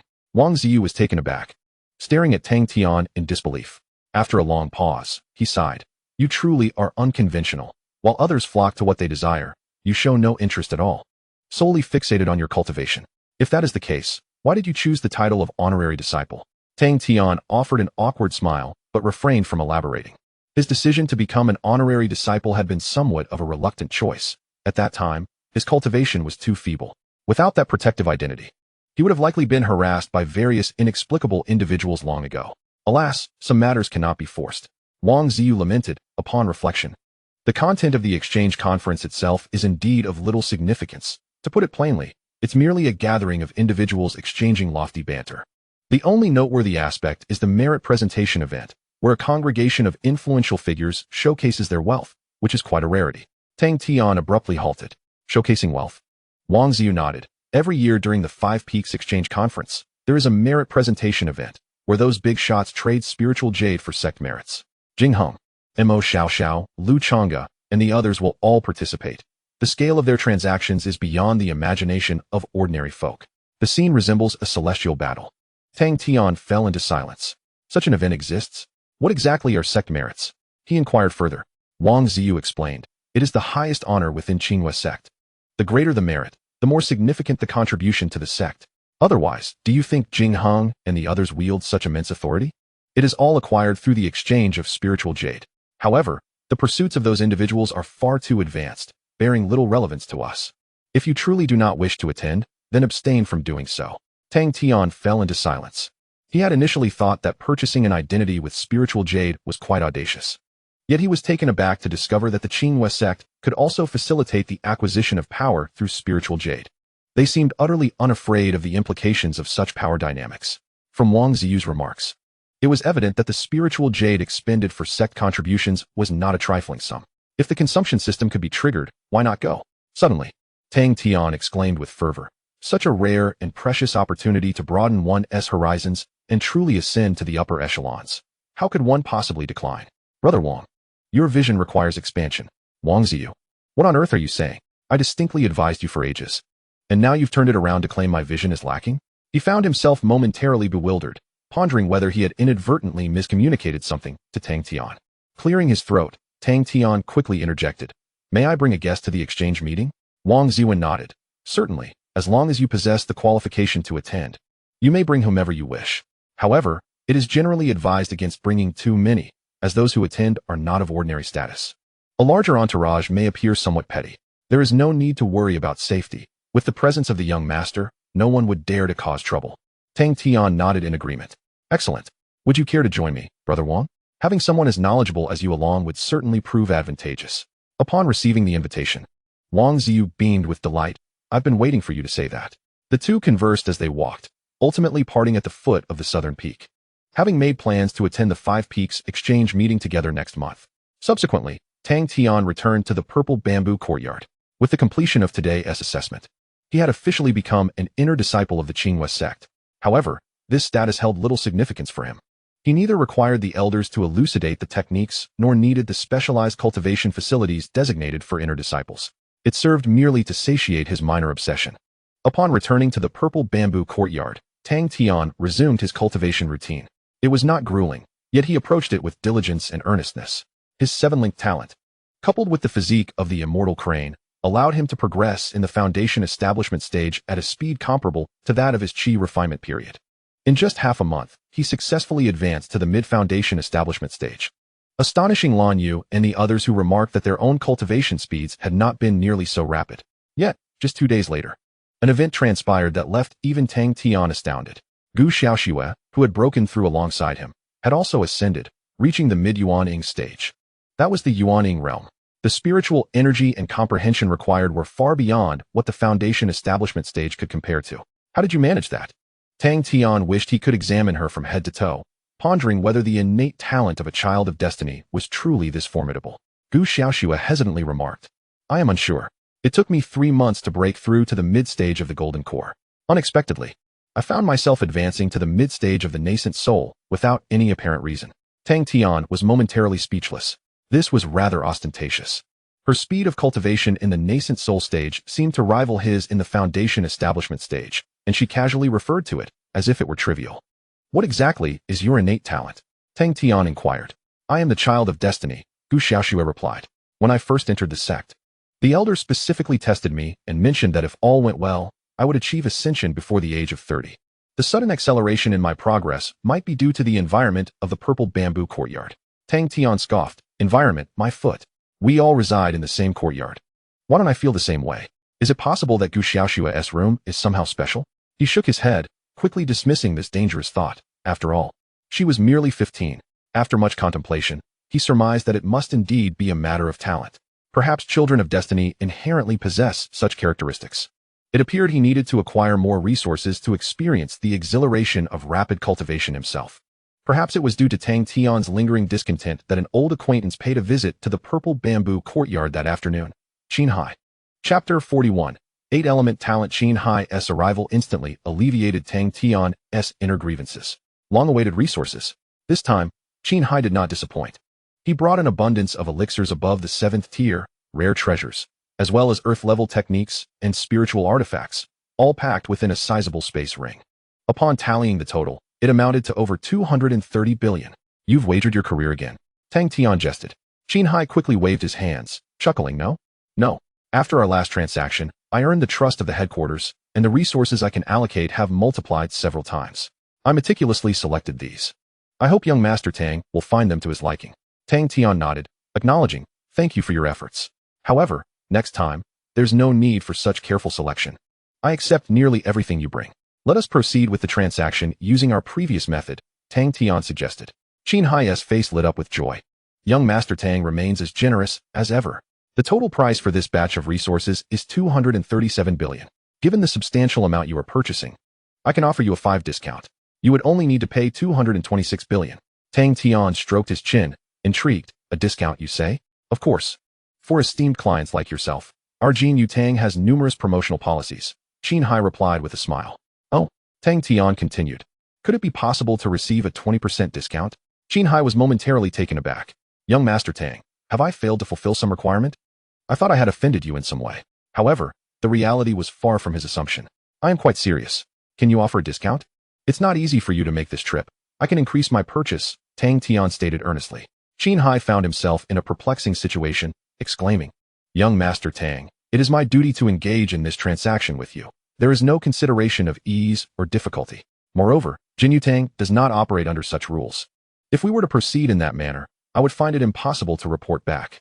Tang Tian, feeling a tinge of disappointment, nodded and replied, Very well. Let us forego the 20% discount. I have no inclination towards discounted items. Let us proceed at the original price. Initially, he had hoped to negotiate a higher price within permissible limits, but alas, that opportunity was lost. As long as it pleases you, Qin Hai acquiesced. Despite his confusion regarding Tang Tian's mindset, he opted for a transaction at the original price. After all, the customer is paramount. Especially in this seemingly effortless endeavor, refusing would be exceedingly imprudent. After several rounds of negotiation, all resources, including the Shumi ring, found their way into Tang Tian's possession. Qin Hai exhaled a sigh of relief. Such a substantial quantity of resources was critical, and failing to sell a significant amount would have posed challenges in reporting to the headquarters. With the successful completion of the transaction, Tang Tian's net worth surged to 260 billion, with over 23 million in consumption points. Both the 8-ring talent and 8-tier physique could now be exchanged simultaneously. By the way, why is there nothing exceeding the 7th tier among these resources? The highest cultivation method is merely of the earth-level supreme variety. Does Jinyutang not possess superior items? Tang Tian inquired. Qin Hai paused, then explained, Young Master Tang. The 7th tier supreme and earth-level supreme resources are already the finest available before Ascension. Resources of the 8th tier or higher are predominantly utilized after one has attained immortality, rendering them almost impractical prior to such an event. Tang Tian furrowed his brow, surprised by this notion. It made sense. Low-level cultivators are still in the nascent stage of understanding the Great Tao, and even possessing top-tier resources does not guarantee their effective utilization. Unless one is of a particularly unique nature, most resources are bound by this limitation. Similar to the cultivation chambers at the dojo, the effects of a qi refining cultivator practicing in a basic cultivation chamber and in a Tao level chamber are nearly indistinguishable, with negligible improvement. However, what Tang Tian cared about was whether or not these resources could be utilized. He was solely focused on their availability. Just tell me, does Jinyutang possess such items? And are they for sale? Tang Tian stated. The sudden display of dominance and grandeur left Qin Hai momentarily speechless, before he timidly replied, Yes, we do have them. And they are indeed for sale. However, the higher the tier, the greater the price disparity. Are you certain you wish to proceed? Tang Tian responded steadily. By all means. Procure them. 8th tier, 9th tier, or even genuine immortal artifacts. Should you have them, I am prepared to acquire them. I allow you one final opportunity to question my financial capacity. Qin Hai repeatedly affirmed, internally wiping the sweat from his brow. In truth, he had always endeavored to gauge Tang Tian's wealth to the utmost of his ability, only to find himself consistently too conservative. It seemed that next time, he would truly need to exert himself to negotiate for resources at the headquarters. Once again, he found himself on the precipice of risking his career. The thrill of the moment was exhilarating. Rest assured, I will do everything in my power, Qin Hai declared loudly. Moments later, Qin Hai swiftly departed from the Zizhu courtyard. That evening, within the serene confines of the main house's meditation chamber, Tang Tian sat cross-legged. Surrounding his form were 8 radiant rings of innate talent, enhancing his cultivation speed significantly. It was estimated that within a month's time, he would successfully break through to the later stages of foundation establishment. Such a rapid advancement would leave even the progeny of innate talents astounded, feeling inferior in comparison. Moreover, Tang Tian opted to utilize the remaining 10 million consumption points to exchange for an 8th-tier physique, the golden-winged rock body. This time, he also acquired a secret technique of inheritance, the devouring spirit. This technique endowed him with the ability to consume spiritual entities, allowing him to completely dissolve medicinal pills used for auxiliary cultivation, transforming them into the purest essence of celestial energy for swift absorption. Additionally, he could devour various other worldly spiritual entities. In fact, he even experimented with a top-tier earthly spiritual sword, which he could readily consume, converting it into spiritual power and sharpness, integrating it within himself, truly astounding. In summary, this inheritance technique of the golden-winged rock vastly expanded Tang Tian's repertoire, translating into greater spiritual power and mastery of other disciplines. He discovered that when paired with the Qing Meng secret technique, the effects were even more pronounced. Thus, even though he currently possessed only an 8-ring talent, his cultivation speed was on par with those of genius-level talents exceeding the 9-ring threshold. However, he remained uncertain as to what level he could ultimately attain. For instance, Gu Xiaoxua. Never mind her, she was an anomaly, defying all logic. Who else could cultivate faster as their realm increased? Certainly, she was extraordinary. Amidst this tumultuous stream of thoughts, Tang Tian gradually entered a meditative state. Under the influence of the 8 rings of innate talent, his cultivation steadily progressed. Chapter 42. Entering the venue, half a month swiftly elapsed. Through diligent cultivation, Tang Tian's foundation establishment was firmly stabilized, continuously advancing toward the later stages. Furthermore, he had mastered dozens of different techniques, and in terms of understanding and perceiving the Tao, he was now on par with the prodigious Gu Xiaoxua. Occasionally, during discussions on the Tao, he could point out details she had overlooked, filling him with a refreshing sense of achievement. However, that girl possessed a remarkable capacity for learning, growing at an equally impressive pace. Tang Tian often teased her for being overly competitive, suggesting she should balance her efforts with rest. After making this remark, he dove headlong into the meditation chamber, fervently immersing himself in cultivation. In such an environment of rigorous training, even the sisters Lan Yu and Lu Zhu found themselves compelled to strive harder, making rapid progress in their abilities. Although they only possessed 9-ring talent, there seemed to be a mysterious connection between them, allowing their cultivation speed to surpass that of ordinary 9-ring talents, and their comprehension of the Tao was exceptionally smooth. I'm truly floating now. Having turned 9-ring talents into mere trifles, Tang Tian silently lamented.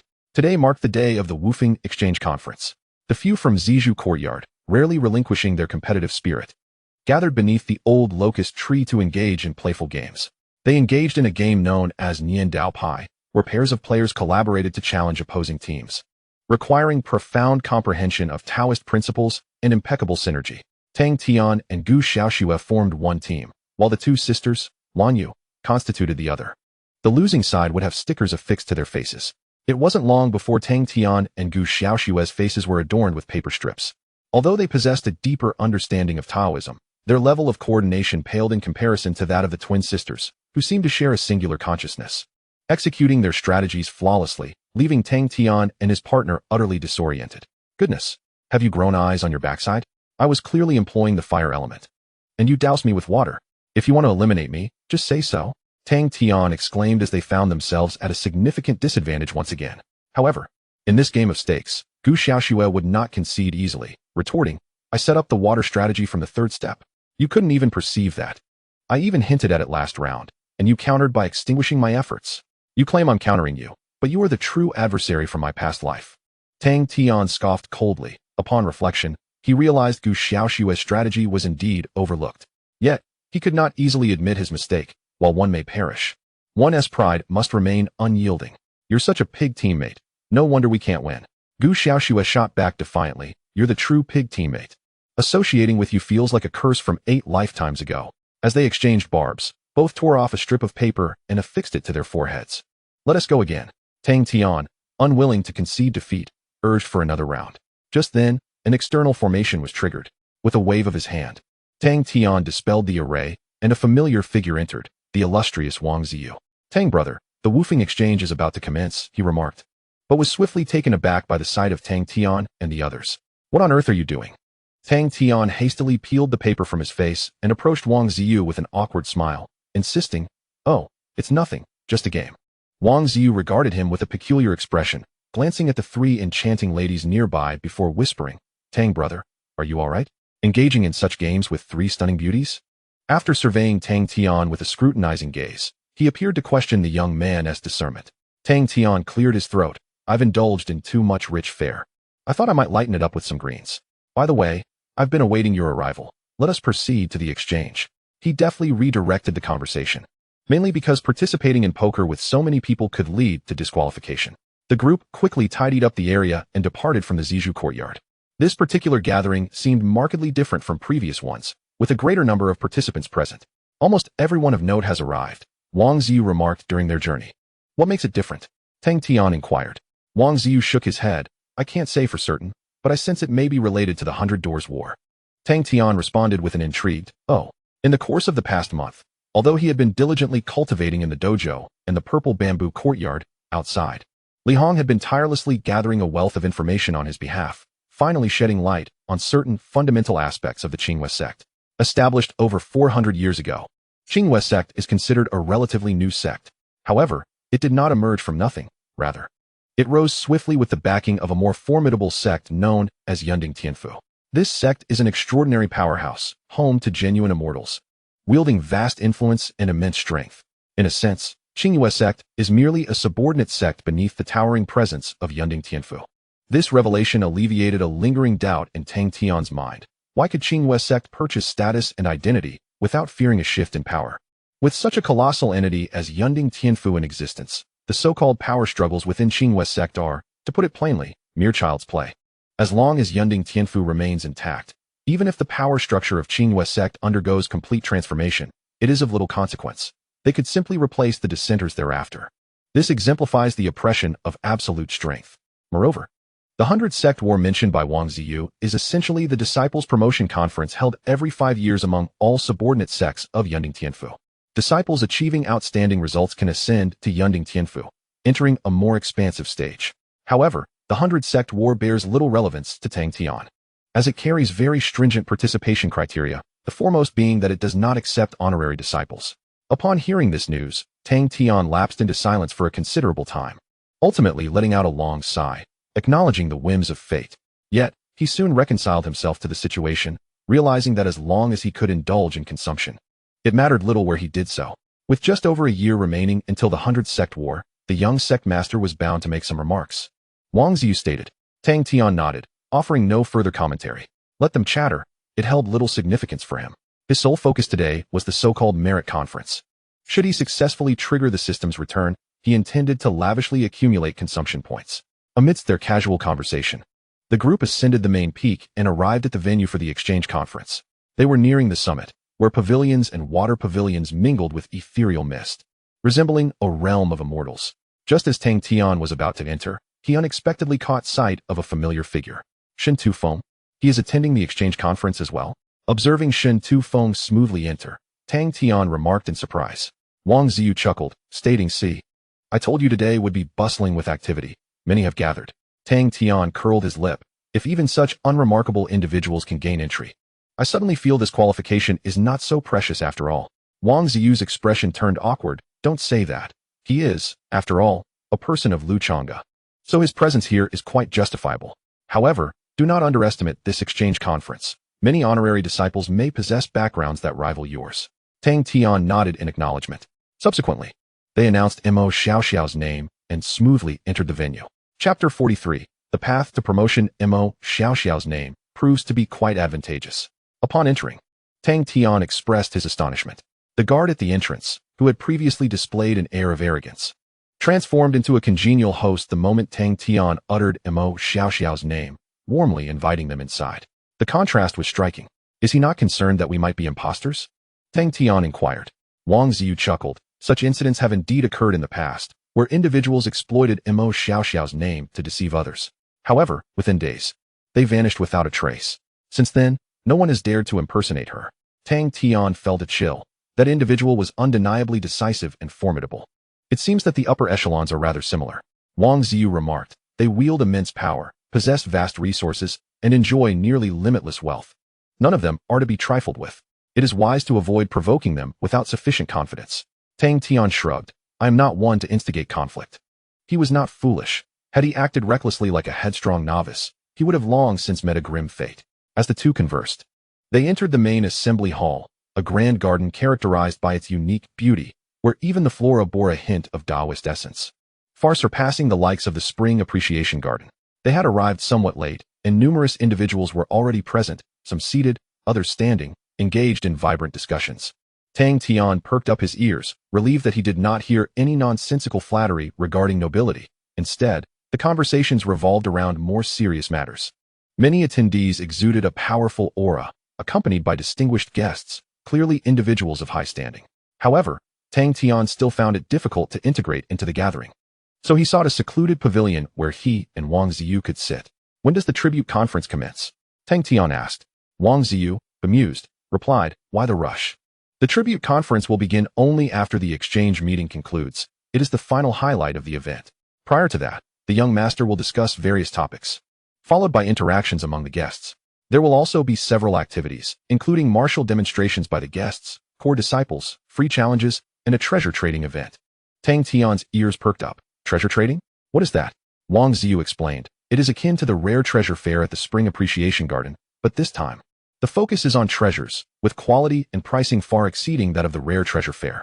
Tang Tian suddenly slammed the table, startling Wang Ziyu. Why didn't you mention this earlier? Had I known there would be a treasure trading event, even a moment's hesitation would be a disrespect to the exchange meeting. Whether the tribute conference would trigger the system remained uncertain, but treasure trading undoubtedly fell within the realm of normal transactions. Wang Ziyu was momentarily taken aback, then, with a wry smile, remarked, Brother Tang, your points of interest always seem to diverge from the ordinary. The exchange of treasures merely serves as a decorative element within the gathering. The crux lies in the discourse surrounding knowledge and methods. This is the true essence of the event. He found it somewhat challenging to keep pace with Tang Tian's line of thought. Tang Tian shrugged nonchalantly and remarked, all right then. Enlighten me about the previous martial competitions. What purpose do they serve? Wang Ziyu, observing Tang Tian's indifferent demeanor, rubbed his temples and replied. The martial competitions among guests are contests of Taoist methods between the esteemed disciples and their gathered followers. The core disciples' martial competitions are strictly battles among pure disciples. As for the free challenges, they involve confrontations between guests and pure disciples, representing the most intense clashes. All these activities primarily aim to assess the combat prowess of the current core disciples and to prepare for the forthcoming grand contest of the 100 sections. Tang Tian, lounging with his legs crossed, remarked with disinterest, it seems rather irrelevant to me. In terms of excitement, nothing compares to the thrill of spending lavishly and accumulating consumption points. Wang Ziyu shook his head and asked, do you not intend to advance further and pursue deeper studies at the Cloud Summit? Tang Tian was momentarily taken aback.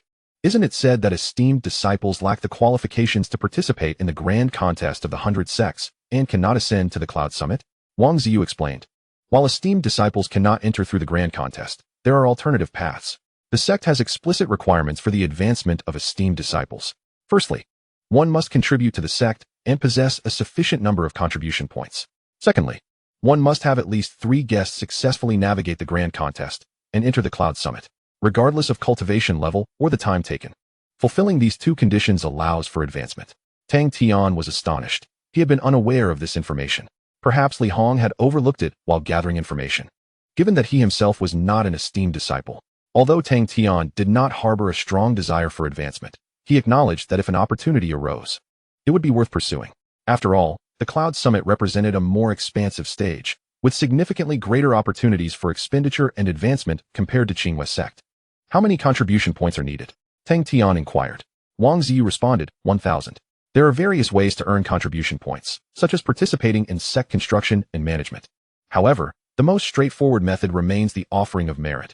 10,000 spirit stones can be exchanged for 1 contribution point. Tang Tian was taken aback. Is it really that few? Wang Ziyu chuckled. When discussing matters of this magnitude, the spirit stones referred to are generally of the highest quality. Tang Tian acknowledged this with an O and began to calculate. 10,000 top-tier spirit stones equate to 100 billion inferior spirit stones, meaning that 1,000 contribution points amount to a staggering 100 trillion. Indeed, it was no small sum, especially considering his current wealth was only a little over 200 billion. It seemed that affluent individuals were plentiful. 100 trillion would be quite manageable for him. However, as for his guests, he currently had only 4, none of whom were particularly outstanding, and he had no immediate plans to expand his entourage. Only a little over a year remains until the next 100 Doors battle, and I wonder if I can find suitable candidates before it begins. Where should I search? After pondering for a moment, Tang Tian cleared his chaotic thoughts. Forget it. I'll take it step by step. Once I return, I will first inquire with Xiao Shui and the others if they are willing to participate in the 100 Doors battle. If they are not inclined, I shall seek others. If they are willing, I will then devise ways to enhance their capabilities swiftly. Tang Tian firmly believed that as long as sufficient resources are provided, solutions could indeed be created. While lost in thought, more and more people gathered in the garden. Before long, the exchange meeting officially commenced. Chapter 44. The young sect master under the guidance of a designated attendant, Tang Tian, entered a magnificent hall. The hall permitted only 2 companions. So he asked the Lan Yu sisters to remain outside, bringing Xiao Shui and Wang Ziyu inside with him. The interior was exceedingly spacious, boasting over 100 seats arranged in various positions. Tang Tian casually selected a spot that was neither too far nor too close and sat down with Xiao Shui and the others. Soon, the hall was filled with individuals, most of whom were resting with closed eyes. Even conversations were conducted in hushed tones, each person exuding an air of solemnity. After a moment, several distinguished individuals entered through another entrance and took their seats at the highest position. Among them was Mo Xiao Xiao. Alongside her was the familiar face of Jing Hong. Seated at the far left, Chen Si Ro did not come today. Wang Ziyu whispered. You should be acquainted with Jing Hong and Mo Xiao Xiao. The other 4 are the 4 young masters. To the right of Mo Xiao Xiao, clad in a blue long robe, was Lu Changgu, one of the 2 most powerful young masters of the sect. Next to Lu Changgu was Tian Yang Sheng, equally formidable, but known for his volatile temperament. One must exercise caution when interacting with him. To Tian Yang Sheng's right sat Du Yuanqing from the West Peak, the youngest among the young masters, possessing considerable financial resources. The individual on the far right was Guan Meng from the North Peak, who was notably mature and composed, with profound knowledge and extensive connections. He introduced each of them to Tang Tian, who committed their appearances to memory. In a certain sense, these individuals represented the pinnacle that the honorary disciples of Qingyu sect could aspire to. What about the position in the center? Between Lu Changgu and Tian Yang Sheng, there remained an empty seat, yet to be filled. That must be our young sect master, Yunkong, Wang Ziyu chuckled. No matter how others may change, the highest position among the younger generation will always belong to the young sect master. Tang Tian nodded in agreement. This was befitting of a young sect master. Before long, a youth clad in a plain gray robe entered and proceeded directly to the central position. This was Tang Tian's first encounter with the sect's young sect master, and he appeared somewhat different from his expectations. Yunkong seemed remarkably ordinary. If placed among common folk, he would hardly stand out. Throughout the conversation, a gentle smile graced his lips, devoid of the arrogance typically associated with such esteemed status. In summary, it imparts a remarkably gentle ambience. Could one truly command the respect of so many geniuses and noble science? Tang Tian pondered silently. The young sect master took his seat and formally declared the commencement of this exchange meeting. Greetings to all esteemed friends. I extend my heartfelt gratitude for your presence. Each of you is an indispensable key to our sect. He continued, as fellow disciples of the same school. We must join hands to forge a more harmonious and splendid realm for cultivation. Just as Tang Tian had anticipated, Yunkong spoke with a measured calmness, his voice as soothing as jade, exuding an exceptionally gentle tone that enveloped all in a refreshing embrace. However, within the grand hall, every individual, including several noble youths, maintained a solemn demeanor, their expressions grave as they listened intently, devoid of any indiscretion or impropriety. The young sect master's authority remained undiminished, even in light of his amiable disposition. The content of Yunkong's address mirrored that of Wang Ziyu, primarily emphasizing the upcoming 100 sects battle, set to unfold in just over a year. At that time, the myriad affiliated sects under the banner of Yunding Tianfu would dispatch their most exceptional core disciples to participate in a pinnacle contest among prodigies. Those who distinguished themselves would be selected for deeper cultivation within Yunding Tianfu. Due to its relatively recent establishment, Qingyu sect had historically performed poorly in previous 100 sects battles, often languishing at the bottom of the rankings. However, since Yunkang ascended to the position of young sect master over the past 20 years, the sect's performance has surged, now attaining a position of moderate superiority. This is nothing short of a miracle, considering that many of the affiliated sects have existed for millennia, some even thousands of years. Overcoming them signifies Qingyu sect's remarkable prowess. At this juncture, Tang Tian began to comprehend why Yunkang, despite his seemingly ordinary appearance, commanded such respect from others. Achieving such a miracle undoubtedly required extraordinary capability. The discourse continued for an extended period, yet it failed to induce any sense of boredom. Nor did it cause anyone to feel drowsy. Yunkang's eloquence was succinct, offering commendations to core disciples, honorary disciples, and guests, while casting a hopeful vision for the future. He expressed confidence that, through collective effort, the sect would ascend to even greater heights. Ultimately, Yunkang concluded his address. After speaking, he departed the grand hall, followed by Mo Xiaoxiao and several noble youths, after which the rest gradually dispersed. Stepping outside, Tang Tian let out a long sigh. This was his first experience witnessing a leadership meeting since arriving in this world. "What's the matter?" Wang Ziyu inquired. Tang Tian gently shook his head. "It's nothing. Merely different from what I had envisioned. I expected the gathering of the younger generation to be more lively." In truth, his words were understated. He had previously imagined such gatherings of young disciples to resemble a vibrant spring festival, where people congregated to compete fiercely, with table flipping and bench smashing being commonplace. "It will surely become more animated soon," he added. Wang Ziwen, not fully grasping Tang Tian's implication, remarked, "The young sect master and the noble youths hold such high status. They certainly do not engage like ordinary disciples. When it comes time for martial contests, it will be the stage for others. And I am certain it will be far more interesting." Tang Tian nodded slightly, preparing to depart with Lan Yu and the others. However, at that moment, a blue figure obstructed his path. It was none other than Lu Chang'e. "You are Tang Tian?" Lu Chang'e's tone was flat, devoid of any discernible emotion. Tang Tian furrowed his brow slightly and inquired, "Is there something you need?" Lu Chang'e replied, "A month ago, I heard that you had a misunderstanding with one of my subordinates, resulting in some unpleasantness. I hope you do not take it to heart. As the young sect master said, we are of the same clan and should strive together as a means of progress. Let any grievances between you come to an end here." Tang Tian was taken aback. He had expected a confrontation, yet here was Lu Chang'e attempting to resolve their differences. Nevertheless, despite Lu Chang'e's relatively polite demeanor, his words carried an undeniable weight that left Tang Tian feeling somewhat uncomfortable. However, he dismissed it as a trivial matter.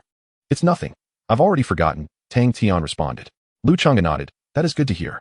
With that, he turned to leave with his subordinates and guests. Tang Tian glanced over and indeed spotted Shen Tufeng among their ranks. To his surprise, he also saw Fong Fei, whom he had not encountered in over a month. Moreover, she seemed to be closer to Lu Chang'e rather than Shen Tufeng. Tang Tian frowned inwardly. This was not a favorable development. He was also astonished by the lengths Fong Fei must have gone to in order to align herself with such a notable figure as Lu Chang'e. She certainly possessed some cunning. After Lu Chang'e departed, Wang Ziyu looked equally astonished and remarked, "Why did he suddenly come to see you? That minor issue hardly seemed worthy of his personal attention." Tang Tian shook his head in silence, though a conjecture began to form in his mind.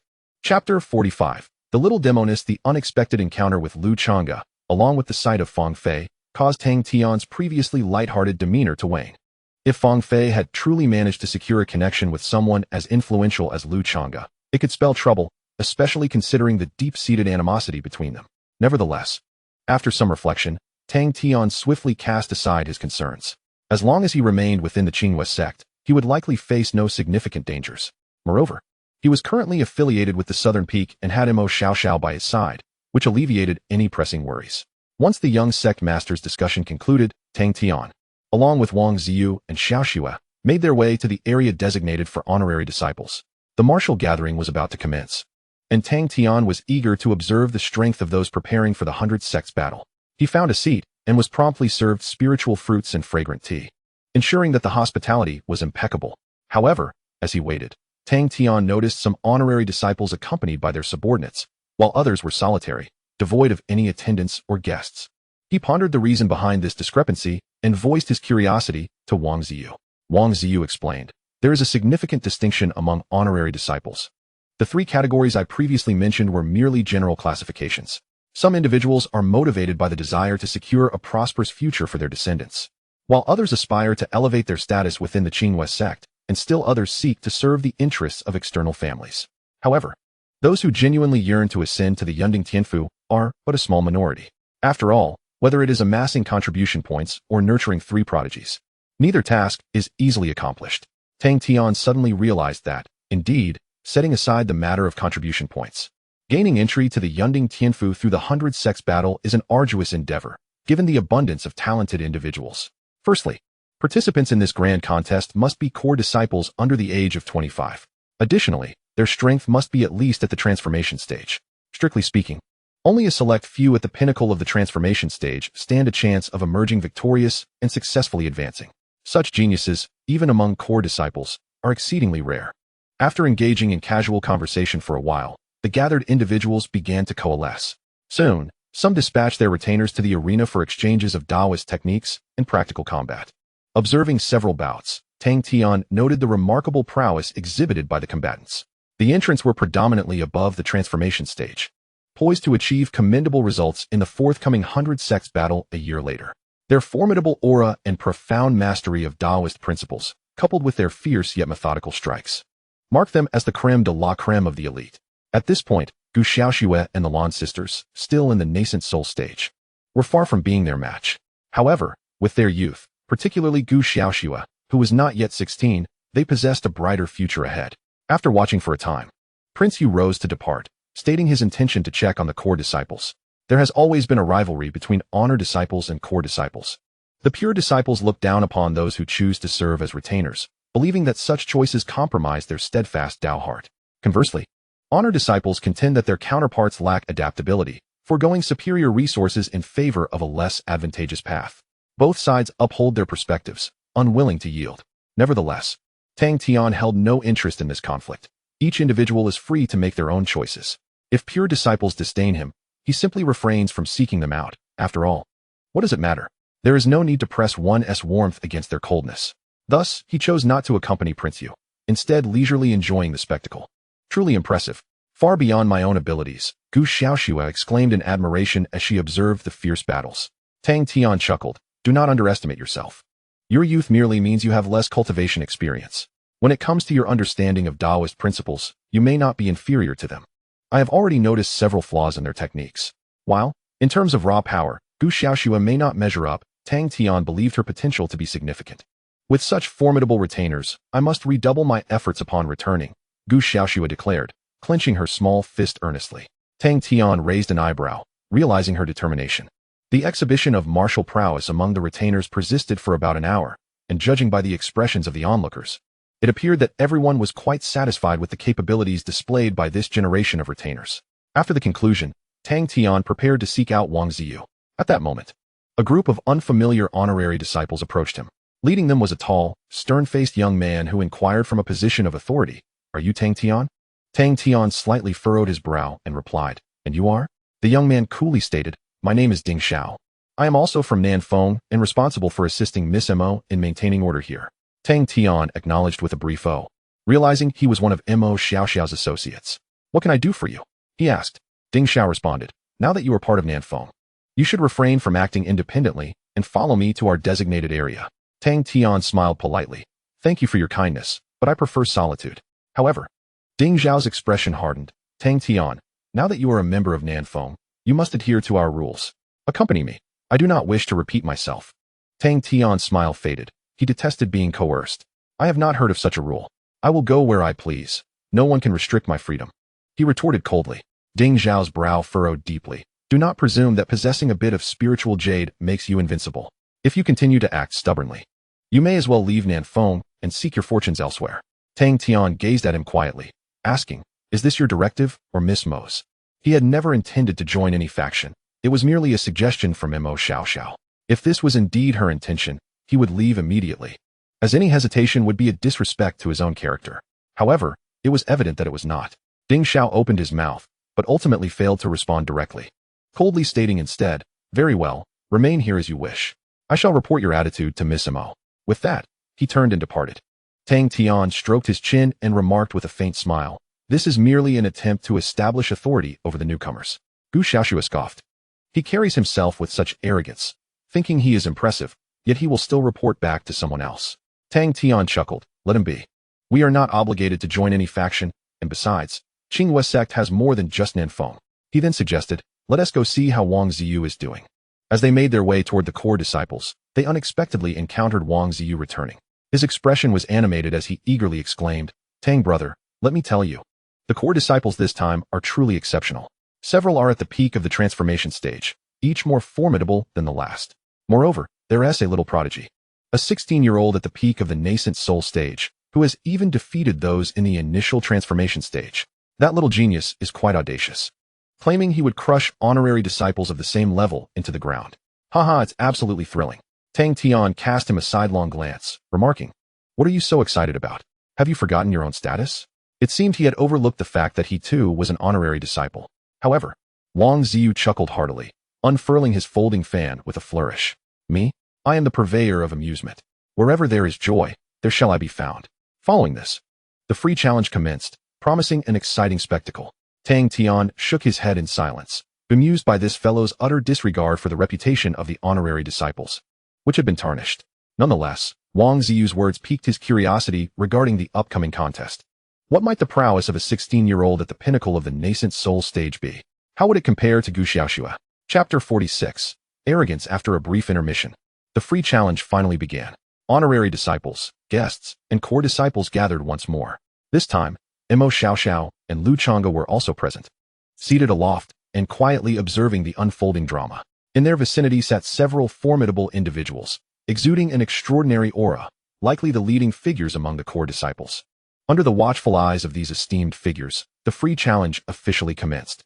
The first to take the stage was a disciple from the core faction.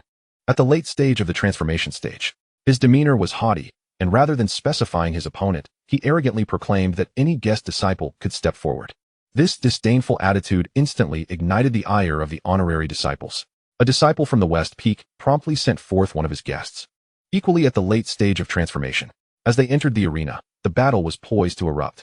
Tang Tian observed that this confrontation was significantly more intense than the previous skirmishes among guests, with both sides clearly eager to showcase their full strength. It appeared that a long-standing rivalry had ignited a fire within them.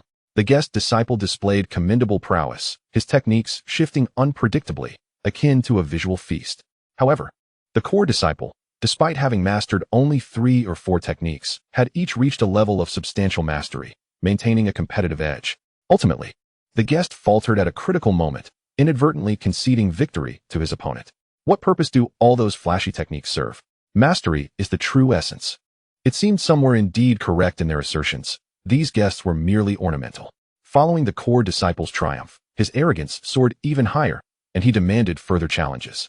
This provocation was intolerable to the honorary disciples, who quickly dispatched an even more formidable guest, also at the late stage of transformation, yet significantly more powerful. In a short span, this guest vanquished the proud core disciple. "It appears you are all merely skilled in empty boasts," he retorted, reclaiming a measure of dignity. Following this, yet another challenger from the core disciples stepped forth. The array of techniques displayed left Tang Tian utterly dazzled. "Brother Wang, you were indeed correct. The free challenge is truly a spectacle to behold," he remarked with a smile. Wang Ziyu responded, "Indeed. These individuals have long harbored mutual disdain, their grievances festering. Having finally secured an opportunity for direct confrontation, none are willing to relinquish it easily." Tang Tian nodded in agreement, having discerned the underlying tension as well. Both parties are, in fact, core disciples. However, one has opted to leverage external resources, while the other relies solely on personal effort. It is difficult to determine who is right or wrong, as everyone's circumstances are unique. Nevertheless, Tang Tian has observed that the strength of the purely core disciples is, on the whole, somewhat superior. Often, when the guests manage to reclaim a victory, they are promptly countered by their opponents. Overall, it appears that the guests suffer more defeats than victories. "I had presumed that with their greater resources, they would be stronger," Tang Tian remarked. Wang Ziyu scoffed, stating, "Resources may be abundant, but they come with an abundance of trivial matters as well. When it comes to genuine combat prowess, they cannot possibly compare to those fervently devoted to their cultivation." Essentially, in each bout of free challenges, the guests consistently find themselves on the losing side. This time, however, has been relatively mild. At their worst, they were suppressed to the point of having no opportunity to even catch their breath. Tang Tian nodded in agreement.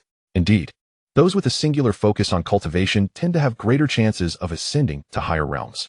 The subsequent events unfolded in a manner consistent with Wang Ziyu's observations. Although the guests initially managed to hold their ground against the core disciples, fatigue soon became evident as time progressed. Meanwhile, the core disciples continued to emerge one after another, each more formidable than the last. Defeat had become a foregone conclusion. However, Tang Tian noted that the honorary disciples appeared remarkably composed, seemingly accustomed to such circumstances. Once the outcome had been determined, the battles transitioned into a more entertaining nature. Mid-stage and early-stage transformation realm practitioners, and even some prodigies at the nascent soul stage, began to make their appearances. It was then that Tang Tian finally beheld the little prodigy Wang Ziyu had mentioned. Huang Chong, a 16-year-old nascent soul consummate. He possessed an arrogance that surpassed that of other core disciples, exuding an air of superiority and treating the guests with disdain. Come at me, one by one. Look at your feeble appearances. You can all come together. I am not the least bit afraid. Huang Chong, with his nostrils flared, drew disapproving glances from many honorary disciples and guests. This boy is utterly insufferable. Nevertheless, they managed to maintain their composure, refraining from sending anyone overly powerful against him, ensuring that those dispatched were all within the nascent soul stage. Yet, Huang Chong was not only eloquent, but also possessed remarkable skills. Almost all who faced him were ruthlessly crushed. Even those who had diligently cultivated for several years at the nascent soul consummate level barely managed to hold their ground. This only fueled Huang Chong's arrogance further. Ha ha ha, you are all so weak. How dare you claim the title of core disciples? To share a name with you is a disgrace. Huang Chong mocked relentlessly. The expressions of the honorary disciples darkened further. Yet they found themselves at a loss for effective recourse. After all, he was only 16. Sending someone in their 20s was already pushing the limits. Even if a transformation realm practitioner were to confront him and achieve victory, it would bear no significance and would merely provide fodder for ridicule. So what could they do? They could only cover their ears and pretend not to hear. At such a level, who does not possess a measure of tolerance? Xiaoxue, what are your thoughts on him? Tang Tian inquired. Gu Xiaoxue contemplated for a moment and remarked, indeed impressive. However, his arrogance sometimes reveals vulnerabilities, leaving room for opportunity. Young Master Tang, should I take the stage? She inquired. Tang Tian immediately waved his hand. As newcomers, we should refrain from such spectacles. Besides, there is little to gain. It is wise to avoid drawing unnecessary envy and trouble, which I detest above all. Yet, as if someone had perceived his internal thoughts, trouble sought him out. Huh? Is there no one daring enough to face me? Such cowards, boomed Huang Chong. Tang Tian, I've heard you're quite wealthy and have even charmed one of our talented junior sisters. How about letting her come up and spar with me? Tang Tian was taken aback. What? I was merely a bystander today. How did this come to my door? Am I that renowned? He found it perplexing, but since he was directly addressed, he could no longer remain silent. Are you referring to me? He asked. Huang Chong cast a disdainful glance his way, sneering, I'm not interested in you. We have a talented junior sister you seem to have entangled with. Do you dare to let her come up? I wish to demonstrate that following you esteemed disciples leads only to ruin, with no benefits. Tang Tian fell silent. Was this truly Huang Chong's own sentiment? Perhaps. His gaze drifted towards the higher echelons. Then he said, you mean Xiaoxue, right? She is only at the mid-stage of the nascent soul. Do you not think that is somewhat unfair? Upon hearing this, Xiaoxue quickly transmitted her thoughts to him. Young Master Tang, it's all right. I am confident I can defeat him. Tang Tian subtly shook his head, signaling her to remain silent. If he sought trouble, then he would receive a proper lesson. It was indeed a bit of bullying. Huang Chong waved his hand dismissively. Then how about this? I shall limit my own cultivation to the mid or even early stage of the nascent soul. Against a weakling like you, I could easily crush you with one hand. What other excuses do you have? Tang Tian smiled faintly. Very well. Xiaoxue, go ahead and have some fun. Chapter 47. So this is it. Under the watchful eyes of the crowd, Gu Xiaoxue stepped onto the dueling stage, facing Huang Chong. This was poised to be the most captivating battle following the formal challenges, as both participants were among the youngest, and Huang Chong's audacious challenge held additional significance. Perhaps he sought to reinforce the resolve of the younger core disciples through this encounter. Shall I require only one hand, my former junior sister? Huang Chong boasted. The term former starkly undermined Gu Xiaoxue's identity as a core disciple. However, she seemed unfazed and responded with a graceful smile, do as you wish. Tang Tian sat below, observing quietly. Xiaoxue, that girl, is like two entirely different individuals in her daily interactions and during battle. She resembles an extraordinary sword, sheathed within an unassuming and seemingly harmless scabbard. Once unleashed, she is bound to radiate an undeniable brilliance. Very well, let us proceed. Facing Gu Xiaoxue, Huang Chong indeed concealed one hand behind his back, exhibiting no semblance of treating her as an adversary. Gu Xiaoxue's gaze gradually transformed, and her aura swiftly shifted. Suddenly, her long sword was unsheathed, and she darted through the air like a startled swan, appearing before Huang Chong in the blink of an eye. The razor-sharp blade was poised to touch his brow. Huang Chong was instantly alarmed, retreating violently as his palm transformed into a fist, striking out. However, he struck nothing but empty air. The sword before him slowly dissipated, yet simultaneously, he felt a pricking sensation at his back, as if he were in a precarious situation. Huh! Huang Chong exclaimed in alarm, no longer concerned about holding back. He unleashed all his cultivation. A torrent of dragon-shaped spiritual energy surged forth from his being, barely averting the imminent crisis. Observing this, Tang Tian smiled and remarked, "Why is Xiaoxue so ferocious right from the start?" He was aware of Xiaoxue's strength, recognizing that she was not at a disadvantage compared to Huang Chong at his peak.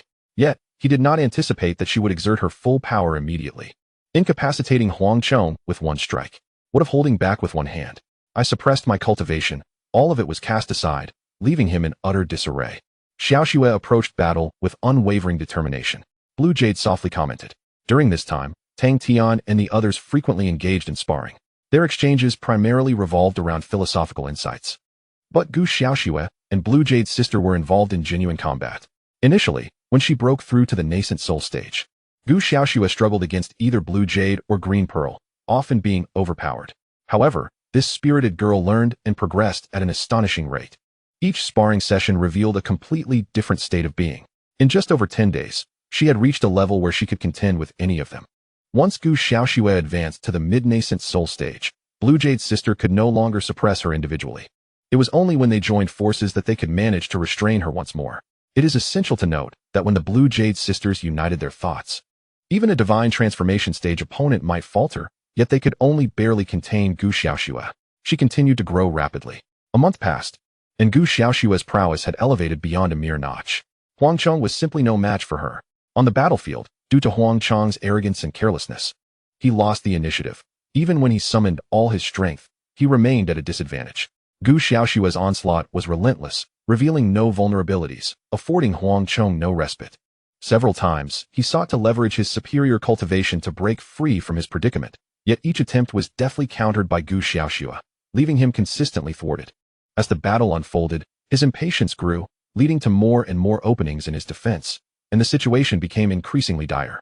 This unexpected turn of events has captured the attention of the higher-ups. Indeed, a genius. Unfortunately, he has become a retainer, aligning himself with a nominal disciple. I have heard that Tang Tian is quite lecherous, and this junior sister may have already fallen victim to his nefarious intentions, leading her down a dark path. What a remarkable talent he is, yet the nominal disciple is truly a malignant presence within the sect. The core disciples were expressions of regret, believing that no matter how talented Xiaoxue may be, her association with a nominal disciple like Tang Tian will inevitably ruin her future. However, the nominal disciples exhibit a contrasting demeanor. "Xiao Xiao, your southern peak has produced a remarkable talent," Lu Chang'e remarked with a slight smile. "I have heard that Tang Tian possesses considerable wealth. What do you think of him?" Imo Xiao Xiao replied, "I'm not sure. He has just arrived. He seems to treat everyone with this same attitude." At that moment, Jing Heng interjected, "I have encountered this young Master Tang once. He is indeed quite extravagant. However, he appears to be rather licentious." The dispute he had with the Shinta Peak was over a masculine soaring branch. Lu Chang'e responded with an "oh" and fell silent, his thoughts unknown. Meanwhile, Tian Yang Sheng lightly scoffed, saying, "It matters not. If he can suppress the arrogance of the core disciples, then that is a good thing. Let us provide him with appropriate support when the opportunity arises." The group nodded in silence. The differing reactions from both factions' leaders reflect their divergent concerns. The core disciples focus solely on their own, while Lu Chang'e and his companions have a more intricate perspective. Below, the battle rages on. Gu Xiaoxue has consistently denied Huang Chong any opportunity for a comeback, dominating the match from start to finish. Her fierce offensive tactics have forced Huang Chong to struggle, revealing more and more vulnerabilities. Ultimately, with a resounding crash, Huang Chong was sent flying, crashing to the ground, blood spilling from his mouth and nose.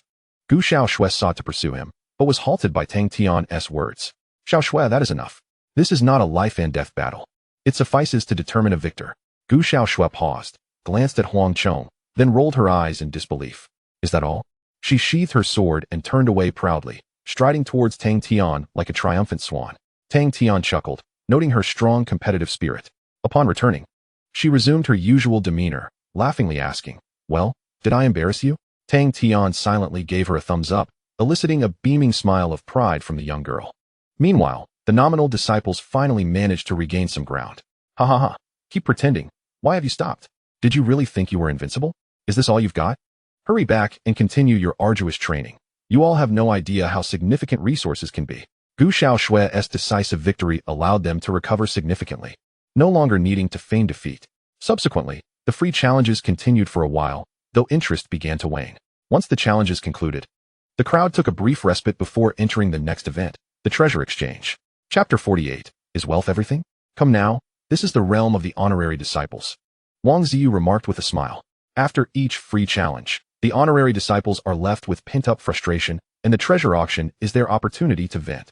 Tang Tian, somewhat perplexed, inquired, why is that? Just wait and see, Wang Ziyu replied. Soon, the treasure auction commenced in earnest. A dedicated team presented an array of exquisite treasures for appraisal and trade. As Wang Ziyu had indicated, this auction was leagues beyond the peculiar rarity gathering at the Spring Appreciation Garden. The focus was entirely distinct. The treasures on display were predominantly related to cultivation, boasting impressive ranks, with numerous 6th and 7th grade heavenly materials and earthly treasures, and even some of the 8th grade, which Tang Tian had never encountered before. Their prices were exorbitant, with lesser items starting at several tens of millions, while the most expensive approached a staggering 10 billion. However, for Tang Tian, these figures felt rather conservative. The total value of all items scarcely allowed for a doubling of his assets. What a far cry from a premier auction. After surveying the offerings, Tang Tian comprehended why Wang Ziyu claimed this was the domain of the honorary disciples. These treasures possessed immense auxiliary effects on cultivation, enhancing mastery, comprehension, manifestation, spirit, and more. Acquiring even a few would significantly advance one's practice. Yet, the core disciples were bereft of funds. Their sustenance, lodging, and necessities were all provided by the sect, and possessing even a few tens of millions would classify them as affluent. They could only watch in envy as the honorary disciples claimed the treasures. Moreover, they were acutely aware that these treasures would benefit those guests who had forged agreements with the honorary disciples. To say they were unaffected would be disingenuous. It is rare to find one who can genuinely remain unperturbed by poverty. Oh dear, Brother Xiao. This set of the returning flag formation is perfectly suited for your cultivation method. Though it costs 30 billion, you truly deserve it. Buy it. Some honorary disciples exclaimed loudly, provoking eye rolls from the core disciples. They were, indeed, like two rival factions.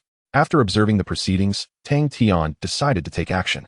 Having resolved to ascend to the cloud summit through the cultivation of guests, preparations were in order. The treasures proved quite effective. Thus, Tang Tian commenced his bargaining. Temporal flower. One branch for 18 billion? Would you consider 28 billion? As for the pure nectar berry, it demands 9 billion for a single piece. I offer 13 billion for the lot. Tang Tian skillfully navigated the boundaries of the system, acquiring all items at the highest permissible prices.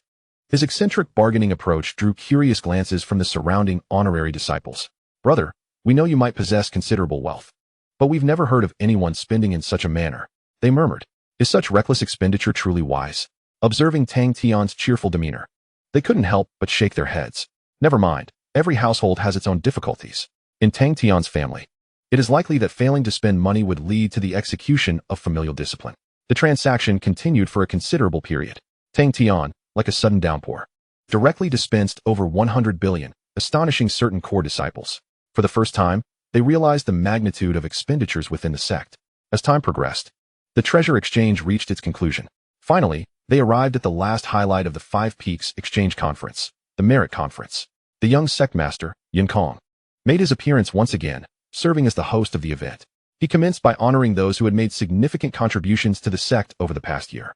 Subsequently, he converted each individual's contributions into merit points and distributed them accordingly. The significance of merit points is profound.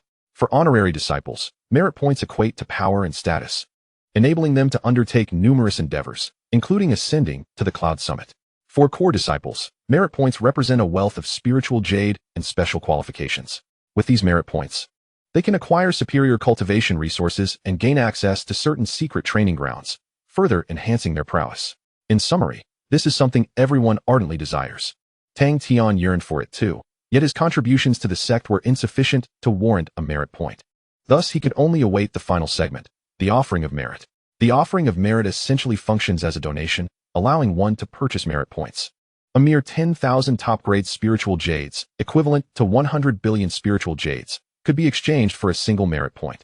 How convenient. Tang Tian favored such straightforward dealings. After a period, the calculations of everyone's merits from the previous year were finally completed, with those falling short of a merit point excluded from consideration. Following this, it was time for the segment Tang Tian anticipated the most. The young sect master, Jinyutang, wore a subtle smile and directed his gaze toward the honorary disciples. As if to say, what are you all waiting for? A few prominent figures took the lead. Lu Chang'e offered 200 merit points. Tian Yangsheng, also 200 merit points. Mo Xiaoxiao and Chen Xiao each contributed 100 merit points. Jing Heng contributed 150 merit points. Guan Ming, 150 merit points. Du Yuanqing, 100 merit points. Truly, these titans are remarkable, with their contributions exceeding hundreds, amounting to trillions of spiritual jades. They possess significant wealth. Tang Tian nodded to himself, finally recognizing a few capable individuals. After the leaders set the precedent, the other honorary disciples began to step forward. However, their contributions were notably modest, primarily in single digits, and any contribution exceeding 2 digits would elicit gasps of admiration from the onlookers. Moments later, Tang Tian too approached the front. Tang Tian, this should be your first time participating in the offering of merit. How much do you wish to contribute? Jinyutang inquired. Tang Tian pondered for a moment, deciding to conduct a test. He produced 10,000 top-grade spiritual jades and stated, 1 merit point. Jinyutang nodded, swiftly processing the transaction and handing him an exquisite jade tablet. Your merit points are stored here, along with an explanation regarding the merit points, Jinyutang remarked. Tang Tian nodded, carefully storing the jade token away, yet he refrained from hurrying to examine it, instead directing his gaze towards the system. This transaction constituted a standard expenditure, yielding him 1 million consumption points. A gleam of joy appeared at the corners of Tang Tian's mouth. Indeed, he had successfully triggered the event. Could it be that he could now amass consumption points? Such acts of contribution should surely have no limits, right? While Tang Tian reveled in his quiet joy and contemplation, a scornful voice interrupted the atmosphere.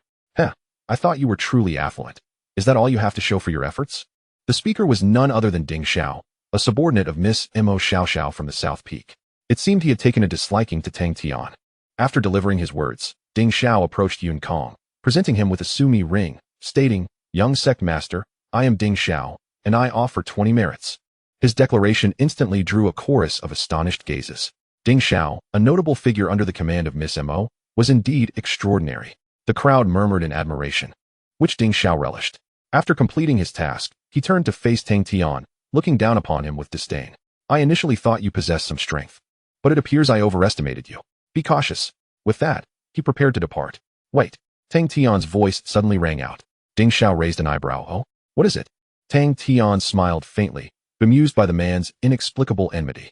However, just moments ago, he had been pondering how to make another contribution, and Ding Xiao's behavior provided him with the perfect pretext. Are you questioning my financial capacity? From your tone, it seems you wish to challenge me. Do you possess the strength to contend with Tang Tian? He declared with a grin. Ding Xiao's expression hardened, and he coldly retorted, Very well. Let us see what you have. Tang Tian beamed. Then let us proceed. He strode directly towards Jinyutang. Young sect master, I wish to continue my contributions. Subsequently, he retrieved 300 billion from the system, amounting to 30 merits. Chapter 49. Ruthless domination. While it was commendable for Tang Tian to contribute to the sect, he should not act out of spite. When he proposed to further contribute 30 merits, Jinyutang gently advised him, Tang Tian, one must discern when to act and when to refrain. Tang Tian shook his head, asserting, Young sect master, a gentleman knows when to engage and when to withdraw. Since someone has so blatantly underestimated me, I cannot simply let it pass. He proclaimed with righteous conviction. Yet inwardly, he was grumbling about Jinyutang's lengthy discourse. Just accept the donation. Why all this unnecessary chatter? It delays my quest for consumption points. Jinyutang shook his head, but did not press further, accepting Tang Tian's spiritual jade. After concluding the matter, Tang Tian turned, casting a challenging glance at Ding Xiao. Well, do you still wish to challenge me? Ding Xiao snorted disdainfully. 300 billion. Such a grand gesture. You've already spent it all, I presume? What you have acquired by depleting your savings is merely my starting point. Today, I shall give you a glimpse of what it truly means to be a renowned disciple. With that, Ding Xiao stepped forward and addressed Yunkong, saying, "Young master, I wish to contribute another 30 accomplishments." His words instantly provoked a chorus of astonished gasps. Truly, Ding Xiao is remarkable. His wealth must be second only to a few prominent figures indeed. Among the esteemed disciples, there lurks a multitude of hidden talents. The crowd marveled in awe. Hearing such praise, Ding Xiao couldn't help but puff out his chest a bit. 5 trillion may have stung his finances, but securing his name among the elite was already worth the sacrifice. As for defeating Tang Tian, that was merely an afterthought. He had never regarded the newcomer as a threat. However, reality diverged from his expectations. Watching Ding Xiao pledge another 3 trillion, Tang Tian nearly burst with delight. Indeed, impressive. But what makes you think that those 3 trillion have emptied my coffers? The depths of my wealth are beyond your imagination. With that, Tang Tian turned to Yunkong and declared, "Young master, I shall add 6 trillion. Upon hearing this figure, the crowd erupted in astonishment. Goodness, this newcomer is truly formidable. No wonder he can cultivate such powerful disciples. His financial prowess is evident.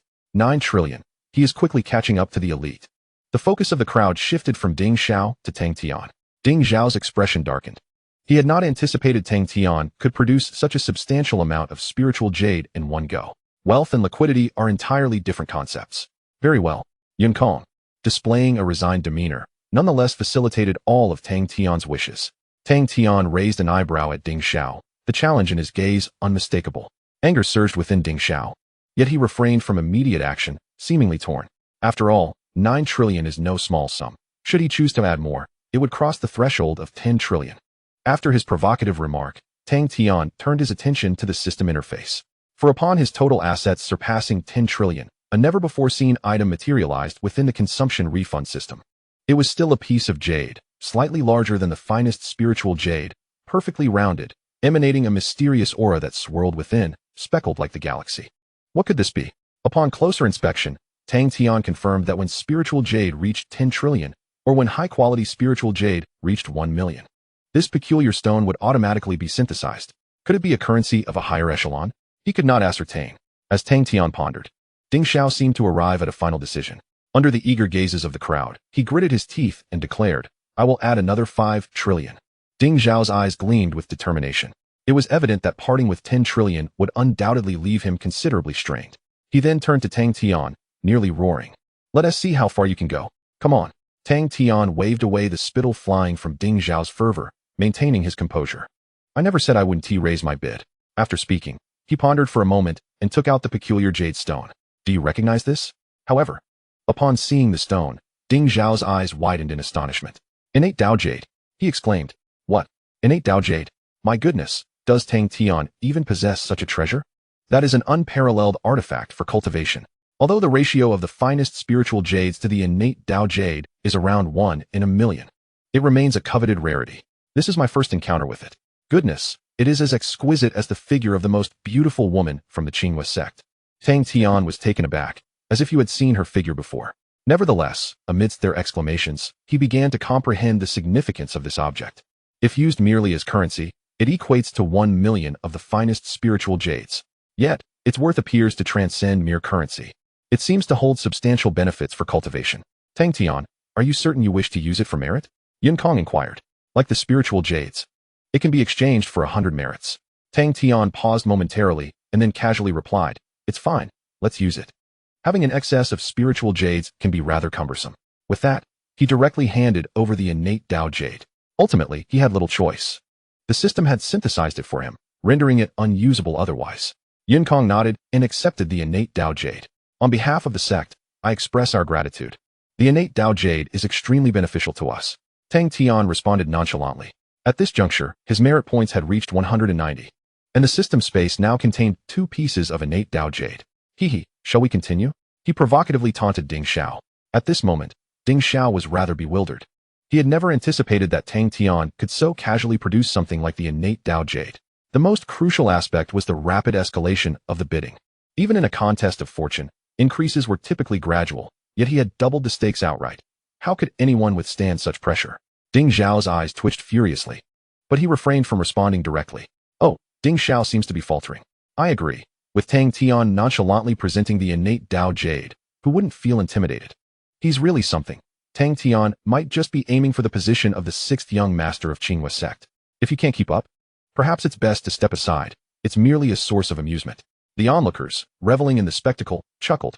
Upon hearing the crowd's jeers, Ding Zhao's eyes turned crimson with fury.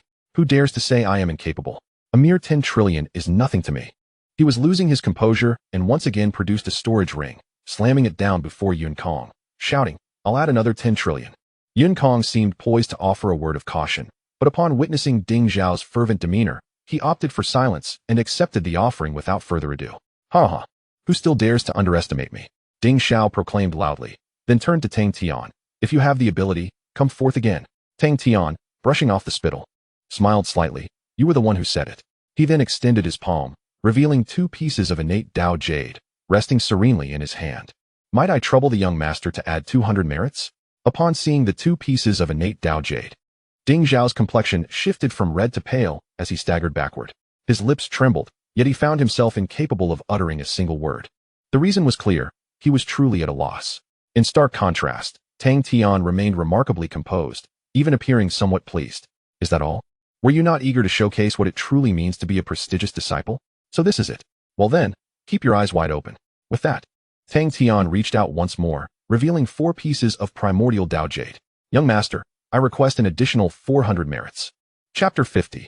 The invitation from Lu Chang'e. Upon witnessing Tang Tian produce another 4 pieces of primordial Dao Jade, Ding Zhao's face turned pale, and he staggered, collapsing to the ground. His expression was one of anxiety, as he dared not meet Tang Tian's gaze again. With a beaming smile, Tang Tian remarked, Did you not see clearly just now? Allow me to present it once more. Young master, I wish to add another 800 merits. As he spoke, he retrieved 8 more pieces of primordial Dao Jade. Seizing the rare opportunity for extravagant expenditure, he was determined to make the most of it. At that moment, the onlookers were utterly stunned. Wasn't that an extraordinarily rare divine artifact? How could it seem so commonplace in Tang Tian's possession? As if it were merely a heap of cabbages? Lu Chang'e and the others were equally astonished. Such a remarkable display was sufficient to earn their respect. Even the young master, Yunkang, was taken aback. Observing the primordial Dao Jade that Tang Tian offered, Yunkang shook his head and said, Enough, Tang Tian. You have already triumphed. The primordial Dao Jade is immensely beneficial for your future cultivation. It would be wise to keep it. Tang Tian was momentarily taken aback, quickly replying, No, I have plenty of these at home. Please accept them. Yet Yunkang rejected him once more, stating, Keep it. If you intend to cultivate disciples in the future, such divine artifacts will be invaluable. Tang Tian grew anxious. Why was he still refusing? If he wouldn't accept them, how could Tang Tian acquire more primordial Dao Jade and continue his spending spree? Oh, it's nothing, truly. I'm just feeling happy today. Not spending a little would leave me uneasy. Consider it a contribution to our sect. After all, I haven't been able to assist the sect much since my arrival. As he spoke, Tang Tian forcefully stuffed the primordial Dao Jade into Yunkang's arms. This spectacle left the surrounding disciples dumbfounded. What an extraordinary occurrence. He was practically offering money to someone. The level of understanding and selflessness displayed was simply humbling. Who could deny it? Everyone else was preoccupied with acquiring more resources within the sect, while Tang Tian solely wished to contribute. The disparity was immense, in comparison to his character. They felt as insignificant as ants. People marveled at Tang Tian's grand vision, elevating his image to unimaginable heights. However, Yunkang ultimately did not allow Tang Tian to have his way. He exerted a gentle yet unyielding force, returning the primordial Dao Jade to him. Tang Tian, I recognize your desire to contribute to the sect, but there should be moderation in all things. Today is merely an ordinary merit meeting. There is no need for excessive fervor. If you truly wish to assist, focus on the sect's development in the future, Yunkang advised. Tang Tian's expression was one of helplessness, yet upon witnessing Yunkang's resolute determination, he could only acquiesce. How unfortunate, he thought, as he had nearly transcended the 10 trillion mark. Well then, will there be similar activities in the future? Tang Tian inquired. Yunkang chuckled softly. The spiritual jade required for sect development is exceedingly abundant. If you truly wish to engage in something, I shall notify you. Tang Tian nodded in agreement. All right then, let us conclude for today. Should any such fortunate opportunities arise in the future, do ensure to include me. Events like today, which can lead to a surge in wealth and consumption points, are rather rare. Indeed, Tang Tian had contemplated seeking out a high-consumption venue for a wild spending spree. However, that was not a feasible option. Without sufficient strength or security, Recklessly departing from Qinghua sect would only expose his wealth, leading to certain demise. The foundation of all undertakings rested upon the premise of life and safety. I will certainly inform you, Jinyutang replied, bemused, having never encountered someone so eager. Thus, an unexpected contest of wealth concluded in a manner unforeseen by all. The pace had been too swift and overwhelming. As Ding Xiao remarked, depleting one's savings merely served as a starting point for another. Ironically, that individual who had emptied their coffers had become Tang Tian himself. With 700 merit points remaining, he was merely 300 short of the requirement for promotion to Yunding Tianfu. Additionally, within the confines of the system space, the spiritual jade in Tang Tian's possession had surged past 80 trillion, and he now owned 8 pieces of innate Dao jade. His consumption points had reached 800 million, and he had successfully acquired both the 9-ring talent and the 9-grade physique. Upon the conclusion of the merit conference, Tang Tian noticed a shift in the attitudes of those around him, who began to extend goodwill towards him. He did not respond with arrogance, reciprocating their kindness and consequently receiving numerous communication jade talismans. Brother Tang, you certainly stole the spotlight today. On the way out, Wang Ziyu chuckled wryly. I knew you were wealthy, but I never imagined you would possess such immense riches. You're nearly at the level of the young aristocrats. Why were you previously so inconspicuous? Tang Tian chuckled, casually replying, I merely wish to experience the hardships of the common folk. Now that I have, I shall return to my former life. Wang Ziyu nodded earnestly. I surmise that to be the case. The wealth you possess cannot merely be attributed to sheer luck. Tang Tian smiled, but chose not to respond further. As long as one possesses extraordinary capabilities, even the most outlandish excuses will find believers. Some may even deem the explanations insufficiently outrageous and concoct elaborate tales to support their beliefs.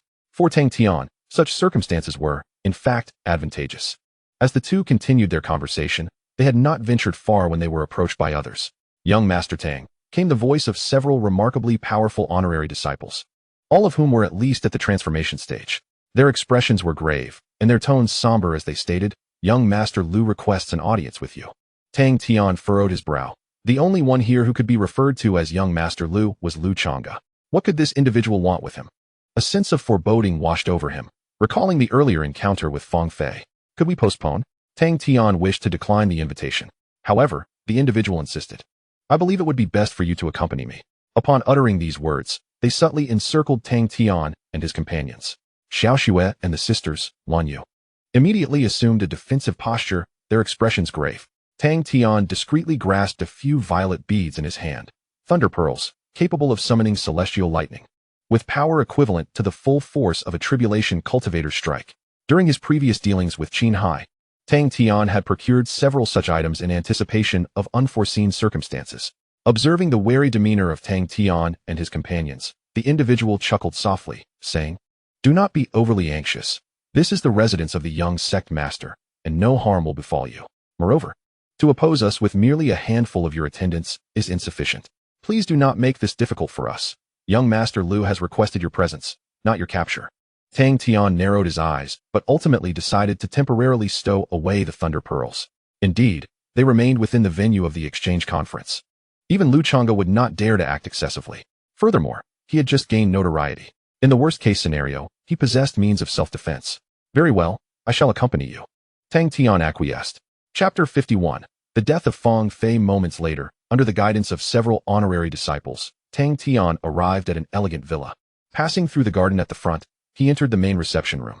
A young man clad in a blue long robe occupied the principal seat. Leisurely sipping tea, it was Lu Chang'e. Upon noticing Tang Tian's entrance, Lu Chang'e offered a gentle smile, saying, Tang Xiao, please take a seat. Tang Tian stepped forward and settled into the seat beside him. What business does young Master Lu have with me? He inquired directly. However, Lu Chang'e remained unhurried, pouring a cup of hot tea and presenting it before Tang Tian. Your gallantry at the recent merit conference truly left a lasting impression. Our Qinghua sect is in dire need of individuals as formidable as yourself, who are wholeheartedly devoted to the sect's progress. Tang Tian furrowed his brow, perplexed by Lu Chang'e's remarks. Did his display of merit overshadow Lu's own, inciting discontent? That seemed unlikely. Someone of Lu's status would typically not concern himself with such trivialities. Even if he did, he would not overtly reveal it. Yet, if someone were to incite discord from the shadows, the situation could become precarious. What exactly are you trying to convey? Tang Tian grew weary of speculating. Lu Chang'e shook his head and rose to his feet. What I wish to express is that as disciples of the Qinghua sect, whether honorary disciples, attendants, or core disciples. We should support one another to ensure the sect's prosperous development. A strong sect will, in turn, provide us with better lives. Lu Chang'e regarded Tang Tian, letting out a soft sigh. However, there are always those who relish speaking ill from the shadows, sowing discord and undermining this beautiful harmony. With that, he snapped his fingers. Subsequently, several subordinates emerged from the rear hall. They pushed a disheveled woman, her hair unkempt and attire in tatters, directly before Lu Chang'e and Tang Tian. The woman collapsed onto the ground, trembling uncontrollably, with her torn garments stained with blood, a sight of utter despair. "Lift your head," Lu Chang'e commanded softly. The woman shuddered slightly before slowly raising her gaze. Tang Tian was taken aback. Beneath her disheveled hair was a face he recognized all too well, Fong Fei. In that moment, she bore none of her former haughty demeanor or feigned allure, only a visage of profound misery, her eyes betraying boundless terror. As she locked eyes with Tang Tian, Fong Fei quaked once more, hastily lowering her head, remaining silent. "Young Master Lu, what is this?" Tang Tian questioned, unable to discern Lu Chang'e's intentions, which diverged significantly from his expectations. With a faint smile, Lu Chang'e replied, "Surely you recognize her now. A mere inner sect disciple." She traded on her looks to deliberately approach Jinyutang, then tampered with the invitation he extended to you. With a few seductive words, she incited Jinyutang to confront you. When the situation became untenable, she sought to draw closer to me, attempting to instigate opposition between us as well. "Young Master Tang, how do you propose we deal with such a person?" Tang Tian was momentarily stunned, the revelations overwhelming. It was indeed Fong Fei who had instigated his conflict with Jinyutang. However, he had not anticipated her interference with the invitation, which explained his earlier confusion regarding Jinyutang's peculiar request to witness a dance performance. Yet, what was the original content of that invitation? It was irrelevant now. The confrontation with Jinyutang had ultimately concluded with Jinheng's intervention. At that time, Fong Fei must have realized that a mere Jinyutang could not contend with him alone. Hence, she sought to approach Lu Chang'e. It was a clever strategy. Yet her intentions were laid bare to Lu Chang'e, who had reprimanded her and summoned her forth. The sequence of events had unfolded thusly. But why did Lu Chang'e choose to act in this manner? Was it a veiled gesture of goodwill towards him? After pondering, Tang Tian remarked, "Such matters are beyond my purview. The law enforcement hall will address her actions." Lu Chang'e chuckled, "But she targeted you, young Master Tang." Tang Tian shook his head. "Yet I have not been adversely affected, have I? Moreover, even if such petty schemes succeeded, I would harbor no fear." He was uncertain of Lu Chang'e's ultimate aim. Yet he understood the weight of human indebtedness should not be taken lightly. Clearly, Lu Chang'e sought to leverage this incident to solicit a favor from him. Upon hearing Tang Tian's response, Lu Chang'e smiled slightly and remarked, "Indeed, such vile individuals only provoke disgust and inflict no real harm. Much like the ubiquitous pests that infest our surroundings. I find it difficult to comprehend why some individuals are willing to gamble everything for such absurd ambitions. Even one's closest friends can betray them." After speaking, he snapped his fingers once more, and another group emerged, bringing with them an acquaintance from Tang Tian's past, Lin Yu, his childhood sweetheart. Lin Yu appeared unharmed, yet she bore an air of profound weakness, her complexion pale. Upon approaching, she glanced at Tang Tian and then at Fong Fei, who lay crumpled on the ground, her expression a complex tapestry of emotions. In her quest to draw near to me, Fong Fei had offered Lin Yu to Jinyutang, seeking an opportunity. Lu Chang'e remarked with pity, "It is tragic," until she was rendered unconscious. She remained oblivious to the fact that she had been betrayed by her closest sister. Had I not intervened in time, she would have lost her identity as a pure disciple. Tang Tian furrowed his brow in silence, while Lin Yu continued to gaze at Fong Fei. Disbelief etched across her features. "Why? How could you have become like this? We were such good friends," Lin Yu said, her lips pressed tightly together. Fong Fei, with her disheveled hair, sat with her shoulders trembling. "Why?" she suddenly exclaimed, her blood-red eyes fixating on Lin Yu, her face contorted with rage. "How can you even ask me that? When we first met, I took such care of you, guiding your training, introducing you to more accomplished individuals. Your talent may surpass mine. But could you have grown so swiftly without my assistance? Yet what about you? You obtained better resources without ever considering me, not even once. You only cared for yourself. Always and forever." Lin Yu's brows knitted deeper. "Is that truly a reason to destroy everything I hold dear? Is it warranted?" Fong Fei replied with a cold laugh, "Indeed. It may not be justified. However, you were the one who shattered my world first. If you hadn't told me that Tang Tian was foolishly pursuing you, would I have sought him out that day at Jinyutang? When I lost the bet and knelt before everyone, stripped of dignity, what did you do? Could you not have uttered a single word on my behalf? You did nothing but watch as I was humiliated by all. Lin Yu stood there, stunned into silence. Fong Fei continued, "From that moment on, I vowed to ascend to the upper echelons, even at the cost of my purity as a disciple." She slowly turned to Tang Tian. "Yet again, I chose the wrong target. I lost all my savings and dignity, but I refuse to accept this. Why must I endure such treatment? Thus I swear, I will do whatever it takes." Lu Chang'e cast a disdainful glance at the fan in his hand before casually tossing it onto Fong Fei's lifeless body. It was with this very fan that he had taken her life. Subsequently, Lu Chang'e wiped his hands clean and, with a smile, turned his attention to Tang Tian. "No worries, let us continue." Chapter 52. The unmasking. Fong Fei's corpse, stained with blood that had pooled on the floor, was swiftly dealt with. Yet, the air remained thick with the pungent scent of blood, a smell that left Tang Tian feeling profoundly unsettled. His discomfort did not stem from Fong Fei's demise, but rather from Lu Chang'e's demeanor. Although Lu Chang'e had maintained a courteous facade since their initial meeting, he had covertly targeted Tang Tian all along. At first, he sought to win Tang Tian over by exposing Fong Fei's schemes, attempting to curry favor. When Tang Tian did not reciprocate, he resorted to invoking memories of his childhood companion, Lin Yu, and brazenly displayed Fong Fei's dismemberment before him. This was a blatant show of power, a clear message that Lu Chang'e could arbitrarily determine the fate of an individual, even in the presence of the young master Jinyutang. Tang Tian abhorred the feeling of being constrained. Yet, Lu Chang'e remained oblivious to Tang Tian's shift in demeanor, smiling as he remarked, "I recall you and Lin Yu were once the best of childhood friends, were you not?" Tang Tian furrowed his brow and rose to his feet. "Lu Chang'e, I am uncertain of your intentions in summoning me today. However, I must inform you that my relationship with Lin Yu has long since been severed. We now walk separate paths and share no connection. As for Fong Fei, I never regarded her with any significance, regardless of whose favor she ultimately sought." He spoke with a calm detachment.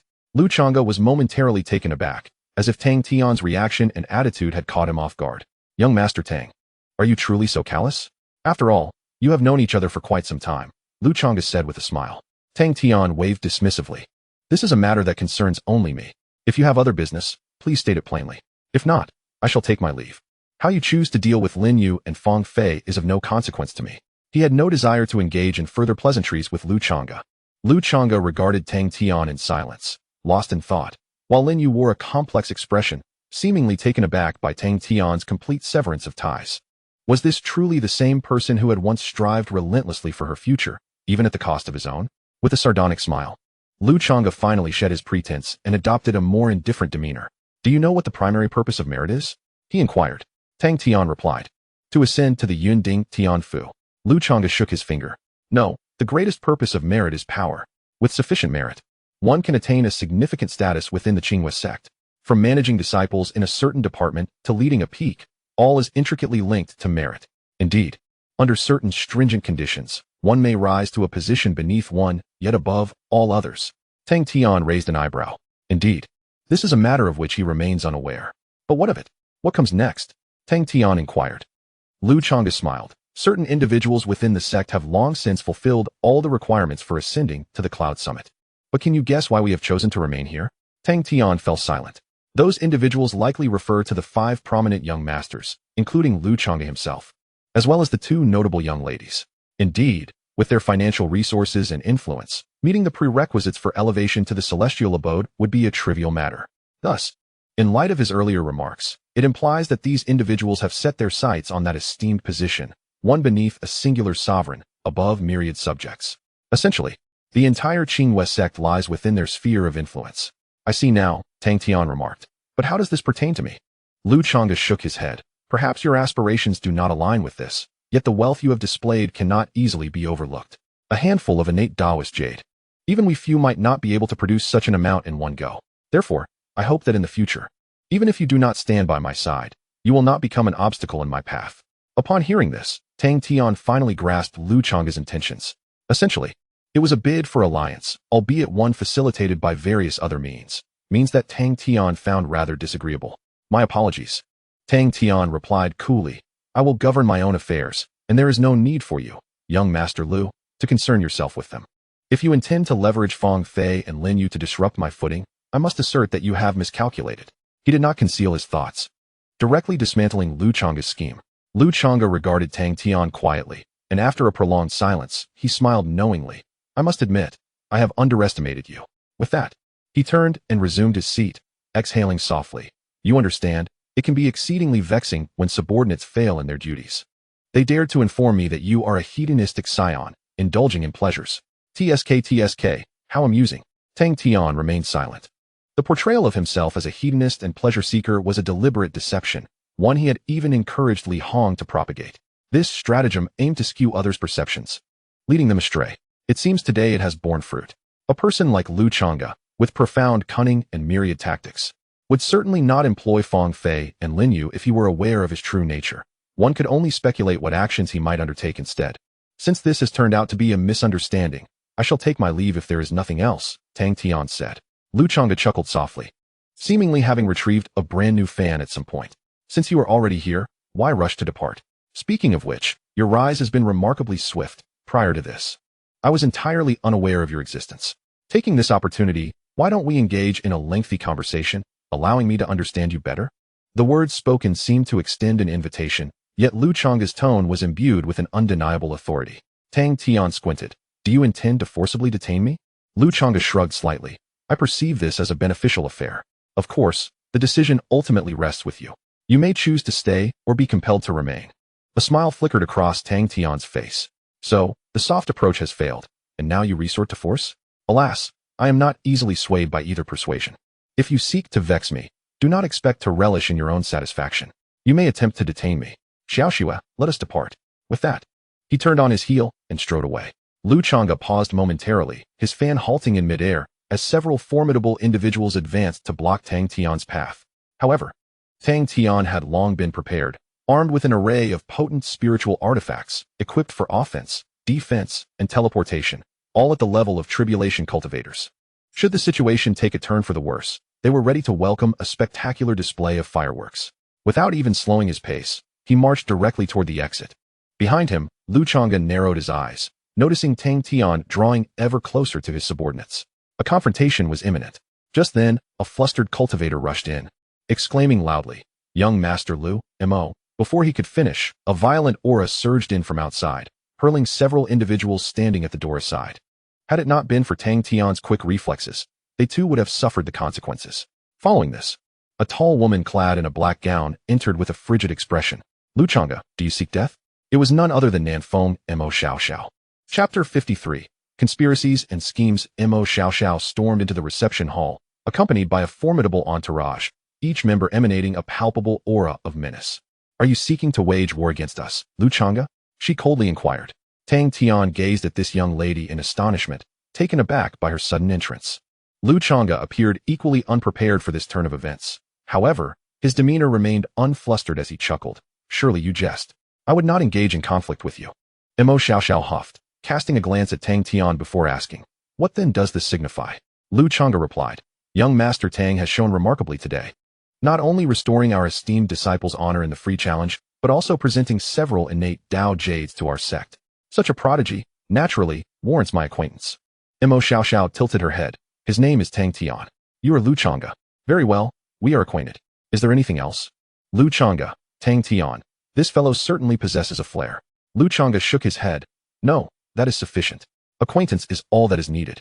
Mo Xiaoxiao let out a cold snort, then gestured to Tang Tian before turning decisively to leave. Tang Tian contemplated for a moment before following suit. It was perhaps for the best that no actual conflict had arisen. At least they remained unaware of his true cards. Before departing, Tang Tian cast one last glance at Lu Chang'e. Their eyes met, and although they were unaware of each other's thoughts, they both understood that a bond had undeniably formed today. Tang Tian felt no fear. After all, they were both esteemed disciples, none superior to the other.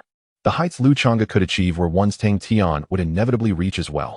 Ultimately, Lu Chang'e remained silent, watching as Mo Xiaoxiao and Tang Tian departed. However, unnoticed by anyone, Lin Yu quietly followed them, leaving as well. Moments later, everyone reconvened in the garden of the exchange meeting. Thank you, Miss Mo, Tang Tian said proactively. Regardless of the circumstances, she had intervened on his behalf. Otherwise, he would have surely faced a barrage of criticism. Mo Xiaoxiao waved her hand dismissively. No need for thanks. You are a clever individual. I am aware you possess means of self-preservation. I merely disapprove of Lu Chang'e's actions. Just as Tang Tian was about to respond, Mo Xiaoxiao continued, no need for explanations. Nia Wushuang has already informed me of what transpired during the assessment. I can comprehend your disguise. Tang Tian was taken aback. So that was the case. Indeed, without sufficient capability, it would have been impossible to locate Niao Wushuang's hiding place that day. Moreover, he had effortlessly deflected her final strike. How did you know I was with Lu Chang'e? Tang Tian inquired. Mo Xiaoxiao replied, I was already searching for you. She then gestured, and a familiar face approached, Ding Xiao, the one who had previously competed with Tang Tian in wealth. At this moment, Ding Xiao had regained his composure but appeared dejected, as if reprimanded. Approaching Tang Tian, he slightly bowed and whispered, I apologize, Tang Xiao. I should not have said those things nor deliberately argued with you. I hope you can overlook it. Tang Tian was momentarily stunned. What was happening? Where had his previous defiance gone? How had he suddenly transformed into this demeanor? Mo Xiaoxiao's training skills were indeed impressive. Was it a whip or a candle? While he pondered, Mo Xiaoxiao spoke again. Ding Xiao's nature is such, but he harbors no malice. I have given him a proper lesson.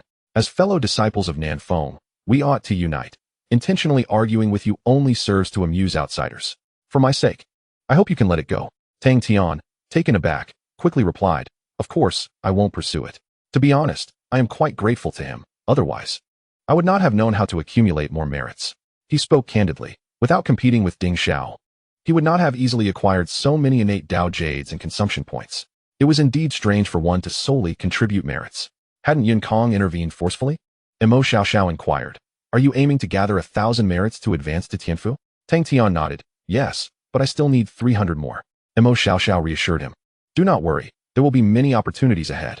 In recent years, the Qinghua sect has demonstrated remarkable success in the 100 sect competition, leading to a rapid expansion of its scale. Numerous areas require development, and should one possess sufficient financial resources, opportunities for merit abound. Tang Tian nodded. Previously, Yunkong had mentioned that he would be informed regarding sect development in due time.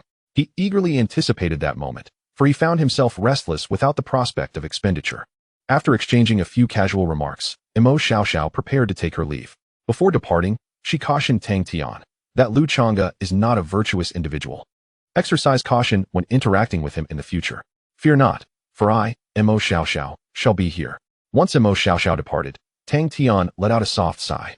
Due to her ostentatious handling of matters, his relationship with Nan Fong had effectively become intertwined. Even if Tang Tian refrained from assisting Nan Fong, those other prominent young masters would think twice about provoking Mo Xiaoxiao while attempting to win Tang Tian's favor. Lu Chang'e and Mo Xiaoxiao represented a conspiracy and a counter-conspiracy, respectively. These individuals were not to be underestimated, Tang Tian mused. Wang Ziyu wholeheartedly concurred, remarking that appearances could be deceiving.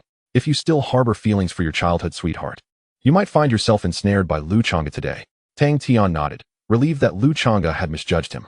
He realized he must tread carefully in dealings with this group, and also strive to elevate his standing within the Qinghua sect.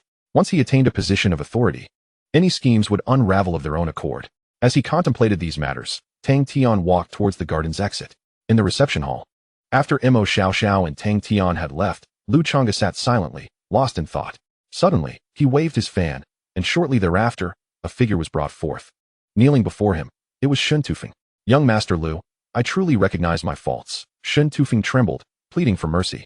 Lu Chang'e's tone was indifferent, a penchant for women, an impulsive nature, a vengeful disposition, inner insecurity, and an attachment to your childhood sweetheart. Not a single piece of information you provided was accurate. Shun Tufeng's body jolted, and he murmured, everyone says so. Indeed, it was that vile Fong Fei who told me. It is all her fault. Lu Chang'e regarded him quietly, then replied in a measured tone, very well. Go and inquire with her if there is anything amiss.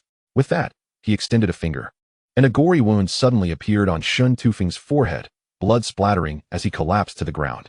Gesturing for his subordinates to remove Shun Tufeng's lifeless body, Lu Chang'e remarked, the 100 sect competition is soon to commence, and the time to determine the rightful position is approaching. All of you, restrain your usual behavior. Do not let me witness such incompetence again. His subordinates fell silent, bowing deeply. Subsequently, a trusted confidant approached and whispered, Young master, what about Tang Tian? With a slight sigh, Lu Chang'e replied, due to a misjudgment, a rift has already formed. The confidant frowned. Should we take action? Lu Chang'e pondered for a moment before shaking his head. For now, do not act rashly.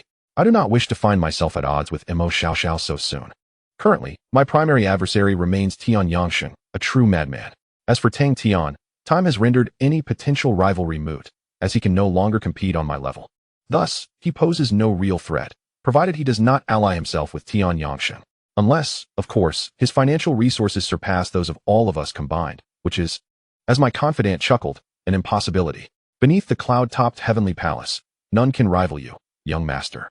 Lu Chang'e nodded in agreement, confident that this judgment could not possibly be erroneous. Chapter 54. Conquest. As evening approached, Tang Tian finally exited the venue of today's symposium.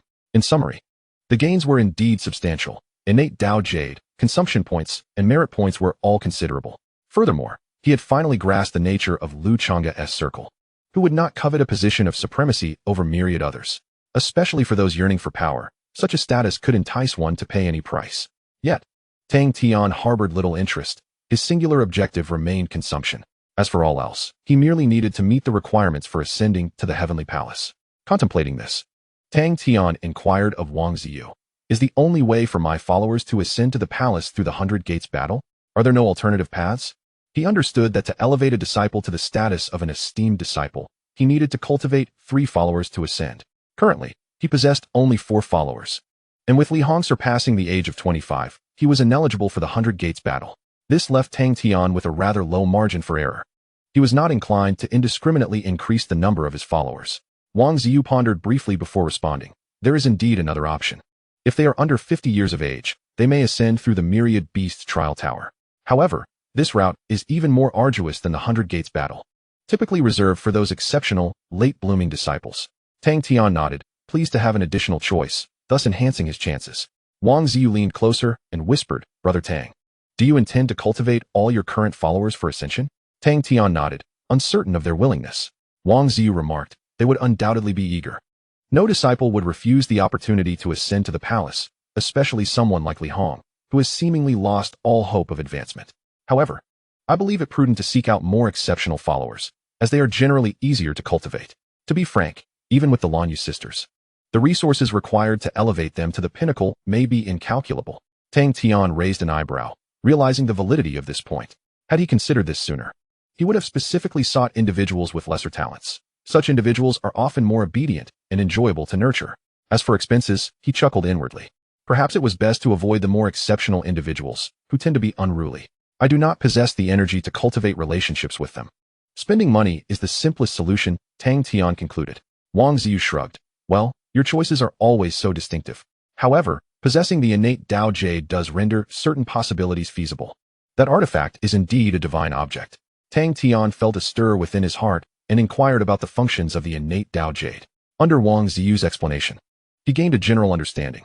The innate Tao Jade is revered as a miraculous tool for cultivation because, in addition to aiding in practice, it possesses a truly formidable ability. It can connect with the will of the heavenly Tao, allowing one to glimpse the essence of the world and subsequently enhance their innate cultivation talent.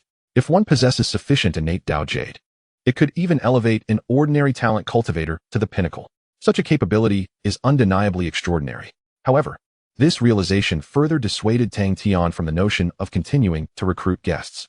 He only required individuals who were obedient and capable. After some time spent together, Li Hong had proven to be quite commendable. In the midst of his thoughts, Gu Xiaoxua suddenly approached and said, "Tang Xiao, that woman has been following us." Tang Tian was taken aback, then turned his head to see indeed a familiar figure trailing them at a moderate distance, having already departed from the venue for some time. It was Lin Yu. Tang Tian came to a halt, watching as Lin Yu slowly approached, and asked in a calm tone, "Is there something you need?" Lin Yu's expression was complex. She bit her lip and replied, "Tang Tian, we may have had some misunderstandings before. I am truly grateful for your help today, otherwise." Tang Tian promptly raised his hand, interrupting her, "You need not say such things. From the day at Jinyutang, we have severed all ties. My actions today are entirely unrelated to you. There is no need for you to attribute any gratitude to me." He wished to avoid further entanglement with Lin Yu. Their values diverged too greatly, rendering any social interaction unnecessary. Lin Yu furrowed her brow, looking at Tang Tian with a hint of sorrow. "Are you truly this heartless? If Lu Chang'e were to attempt to harm me today, would you intervene?" Tang Tian shook his head. "I do not entertain hypotheticals, nor do I wish to respond. I shall reiterate, we have no connection remaining. You may pursue your own path, and I shall tread mine." With that, Tang Tian turned and walked away. "Tang Tian." Lin Yu's voice called out from behind, yet this time, Tang Tian had no intention of stopping.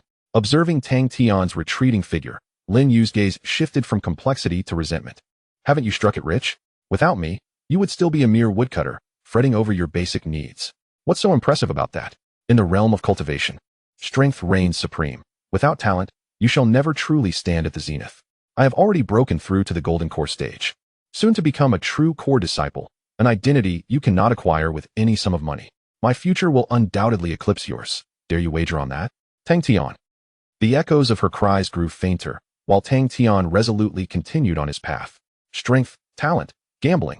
How amusing. Perhaps Lin Yu had a point, yet at this moment, Tang Tian had ascended to a plane far removed from her own. She was in no position to wager with Tang Tian, nor could she possibly influence his state of mind. She was, in essence, nothing. Before nightfall, Tang Tian returned to Zizhu Courtyard, where Li Hong had been waiting. Having been informed of his arrival during the journey, "Young Master Tang, is there something urgent?" Li Hong inquired. Tang Tian nodded. "Let us discuss it inside." The group proceeded into the courtyard, taking their seats at the stone table beneath the old locust tree. "I shall speak plainly," Tang Tian addressed the four of them. "Do any of you wish to enter Yunding Tianfu through my patronage?" The moment the words left his lips, three of them were momentarily taken aback. The Lan sisters exchanged glances, while Li Hong's expression was one of sheer astonishment. As for Gu Xiaoxue, she remained oblivious to what Yunding Tianfu entailed. "Young master, you shouldn't pose such a question to me." Li Hong was the first to respond. Tang Tian's countenance remained unchanged. "Why shouldn't I? Is it due to your age or your talent? I am well aware of your circumstances. Simply answer me. Do you wish to or not?" Li Hong offered a bittersweet smile. Who wouldn't desire a grander stage? Yet I understand my limitations. With my seventh ring talent, the disparity compared to those prodigies is insurmountable.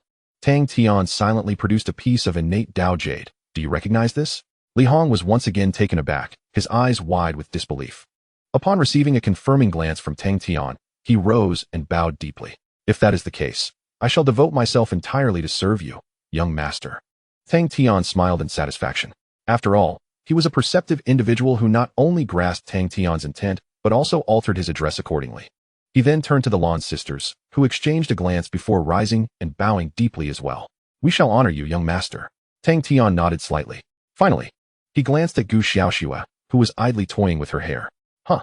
Oh." She looked at the other three, scratching her head. "Are you going there too?" Tang Tian chuckled. "Of course, my elevation is contingent upon yours." "Then I shall go as well," Gu Xiaoxue replied, before shyly adding. "But can I not call you young master? It feels somewhat distant." Tang Tian laughed heartily. "That is perfectly fine. You may address me by my name." Chapter 55. The helpless Qin Hai. That evening, Li Hong chose to stay at Zizhu Courtyard. Following the oath they had just taken, the bond between him, the Lan sisters, and Tang Tian transcended that of mere patron and guest. It became one of allegiance. The vows of cultivators are nearly inviolable, and from this day forth, they would forever belong to Tang Tian. Tang Tian was not stingy, bestowing upon each of them a piece of innate Dao jade. With the formidable capabilities of the jade and ample resources for cultivation, their strength would undoubtedly surge. As for Gu Xiaoxue, she remained as she always had. As long as she could stay, she would be agreeable to anything. Tang Tian did not insist that she take an oath. Recognizing her unique status and the potential complexities that lay behind it, he decided to observe the situation further. Having determined the target for cultivation, Tang Tian returned to the main residence. In the meditation chamber, he awakened the system and directly opted for exchange. The 9 arcane talent, 100 million consumption points. The 9-tier physique, 100 million consumption points. The enhancement of his talent rings significantly elevated his cultivation speed, and he believed he would soon step into the golden core stage. As for the 9-tier physique, he ultimately drew a remarkably extraordinary physique, the body of the vermilion bird. This is a divine beast. Tang Tian's physique received another substantial enhancement, and he also acquired certain attributes of the vermilion bird. The attribute of incineration allowed him to further refine the spiritual energy absorbed into his body, greatly enhancing the quality of that energy. After spending, he was left with over 600 million consumption points, which he continued to use to elevate various martial arts to the pinnacle, bringing his understanding of the essence of Tao to an exceedingly formidable level. The rapid growth of his power also led to subtle shifts in Tang Tian's mindset. Previously, he had to adopt various disguises due to his inherent weakness. However, should his cultivation increase further, and if he were to exchange for several higher-level talents and physiques, perhaps he wouldn't need to tread so cautiously anymore. "I wonder how things are on Qin Hai's side," Tang Tian mused. In an incredibly prosperous city, at its very center, an octagonal pavilion soared skyward, piercing the clouds. The pavilion was resplendent in gold and jade. Even from outside the city, one could behold its radiant splendor. At the entrance, a grand plaque hung prominently, inscribed with 3 powerful and majestic characters, Jinyutang. This was indeed the main hall of Jinyutang. Within an elegant chamber on the upper level of the main hall, Qin Hai sat obediently, glancing occasionally towards the door as if awaiting someone. Moments later, the door was pushed open from the outside, and an elderly man with a slightly gray appearance entered. Deacon Tian. Qin Hai promptly rose to his feet. The elder's expression was devoid of emotion. Yet he exuded an air of authority as he took his seat in the foremost position. Qin Hai approached cautiously, inquiring, Deacon Tian, may I ask about the status of my batch of items? Deacon Tian lifted his eyelids, casting a glance at him before perusing the documents in his hand. He began. Manager Qin, do you know why celestial objects are referred to as celestial objects? Qin Hai was taken aback, then tentatively replied. Is it because they are resources used by immortals? Deacon Tian let out a faint snort. Correct. The Yuaning pill is also a resource for the Yuaning stage. But do you think every practitioner at that stage can consume them like candy? Faced with Deacon Tian's sudden reprimand, Qin Hai found himself at a loss. Deacon Tian, I don't quite understand. Before he could finish, Deacon Tian slammed the jade token onto the table with force. Celestial objects are, even for true immortals, exceedingly precious. And you intend to sell them to a chi refining stage novice? 100 trillion worth of items, and you dare to propose that? Do you genuinely believe that novice can afford it? Qin Hai was taken aback and hurriedly explained, Elder Tian, Tang Tian is not an ordinary honorary disciple. We have already witnessed his financial prowess. He can purchase items worth hundreds of billions without a hint of dissatisfaction. Elder Tian scoffed. Can a few 100 billion be compared to 10 trillion? Do you comprehend the degree of envy the emergence of celestial artifacts will incite? You, a mere transformation realm cultivator, wish to transport such a multitude of celestial treasures for trade? Are you courting death? A sudden jolt ran through Qin Hai. Indeed, in comparison to such immense resources, his strength appeared rather feeble. Even with the protection of the Jinyu Hall's name, it would likely not deter the avarice of certain individuals. If mishaps occurred, losing one's life would be trivial compared to the catastrophic loss of 10 trillion worth of goods. He would be worse off than death itself. Regaining his composure, Qin Hai inquired, is that your perspective, Elder Tian? Elder Tian shook his head. In my view, this transaction bears too much risk. It is bound to explode. I have never heard of this Tang Tian. He cannot possibly possess wealth akin to Lu Chang'e. You are likely being deceived, as some individuals are investing heavily to ensnare you in their trap. Abandon this transaction. Upon hearing this, Qin Hai urgently interjected, do not dismiss it. Elder Tian, Tang Tian is truly different.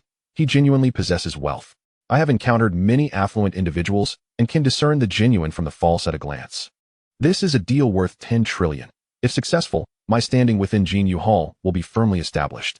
Elder Tian regarded Qin Hai with a solemn expression. Can you bear the risk of this transaction? Do not stake your life as a guarantee. It is not worth a penny.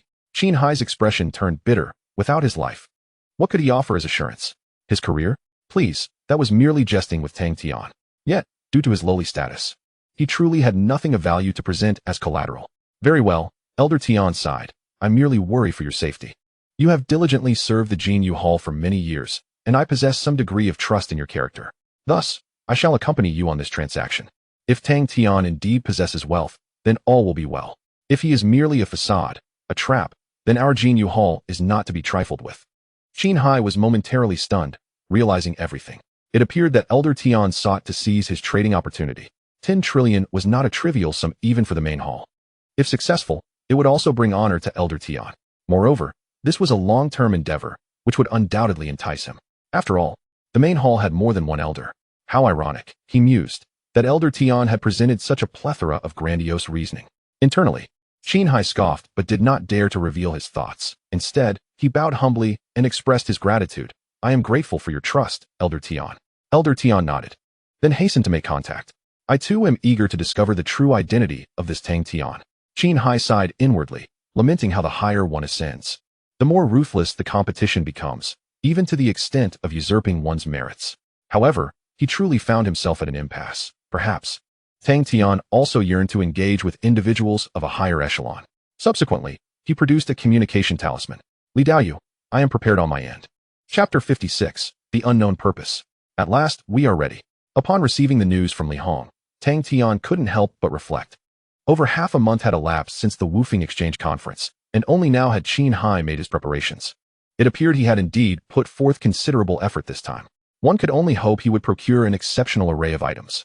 With the enhancement of the 9-loop talent and various physiques, Tang Tian's cultivation surged forward, reaching the pinnacle of foundation establishment. On the verge of breaking into the golden core realm, this time, he had finally managed to outpace Gu Xiaoxua, preventing her from being the first to advance to the later stages of the nascent soul. Of course, one factor contributing to this was the innate Dao Jade. Ever since that girl had acquired the innate Dao Jade, she had seemingly become possessed, constantly murmuring about having seen her mother within the Jade, not the one from her small village, but something of a spiritual essence.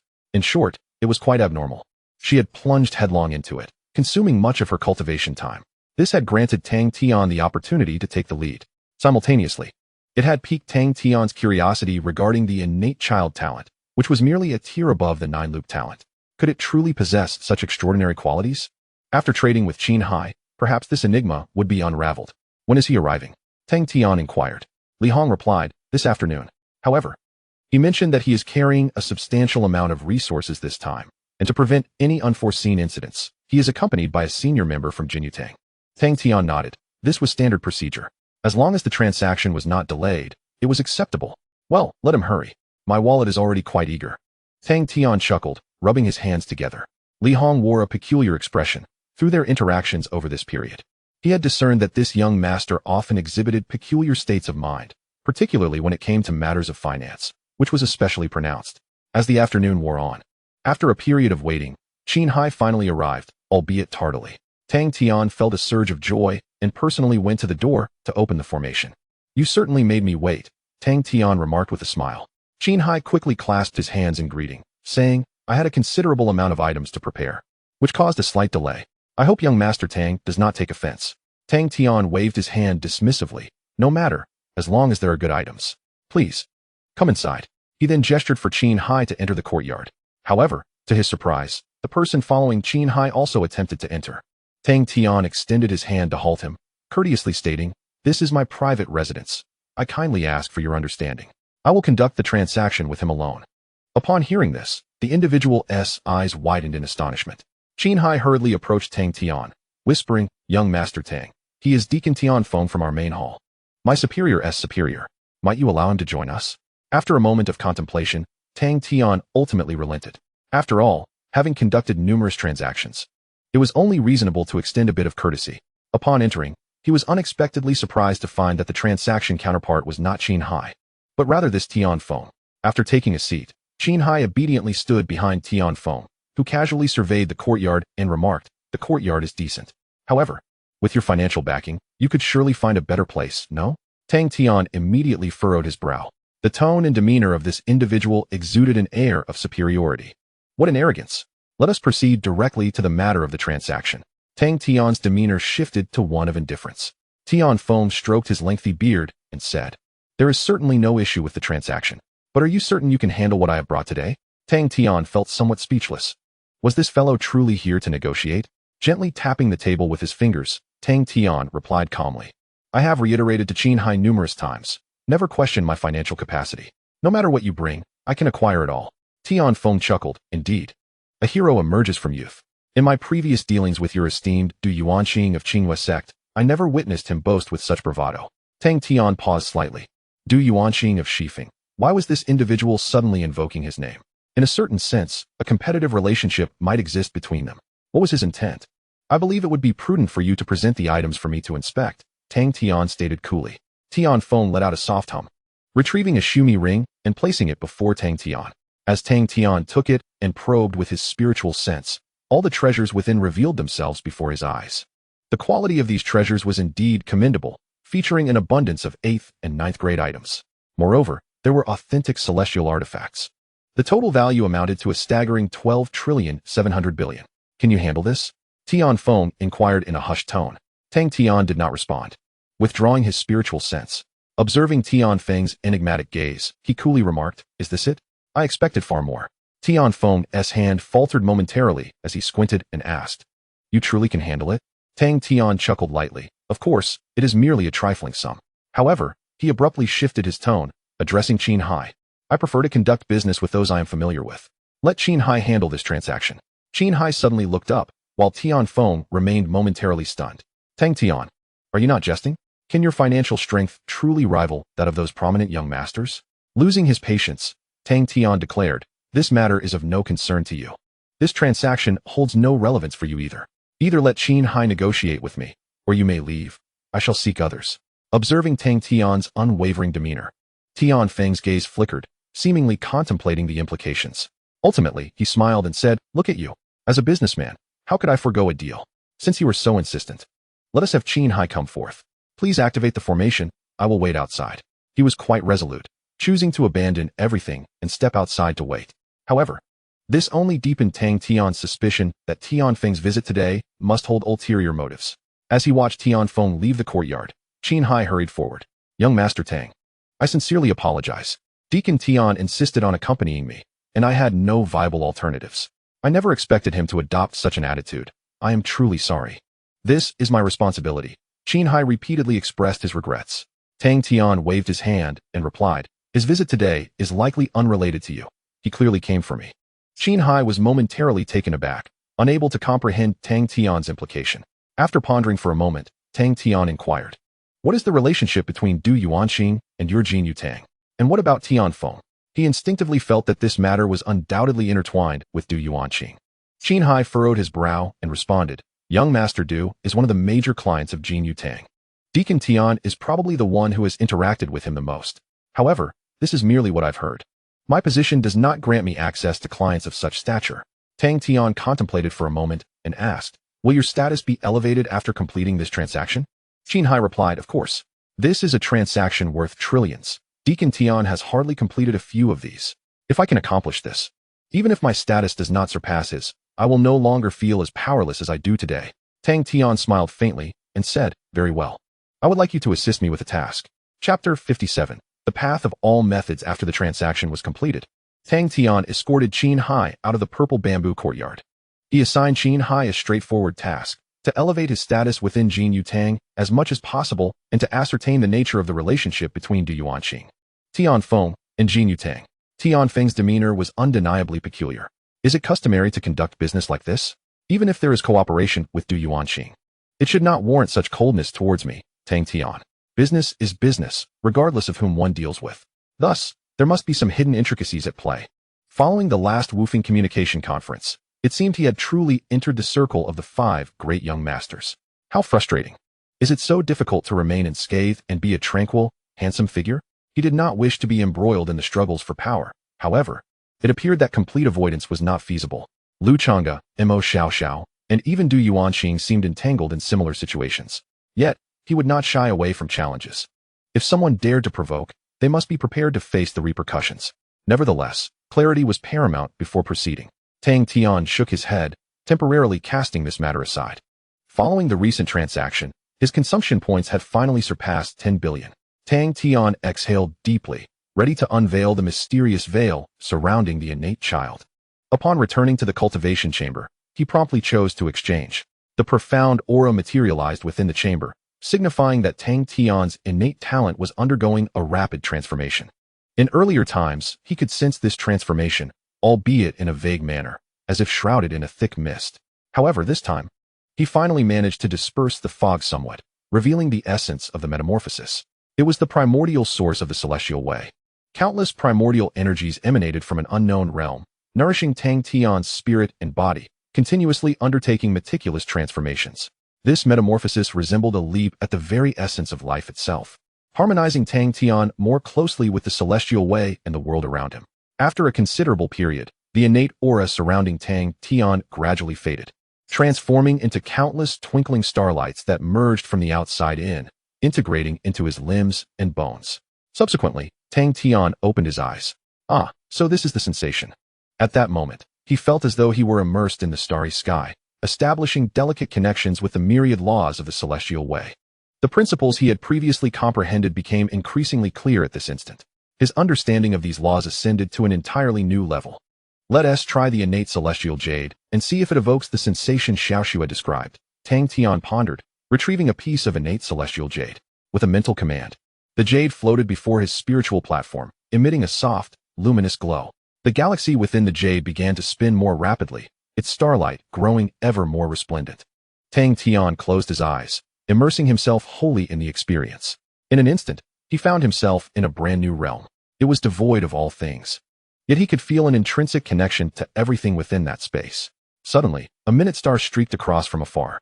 The star was too small for Tang Tian to discern its precise nature. Yet he instinctively recognized it as a manifestation of a mundane law he had cultivated to great success. Tang Tian murmured softly, puzzled by its presence in this realm. Soon after, hundreds of stars flickered before him in rapid succession. As he gazed upon those familiar, perfected laws, a dawning realization began to blossom within him. He gradually closed his eyes, tracing the trajectories of all the stars, perpetually deducing in a state of absolute ethereality. Ultimately, upon reopening his eyes, he found himself back in the meditation chamber. The path of myriad laws. A flicker of intrigue crossed Tang Tian's gaze. Initially, he intended to utilize the innate celestial jade to discover the maternal sensation that Gu Xiaoxue had mentioned. However, while he did not uncover that maternal feeling, he did attain insight into an entirely new principle. This principle encompassed all ordinary laws, transforming in myriad ways, nearly encompassing the entirety of existence. Tang Tian had only just begun to touch upon its essence, with a long, arduous journey still ahead before he could truly grasp it. The path of myriad laws encompasses all and evolves everything. Tang Tian silently chanted, slowly clenching his right fist. In an instant, the lights within the room flickered rapidly, and a terrifying force surged forth, crashing forward. Boom! The entire meditation chamber trembled momentarily. Had he not previously placed specialized training stones within the chamber, it might have been utterly obliterated. As he gazed at the shattered force stone, Tang Tian could not help but be astonished.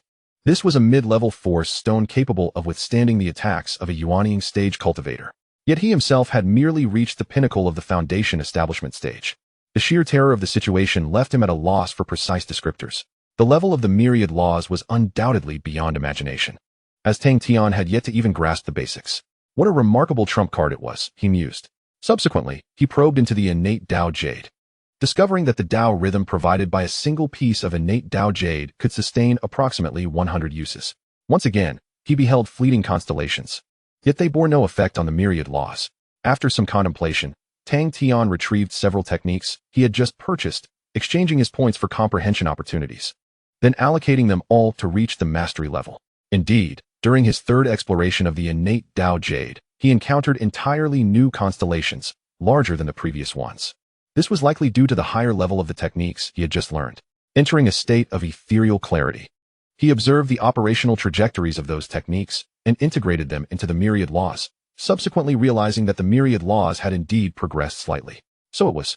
Tang Tian understood that as long as he continually practiced new techniques, he could facilitate the advancement of the myriad laws.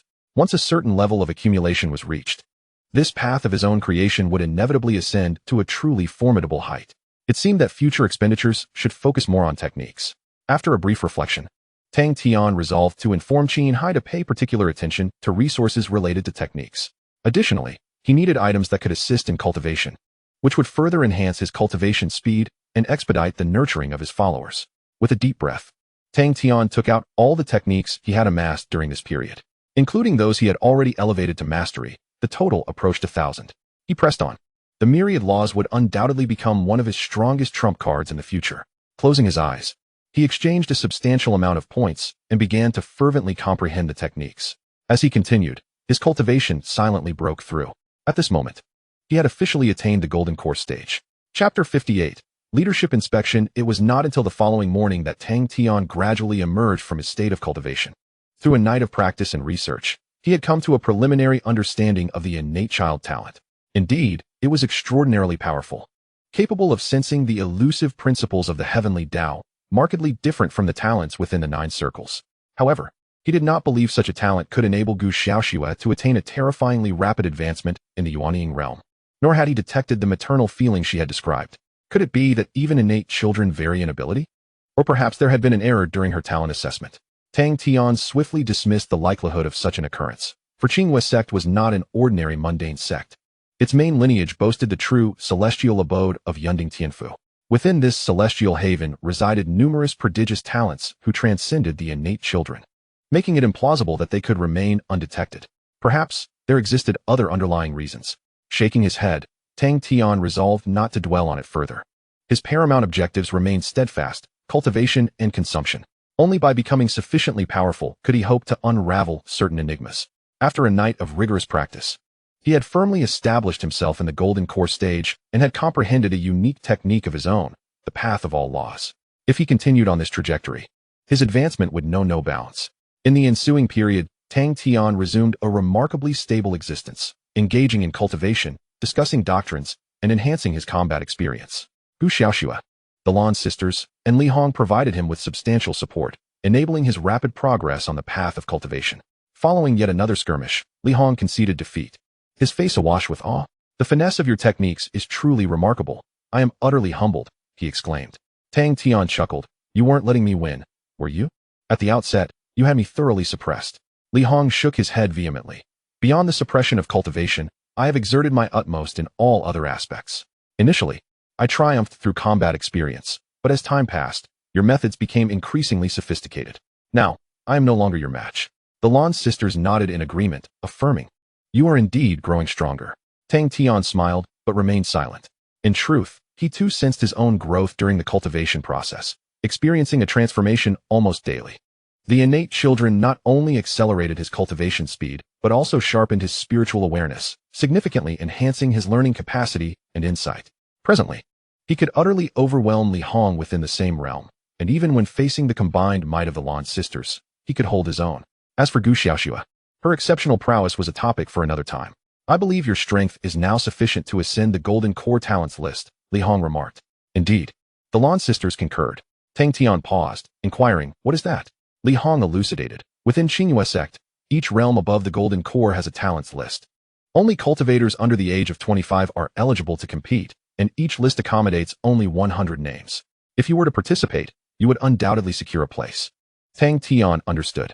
Since becoming an honorary disciple, his interactions had predominantly been within that circle, leaving him somewhat unfamiliar with the realm of ordinary disciples. The talents list, indeed, was a mechanism to ignite the fervor and ambition of youth. Such things were indispensable within a sect. However, Tang Tian found little interest in it. Perhaps, but it is certain that the ranking is not high. Although Tang Tian is aware of his rapid ascension in strength, he remains cognizant of the vast array of talented individuals in this world. Moreover, he is merely at the initial stage of the Golden Core. Without employing the myriad techniques of the Tao, it would be exceedingly difficult to be compared with the most elite geniuses. Merely ascending the heavenly talents list is already a remarkable feat, Li Hong remarked with a smile, even if you barely qualify. It is already a glory that ordinary disciples find hard to attain. I truly believe you should give it a try. Unbeknownst to him, the existence of the myriad techniques of the Tao was concealed. During their practical training, Tang Tian utilized only conventional methods. Upon hearing his words, Tang Tian shook his head, his gaze suddenly deepening, and he spoke contemplatively. "Forget it. That kind of glory has never been my desire. The brilliance of wealth is sufficient. In terms of strength, should the day arrive when I must reveal myself before others, I hope that by then, I have already established myself at the pinnacle, unafraid of all."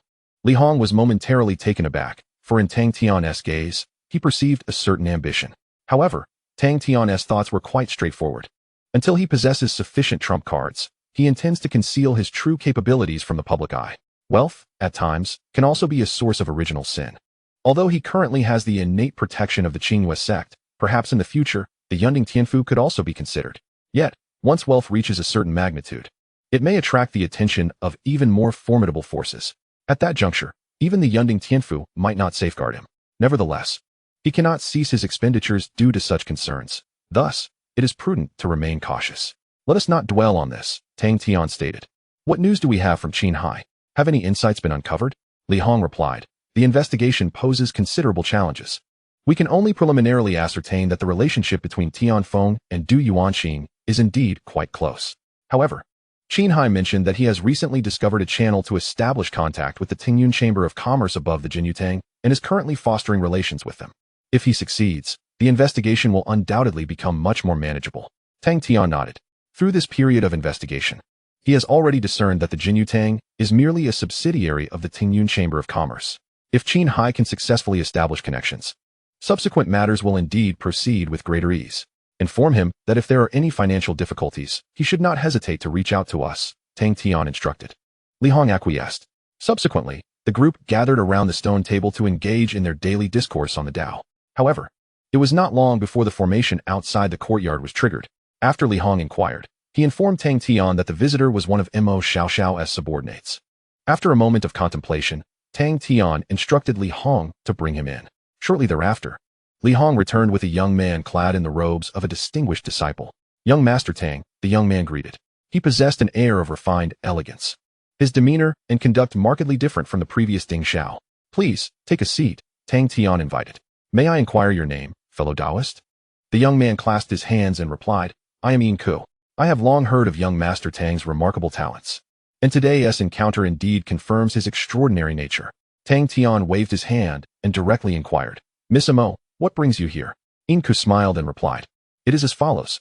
In 3 days, the young sect master will visit Nanfeng to assess its development and the status of the disciples.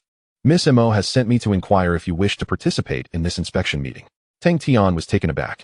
Was this not akin to a leadership inspection? It was surprising to discover that such peculiarities existed even within the realm of cultivation. Chapter 59. I will bear it all in inspection meeting? Tang Tian stroked his chin and asked, What is its primary purpose? Yin Ku explained, It is essentially to review the development of Nanfeng and oversee the work here. Additionally, it serves as an opportunity to extract some resources from our pockets. Tang Tian paused, puzzled. What do you mean? Yin Ku sighed softly. What else could it be? They want money. The Jinyutang sect has developed too rapidly in recent years, necessitating construction and expansion in various aspects, leading to a significant deficit in spiritual jade. Thus, they have set their sights on us, the honorary disciples, and every year they seek ways to extract some resources from us. Tang Tian was astonished. So that was the case. Leadership inspections did not simply involve inquiries about subordinates' well-being. They also expected subordinates to contribute financially to support the sect's development. Such practices would be considered quite outrageous even in the capitalistic world. However, the realm of cultivation is indeed different. Honorary disciples rely on the Jinyutang sect, leveraging its resources and influence to achieve their own varied objectives, which necessitates greater contributions. Does Miss Mo wish for me to attend? Tang Tian inquired. Yin Ku smiled and replied, Miss Mo only asked me to gauge your thoughts. However, it is worth noting that every year during the inspection meeting, our honorary disciples end up incurring significant expenses. The spiritual jade required for sect construction is no small sum, and with the Jinyutang sect expanding its reach, the demand for spiritual jade increases annually. Over the years, many honorary disciples have found themselves in dire straits. If it weren't for their numerous concerns, they would likely seek ways to evade the inspection meeting. Yin Ku implied as much. Tang Tian understood his meaning. Mo Xiaoxiao likely did not wish for him to participate. Yet, as Yin Ku was a subordinate, he could not directly express Miss Mo's intentions to avoid misinterpretation by others, hence his indirect approach. Why would she do this? Simply to spare him from expenses? Tang Tian found it difficult to discern. This young lady's methods were always unconventional. Yet, how could he let a legitimate opportunity for expenditure slip by? It sounded rather intriguing. Then I shall go and broaden my horizons, Tang Tian declared. Yin Ku was momentarily stunned. Spending money for no apparent reason, and you call this intriguing? Young Master Tang, I fear you may not fully grasp my words. This year's inspection meeting will undoubtedly incur substantial expenses in spiritual jade, and many honorary disciples have already voiced their grievances to Miss Mo due to this matter. Miss Mo specifically consulted with the young master and requested a few quotas for returning home to visit relatives. I trust you understand my point? Yin Ku elaborated once more, even presenting real-life examples in hopes of enlightening Tang Tian. Unbeknownst to him, Tang Tian was, at that moment, more perceptive than usual. So that was the case. I comprehend now, Tang Tian mused while stroking his chin. However, just as Yin Ku finally sighed in relief, Tang Tian spoke again, asking, Tell me, if someone were to pay the spirit jade on behalf of those honorary disciples, would there be anyone left to approach Miss Mo with grievances?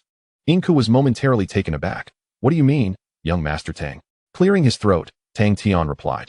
You see, the sect is currently in need of funds, and the honorary disciples are also facing difficulties. Miss Mo is tirelessly managing this situation.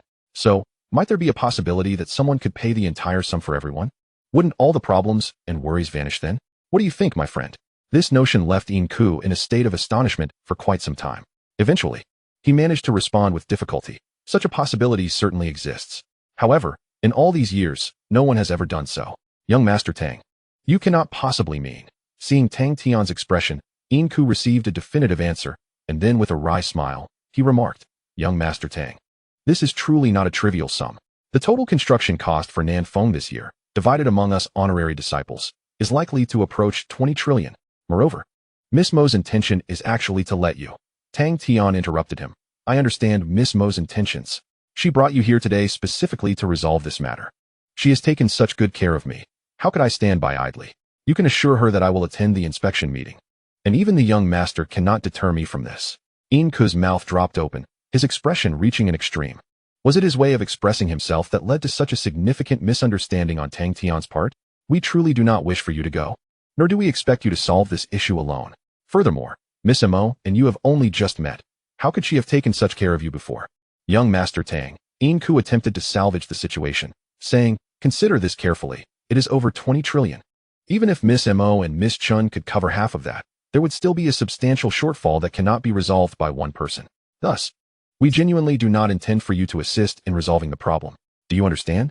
Tang Tian suddenly slammed his hand on the table, startling Inku. I understand, he said earnestly. Over 20 trillion. How could we ask the two young ladies to shoulder half of it? Tell them I will cover it all.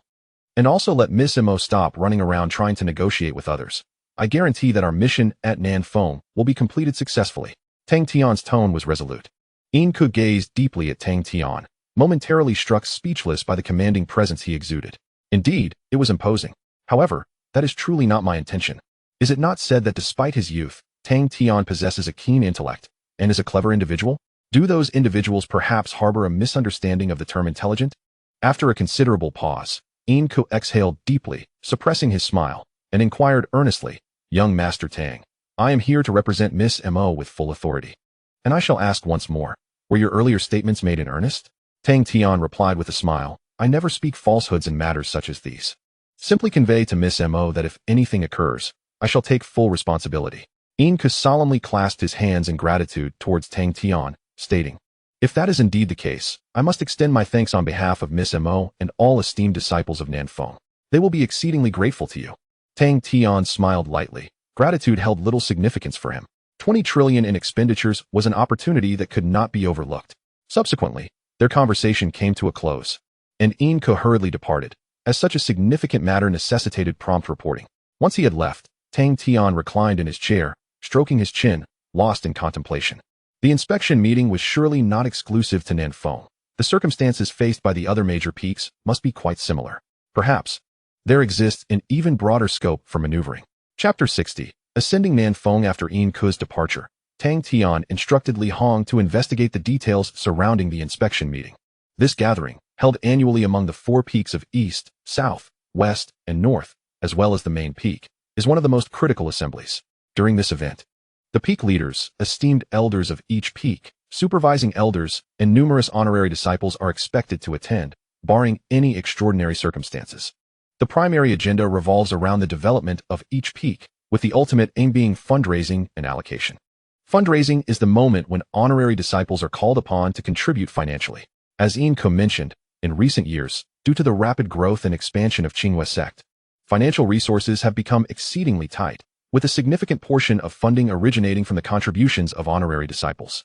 Consequently, Qinghua sect's policies toward honorary disciples are considerably more lenient than those of other affiliated sects of Yunding Tianfu.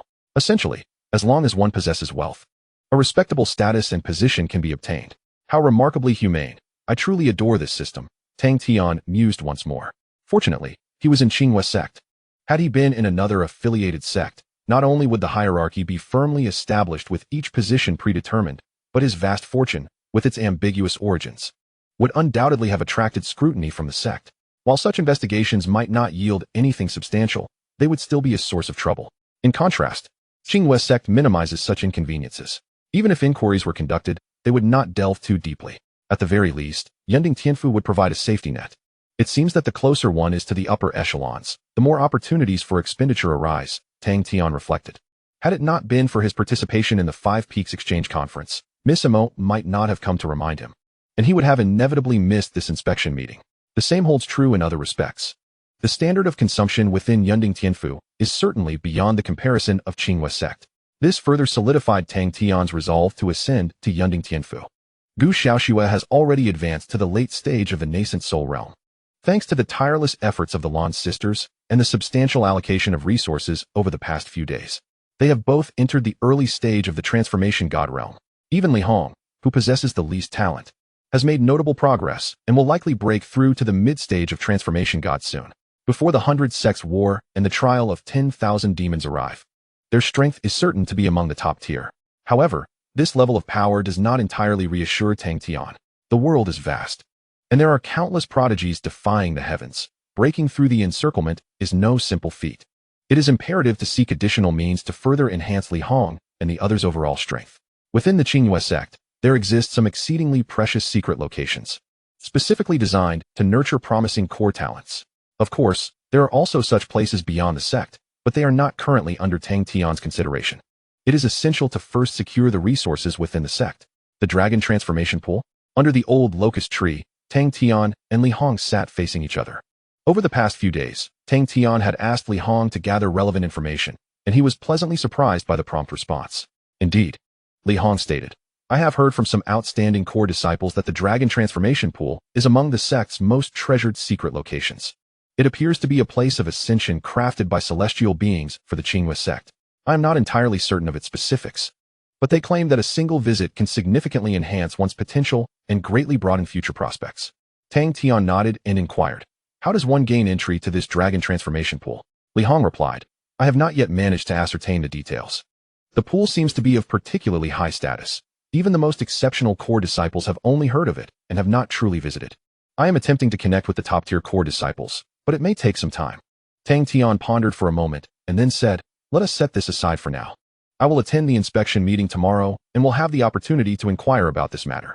Your primary task at present is to focus on your cultivation and enhance your strength as swiftly as possible. There should be no issues regarding resources, correct? Upon mentioning this subject, Li Hong immediately sat upright. The resources are ample. I shall not dare to disappoint your expectations, my lord. Alas, my talent is lacking, and I still struggle to break through. Tang Tian smiled and waved his hand. Do not be so serious. Just apply yourself earnestly. Placing too much pressure on oneself can sometimes be counterproductive. Do your best. Li Hong bowed his head and nodded earnestly. Tang Tian sipped his tea. As for this subordinate, his attitude is commendable. Moreover, it is evident that Li Hong is determined not to miss this rare opportunity to alter his fate. As for talent, it can only be said that Tang Tian needs individuals who can accomplish tasks and execute plans. Gradual cultivation is the way forward. A day passed swiftly. The next day, Inku arrived early at the purple bamboo courtyard to escort Tang Tian to the inspection meeting. Tang Tian brought along only Gu Xiaoxue, allowing Li Hong and the Lan sisters to continue their cultivation, primarily to expose her to the wider world. On the path ascending the mountain, Tang Tian discerned that Inku appeared unusually peculiar today, lacking a semblance of calmness and composure, and seemed somewhat apprehensive. What is the matter? He inquired. Inku cast a glance at Tang Tian, then sighed softly, stating, Miss Imo has chosen to believe your words. Tang Tian instantly chuckled. Isn't that a good thing? Inku offered a wry smile. But she truly heeded your advice and has ceased her attempts to seek an audience with the young master. Moreover, she has summoned back those who had already secured visiting quotas. If any unforeseen circumstances arise, Miss Imo stands to incur significant losses this time. Tang Tian was taken aback. Why is that? Inku sighed. If it comes to pass that you cannot cover the construction expenses, Miss Imo will undoubtedly bear the costs herself. A one-time expenditure of over 20 trillion spirit gems is, even for her, no trifling sum, as she has numerous pressing financial needs. Young Master Tang. Inku then turned to him with utmost seriousness. You are not jesting, are you? For a moment, Tang Tian fell into silence. He had not anticipated that in Inku's eyes, Imo Xiaoxiao would be perceived in such a light. Would a single miscalculation result in one person bearing the entire burden? Inku's unwavering certainty implied that Imo Xiaoxiao must have encountered similar situations before. No wonder both Inku and the earlier Ding Xiao held her in such high regard. Meeting Inku's earnest gaze, Tang Tian nodded. Rest assured, I will not place Miss Imo in a difficult position. Inku exhaled gently, then smiled, saying, let us hope so. If you truly deceive Miss Imo, to be honest, you might find it impossible to remain in the purple bamboo courtyard. This is no idle threat. Some renowned disciples can become quite unruly, and even Miss Imo may be unable to intervene. However, should you succeed, you will undoubtedly become the most esteemed honorary disciple within the entire Southern Peak. Tang Tian smirked slightly. It appeared that Imo Xiaoxiao enjoyed considerable prestige throughout the Southern Peak. He pondered whether her ultimate ambition was to ascend to the position of the second-in-command at Qingyue sect. Only time would reveal the truth. Let this be a gift for my inaugural visit to the Southern Peak, Tang Tian remarked. Chapter 61. The inspection meeting commences accompanied by Inku. Tang Tian made his way to the summit of the Southern Peak. Along the journey, he observed numerous senior honorary disciples heading in the same direction. presumably to attend the inspection meeting. Some bore expressions devoid of emotion, while others displayed faces etched with distress, seemingly wishing to retreat 10 steps with every step they took forward. What troubles them? Tang Tian voiced his confusion. Inku replied, most honorary disciples are ordinary individuals, burdened by numerous ties, having nearly exhausted their wealth for the sake of this identity. Each inspection meeting marks their most arduous days, hence their reluctance to attend. Tang Tian fell silent, reflecting that, in any world, prominent families remain a rarity. As they continued their ascent, the group eventually reached the peak, arriving before a magnificent grand hall. This was the main hall of the southern peak. To Tang Tian's astonishment, Imo Xiaoxiao was there, waiting specifically for him. I would prefer that you do not come here. The first sentence took Tang Tian by surprise. He smiled and replied, no matter. I am, after all, a member of Nan Fong. That small sum is of little consequence, as long as it alleviates everyone's troubles. Naturally, he could not reveal the truth. Imo Xiaoxiao shook her head, saying, there's not much benefit in this. Is your intention also to achieve that position? Tang Tian was taken aback, shaking his head and laughing. Not at all. I do not possess a great desire for power. Imo Xiaoxiao stated directly, a great desire is of no use. After next year's 100 Gates battle, the allocation of that position will be determined, and you will not have time to catch up. If your sole aim is to ascend to Tianfu, there is no need for such extravagant expenditures. Merely meeting the requirements would suffice. Therefore, I advise you to reconsider. Tang Tian found himself at a loss for words. Even at this juncture, she was still attempting to dissuade him. He had never thought of others in such a favorable light. Yet Imo Xiaoxiao's actions seemed genuinely devoid of ulterior motives. It's fine. I have made my decision. Regardless, I cannot allow you to be in a difficult position, can I? Tang Tian said with a smile. Observing his unwavering stance, Imo Xiaoxiao let out a soft sigh and replied, then do as you see fit. Do not worry about the rest. I can cover the gap. Let us go. I will take you inside.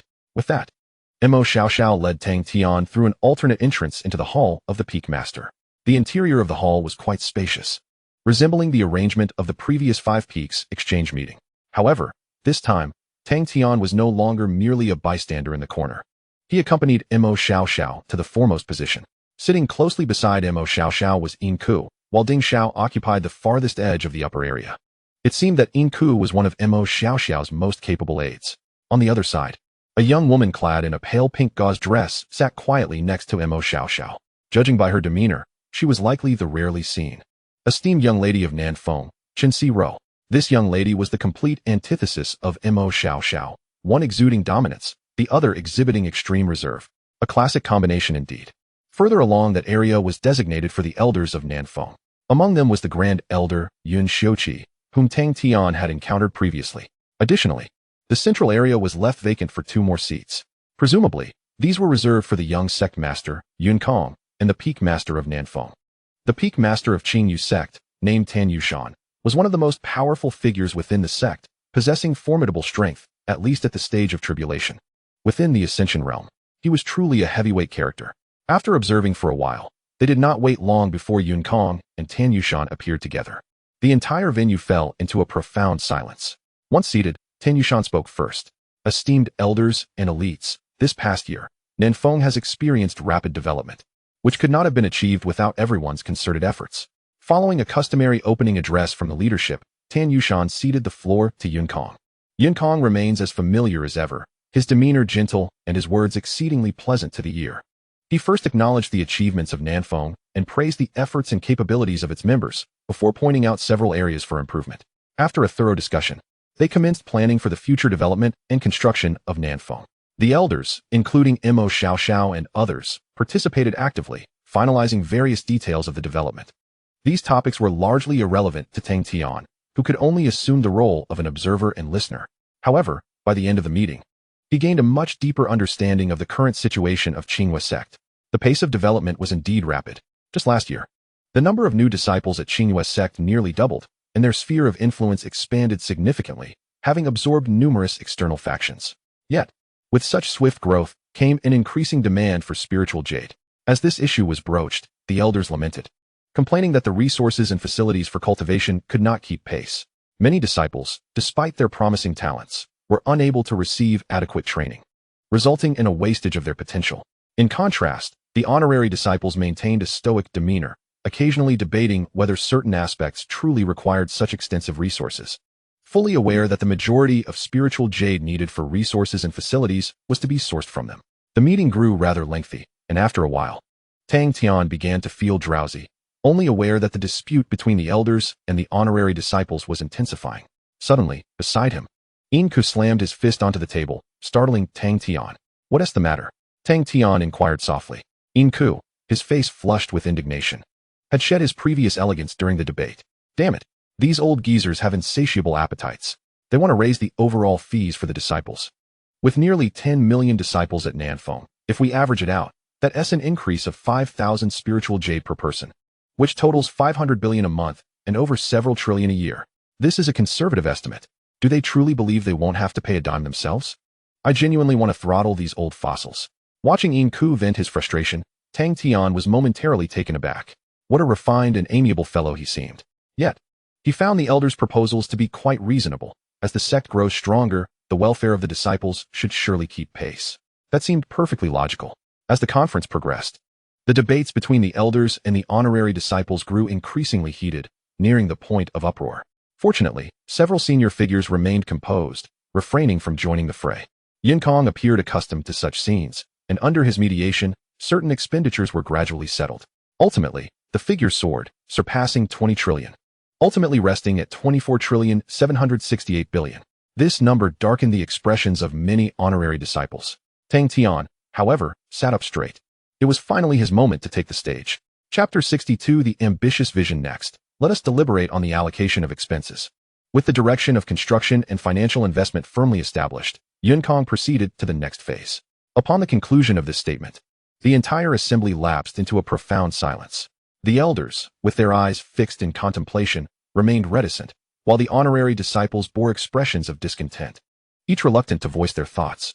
"If you have any opinions or suggestions, please feel free to express them," Jinyutang addressed the honorary disciples. This substantial sum of nearly 25 trillion spirit jade would essentially be distributed among each honorary disciple. The expressions of the disciples below were wrought with bitterness. The plan had already been finalized. What further opinions could be offered? Even if suggestions were made, would it diminish the required funds for development? Since it would not, silence seemed preferable, sparing them the burden of being noted by Jinyutang and the elders, thus avoiding unnecessary troubles. After a moment, no one had voiced a single opinion, and Jinyutang smiled in satisfaction. However, just as he was about to continue speaking, a hand was raised high. "I have an opinion," Tang Tian slowly stated. This declaration instantly captured everyone's attention. The elders furrowed their brows, pondering who would dare to invite trouble by voicing dissent after the plan had been set. Did this individual wish to jeopardize their standing at South Peak? Meanwhile, the honorary disciples looked up, curious to identify this bold individual who dared to disrupt the unspoken agreement. Regardless of the outcome, he was indeed a commendable friend. At that moment, Jinyutang turned his gaze toward Tang Tian. Upon recognizing him, he was momentarily taken aback before smiling and saying, "Ah, it is junior brother Tang Tian. You made quite an impression at the recent Five Peaks Exchange Conference. What aspect of our discussion do you wish to address?" Tang Tian lowered his hand and replied with a smile. "Naturally, it pertains to the financial aspect." With those words, the elders' expressions darkened, and they straightened in their seats, bracing themselves for a verbal sparring match. They were confident. After all, they faced only one challenger. Yet, what Tang Tian said next caused their prepared retorts to lodge in their throats. "I have attentively listened to your planning. Perhaps due to my previous seclusion, I had not realized how swiftly the sect has progressed. This is indeed a remarkable development. The stronger the sect, the greater the benefits we disciples shall reap. Therefore, I believe your earlier development plan is somewhat conservative. 25 trillion is insufficient. We should align with the elders' vision and ensure that all necessary benefits are fully realized to maximize our development at South Peak. What say you, young sectmaster?" Tang Tian proclaimed with conviction. As his words resonated, silence enveloped the room. The elders were momentarily taken aback, having prepared for a confrontation, only to find themselves aligned with the very stance they had intended to oppose, leaving them breathless. Meanwhile, the honorary disciples were left bewildered. What was happening here? To think that they still seek to increase funding, do they not believe we are already in dire straits? Have you mistakenly taken the wrong seat? Some esteemed disciples flushed with indignation, gritting their teeth, yearning to unleash a torrent of reproach upon Tang Tian. Yet, Mo Xiaoxiao and Yin Ku chose silence, opting to temporarily bottle their fury, though their minds were already concocting plans to demand a proper explanation once the inspection meeting concluded. Such inept teammates were unprecedented. Even the sect leaders, Tan Yushan and Yun Kong, gazed at Tang Tian with a peculiar expression. Junior brother Tang Tian, is this truly your perspective? Yun Kong inquired. Tang Tian nodded affirmatively, naturally. As a member of the Southern Peak and the sect, one must exert utmost effort for the sect's advancement. Hence, I calculated earlier that 25 trillion is undeniably insufficient. To foster development to its fullest potential, shouldn't we aim for 40 to 50 trillion? Yun Kong's eyelid twitched. His audacity was astonishing. Observing the disquiet among the attendees at this staggering figure, Yun Kong hastily cleared his throat, declaring, Junior brother Tang Tian, the amount we discussed is precisely that. If we were to follow your proposition, it would impose a substantial burden on both the sect and the esteemed disciples. I acknowledge your intentions, yet let us adhere to the previously determined funds. Does anyone else have differing opinions? He was apprehensive that the hard-won plan might once again devolve into discord, so he swiftly bypassed Tang Tian and redirected the conversation. However, Tang Tian disregarded his diversion, leisurely stating, plans can be altered. Moreover, who stated that I intend for the sect and esteemed disciples to bear this burden? Yun Kong was taken aback, asking, what do you mean? Tang Tian smiled brightly. I have been keenly aware of the previous debates. On one hand, I am gratified to see everyone contributing ideas for the sect's development. Yet, on the other hand, I am disheartened to witness individuals becoming flushed and agitated over a mere handful of spirit jade. Unity is one of the most vital elements for progress. Therefore, I have resolved to personally cover all development costs. This way, we can collectively focus on strategic advancement without the encumbrance of material disputes, ensuring no one finds themselves in an uncomfortable position. As he concluded, the entire assembly fell into a profound silence. Apart from a few, no one anticipated such a statement from Tang Tian. Such grand vision. The elders bowed their heads, feeling an overwhelming sense of shame as they recalled their prior attempts to extract even a modicum of spirit jade from the esteemed disciples, employing every possible rhetorical tactic and aggressively attacking one another. Observing Tang Tian's magnanimity, willing to invest personally for the sake of the sect's maximal growth, the disparity was glaring. Meanwhile, the esteemed disciples were equally stunned, realizing they had completely misjudged Tang Tian's intentions. A single individual has taken it upon themselves to secure the entirety of the development funds for the Southern Peak. Such a bold move is nothing short of astonishing. Even if they possessed such wealth, they would likely refrain from such an endeavor, as it would amount to little more than throwing money away. Yet, Tang Tian has indeed acted in this manner. In the presence of the Peak Master and the Junior Sect Master, they do not perceive Tang Tian's actions as mere attempts at garnering attention. Everyone is plunged into deep contemplation by Tang Tian's audacious maneuver. Yun Kong, taken aback, finally musters the courage to ask, Junior brother Tang Tian, are you certain? Tang Tian responds with a radiant smile. If it can alleviate everyone's difficulties, why not? He urges. Just elevate the development and welfare to the utmost level without a second thought for financial constraints. Calculate the total, and I shall provide accordingly. It would be best to finalize this now. He presses on, genuinely reluctant to continue espousing grandiose ideals, fearing he might become nauseated by his own rhetoric. However, he realizes he must find a justifiable reason for such an undertaking. Unbeknownst to others, he is indeed committed to this endeavor. The others, oblivious to Tang Tian's true intentions, merely feel as though they have been thoroughly outmaneuvered in the grand scheme of things. Who wouldn't be bewildered by the promise of securing hundreds of trillions in development funds? Yun Kong remains silent for an extended period before, after meticulous discussions with Tan Yushan, he finally speaks. We shall revise the development plan. Chapter 63. The quota for the Dragon Transformation Pool. In an unprecedented turn of events, the development plan, freshly established at the inspection meeting, is completely overturned. This upheaval stems solely from Tang Tian's proclamation. Yun Kong harbors no concerns regarding Tang Tian's honesty in such matters. During the previous Five Peaks Exchange Conference, Tang Tian had already demonstrated his formidable financial prowess. Discussions regarding the development of the Southern Peak commence once more, and this time they flow with remarkable harmony. Freed from financial anxieties, everyone speaks candidly, abandoning their previous schemes to undermine one another, resulting in a remarkably smooth planning process.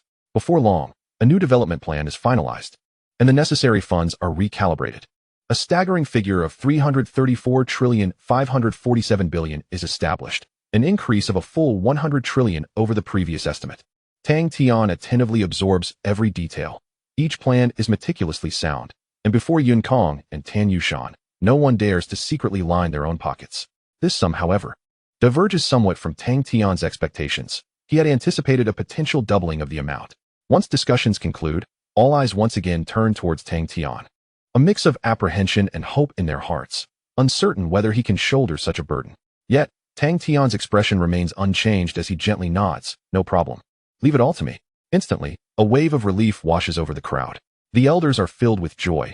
Once these funds are fully secured, they can spring into immediate action. The better the development, the greater their contributions, consequently elevating their status within the sect.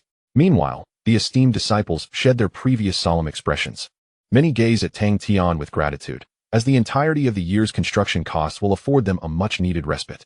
In summary, this is a scenario where all parties rejoice. Junior brother Tang Tian, may I inquire how long you intend to gather this construction fund? Jinyutang asks. Tang Tian smiled and said, we can proceed now. I will provide you with 100 trillion first, and later I will make up the rest. As he spoke, he reached for his money. Jinyutang hurriedly interjected, no rush, no rush. Let us wait until the meeting concludes. If you need to allocate funds from elsewhere, you only need to gather it within 3 months. He was genuinely impressed. Tang Tian was the most straightforward person he had ever encountered. Oh, let us discuss it later then, Tang Tian replied. Subsequently, the inspection meeting continued. With Tang Tian's generous gesture, the subsequent topics became exceedingly harmonious. The enthusiasm among everyone significantly increased, and they proposed various ingenious ideas that left Tang Tian in admiration. Ultimately, amidst a joyful atmosphere, the inspection meeting officially came to a close. After the gathering, Mo Xiaoxiao led Tang Tian to the guest hall of the sect leader, where Tan Yushan and Jinyutang were waiting for them. You truly keep your word, Mo Xiaoxiao remarked on the way. Tang Tian chuckled. Isn't that a fundamental principle of being a person? Mo Xiaoxiao nodded and said, indeed, one should conduct oneself with integrity like young Master Tang. Unfortunately, the complexities of the world often compel individuals to make decisions against their better judgment.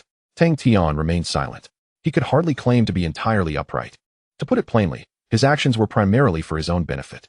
After a moment of silence, Tang Tian suddenly recalled something and asked, Miss Mo, are you familiar with the dragon transformation pool? Mo Xiaoxiao responded affirmatively. Yes, it is the place of ascension established by Yunding Tianfu at Qingwei Gate. It is an immortal technique that connects the heavens and the earth, drawing on the essence of fortune to cultivate high-quality dragon energy. With the enhancement of dragon energy, one's potential for cultivation is significantly elevated, broadening future pathways. It is a highly precious divine object. The dragon transformation pool opens every 2 years, with only 50 slots available, limited to those below the fusion stage. However, only the most outstanding disciples, or those who have made the greatest contributions to the sect, can secure a spot. Tang Tian nodded slightly, finding it consistent with the information he had gathered from Li Hong. What method must one employ to obtain a spot? Tang Tian inquired. Mo Xiaoxiao turned to him and asked, does young Master Tang wish to visit the dragon transformation pool? Tang Tian smiled and replied, though I possess considerable wealth, my cultivation remains my greatest concern. Moreover, I aspire to ascend to Yunding Tianfu swiftly, hence I wish for both myself and my followers to have greater assurance. Mo Xiaoxiao pondered for a moment before saying, I have indeed heard that at the beginning of the year, young Master Tang was still at the Qi refinement stage. However, I believe you need not worry excessively. As long as you remain within Qingwei Gate, with your current financial resources and reputation, you will face no life-threatening risks. Qingwei Gate has strict regulations, provided you do not violate them. Even the sect leader cannot harm you. There was once a high-ranking individual who, in pursuit of wealth, attempted to deal with a reputable disciple, and the outcome was that the high-ranking individual was uprooted entirely, never to be heard from again. Tang Tian raised his brow, realizing why the esteemed disciples of the Qingyue sect occasionally exhibited such audacity. However, his considerations extended beyond mere safety concerns. It was impossible for him to remain within the confines of the Qingyue sect indefinitely. Moreover, can you truly guarantee safety? After all, Fong Fei was killed by Lu Chang'e right before my eyes, Tang Tian remarked. Mo Xiaoxiao paused for a moment, then sighed. That situation was rather exceptional, as Fong Fei had already surrendered herself to Lu Chang'e at that time. Yet, you are not entirely incorrect. Nothing is absolute, and possessing sufficient strength for assurance is always prudent. However, the quota for the dragon transformation pond was decided early last year. There are a total of 21 esteemed disciples, and Lu Chang'e and I will share them equally, with the remainder allocated to the top core disciples. Young Master Tang's significant contributions to the sect today may allow him to secure a spot. However, your attendants likely have no opportunity. Tang Tian frowned slightly. This outcome did not align with his expectations. After contemplating, he inquired, what if my contributions were even greater? I mean, if I were to take charge of the development of the other peaks as well, could I possibly claim a few more quotas? Mo Xiaoxiao was momentarily taken aback, gazing at Tang Tian for a long while before slowly responding. Young Master Tang, aren't your attendants lacking in top-tier strength? Is it truly worth such a considerable investment? Tang Tian chuckled softly. There is nothing about it that is worth or unworthy. I simply wish to proceed in this manner. Mo Xiaoxiao exhaled. I wish I could be as carefree as you, young Master Tang. If you manage the construction of the entire sect, you should be able to secure additional quotas. But it will depend on your negotiations with the young sect master. However, even with these quotas, the benefits may not be substantial. Tang Tian was taken aback. Why is that? Mo Xiaoxiao explained. The dragon transformation pond is different from other resource sites. The dragon energy within is limited and must be contended for. Furthermore, the manner of competition is quite unique. It does not consider strength or talent, but rather the rarity of one's constitution. The higher the level of the constitution, the greater the share of dragon energy one can obtain. I have heard that among the core disciples vying for this quota, there is a prodigy with the Swallowing Sky Lion constitution, who has even awakened the secret techniques of the Swallowing Sky Lion, an exceedingly rare 9th-tier talent. A significant portion of the dragon energy will undoubtedly be claimed by him during this opening. Young Master Tang, do contemplate this matter carefully, she advised. Upon hearing this, Tang Tian was left in a state of shock. Such a situation exists? He glanced at the system. Above the 9th-tier constitution lies the immortal body, requiring merely 10 billion consumption points. Chapter 64. What is enlightenment? There remained over half a month until the dragon transformation pond opened, providing Tang Tian with some leeway for actions. After a brief moment, he and Mo Xiaoxiao proceeded to the Peak Master's reception hall. Tan Yushan and Yun Kong were already waiting there, and upon Tang Tian's entrance, they rose to greet him. Young Master Tang, Tan Yushan said with a smile. Tang Tian cupped his hands in salute. Master Peak Leader. This marked his first interaction with someone of Tan Yushan's stature. There's no need for such formality. Tan Yushan smiled and remarked, I have long heard of a distinguished young gentleman who has arrived at Nanfeng. Today, upon meeting you, it is evident that you are indeed extraordinary. Please, have a seat. Subsequently, they settled down together. Young Master Tang, your significant contributions to the development of Nanfeng today shall not be forgotten. In the future, should you require anything, simply ascend the mountain to seek me. Within the bounds permitted by the sect, I shall endeavor to accommodate your needs, Tan Yushan expressed. His tone was amiable and unhurried, easily endearing him to others. Tang Tian replied, as a disciple of Nanfeng, it is our duty to contribute. There is no need for the Peak Master to take it to heart. Such pleasantries were necessary. Tan Yushan waved his hand dismissively. That is beside the point. From this day forth at Nanfeng, your rights and status will be equivalent to that of an elder in charge. Whether it pertains to sect construction or the arrangement of disciples, you may directly partake in the decision-making process. Simply inform me of any significant matters. The elder in charge was, in fact, the highest echelon of management at Nanfeng, second only to the Peak Master, the Grand Elder, as well as Mo Xiaoxiao and Chen Xiao. Thus, with Tan Yushan's assurance, Tang Tian could essentially navigate freely within Nanfeng, as long as he adhered to the sect's regulations and could pursue his desires unimpeded. Thank you, esteemed Peak Master, Tang Tian said, no longer declining the offer. Tan Yushan nodded gently. This is what you rightfully deserve. Having said this, he stood and continued. Now, you may converse with the young sect master. Xiao, come with me to discuss future developmental arrangements. With that, Tan Yushan departed the reception hall with Mo Xiaoxiao, leaving Tang Tian and Yun Kong behind. Junior brother Tang, you have helped me resolve a significant dilemma today, Yun Kong initiated. Tang Tian, puzzled, inquired how so. Yun Kong sighed softly. It is well known that the position of young sect master appears glamorous, yet few comprehend its challenges. Every matter, great or small, requires my careful deliberation and management. As you are aware, our sect is expanding rapidly, necessitating substantial funding in various areas. However, the resources provided by Tianfu are limited, and we must devise our own solutions for the majority. It is indeed a burdensome task. Yun Kong shared his grievances, yet Tang Tian merely listened in silence, refraining from offering any opinions. After all, if the role of young sect master was so arduous, why not relinquish it to another? Moreover, achieving the current stature of Qingyue sect within a mere 2 decades requires no small measure of capability. Financial constraints would undoubtedly pose no insurmountable challenge for him. Initially, I feared that this inspection meeting would encounter significant obstacles. Yun Kong continued, fortunately, with your presence, the meeting turned out to be harmonious, to everyone's delight. It is just unfortunate for you, having to shoulder the entirety of the funding alone. Tang Tian waved his hand dismissively. The young sect master needn't worry. This is my voluntary choice. Let us return to the matter at hand. He truly wished to forego excessive pleasantries and focus on the tasks ahead. Jinyutang smiled and said, "Just call me senior brother. The scale of this construction fund is already quite saturated. There is no need for you to be anxious. As I previously mentioned, simply prepare the funds within 3 months." Tang Tian shook his head. "The sooner the money is in place, the sooner we can proceed. I can provide you with funds right now. However, I will first give you 10 trillion, and the remainder will follow shortly." Jinyutang was taken aback by this operation. Yet he did not dwell on it and smiled, saying, "It would certainly be better to prepare in advance."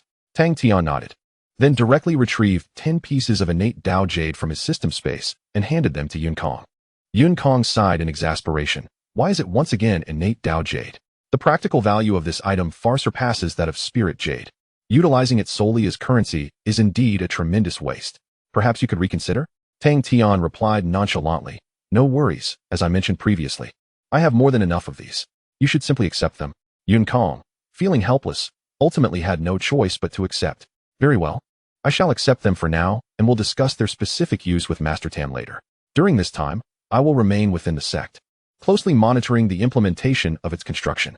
Once you have prepared the remaining funds, just let me know," Jinyutang stated. However, to his surprise, Tang Tian immediately produced 25 more pieces of innate Dao jade and offered them. There is no need for any further preparations or searches. The moment Jinyutang accepted the previous pieces, the transaction was complete. His wallet not only remained unchanged but even returned 10 pieces of innate Dao jade. With the previous surplus, he now possessed exactly 25 pieces. Staring at the gleaming innate Dao jade, Jinyutang was momentarily stunned. "I thought you meant to take some time before providing the rest?" Tang Tian chuckled. "This is merely my spending habit. A little quirk of mine. I hope you won't take offense." Jinyutang shook his head and smiled. "I have indeed heard of your peculiar habit, but I never expected it to manifest in such a significant expenditure." Saying this, he accepted the innate Dao jade. Simultaneously, a system notification chimed in Tang Tian's mind, confirming the transaction was complete. 50 pieces of innate Dao jade lay quietly within the system space. The number of consumption points had directly approached 4 billion. The celestial physique is now within my grasp. I will record your achievements upon my return. Should you require anything else, do not hesitate to inform me." Jinyutang smiled, clearly pleased to see the funds completely gathered. In response, Tang Tian pondered briefly before saying, "If that is the case, I do have a small request, and I wonder if you could assist me." Jinyutang smiled. "Speak freely. As long as it is within my capabilities, I will do my utmost." Tang Tian nodded. "Then I shall be straightforward. After today's inspection meeting, I realized that financial resources greatly impact the sect's development and construction. If I had not taken charge of the funds, we would have had to adhere to the most basic developmental strategies. Is this not also the case for the other main peaks aside from Nanfeng?" Jinyutang was taken aback, uncertain of Tang Tian's intent. "That seems accurate. Aside from the sect's main peak, the situations at the other peaks are quite similar, all harboring financial concerns." Tang Tian let out a soft exclamation and said, "Do you think it is possible for me to secure the funding that the other main peaks lack? If that were the case, wouldn't our sect develop more swiftly and splendidly?" Jinyutang was momentarily taken aback. He had anticipated that Tang Tian would present demands concerning authority or other matters. But what was this situation? Securing the funding for the southern peak was not enough. He also aspired to encompass the construction funds for the other main peaks. This level of ambition was truly extraordinary. After a prolonged pause, Jinyutang cautiously inquired, "Junior brother Tang Tian, is this truly your intention?"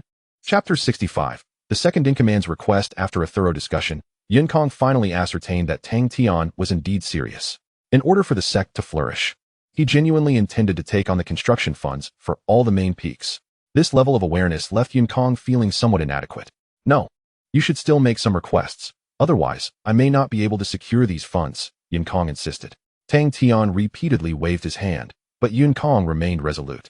Ultimately, Tang Tian could only respond with a smile. "If I must make a request, there is indeed one, though it may prove somewhat challenging."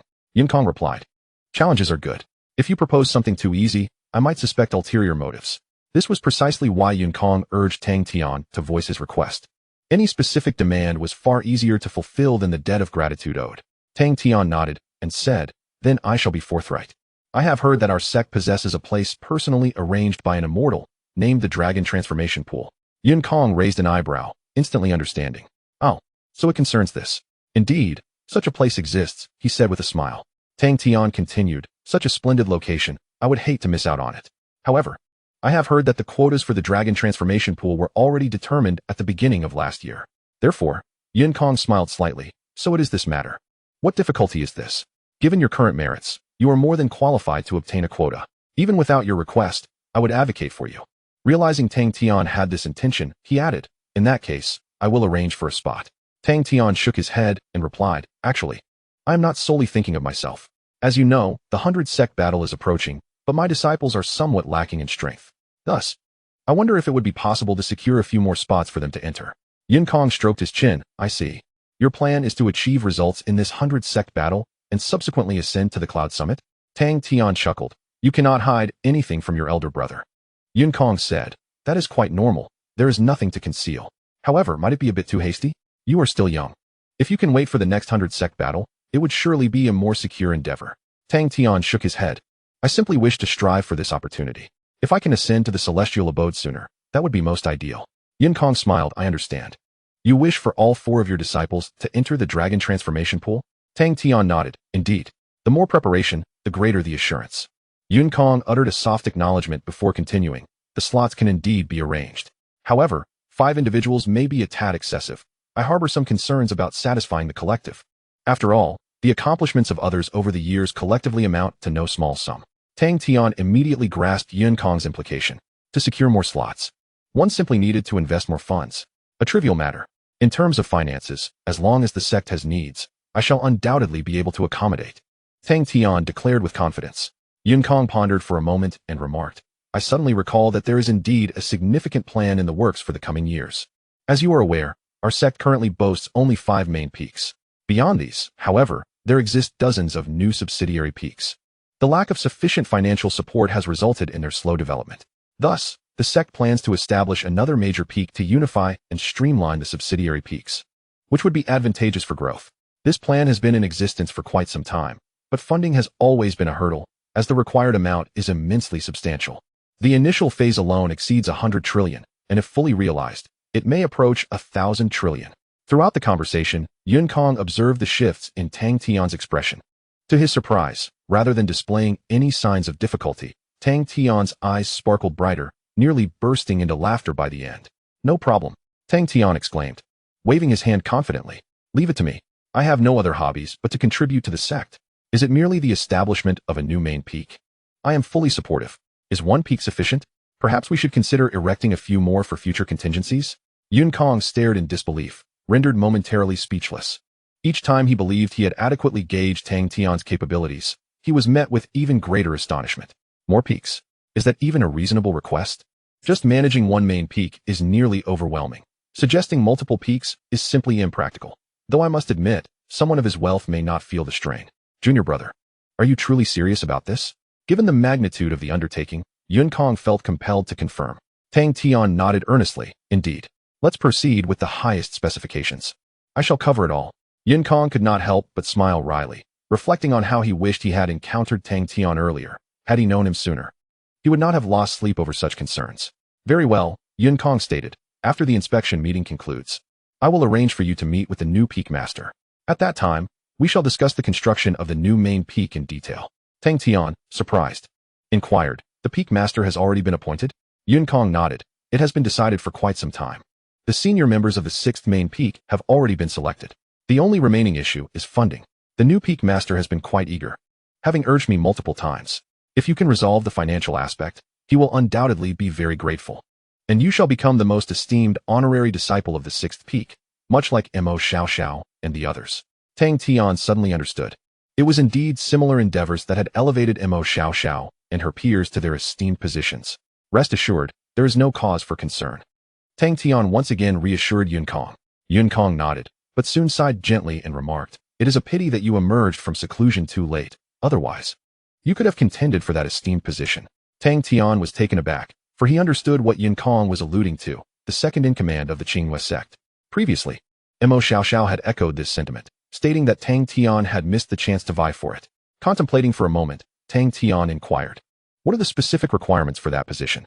Jinyutang replied, there are many, but fundamentally, there are 3 main aspects: the contributions to the sect by disciples, the sect's influence, and external impact. Given your financial resources, your contributions to the sect may barely keep pace. However, influence is something that requires a lengthy accumulation of time. Indeed, time is not on your side. Tang Tian fell silent. In terms of financial strength, he feared no one, yet in the grand scheme of power and influence, he was undeniably distant from figures like Liu Chang'e. Nonetheless, he did not harbor this obsession. Ascending to the Yunding Heaven Mansion and being able to consume steadily was sufficient for him. It's fine, I shall go with the flow, Tang Tian said. Chapter 66. The Secret Art of Gluttony. After voluntarily undertaking the construction of the sixth main peak, Tang Tian successfully secured 5 slots in the dragon transformation pool. Yunkang even specifically informed him that there was a prodigy with a 9th grade physique among the core disciples, advising him to keep a distance from that individual. Unbeknownst to him, Tang Tian himself possessed a 9th grade physique and had already secured an immortal grade physique as well. The two conversed about various other matters. And then Yunkang suddenly asked, Tang Shidi, is there anything between you and your little attendant? Tang Tian was slightly taken aback. Are you referring to Gu Xiaoxue? Yunkang nodded. I am uncertain if it is too late to mention this now, but if you have not yet engaged with her, it would be best to refrain from such thoughts. If something has already occurred, it is advisable to not let it continue, at least not to hinder her cultivation. Tang Tian furrowed his brow.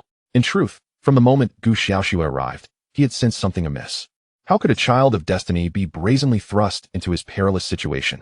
His second exchange with Zhongyang had also confirmed his suspicions. Gu Xiaoxue being assigned to him as a protector was no mere coincidence. What is truly happening? Tang Tian inquired. Yunkang sighed and said, although the Qingyue sect strictly prohibits internal strife among disciples, clandestine skirmishes have never ceased. Gu Xiaoxue is entangled in the machinations of her peers and the rivalries among certain higher-ups. You have merely been inadvertently drawn into this.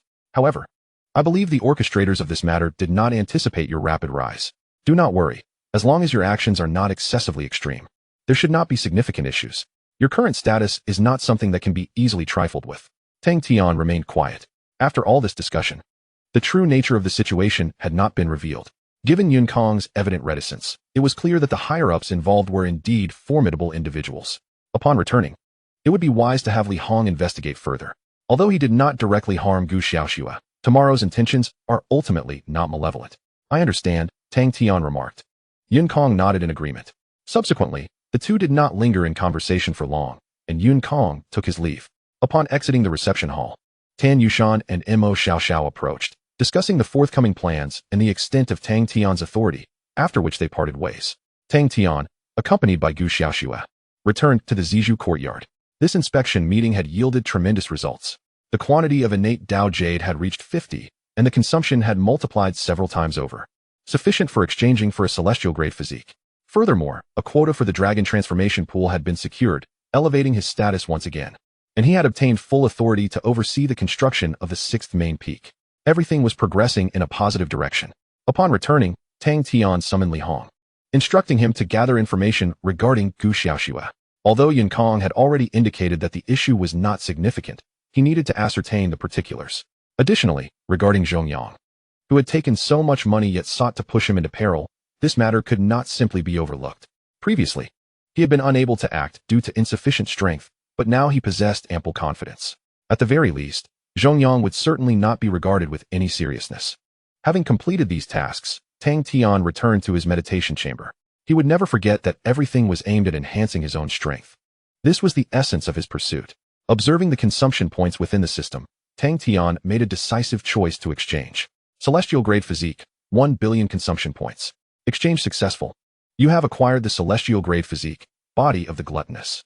A familiar sensation surged once more, this time more intense than ever before, as the deepest layers of his life underwent a profound transformation. In a moment of haziness, Tang Tian felt as though he had entered a realm of primordial chaos. As he exhaled gently, the winds surged and chaos roiled, signs of cataclysmic destruction manifesting all around him. Upon inhaling, a more terrifying phenomenon unfolded. The boundless chaos, seemingly drawn by an immense force, coalesced into a colossal chaotic vortex, surging and rushing into Tang Tian's abdomen. After a prolonged period, Tang Tian gradually awakened. Gluttonous secret technique. Devour the heavens. He had once again acquired a legacy secret technique, and the gluttonous secret technique was exponentially more powerful than the previous green python secret technique. However, what astonished Tang Tian even more was the clear annotation that appeared following the gluttonous secret technique. This legacy secret technique can utilize saint-level enlightenment to elevate one's realm. One instance of saint-level enlightenment, 1 billion consumption points. After exchanging for the body of the gluttonous, Tang Tian still possessed over 3 billion consumption points, more than enough to elevate it to a proficient level. However, after a moment of contemplation, he ultimately decided to temporarily forego this option. The efficacy of the dragon transformation pool improves with higher physique levels, and the legacy secret technique serves merely as an auxiliary. If, in the upcoming inspection meeting, his consumption points could exceed 100 billion, he would then be able to exchange for a saint-level physique. When the time comes, certainty will be even more assured. After making the decision, Tang Tian focused his mind and quietly began his cultivation. As the child of destiny, augmented by various innate qualities and aided by exquisite elixirs, his cultivation speed did not diminish significantly compared to the foundation establishment stage. In merely 10 days, he directly broke through to the mid-stage of golden core. At this juncture, Gu Xiaoxue also achieved another breakthrough, standing at the late stage of nascent soul. Furthermore, with the assistance of the innate Dao Jade, her progress in Dao techniques accelerated at an astonishing rate, leading Tang Tian to seriously suspect that her talents were far beyond that of an ordinary child of destiny. To confirm his suspicions, he inquired with Yunkong, who affirmed that Gu Xiaoxue indeed was a child of destiny. Had she been even more exceptional, the sect would not allow such an extraordinary prodigy to become a pawn in the high-stakes conflicts of power. The facts were laid bare before him, and Tang Tian had no choice but to accept that even among children of destiny, there exists variation. Nevertheless, this rapid growth was beneficial. Li Hong could no longer provide substantial assistance for his advancement, and the Lan Yu sisters could only manage to match him when they worked together. Only Gu Xiaoxue consistently remained ahead, which allowed Tang Tian's overall strength to maintain an exceptionally rapid growth rate. From the moment he embarked on the path of cultivation until now, Gu Xiaoxue had indeed provided him with significant support, albeit not yet fully revealed. She was certainly no mere decorative figure. After several days of cultivation, Yunkong's inspections continued to convene. The main peak of the sect was attended by Lu Chang'e and Tian Yangsheng, ensuring that financial matters posed no issue. However, several other main peaks were left vacant. Ultimately, at the East Peak, Jingheng, Tang Tian contributed 200 trillion spirit jade. At the North Peak, Guanming received 150 trillion. However, at the West Peak, Du Yuanqing rejected Tang Tian's goodwill, leaving him quite displeased. It seemed this fellow was intent on opposing him. Tang Tian scoffed. Investigations on Qin Hai's side also yielded some progress. It appeared that Tian Feng's actions were indeed instigated by Du Yuanqing. You were the one who instigated this, he thought. Just wait and see. Tang Tian etched this in his mind. With 350 trillion gained, he still had some distance to reach 100 trillion. Unable to exchange for a sacred-level physique, Tang Tian ultimately opted to elevate the realm of his Taotai secret technique. There were 5 realms of mastery: entry, proficiency, mastery, minor achievement, and major achievement. The Taotai secret technique also possessed a 6th realm, inheritance. Tang Tian directly exchanged for 6 instances of sacred-level enlightenment, elevating the Taotai secret technique to its utmost pinnacle. Once unleashed, it resembled the act of devouring the heavens.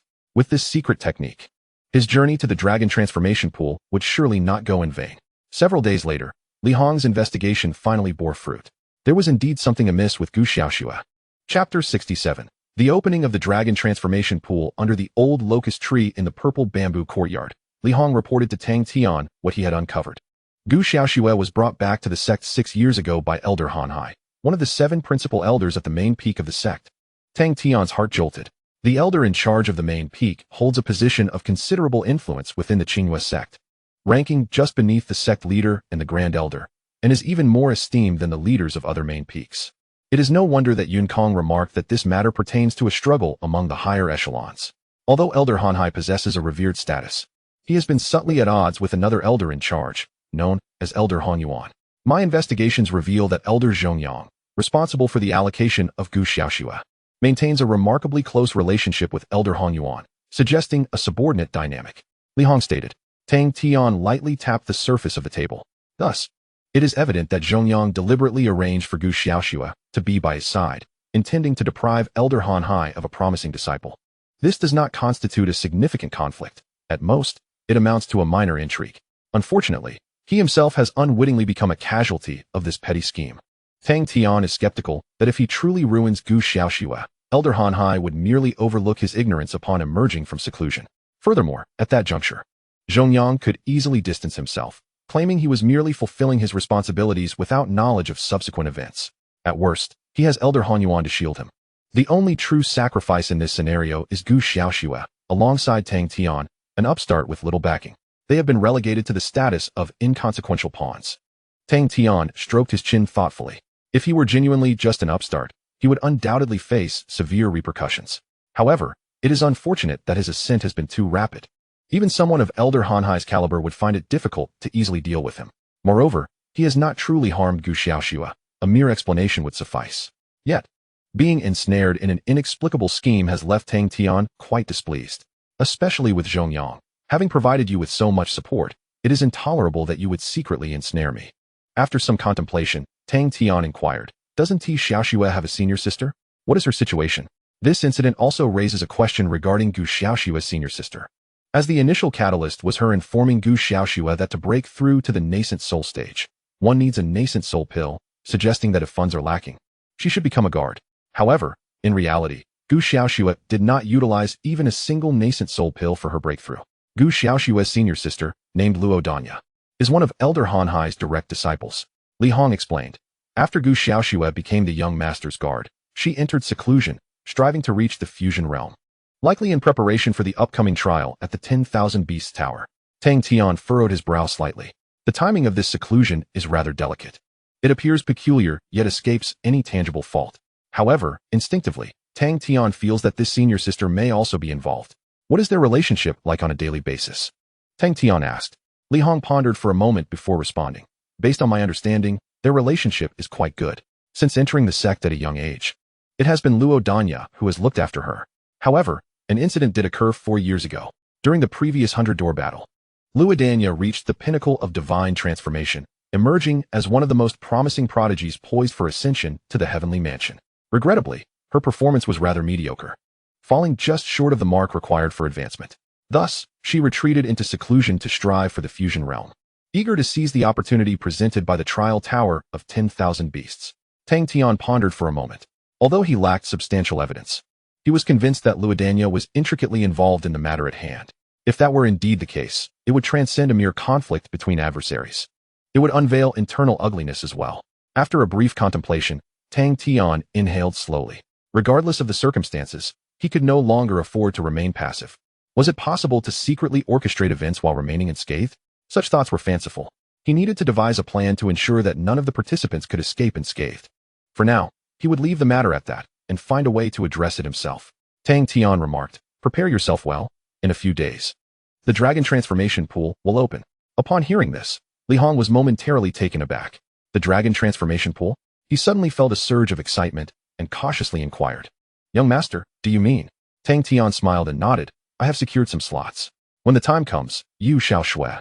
And the sisters' lawn you will all have the opportunity to enter the dragon transformation pool and seek fortune. Li Hong's gaze became vacant. He was aware of the information surrounding the dragon transformation pool and understood the immense difficulty of obtaining such a slot. Even the top core disciples might struggle to secure one. He had never imagined that he could also possess such qualifications. Li Hong stared at Tang Tian, and after a long moment, he rose and bowed deeply. Your kindness, young master, is beyond what I can repay. Tang Tian waved his hand dismissively. Simply seize this opportunity. I await your commendable performance in the trial tower of 10,000 beasts. Clenching his fists tightly, Li Hong vowed earnestly, I shall not disappoint your expectations, young master. A few days passed swiftly. Ultimately, Tang Tian did not receive any investment opportunities from the ninth peak, and could only proceed to the dragon transformation pool with his celestial grade Taotai body and the heritage level Taotai secret techniques. Yunkong had relayed the news to him early on and even sent someone to extend a formal invitation. Subsequently, Tang Tian, accompanied by Li Hong and Xiao Shui, ascended to the main peak. As they climbed, they eventually reached a precipice near the summit. Above the cliff lay a relatively flat expanse. And by the time Tang Tian arrived, many had already gathered in advance. Several young core disciples exuded powerful auras. Lu Chang'e, Tian Yangsheng, and Jing Heng were also present, standing alongside Yunkong. Young Master Tang. This way, Yunkong called out with a smile upon spotting him. Tang Tian approached and exchanged a few casual words with Yunkong before standing still, awaiting the opening of the dragon transformation pool. At that moment, Jing Heng approached with a smile, clasping his hands in greeting. I must extend my gratitude to young Master Tang for the previous inspection meeting. You have granted us of the East Peak a great sigh of relief. From now on, whenever you visit the East Peak, you shall be our most esteemed guest. Feel free to reach out to me should you require anything. Tang Tian shook his head and remarked, we are all here for the advancement of our sect. There is no need for young Master Jing to take it to heart. He held no animosity towards Jing Hong, having previously engaged in a pleasant exchange with him. Maintaining this facade of camaraderie sufficed. After conversing with Jing Hong, Guan Ming approached, equally expressing his gratitude to Tang Tian. This individual appeared rather reserved, and their interaction was brief, merely a formality of acquaintance, considering they now belonged to the same circle. After a while, Imo Xiaoxiao arrived fashionably late. Not long thereafter, the four leaders of the main peaks made their entrance. Under the auspices of Yun Kong and the Grand Elder of the sect, the Dragon Transformation Pool was officially unveiled. Chapter 68. Provocation. As the Grand Elder employed his techniques, a fissure suddenly opened in the sea of clouds beneath the precipice. A blinding golden light shot up from the depths of the cloud sea, rendering onlookers momentarily blinded.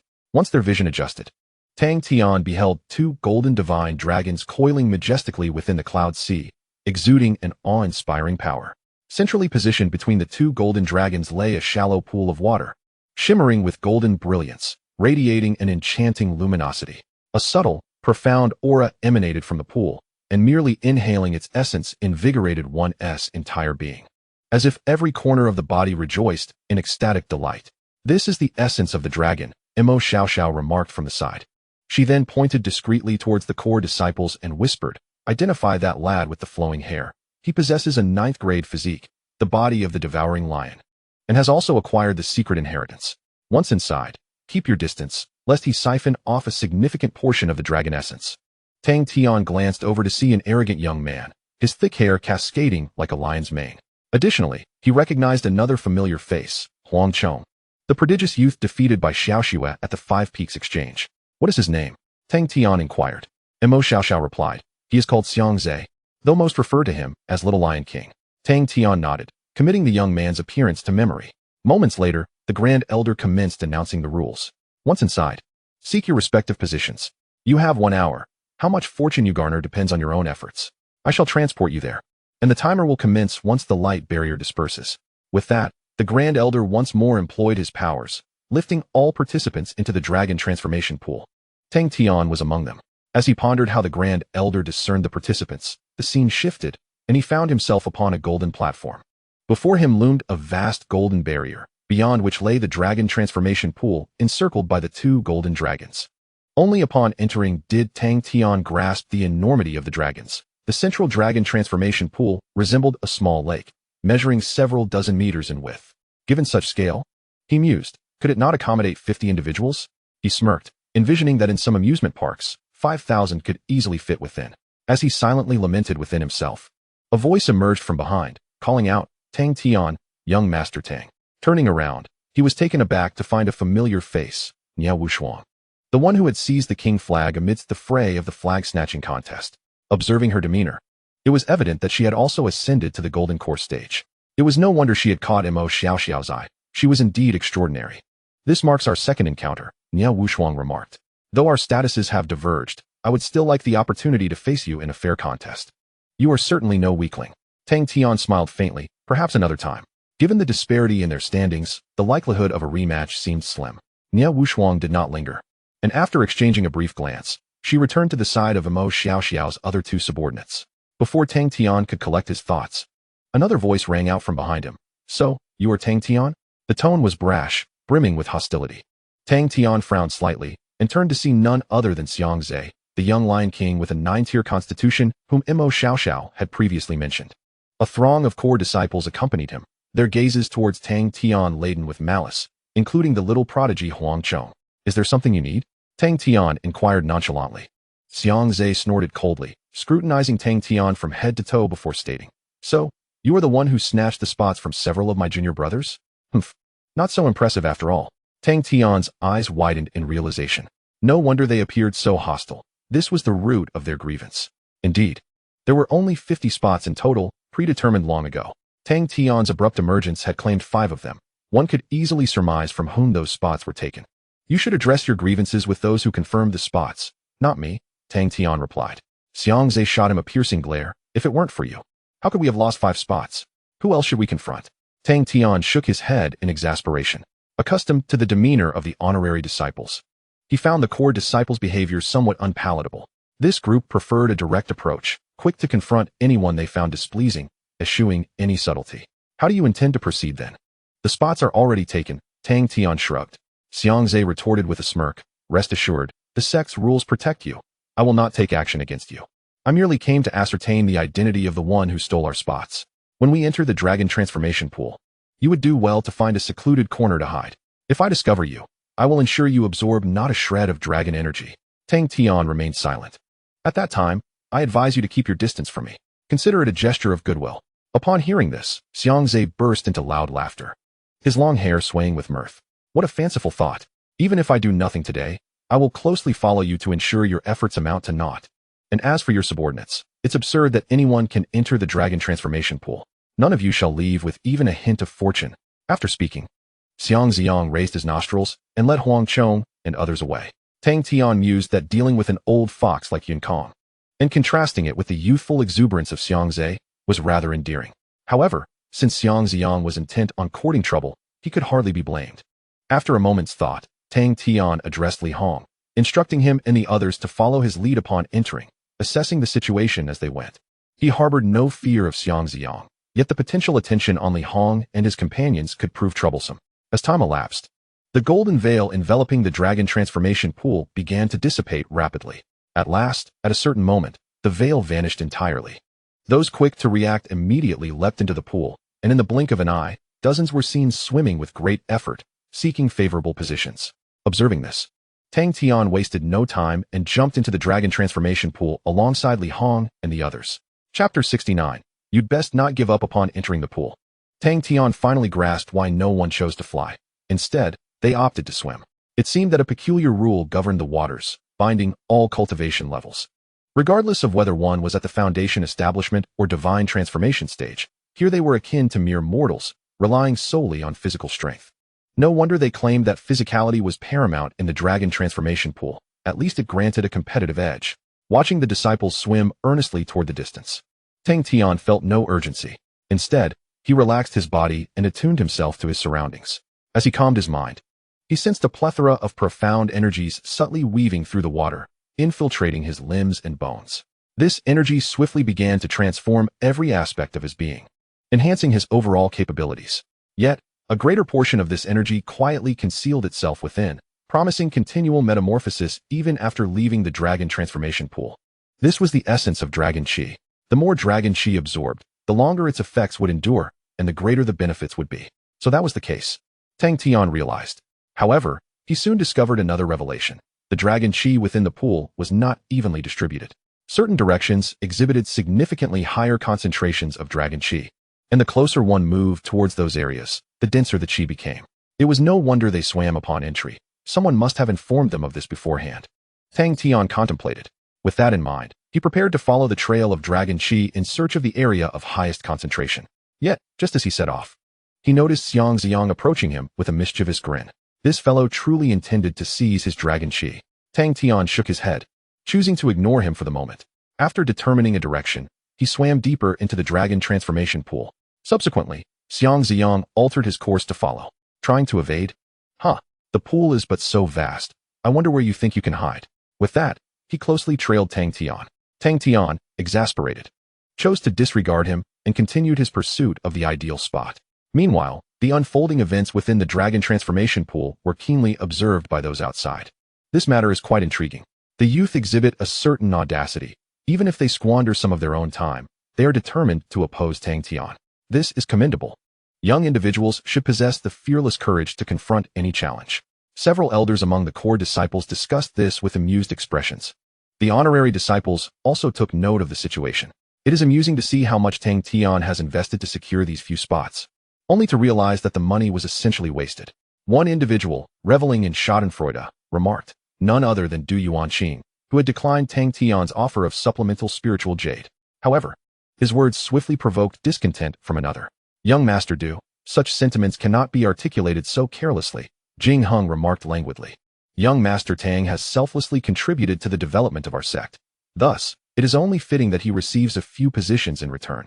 Without our investment, how could the other disciples enjoy such favorable cultivation conditions? Xiangze, seemingly oblivious, elevated the discussion to encompass the entire group of honorary disciples, leaving Du Yuanqing momentarily speechless. Unsure of how to retort, the others merely smiled faintly, recognizing that Du Yuanqing, having held his position for too brief a time, lacked the verbal finesse of a seasoned veteran like Jing Hong. Master Jing speaks wisely, Yun Kong interjected, seeking to mediate. Core disciples represent the future of our sect, while honorary disciples lay the foundation for its development. The absence of either would be detrimental. Acknowledging his oversight, he admitted, I should have advised Xiang Zhe and the others earlier. Once the Dragon Transformation Pool event concludes, I shall certainly find an opportunity to compensate young Master Tang. In the future, I will be more considerate of your perspectives in similar matters. Jing Hung quickly waved his hand, asserting that he merely spoke off the cuff. The others, however, remained silent yet amused.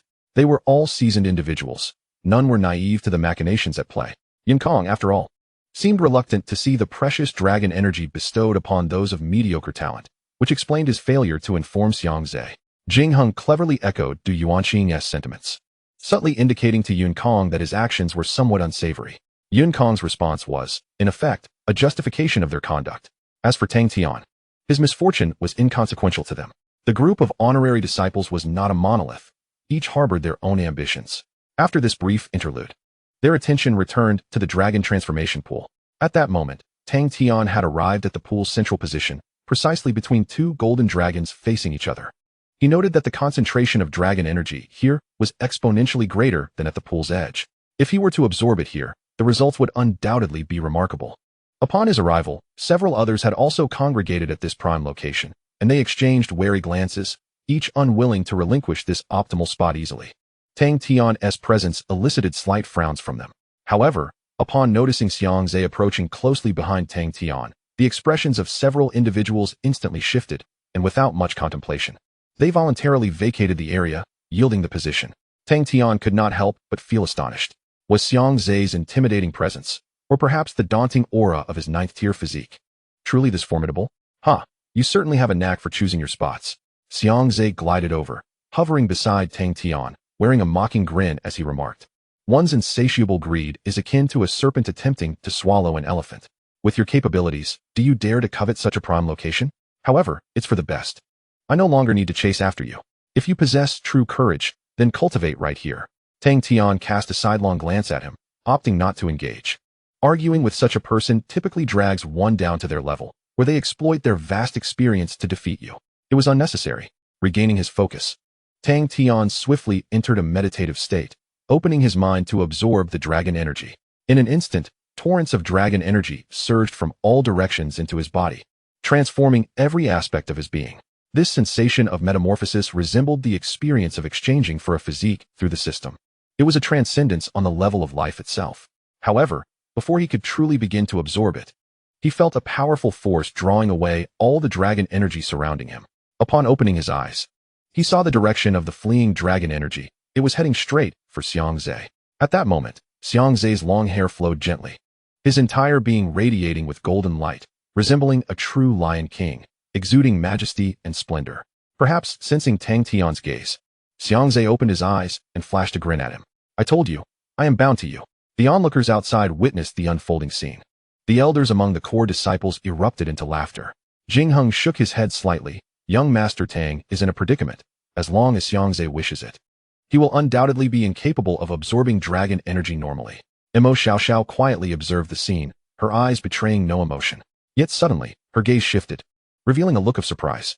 Within the dragon pool, observing the spirited and self-satisfied Xiang Zhe, Tang Tian spoke calmly. In that case, stay close to me.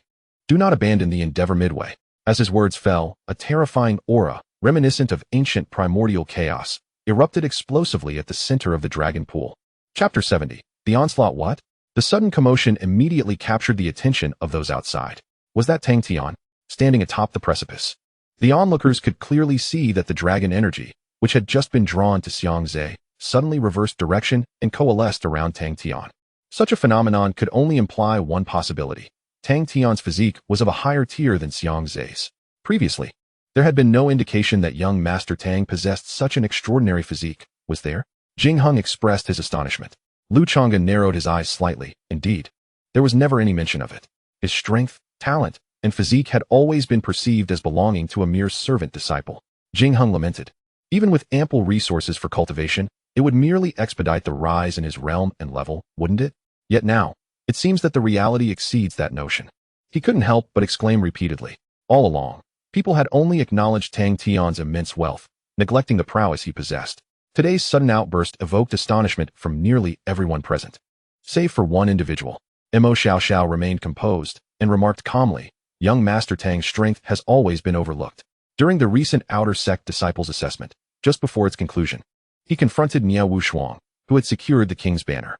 Niao Wushuang was unwilling to relinquish the banner, leading to a brief clash with young Master Tang. However, despite her utmost efforts, she was utterly ineffective. With a mere wave of his hand, young Master Tang diffused her assault and effortlessly claimed the king's banner. The onlookers turned their gazes, their astonishment intensifying. They had heard whispers of that incident, but only of how Tang Tian had offered 100 million spirit stones as a reward, which added much excitement to the banner contest, ultimately leading to his success. Yet, no one had ever mentioned the events Mo Xiaoxiao spoke of. Young Master Tang has concealed his abilities quite well, Jingheng mused, though his eyes subtly drifted towards Yunkong. The Grand Elder of the sect frowned slightly, remarking, Yunkong, how could such an exceptional disciple be relegated to the status of an honorary disciple? Yunkong felt a wave of shame wash over him and hurriedly replied, it was my oversight. Young Master Tang has always maintained a low profile, refraining from showcasing his talents, which is why no one has taken notice. The Grand Elder scoffed softly. Must one exhibit their talents for them to be recognized? What purpose do you, as the administrators, serve? Over the years, although the sect had developed rapidly, its ethos had gradually become skewed. I have heard numerous accounts of exceptionally gifted disciples being overlooked or even deliberately sabotaged. As the young sect master, you ought to reflect on this matter earnestly. In the face of the Grand Elder's admonition, Yunkong repeatedly acknowledged his faults. Indeed, in their pursuit of swift advancement, many hidden dangers had emerged.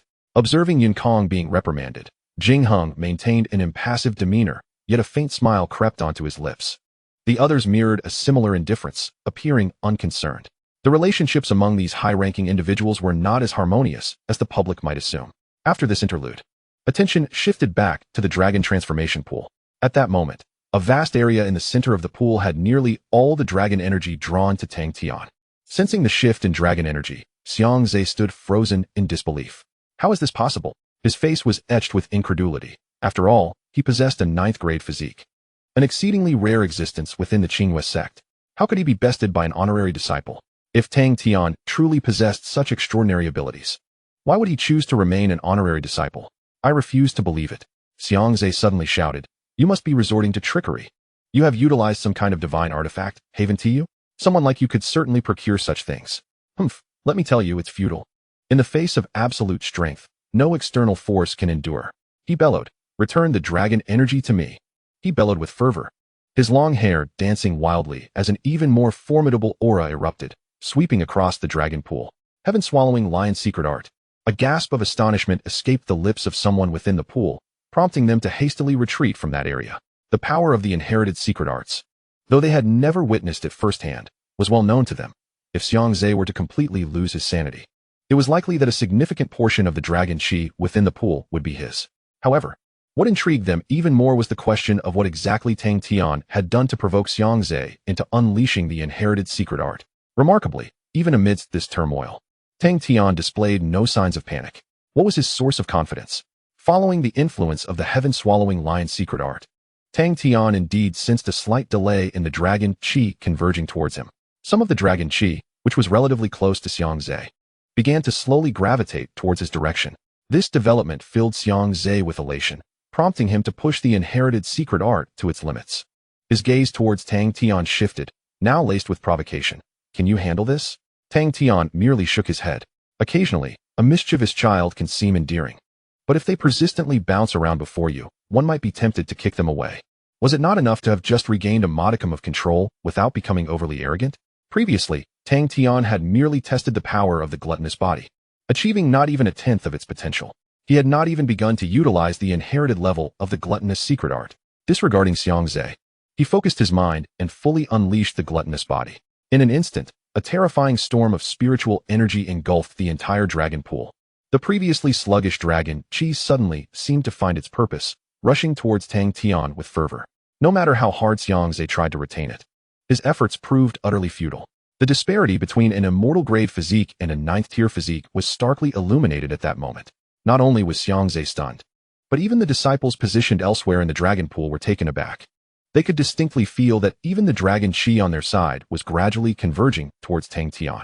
Observing this, Tang Tian decided to fully unleash the gluttonous secret art. In the next moment, the dragon pool erupted in fervor. Countless streams of dragon chi formed a golden torrent, rushing towards Tang Tian. Even the golden pool water transformed into pristine clarity in an instant. The onlookers were left in shock, staring at the clear water beside them, wanting to weep, yet finding no tears. They had come seeking fortune, not for a swim, yet they were powerless to change their fate. For the rule here was simple: the one with the stronger physique calls the shots. Feeling the complex gazes of the crowd, Tang Tian fell into silence. At this moment, he had truly unveiled his strength. However, this was precisely what he had intended to do. After all, this was the realm of cultivation. While bearing the title of a reputable disciple was undoubtedly convenient, it could never grant him access to the true world of cultivation. His previous weakness and lack of status were bygone concerns. Now, having achieved the golden core and entered the upper echelons of the Qinghua sect, a slight transformation was indeed necessary. Moreover, the body of the gluttonous beast is merely the tip of the iceberg of his current hidden cards. Chapter 71, Tang Tian's Magnanimity. Is this perhaps somewhat inappropriate? Witnessing the events unfolding in the dragon transformation pool, several elders from the core disciples furrowed their brows. Although they were astonished by Tang Tian's sudden display of power, had he taken all the dragon essence for himself, leaving the others with naught? Elderly, what do you think? They signaled towards the Grand Elder. They had invested considerable effort for these quotas, and now, seeing them all seized by Tang Tian alone, how could they possibly endure it? Yet, the Grand Elder merely cast them a fleeting glance. What is it? Is there something amiss? The Grand Elder replied coldly. Rules are rules. How can they be casually altered due to special circumstances? Everything is based on capability. The amount of dragon essence Tang Tian can take is his merit. What is there to discuss? Just moments ago, Xiangze deliberately attempted to seize Tang Tian's dragon essence. And none of you spoke up then. Now you come forth, each of you several centuries old, reduced to such pettiness. It was evident that the Grand Elder was genuinely angered. First it was Yunkong, and now this group of elders, provoking his discontent. Indeed, at this moment, Lu Chang'e languidly remarked, when Fairy Ling Luo participated in the dragon transformation pool, she monopolized all the dragon essence just as Tang Tian has today. I recall that at the time, the esteemed elders raised no objections. We all acquiesced to that outcome. Why is it that now, with roles reversed, you cannot bear it? Upon hearing this, the others also recalled that incident. Back then, as the representative of the core disciples, Fairy Ling Luo stood unparalleled, and those elders were quite arrogant, hurling scorn at the honor-bound disciples and guests. Now, it was their turn to face the music. The Grand Elder's reprimand, coupled with Lu Chang'e's sardonic tone, deepened the elders' frowns. In comparison, they indeed found themselves at a disadvantage. The Grand Elder let out a cold snort. After the conclusion of the dragon pool, all of you are to report to the main hall of the sect leader.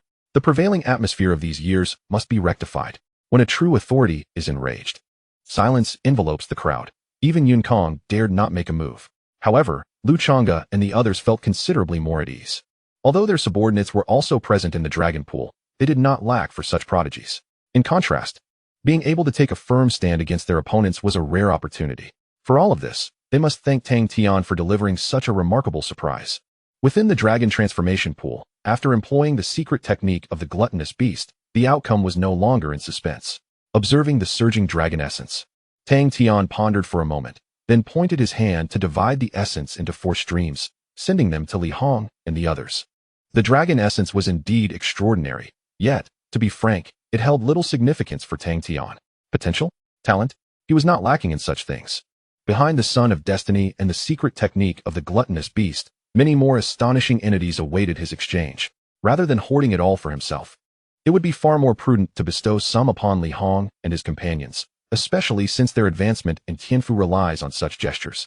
Once they sensed the immense influx of dragon energy, Li Hong and his group quickly held their breath and entered a state of cultivation, exerting their utmost efforts to absorb this rare divine essence. Observing their focused demeanor, Tang Tian cast his gaze around, ultimately fixing it upon Ye Wushuang. With Nanfang's silent presence alongside Chen Xiao, a total of 6 individuals had been brought forth, all in close proximity. As he was temporarily affiliated with Nanfeng and shared a harmonious relationship with them, he decided to extend his assistance. With this thought in mind, Tang Tian once again directed a stream of dragon energy toward the area where Ye Wushuang and her companions were situated. The group was instantly taken aback. and upon realizing Tang Tian's intent, they expressed heartfelt gratitude. Thank you, young Master Tang. This is crucial for our future endeavors, and we cannot feign modesty. Nia Wushuang, too, displayed a grateful countenance, slightly bowing as a gesture of thanks before seizing the opportunity to enter a state of cultivation. Witnessing their good fortune in receiving dragon energy, the surrounding disciples exhibited envious expressions. At that moment, a sense of regret washed over them, as they pondered why they were not part of Nanfeng. Observing their reactions, Tang Tian shook his head and sighed. Alas, considering you are all under the banner of a noble son and share a common path with me, it would be remiss to allow you to leave empty-handed after finally entering the dragon transformation pool. With that, he waved his hand, and multiple streams of dragon energy coalesced into serpentine forms, coiling in their respective areas. The gratitude of the crowd was palpable. Young Master Tang, your magnanimity is truly awe-inspiring. They exclaimed. Thank you, young master. I shall never forget your kindness today. They chorused in gratitude. Tang Tian waved his hand dismissively, indicating that it was of no consequence. In truth, it was of no concern, as there was an abundance of dragon energy that could not be taken away. Moments later, all the esteemed disciples had entered a state of cultivation, beginning to absorb the dragon energy. This sight left the core disciples envious yet powerless, as they were, in strict terms, rivals to Tang Tian. However, there are always those willing to be the first to seize an opportunity. Brother, Tang Go, it's me.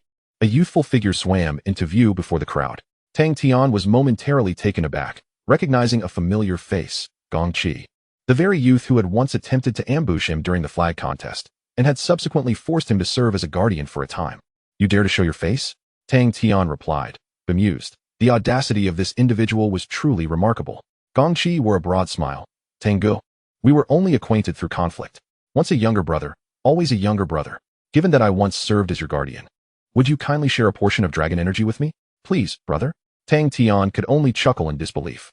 He had not anticipated Gong Qi would appear at such a moment. While there was plenty of dragon energy available, he was reluctant to simply hand it out to this group of core disciples. Yet, given the incessant brotherly address, he relented. Very well, you are, after all, a disciple of Nanfeng. Take it. With that, he tossed a stream of dragon energy toward him.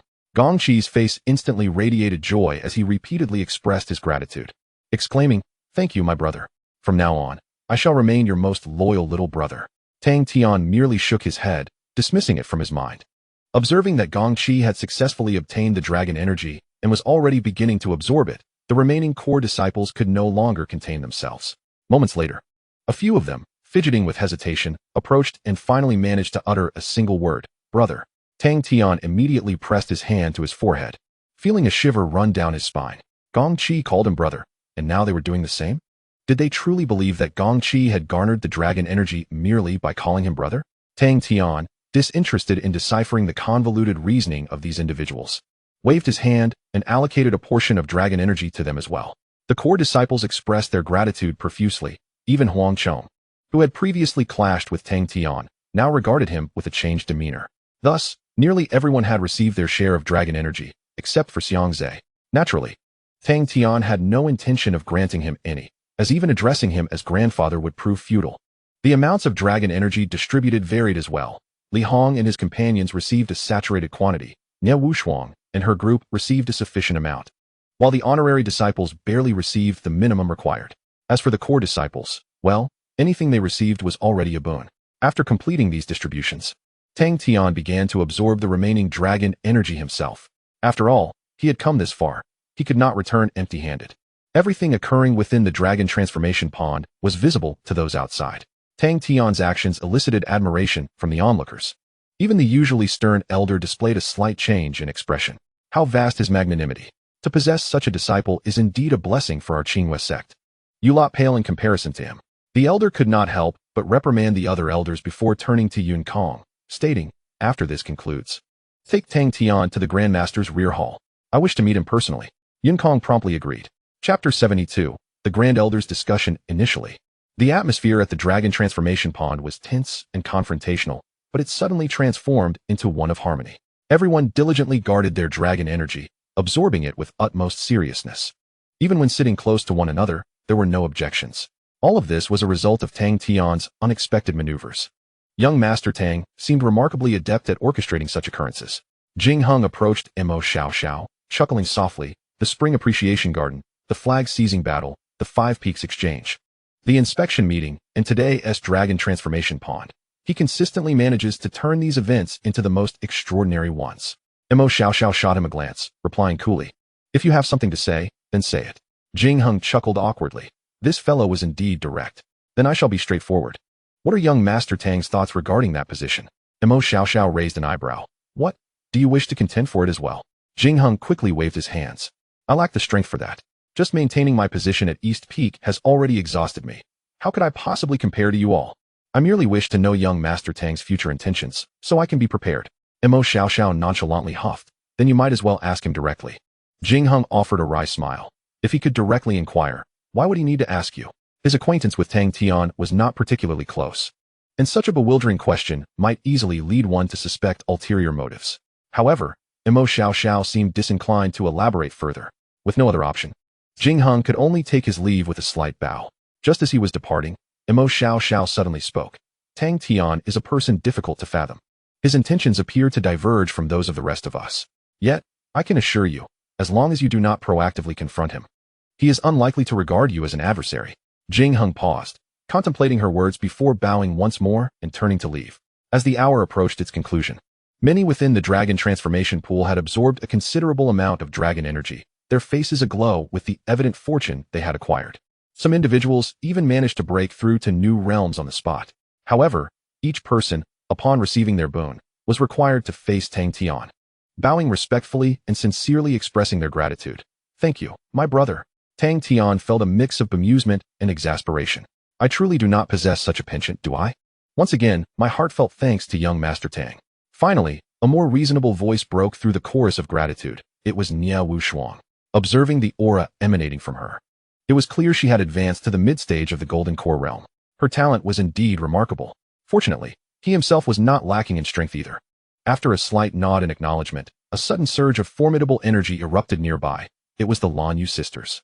During this period, they had been utilizing the innate Dao Jade to assist in their cultivation, and combined with the dragon energy absorbed today, their talents had undergone a significant transformation, elevating them from the nine-loop talent to that of the innate child. The path ahead would be much smoother for them. Following the metamorphosis of the Lanyu sisters, Li Hong was quick to follow suit, his 8 rings of talent floating around him as he finally broke through to the mid-stage of the transformation realm. Li Hong's face was alight with excitement, while Tang Tian smiled encouragingly, urging him to continue his cultivation and make the most of the remaining time. However, Tang Tian was taken aback to find that Gu Xiaoshui had not exhibited any remarkable performance during this excursion to the dragon transformation pool. It seemed she was merely an ordinary innate child, her cultivation at the peak of the nascent soul realm only slightly more stable than before. Tang Tian shook his head. That girl had always been somewhat unconventional. After a while, the expedition to the dragon transformation pool officially concluded.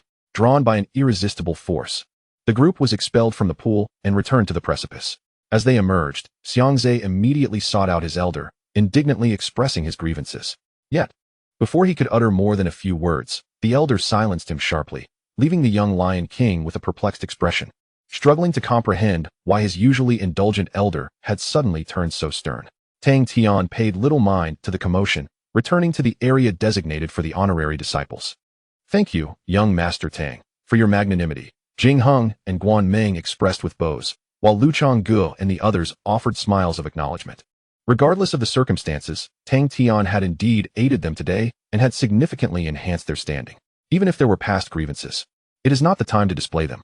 Tang Tian responded, then returned to Mo Xiaoxiao's side. I will find a way to compensate you, Mo Xiaoxiao said. Tang Tian waved his hand dismissively. It was merely a trifling matter, no need to take it to heart. What is wrong with that group? They all seem as wilted as frostbitten eggplants. It cannot be that severe. I even shared some dragon energy with them. Tang Tian looked at the elders among the core disciples, perplexed. Mo Xiaoxiao chuckled. They were reprimanded by the Grand Elder and will be further scolded at the upcoming meeting. What transpired on the cliff just now was quite something. Tang Tian was taken aback, about to inquire further when he noticed Yunkong approaching. Mo Xiaoxiao, understanding the situation, withdrew, and Yunkong stepped forward, exclaiming, Young Master Tang, today you have truly exceeded everyone's expectations. An immortal level physique is a rarity even in the Cloud Summit Heavenly Mansion. Tang Tian smiled, but remained silent. Although some of his strength had been revealed, he was not foolish enough to divulge all the specifics. Noticing Tang Tian's reluctance to speak, Jinyutang remarked. The Grand Elder wishes to meet you in the back hall of the sect master. Do you have other matters to attend to? Tang Tian was momentarily taken aback. The Grand Elder mentioned by Jinyutang must certainly be the sect's Grand Elder. After considering, he replied, I have no other pressing matters at the moment. It would be inappropriate not to attend a summons from someone of such stature. Very well, then follow me, Jinyutang said. Shortly thereafter, Tang Tian and Jinyutang arrived at the sect master's grand hall, specifically a garden at the back. The Grand Elder was seated beneath a pavilion. And after bringing Tang Tian in, Jinyutang respectfully withdrew. Disciple Tang Tian, I pay my respects to the Grand Elder, Tang Tian said, bowing. The Grand Elder scrutinized Tang Tian for a moment before extending his hand. Please, have a seat. Once seated, the Grand Elder directly inquired. Why did you choose to be an honorary disciple previously? Tang Tian was momentarily taken aback, then replied, At that time, I was not well acquainted with the sect's rules. To ensure my safety, I opted for the identity of an honorary disciple. This was a response he had long prepared. Upon hearing this, the Grand Elder sighed softly. The sect has indeed lost focus on ordinary disciples. Over the years, far too many disciples like you have emerged, clearly talented, yet led astray for various reasons. Had you not suddenly acquired a significant fortune, you might have remained forever obscured among the miscellaneous disciples. Tang Tian fell silent, recognizing the truth in this observation. The Jinyutang sect was vast, and some prodigies inevitably fell through the cracks. The criteria for identifying an exemplary disciple extended beyond mere talent. However, did the Grand Elder's final remark carry a deeper implication? After some contemplation, Tang Tian replied, I happened to encounter an opportunity. Yet before he could finish, the Grand Elder interjected, There is no need to disclose what you have acquired. The sect will not covet a disciple's fortune. As long as you adhere to the sect rules, you are a disciple of Jinyutang sect. You have handled today's events admirably, setting a commendable example for others. Many have gradually lost their original intentions on the path of rapid advancement. Tang Tian could not help but fall into silence. Indeed, the perspective from which such a prominent figure approached problems was markedly different from that of ordinary people. Yet, he could not restrain himself from voicing a question that had long lingered in his mind. Did the sect not fear being exploited by those with ulterior motives, leading to potential betrayal? Upon hearing this query, the Grand Elder chuckled heartily. Do you think we, the old-timers, are merely idle? If such an event were to transpire, it would signify our dereliction of duty, and our seats would rightfully be occupied by others.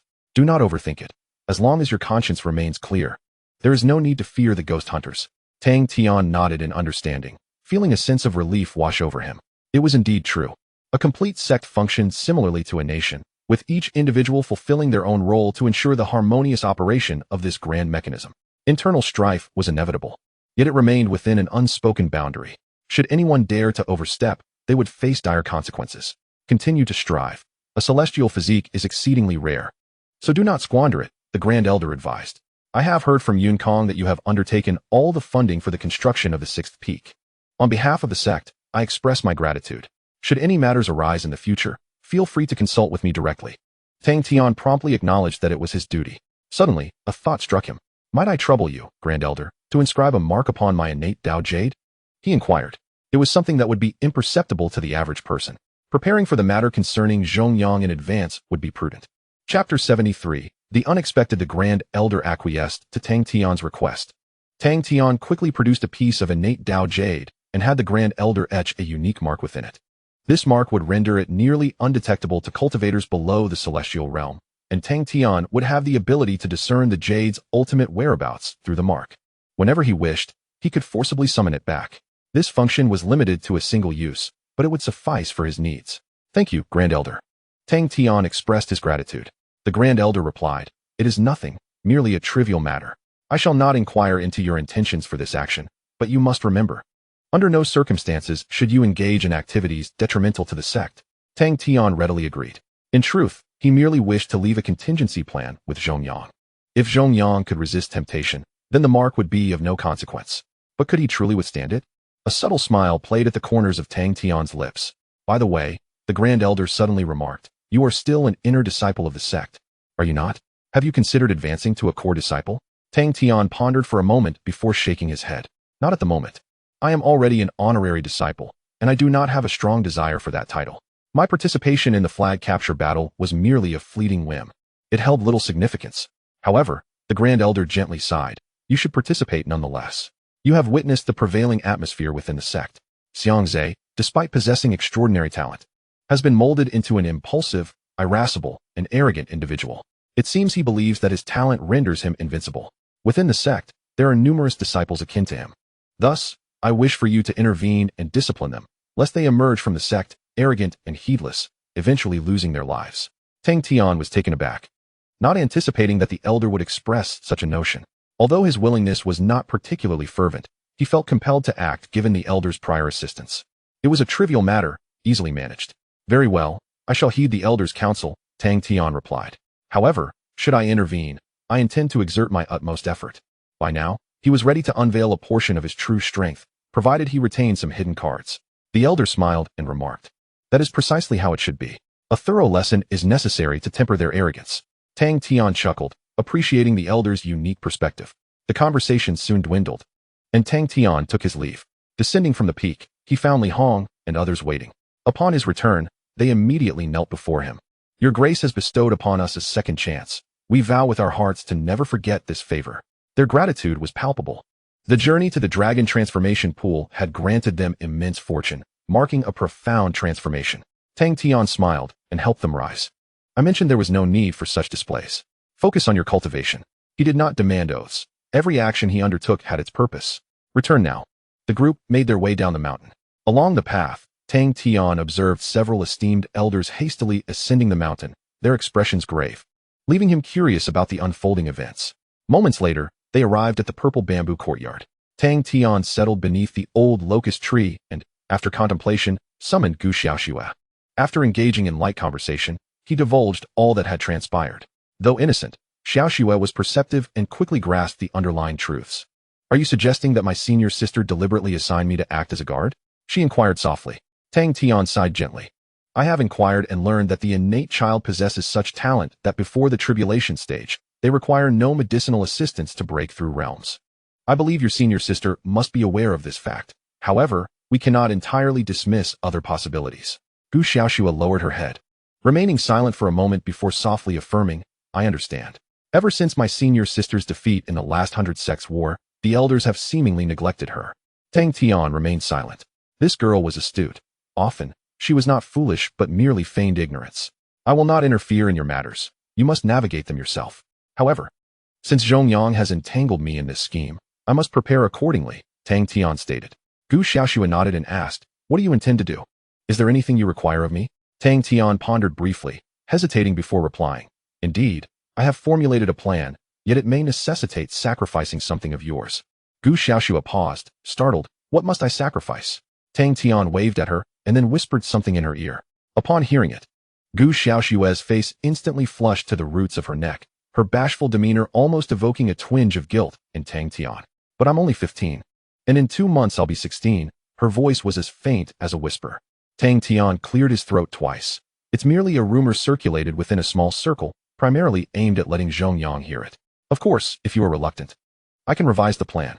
Gu Xiaoxue remained silent for a considerable time, until Tang Tian, feeling increasingly uneasy as he awaited her response, was on the verge of giving up when she finally murmured, "It's fine.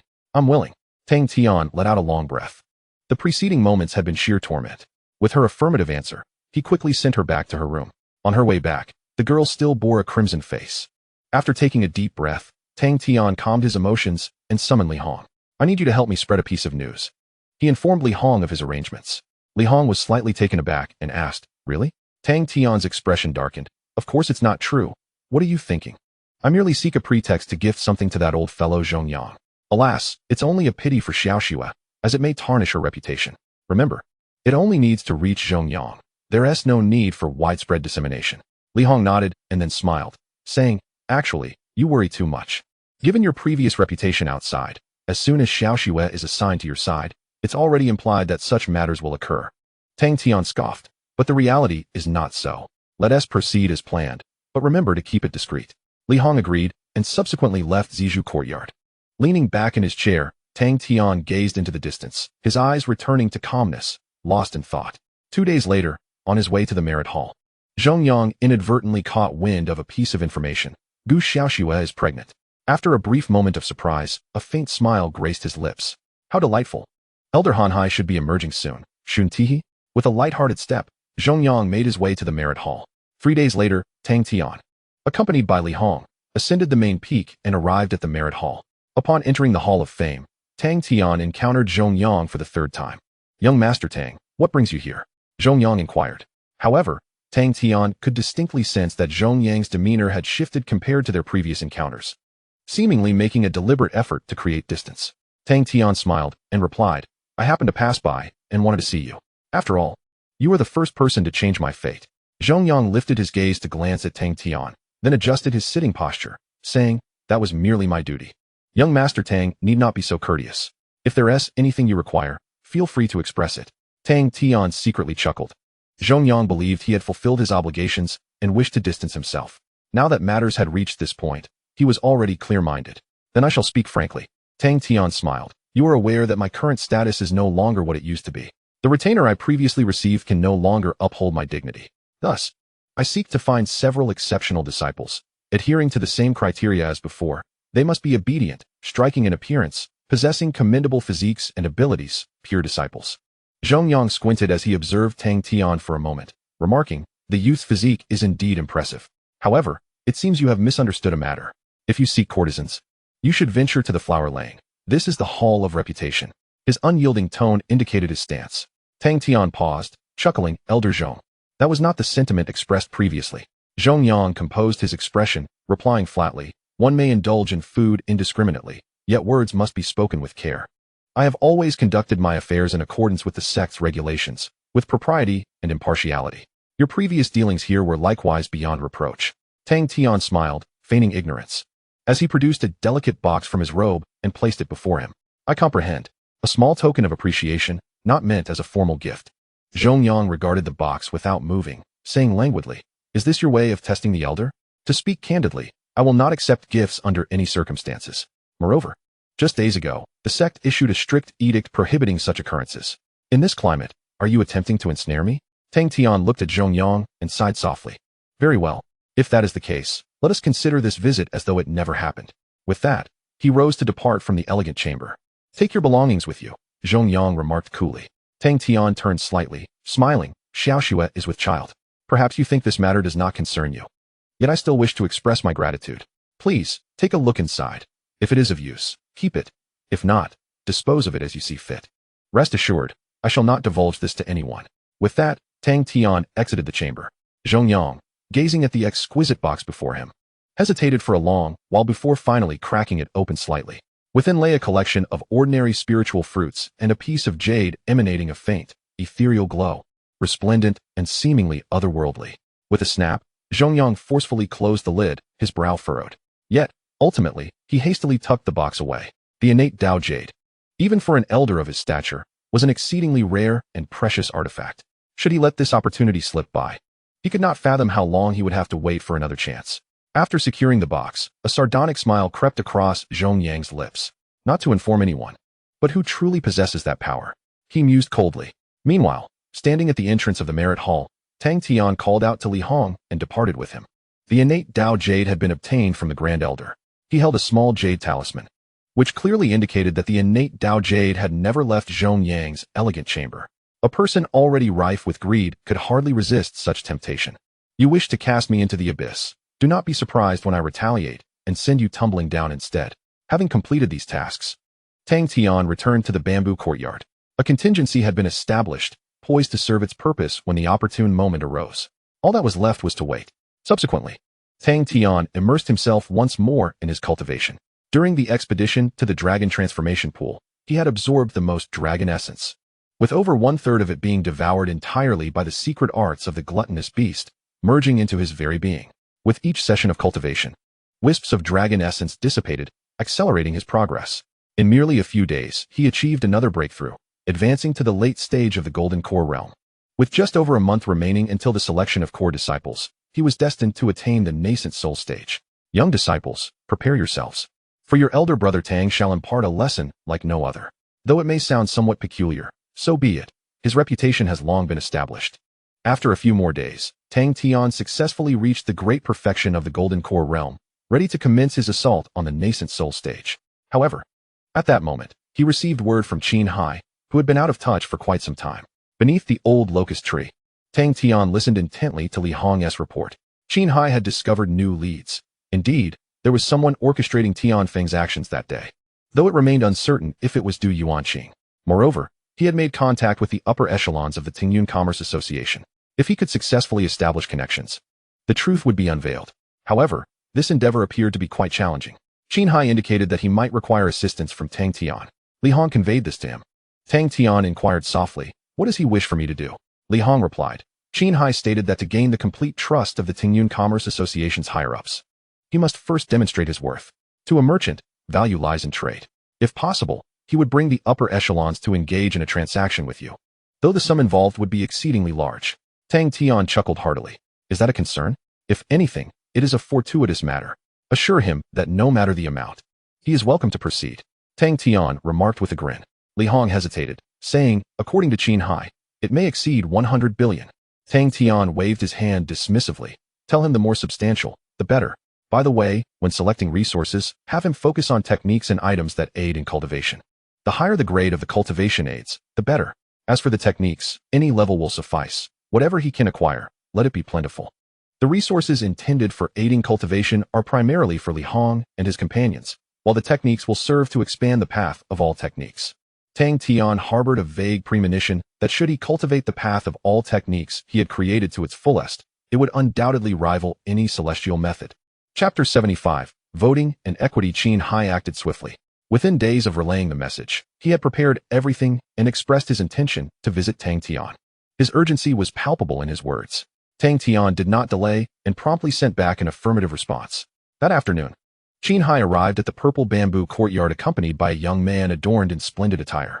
"Young Master Tang, this is the esteemed Lord Qi Bin from the upper echelons of the Tingyun Merchants Association, as I previously mentioned," Qin Hai introduced. Qi Bin, true to his name, exuded an air of politeness and smiled as he cupped his hands in greeting, saying, "I have long heard of your illustrious reputation, young Master Tang. It is indeed a privilege to meet you today." Tang Tian responded graciously before inviting them into the purple bamboo courtyard. Once seated, Qi Bin surveyed the surroundings and inquired, "Are you familiar with the Bamboo Grove Taoist?" Tang Tian hesitated momentarily. "Is he the one who constructed this magnificent bamboo grove and the purple bamboo courtyard?" Qi Bin nodded. "Indeed. Once upon a time, I had the fortune of meeting him. He was an exceptionally kind old man, though sadly, his fate did not unfold as beautifully." He sighed. Tang Tian fell silent. The Bamboo Grove Taoist had passed away a century ago. This meant that the seemingly youthful Qi Bin before him was actually over 100 years old. In the realm of cultivation, such occurrences were not uncommon. For instance, individuals like Lu Chang'e and Mo Xiaoxiao, though referred to as young masters and young ladies, were, in reality, not as young as they appeared. However, such matters were of little concern to him. "Let us return to the matter at hand," Tang Tian said. "What have you brought with you this time?" Qi Bin smiled slightly. "Although this is our first meeting and transaction, Manager Qin holds your financial prowess in high regard. Hence I have brought a considerable assortment of items. Please take a look." With that, he produced 3 sumi rings, placing them before Tang Tian one by one. Tang Tian immediately began to examine them. The first sumi ring contained an array of common, yet highly valuable cultivation resources, many of which surpassed the celestial grade.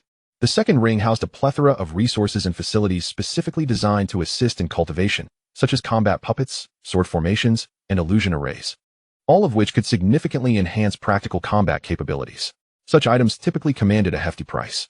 The final sumi ring was filled with an assortment of skill jade tablets. Qin Hai had indeed collected a vast array of techniques, ranging from the mundane to the celestial level, amounting to nearly 10,000 upon rough estimation. Although many of these were obscure and seldom considered by ordinary cultivators, Tang Tian was not particular. He welcomed any techniques that could be obtained. The 3 storage rings collectively established a price of 170 trillion spirit gems. Tang Tian's brow furrowed slightly. Recently, during the inspection meeting, he had accrued several billion consumption points, all of which had been expended to upgrade the Taodai secret technique. Now, he had little left. With these items added, he was still short by 10 billion consumption points to simultaneously exchange for a holy level talent and holy level physique. How had they managed to calculate this so precisely? Noticing Tang Tian's furrowed brow, Qin Hai felt a surge of anxiety. Qi Bin, however, chuckled softly. "It seems I have indeed overprepared. Primarily due to my uncertainty regarding your preferences, young Master Tang. Master Tang may select whatever he fancies from within. To engage in a transaction with you is indeed a stroke of fortune for me." His words are measured, clearly aimed at sparing Master Tang any discomfort. However, the reality is quite the opposite. Select? Master Tang replied, somewhat exasperated. What is there to choose from? There is a mere handful of items here. I shall take them all. Let us settle this now. With that, he began to extract money from his pocket. Qi Bin was momentarily taken aback.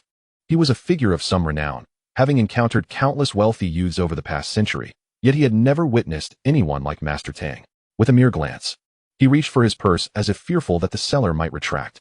Goodness, this amounts to 170 trillion. Not merely 170. As Master Tang produced a pile of innate Dao jade, Qi Bin's eyes twitched, leaving him at a loss for words. Meanwhile, Qin Hai exhaled deeply, finally at ease. Soon, Master Tang laid out dozens of pieces of innate Dao jade and remarked, my spending habits are rather peculiar. Let us transact a portion first, and I shall return for the remainder later. The system space can only accommodate this much. There is no more. Qi Bin nodded coldly. Everything shall proceed according to your wishes, Master. By the way, are you certain you do not wish to examine them closely? Many of those techniques are rather esoteric.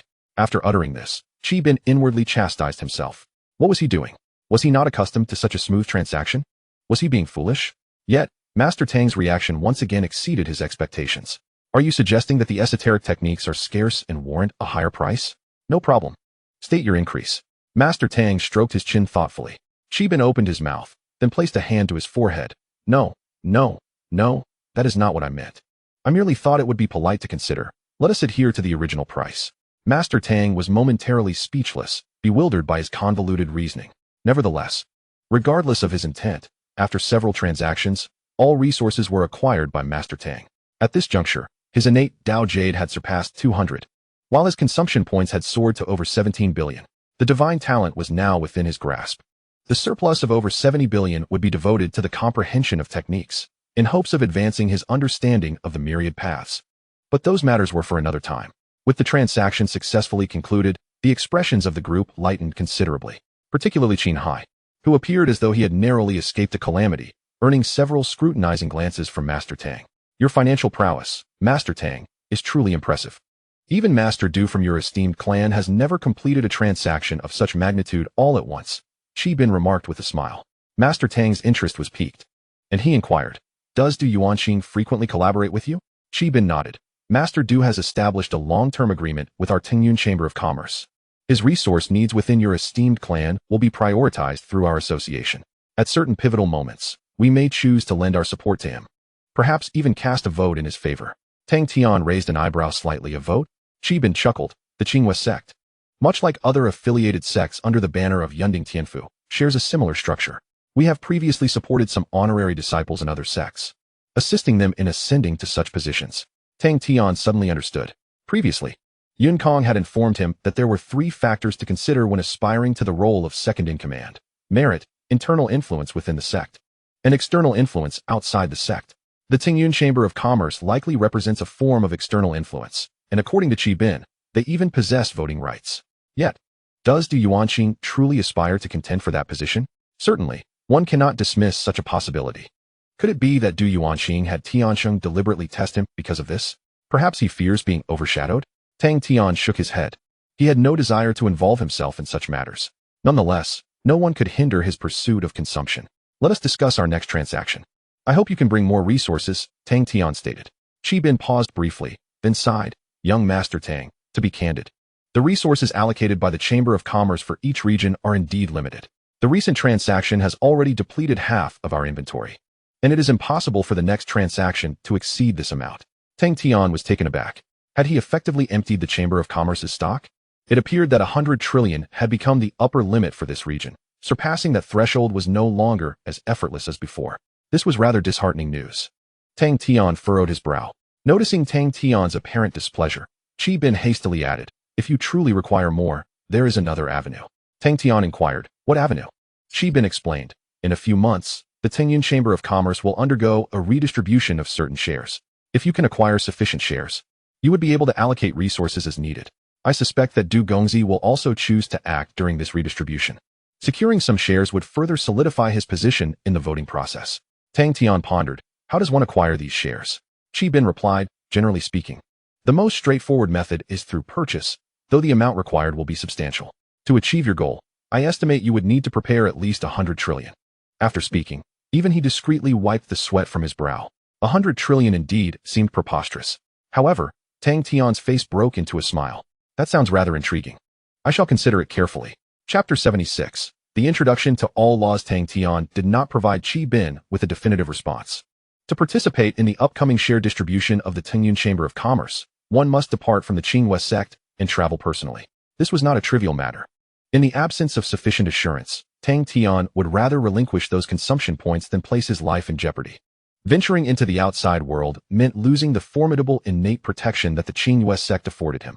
Indeed, it is a world characterized by the survival of the fittest, a brutal reality drenched in blood. Moreover, it is evident that Qi Bin has ulterior motives when discussing Du Yuanqing. One must ascertain his true intentions.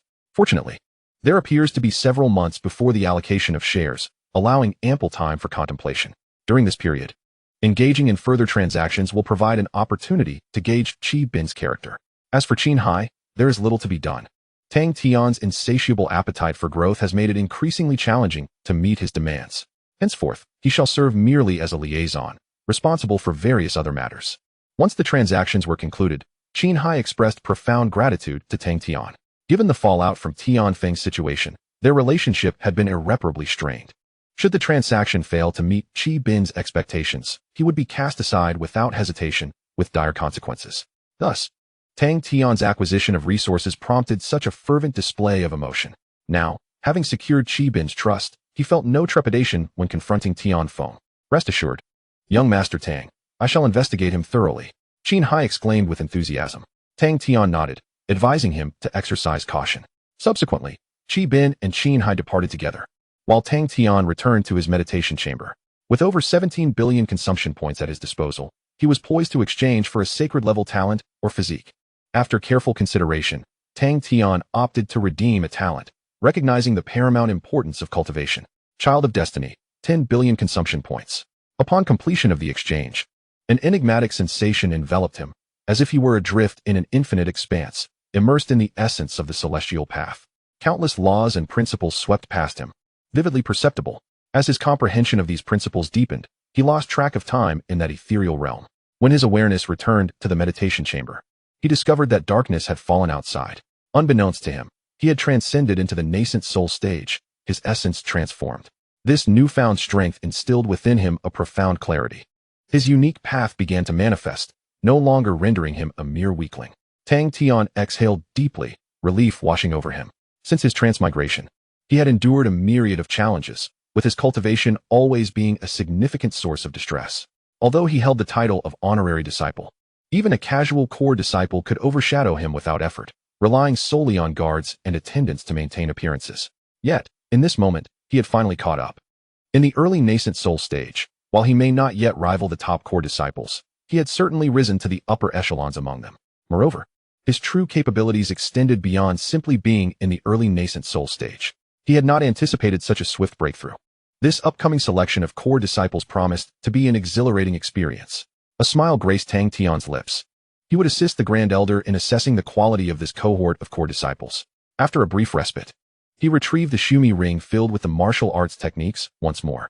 With nearly 10,000 techniques, including many surpassing the realm of celestial artifacts, the consumption points amounting to 70 billion may scarcely suffice. Patience is essential. Tang Tian picked up a mundane-level technique and commenced the exchange for the corresponding number of enlightenment instances. Days swiftly passed in the blink of an eye. During this time, Tang Tian scarcely left the confines of the meditation chamber. Given the multitude of techniques, even a single increment in level required a considerable investment of time. Fortunately, through Tang Tian's relentless endeavor, he ultimately expended over 70 billion consumption points, elevating the majority of techniques to the pinnacle of mastery. As his repertoire of techniques expanded, the Tao of myriad methods began to undergo subtle transformations. In an expanse of boundless space, Tang Tian hovered weightlessly. Below him lay a vast and resplendent sea of stars, teeming with twinkling lights, each shimmering brightly. Each star represented a technique at the pinnacle of mastery, with the brightest among them being the previously attained apex of the gluttonous secret art, significantly larger and more radiant than the others. Moments later, Tang Tian's figure vanished from this ethereal realm, returning to the meditation chamber. It could be deemed as a nascent understanding of the Tao of myriad methods. Although it was a self-created technique, Tang Tian could still perceive the evolution of its realm. The current state was incomparably superior to its initial form. Gazing at the forced stone ahead, Tang Tian gently clenched his fist. Instantly, a formidable aura surged from the west, converging into the palm of his hand. However, he soon abandoned the notion of experimentation, sensing that if he were to conduct a trial here, the meditation chamber, capable of withstanding the full force of an integrating stage cultivator, would be utterly annihilated. The grade of the Tao of myriad methods far surpassed all techniques Tang Tian had encountered thus far, perhaps having ascended to an unknowable domain. This shall be my greatest trump card, Tang Tian mused inwardly. After a brief moment, he rose and exited the meditation chamber. The sunlight was blinding. The canopy of the old locust tree conveniently, leaving his door unobstructed, bathing him in a warm glow. Stretching languidly, Tang Tian took a seat at the stone table and subsequently summoned Li Hong. Has anything transpired recently? He inquired, having been engrossed in his training and neglecting the outside world. Not much, Li Hong replied. There have been no visitors, and everything else remains normal. However, it seems a rumor has circulated that you intend to participate in the core disciple selection, claiming you would crush others beneath your feet. Surely that cannot be true. Tang Tian cast him a sidelong glance and said, Indeed, I shall participate, but I never uttered such foolish words about crushing anyone. Li Hong chuckled. Rumors do tend to exaggerate. Yet, some disciples appear to have taken it seriously. Several formidable intersect elites have emerged, proclaiming their intent to temper your arrogance. Tang Tian felt a wave of silent exasperation wash over him. This matter was undoubtedly divulged by the Grand Elder. However, it matters little, as he never intended to be polite. In that case, let us fully appreciate the prowess of the so-called elite intersect. This is hardly a concern. Is there anything else? Tang Tian inquired. Li Hong pondered momentarily and replied, By the way, Xiao Shui broke through to the initial stage of transformation yesterday. It is truly astonishing. She is the fastest learner I have ever encountered. Of course, excluding you. Tang Tian smirked. He still found it difficult to comprehend Gu Xiaoshua's talent. He had experienced the so-called innate prodigies and found them lacking in remarkable performance. Yet, she undeniably possessed the qualities of an innate child, which was perplexing. Nevertheless, Tang Tian decided not to dwell on it.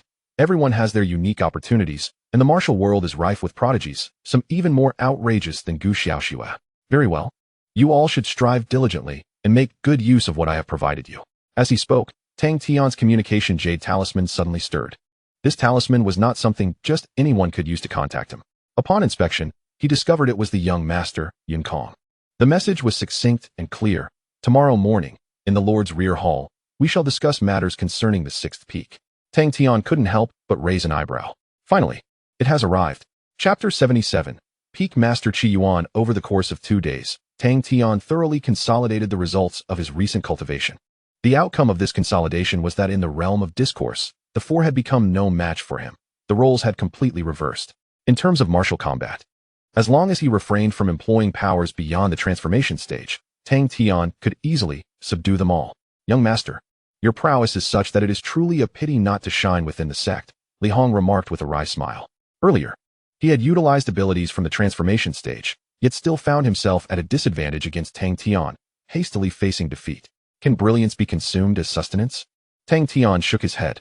He understood Li Hong's intent. Had he been a pure core disciple, he would undoubtedly be valued by the sect, and ascending to the higher echelons would become significantly easier.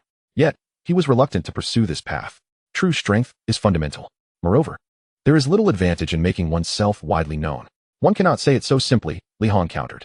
If one could capture the attention of the sect's upper echelon and become a symbol of the disciples, the benefits would be numerous. Many secret locations, akin to the dragon transformation pond, are generally not open to the public. Only those who genuinely represent the sect's future can enjoy the most superior cultivation resources and environments. Tang Tian fell silent. Indeed, the finest resources are reserved for the most exceptional individuals. Many treasures cannot be acquired even with wealth. Qingyue's sect may not possess anything worthy of Tang Tian's interest, but the Yunding Tianfu is entirely different. That is a true celestial realm. Should he gain entry to Yunding Tianfu, he might genuinely consider Li Hong's suggestion. Let fate take its course, Tang Tian stated. Subsequently, a few individuals exchanged insights regarding their battles, when suddenly, the formation outside Zizhu courtyard was triggered. Upon inspection, it was discovered that it was someone sent by the Yunkong sect, inviting Tang Tian to the Lord's Hall. Without delay, Tang Tian departed with him. Moments later, the two ascended the main peak of the sect, where they found Yunkong already awaiting them outside the Grand Hall. Young Master Tang, he greeted, and the two proceeded towards the inner hall. Young Master Tang, I have heard from the Grand Elder that you are also preparing to participate in this core disciple selection battle? Jinyutang inquired as they walked. Tang Tian nodded, once. My greatest aspiration was to attain a core position. Given this opportunity, I naturally cannot let it slip away. He spoke truthfully. In the past, Tang Tian had indeed envied the inner and core disciples, often fantasizing about sharing in their glory. Regrettably, he had not realized this dream before closing his eyes for the last time. He silently resolved to fulfill that dream on their behalf. Jinyutang chuckled, with your participation, surely you will provide a valuable lesson to those young ones. The Grand Elder is quite dissatisfied with the current state of the sect, so do not hold back when the time comes. Tang Tian chose not to respond. After all, he too was still a young man. I shall do my utmost. He replied. Now, let us discuss today's matters. Tang Tian preferred to steer the conversation away from that topic. Jinyutang nodded. Today is merely a preliminary discussion. The peak master of the 6th peak and several presiding elders have arrived. They have drafted several initial construction plans. We shall examine them one by one to determine which is most suitable.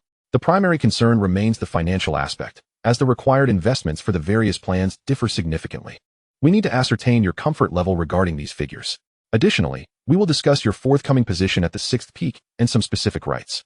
Tang Tian had reviewed this in advance, realizing it was largely comparable to what Mo Xiao and her peers possessed. He nodded, understanding that if he managed the overall investment for the 6th peak, he would essentially stand on equal footing with them. As for the funds, that was hardly an obstacle. As they conversed, they soon arrived at the garden of the inner hall. Just as they entered, a robust figure suddenly descended from the sky, landing heavily before Tang Tian and Jinyutang. It was a bald man, towering over Tang Tian, clad in a short shirt. With arms as thick as an average person's thighs, his muscles rippling with raw power. With a face full of coarse features and large eyes glaring at Jinyutang. He bellowed, Little Kong, where's my benefactor? Tang Tian raised an eyebrow. Little Kong? Jinyutang appeared exasperated. Uncle Chi, did we not agree to refrain from such titles in public? The burly man shot him a fierce look. This is Qinghua sect. I shall call you whatever I wish. Enough with the pleasantries. Hurry and bring my benefactor here. We've been discussing the construction of the 6th peak for years now. 3 years, then another 3. And now it's been over a decade. Today, if you dare to deceive me again, do you believe I shall dismantle your abode? The burly man thundered in anger, causing a buzzing sensation in Tang Tian's ears. Jinyutang, with a sense of helplessness, remarked, I assure you, I am not deceiving you this time. He then turned to Tang Tian. This gentleman is the one who wishes to invest in the construction of the 6th peak, Mr. Tang Tian. Addressing Tang, he continued, this is our future peak master of the 6th peak, Master Qi Yuan. Upon hearing Jinyutang's introduction, Qi Yuan abruptly turned his gaze, his wide eyes fixated upon Tang Tian. Tang Tian was at a loss for what to do, merely locking eyes with him. The two engaged in an unusual silence, staring at each other. Uncle Qi, Jinyutang began, intending to break the silence, but was abruptly pulled by Qi Yuan, who tossed him aside with a forceful gesture, sending him 10 meters away. Laughter erupted like thunder in Tang Tian's ears. Qi Yuan strode forward, his robust arm draping over Tang Tian's shoulder, and he bellowed. So you are Brother Jin. I have long perceived your extraordinary demeanor. Indeed, you are a dragon among men. Even when you were down the mountain, I could see you shining. Tang Tian retorted. Could you possibly be any more exaggerated? Since my arrival, you haven't even spared me a glance. Besides, my surname is not Jin. You flatter me, Master Qi, Tang Tian replied. Qi Yuan laughed heartily. Nonsense. I have yet to properly commend you. Come, Brother Jin. Let us converse inside. With that, he pulled Tang Tian forward, an overwhelming force seemingly propelling him onward, as if fearful he might flee. Fear not, Qi Yuan said as they walked. The construction of our 6th peak will not require a substantial investment. I have had those dim-witted elders meticulously calculate the costs. A modest initial fund will suffice. Truly, do not be apprehensive. As Tang Tian felt the unyielding grip of Qi Yuan, he couldn't help but twitch at the corner of his eye. Brother, who exactly is afraid here? Moreover, your words hold no semblance of credibility. The two soon made their way into the garden. At that moment, Jinyutang approached from a distance, tidying his disheveled hair and shaking his head before following suit. In the serene and elegant rear hall of the sect leader, Tang Tian, Jinyutang, and Qi Yuan sat facing one another. Behind Qi Yuan sat several elderly figures, likely the future elder leaders of the 6th peak. The principal elders were the highest-ranking members of the Qinghua sect, typically somber and imposing. Yet, before Qi Yuan, they appeared cautious and reserved, leading Tang Tian to privately ponder the ferocity of this boisterous giant. Brother Jin, shall we commence our discussion? Qi Yuan said, rubbing his palm like a fan. Tang Tian, weary of correcting his address, replied, "Everything shall proceed according to Master Qi's wishes." With a grand gesture, Qi Yuan waved his hand, and without turning, extended it backward. An elder hastily placed a jade talisman into his palm. As Qi Yuan perused the contents of the jade talisman, he remarked, "Brother Jin, upon the completion of the 6th peak, you shall assume the highest position among its ranks, standing equal to me. You will have a say in all matters, great and small, pertaining to the main peak. This encompasses the allocation of disciples, the management of resources, the planning of architectural facilities, and a myriad of other responsibilities." He enumerated a lengthy list of powers conferred upon Tang Tian, which sounded remarkably akin to those of a peak master. However, it was evident that these were not his own words, but rather a recitation, lacking familiarity. Suddenly, he faltered and turned to inquire, "Why is there no mention of the appointment of the presiding elders?" The several presiding elders exchanged glances and replied, "Peak master. That may not be appropriate." Qi Yuan's eyes widened in indignation. "What do you mean by inappropriate? Do I not possess the authority to appoint or dismiss you? Do you not comprehend what it means to stand equal with me?" Add that immediately, the presiding elders felt a deep sense of awkwardness, their anxiety palpable under Qi Yuan's fierce gaze. Observing this, Yunkong hurriedly interjected, "Uncle Qi, the appointments of the presiding elders of each peak must ultimately receive the approval of the Grand Elder. This truly contravenes protocol." Qi Yuan shot him a sharp look. "Have Li Tianhua personally come before me to speak. Do you truly believe I fear him?" Tang Tian was taken aback, realizing that Qi Yuan showed no regard for the Grand Elder's authority. What manner of formidable character was this? Sensing the atmosphere had turned uncomfortable, Tang Tian quickly suggested, "There is no need for such intensity, Peak Master. I am neither adept at nor particularly interested in management matters. Perhaps we should discuss the specific plans instead." Tang Tian felt a bit exasperated. This individual had launched straight into discussing benefits without preamble, as if he feared Tang Tian might flee. Qi Yuan huffed at Yunkong, and then turned to Tang Tian, instantly donning a congenial smile. No worries, disregard them. I have already granted you that authority. Now, shall I present the preliminary plans for the 6th peak?" Tang Tian nodded in agreement. Qi Yuan then reached into his robe and produced another intricately crafted jade talisman. Gazing at its contents, he informed Tang Tian, "The construction of the Peak Master Hall will require moonlight stones, cloud reasoning rock, and the ethereal 7 mountain star-turning wood." "What on earth is that?" Tang Tian asked. "Peak Master Qi Yuan, let me examine it personally." If he continued to stumble through the details, he would likely fail to finish even after 100,000 words. Qi Yuan appeared reluctant, but ultimately handed the jade talisman to Tang Tian, sitting there with an anxious demeanor. Watching him intently, Tang Tian, disregarding Qi Yuan's gaze, began to read. The talisman contained a meticulous plan for the construction of the 6th peak, detailing various materials, resources, and their corresponding price ranges, thorough and comprehensive in every aspect. If all of this were transcribed onto paper, it could easily amount to a small mountain. The immense workload left Tang Tian pondering the considerable efforts of the presiding elders as well.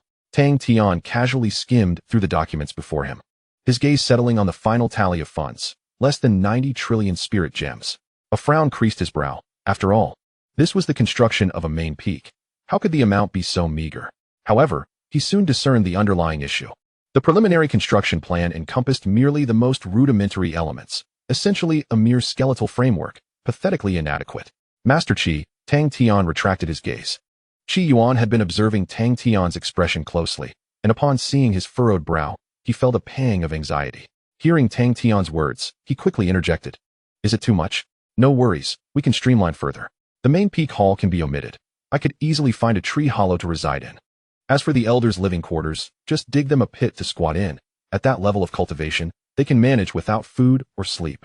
Tang Tian couldn't help but feel embarrassed. "Master Qi, that is not my intention. What I mean to say is, although this is our preliminary plan, is it not rather simplistic?" Qi Yuan was momentarily taken aback. "What do you mean?" Tang Tian replied with a smile. "I previously heard from the young sect master that you had devised several plans based on the range of investment. Could I possibly have a look at the others as well?" Qi Yuan, caught off guard, glanced at Yunkong. After receiving an affirmative nod from him, he slowly retrieved another jade slip from his robes and handed it to Tang Tian. Upon a cursory examination, Tang Tian noted that this plan was indeed more comprehensive, incorporating numerous essential facilities. However, the financial requirement had escalated to 130 trillion. Yet, Tang Tian remained unsatisfied. "Master Qi, I take the investment in the construction of the 6th peak very seriously. Therefore, I do not wish to approach this matter half-heartedly. If we are to undertake this endeavor, let us strive for excellence. Present your highest budget plan. Do not fret about the financial concerns. Tang Tian declared with determination. Qi Yuan was momentarily stunned, seemingly unable to believe his ears. After a prolonged silence, he hesitantly inquired, "Are you truly serious about this?" Tang Tian nodded gravely. Qi Yuan glanced at Jinyutang, then turned to the assembly of elders before retrieving yet another jade slip, which he handed to Tang Tian. While Tang Tian perused the information, Qi Yuan diligently scrutinized his expression. Ultimately, he witnessed a subtle smile emerge on Tang Tian's face. 400 trillion. Quite impressive, Tang Tian remarked, placing down the jade slip. He then addressed Qi Yuan. However, I still feel that your plan is somewhat conservative. I recommend further discussions to enhance it as much as possible. If we can refine it even further, that would be splendid. As for the financial aspect, you need not harbor any concerns. I will assume full responsibility. Qi Yuan stared at Tang Tian, utterly dumbfounded for an extended period. Suddenly, he sprang to his feet, grasping Tang Tian's hands tightly, shaking them vigorously. My esteemed benefactor, from this day forth, you shall be my brother, though we share different fathers and mothers. His voice resonated like thunder. Subsequently, after receiving yet another affirmation from Tang Tian, a few of the elder leaders were summoned to devise a new plan. Observing his demeanor, Tang Tian could not help but feel astonished. After all, he was the leader of a peak. Such an emotional display seemed rather unbecoming. Perhaps sensing Tang Tian's confusion, Jinyutang shook his head and remarked, "The peak master has always been thus. There is no need for you to take offense, young Master Tang. Moreover, his wait for this position has not merely spanned decades. If one were to count accurately, it has indeed been several centuries."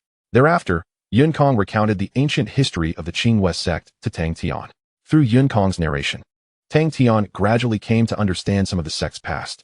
Centuries ago, the area where the Qingwei sect now stood was merely a desolate mountain range. It was the powerful immortals of the Cloud Summit Heaven who personally intervened to transform this region into an exceptionally conducive environment for cultivation. Thus, the Qingwei sect was established. Many came forth at that time, some skilled in battle and others possessing remarkable administrative abilities. With the support of the heavenly realm, the Qingwei sect rapidly ascended to become one of the most formidable sects within a radius of tens of thousands of miles in just a few decades. Subsequently, most of the higher-ups gradually withdrew, leaving only a handful to manage affairs. Among them were several rarely seen supreme elders, the sect leader, Grand Elderly Tianhua, and the recently encountered Qi Yuan, all of whom were part of the original elite from that era. While some leaned towards administration, Qi Yuan primarily represented the martial faction. Over 300 years ago, during the contest for the sect leader position against the previous leader, Master Qi was defeated. More than 200 years ago, he lost again to Elder Li in the struggle for the Grand Elder position. As time progressed towards a period of great development, he had hoped to at least secure the position of master of a main peak. However, over a century ago, he committed a grievous error that nearly led to the destruction of the Qingwei sect. Jinyutang sighed. Tang Tian fell silent. It seemed that Qi Yuan's fate was indeed quite unfortunate. What mistake did he make? Tang Tian inquired. Jinyutang chuckled and shook his head, saying, "This incident is well known to many. Over a century ago, a horrific power struggle erupted within the Qingwei sect, instigated by Master Qi at the time. He was unwilling to remain merely as a leader of a single peak, aspiring instead to establish himself as a vice-sect leader, on par with the Grand Elder. However, this ambition was exploited by those with ulterior motives, igniting a massive power upheaval. Many lives were lost, including those of several high-level officials who had descended from the heavenly realm. One such individual was the Bamboo Grove Taoist, who came from the heavenly realm and made significant contributions to the early establishment of the Qingwei sect. He was a kind-hearted man, averse to conflict, who merely sought to live out his days peacefully. Tragically, he too became embroiled in the chaos and met his demise." Tang Tian was taken aback. "Is he the one who planted that grove of purple bamboo and constructed the purple bamboo courtyard?" Jinyutang nodded. "Indeed, that was his residence. Since that incident, the purple bamboo courtyard has remained sealed.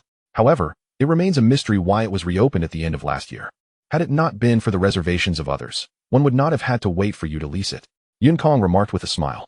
Tang Tian nodded, recalling that Wang Ziyu had indeed mentioned this matter previously. Moreover, upon moving in, he quickly discerned that the amenities and decor of the Zizhu courtyard were akin to those of a retirement home. "By the way, it has been a while since I last saw Wang Ziyu. I wonder what he has been preoccupied with lately. What happened next?" Tang Tian inquired. Jinyutang continued. "The events unfolded rather rapidly. Under the machinations of certain individuals, by the time Master Qi realized he had been manipulated, it was already too late to salvage the situation. Ultimately, Master Qi allied with Elder Li and a host of other formidable high-ranking members to quell the chaos, thereby sparing the Qingyue sect from annihilation. In the aftermath, Tianfu dealt with a significant number of sect leaders, even dismissing the old sect master for negligence, and personally appointed the current new sect master. Master Qi was the origin of this turmoil, yet he also played a crucial role in its resolution. Thus, his merits and demerits balanced out, and he faced minimal repercussions.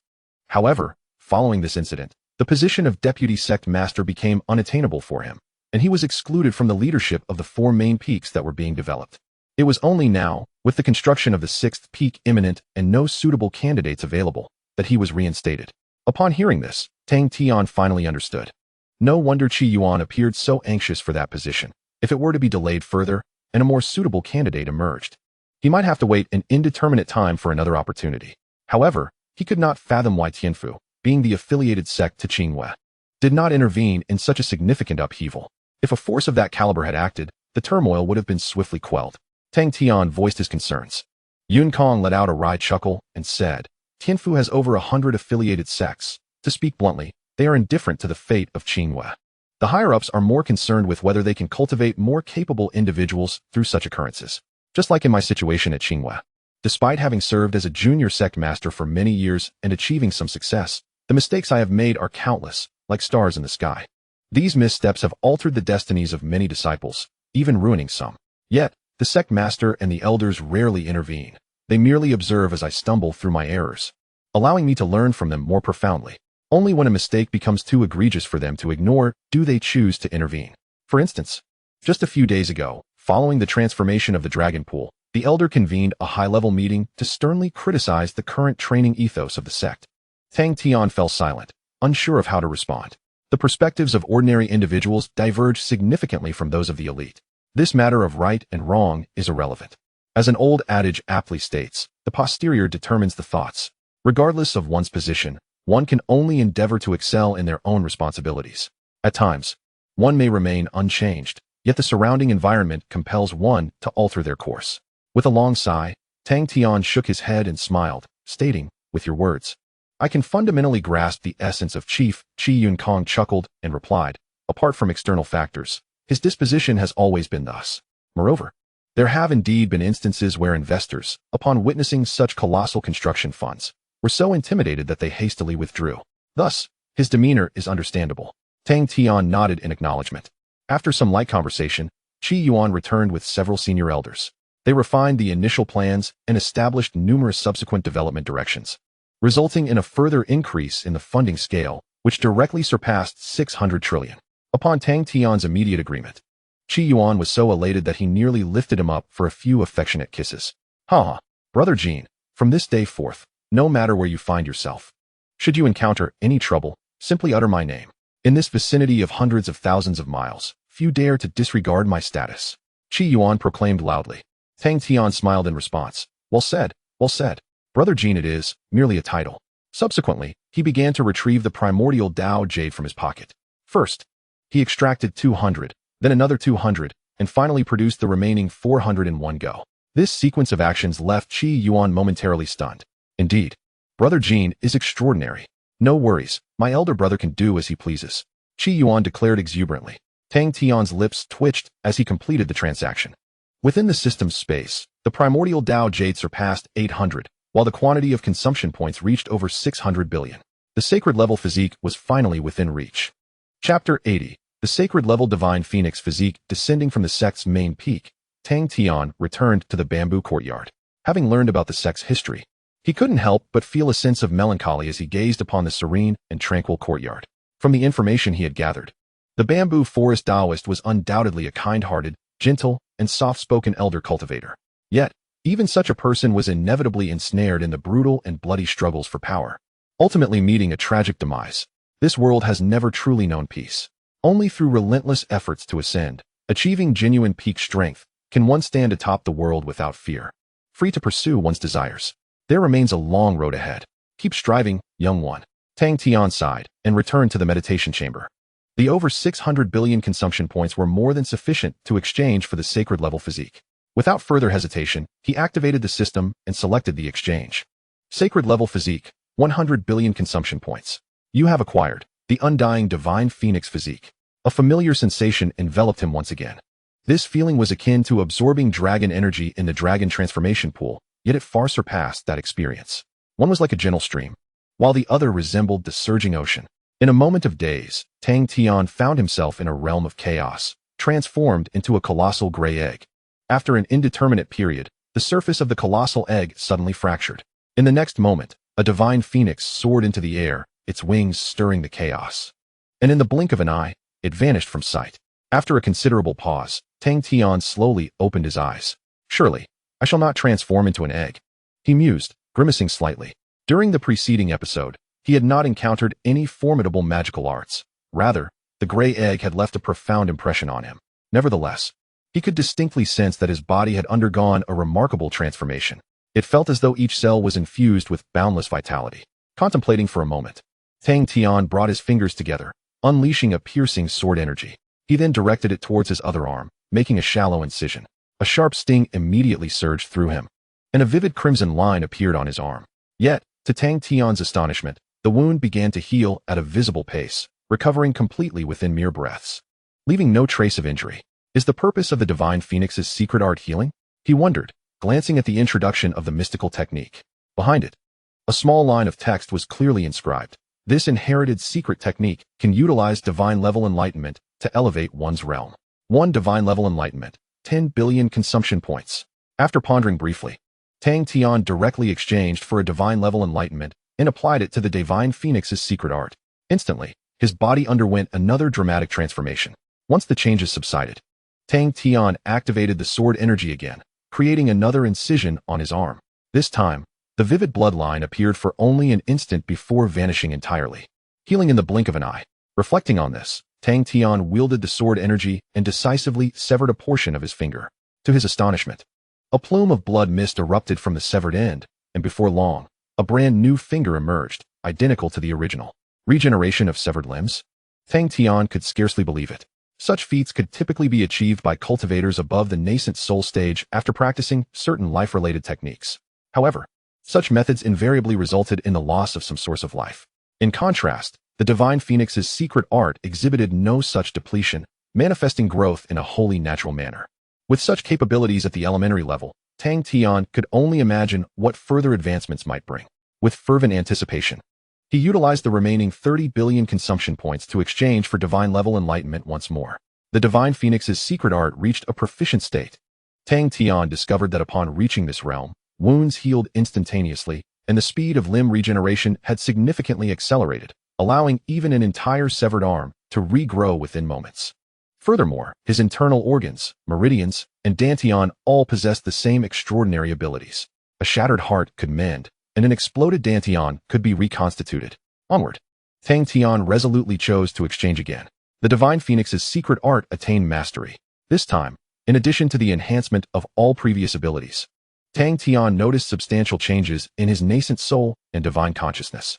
This is indeed the most significant existence for a cultivator. Whether it is the damage to the nascent soul or the harm to the divine consciousness, both are exceedingly troublesome matters that necessitate a prolonged period of recuperation for recovery. However, for Tang Tian in the present moment, these concerns have become entirely trivial. He could even extract his nascent soul and wield it as a weapon against others. Taking a deep breath, Tang Tian employed his final moment of divine enlightenment, the secret art of the divine phoenix, at the minor achievement level. Upon completion of the exchange, he felt a rapid transformation occurring within the deepest essence of his life force. If the abilities he possessed prior were of a natural formation, now they were intricately connected with the very essence of life, forming a cohesive whole. Furthermore, his life essence seemed to have established a connection with the metaphysical Tao. As long as the Tao remains eternal, so too will the essence endure. This implies that should anyone wish to obliterate Tang Tian entirely, they must also annihilate the laws of the Tao. Otherwise, one day, he would undoubtedly be able to restore his life essence and be reborn from nothingness. How astonishingly defiant of the heavens. Tang Tian stared blankly. This was merely the minor achievement of the secret art of the divine phoenix. There exists a greater achievement level and a realm dedicated to the inheritance of the secret arts. It is unimaginable what transformations the secret art of the divine phoenix will undergo upon reaching that height. I seem to finally be able to venture out, Tang Tian murmured to himself. Since the day of his transmigration, aside from his initial visit to the Golden Jade Hall, he had not stepped beyond the Qingwei Gate. He had not even ventured to the more secluded areas within the sect, remaining confined to the vicinity of a few main peaks. Lacking strength, yet possessing substantial wealth, is a grave sin. He cannot challenge the moral boundaries of others or place himself in perilous situations. However, with the minor achievement of the secret art of the divine phoenix, such concerns have dissipated. Tang Tian now exists in a state that can be described as quasi-immortal. After a moment of contemplation, he suddenly shook his head, casting aside the thoughts swirling in his mind. He must not be overly anxious. Although the minor achievement would allow him to resurrect after death, the duration of the wait remains uncertain. Moreover, upon revival, he would possess nothing, returning to the starting point. It would be prudent to seek further assurances. Gradually, Tang Tian regained his composure. The secret art of the divine phoenix has 2 additional realms, requiring nearly 200 billion consumption points. The 6th peak has plans for future development, and other main peaks also require growth, providing ample opportunities to acquire consumption points. Furthermore, he could enhance his relationship with Qi Yuan. According to Yunkang, he is but a half step into immortality. If he were to venture out, having such a bodyguard by his side would ensure that, at the very least, there would be minimal issues within the confines of the Qingwei Gate. A cautious approach is warranted. Soon, Tang Tian pondered. Chapter 81. Enroll in a tutoring class in the subsequent period. Tang Tian once again immersed himself in his cultivation. The cultivation speed of the chosen one showed no signs of diminishing compared to before. It is likely that he will break through to the mid-nascent soul stage before the selection of core disciples. In addition, he continued to exchange the remaining consumption points for insights to refine his skills. The path of myriad laws was progressing slowly yet steadily, with the funding fully secured. The construction of the 6th peak was also fervently underway. Qi Yuan frequently contacted Tang Tian, inviting him to witness the progress on site. Unfortunately, Tang Tian had little interest and had never attended even once. Nevertheless, Qi Yuan remained enthusiastic, visiting Tang Tian several times for casual conversations. What surprised Tang Tian, however, was that this fellow, even when finding a secluded corner to linger in, was unwilling to step into the purple bamboo courtyard, and even avoided approaching the surrounding bamboo grove. After inquiring with Yunkang, Tang Tian learned that the individual who had been most affected by the incident from years ago was none other than the bamboo grove Taoist. Qi Yuan felt that his own mistake had led to the unjust misfortune of the bamboo grove Taoist. Such is the nature of a sincere person. Consequently, Tang Tian no longer dwelled on the matter. Whenever Qi Yuan sought him out, he was free to go wherever he pleased. After all, it was merely conversation, and location mattered little. Through frequent interactions, their relationship quickly deepened. When Tang Tian expressed his desire to venture out and requested Qi Yuan's protection, Qi Yuan readily agreed without a second thought. Old Jin, you're being too formal. Just say whatever you wish to do in the future. Even if you desire the apron of some holy maiden, I can directly retrieve it for you, Qi Yuan declared while patting his open chest. Tang Tian hastily clarified that he did not possess such peculiar inclinations. As time flowed gently on, the matter of Tang Tian participating in the core disciple selection began to gradually gain traction.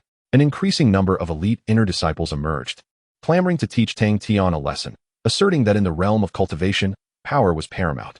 A nominal disciple who bought their status could never be compared to a true disciple. Behind these events, certain core elites or elders were providing support. Not to mention, his mid-yuan cultivation was already a significant advantage in the core disciple selection process. After practicing the path of myriad laws, his true strength had reached a remarkably terrifying level. Within the purple bamboo courtyard, after another intense confrontation, Gu Xiaoxiu narrowly lost due to a slight miscalculation. Young Master S' prowess truly improves by leaps and bounds, Li Hong exclaimed.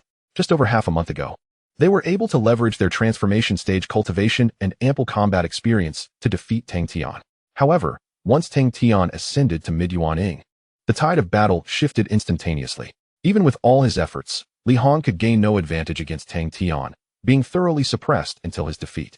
The consistently outstanding Gu Xiaoxiu was no longer a match for Tang Tian either. The only combination that could slightly contend with Tang Tian was the collaboration of the Lan Yu sisters. Their minds were in perfect harmony, and their teamwork was extraordinarily tight-knit. Yet, even if one were to isolate any of them, they would still be among Tang Tian's defeated foes. Should this growth continue, the young master is destined to become the foremost figure in the sect. Lan Yu couldn't help but marvel. How could that be? Tang Tian vanquished Gu Xiaoxiu and descended from the air, approaching the group of individuals before him. It is evident that you are lacking in strength. If this continues, how can you hope to stand out in the 100 Gates battle? The group immediately lowered their heads. The 100 Gates battle comprises elite practitioners. They indeed lacked confidence. However, they were far from weak. Observing their somewhat dejected demeanor, Tang Tian smiled reassuringly. Do not be overly concerned. I intend to enroll you in a supplementary training class. Li Hong was taken aback. A supplementary class? Tang Tian nodded. Recently, during his exchanges with Qi Yuan, he had become aware of many matters previously unknown to him. Within the Qinghua sect, there exists a plethora of invaluable secret locations dedicated to enhancing disciples' cultivation, Taoist techniques, and combat abilities. Moreover, such places abound beyond the confines of the Qinghua sect. Regrettably, Tang Tian lacked the time and resources to send each of them individually. Thus, he turned to Qi Yuan, asking him to mentor these individuals systematically. Qi Yuan readily agreed. No problem at all. You may not know this, but I was once a coach myself. The first batches of elite disciples of Qinghua sect were trained by me. Just send them my way, and I shall return them as capable subordinates. But, I must warn you, my methods can be rather rigorous, so ensure they are mentally prepared. Tang Tian nodded in acknowledgement. I will discuss this with them. Furthermore, do not concern yourself with the resources for cultivation. Utilize only the best. All expenses incurred during this process will be on my account. Qi Yuan waved his hand dismissively. Those matters are largely dependent on connections and won't cost much. Just leave it to me. The two then solidified their agreement. Addressing Li Hong and the others, Tang Tian laid bare all the stakes involved, emphasizing that the intensity of the supplementary training would be immense and arduous. However, to his surprise, Li Hong and the others displayed no fear. Rather, they radiated gratitude and anticipation. The kindness of the young master is beyond words. We will seize this opportunity and will not disappoint your meticulous cultivation, Li Hong declared earnestly. Tang Tian was taken aback momentarily, but soon understood. For a cultivator, the opportunity to enhance one's strength is the most irresistible allure, bar none. What hardship or suffering could deter them, as long as their lives were preserved? Indeed, many individuals are willing to risk their very lives in pursuit of even the slightest chance at fortune. Let us do our utmost, he concluded, handing Li Hong 20 pieces of innate Tao jade. This was intended for daily cultivation and to address any expenses. He could not rely entirely on Qi Yuan to cover all costs. Despite being a peak master and a half-step immortal, Qi Yuan's financial resources might not surpass those of the most renowned disciples. They could easily generate wealth, but the expenses they incurred were manifold. After deliberation, Tang Tian resolved to send Li Hong and the others to Qi Yuan immediately following the selection of the core disciples. With less than a year remaining until the grand battle, time is indeed of the essence. After a few more days, the annual selection of core disciples is about to commence. The situation regarding Tang Tian has escalated to its peak. How audacious it is to boast so boldly, challenging all pure disciples, utterly reckless. A mid-stage golden core inner disciple declared loudly. After secluding himself for half a year, how could he, a mere honorary disciple, presume to rise above the pure disciples? This is an elite on the verge of breaking into the nascent soul stage, merely seeking attention. The opponents of pure disciples will always be other pure disciples, a coldly beautiful woman remarked, her aura enigmatic and inscrutable. Amidst such sentiments, the selection competition officially commenced. Chapter 82. The selection begins in the purple bamboo courtyard. Young master, here is the pertinent information regarding this year's core disciple selection. Li Hong presented a jade talisman to Tang Tian. Tang Tian accepted the talisman and began to examine it with his spiritual sense. The core disciple selection occurs biannually, in late summer and early spring. At that time, all disciples at the golden core stage and above may choose to participate. This year, over 3,000 inner disciples are set to compete in the selection. They will gather at the martial arena on the sect's main peak for an intense showdown. The rules of the selection are quite straightforward, free challenges. Each participant may select any opponent to engage in combat on the arena.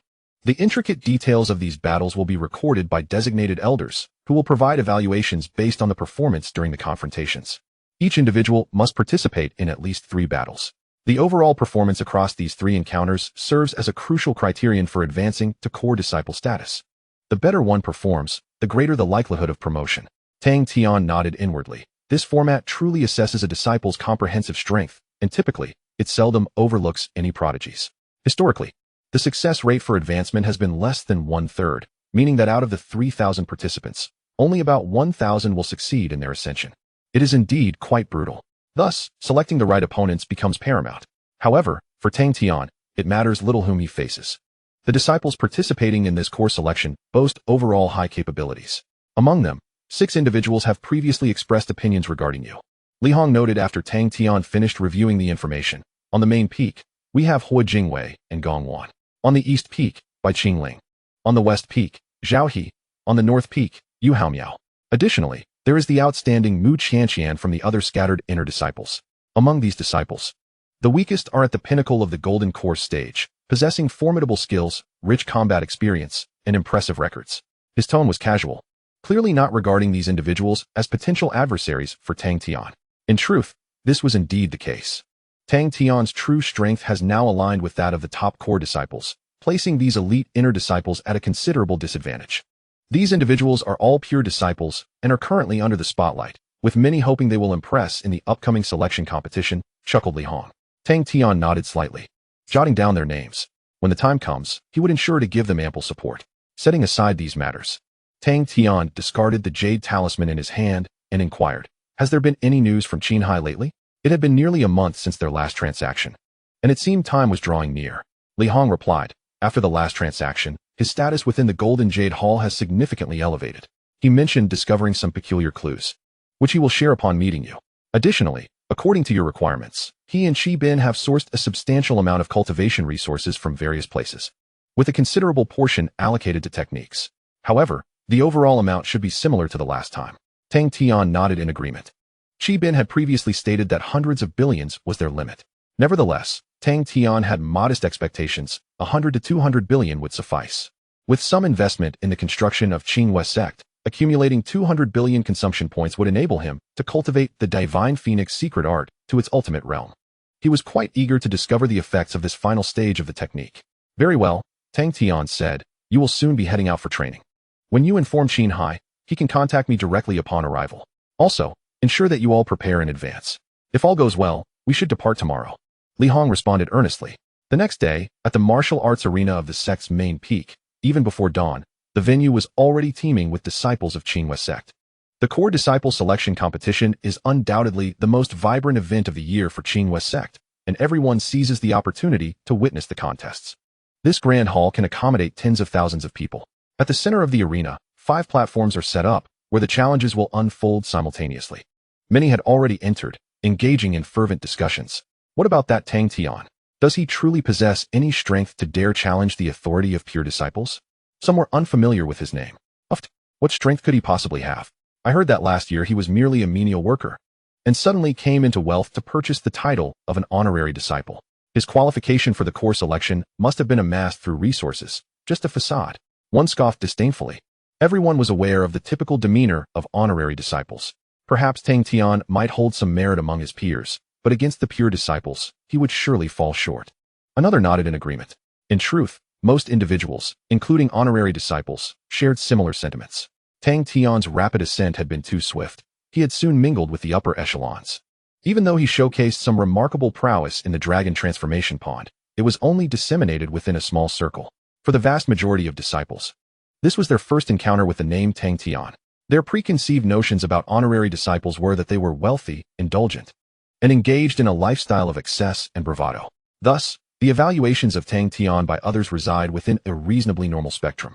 Even the esteemed group of honorary disciples does not harbor particularly high expectations for him. Their comments are scarce and predominantly characterized by a spectator's mentality. However, those fortunate enough to have witnessed Tang Tian's prowess hold a markedly divergent perspective. A pack of fools scoffed an elite disciple who had previously participated in the dragon pool. Just as the individual being criticized prepared to retort, they realized their opponent was adorned in the garb of a core disciple, exuding a formidable aura that suggested they were not to be trifled with. Indeed, fools, the elite continued. To blindly evaluate without a shred of understanding can be a matter of life and death in actual combat. Another cold voice interjected. The critic turned to find an unfamiliar inner sect disciple, which momentarily eased their anxiety. Yet, before they could formulate a rebuttal, a companion intervened. Have you lost your mind? That is Niao Wushuang from the South Peak, one of the most formidable inner sect prodigies of this generation. Moreover, her temperament is notoriously volatile. The last individual who dared to provoke her was hung by the crooked neck tree before the Merit Hall for 3 days. The companion whispered urgently. The individual was taken aback, realizing their misfortune in provoking someone so untouchable. However, they were also perplexed. How could such an impressive figure perceive Tang Tian so differently? Could it be that Tang Tian truly possessed remarkable strength? Their expression grew apprehensive, and the volume of their discussions diminished considerably. Meanwhile, in a corner unnoticed by most, stood Lin Yu, her expression exceedingly complex. How could you possibly be participating in the course selection? Her gaze was distant, lost in thought. As the sun reached its zenith, a stir arose within the venue. Look, there's Tang Tian, someone exclaimed. Chapter 83. Inquire about my blade. Tang Tian, yawning, entered the venue alongside Li Hong and the others. Upon stepping inside, he felt the weight of thousands of gazes converging upon him. Oh, so this is what it feels like to be a star. Tang Tian chuckled to himself, dismissing all distractions as he proceeded forward. Everywhere he passed, eyes were fixed upon him, some appraising, some disdainful, others intrigued, a myriad of expressions. After walking for a while, a thunderous voice resonated from above. Lao Jin, over here. It was Qi Yuan. As one of the most influential figures within the Qinghua sect, he naturally had a designated place, a spacious high platform from which one could survey the entire assembly. Upon hearing the call, Tang Tian ascended the platform with Li Hong and the others. Once atop, the atmosphere became significantly more tranquil, devoid of the myriad peculiar gazes.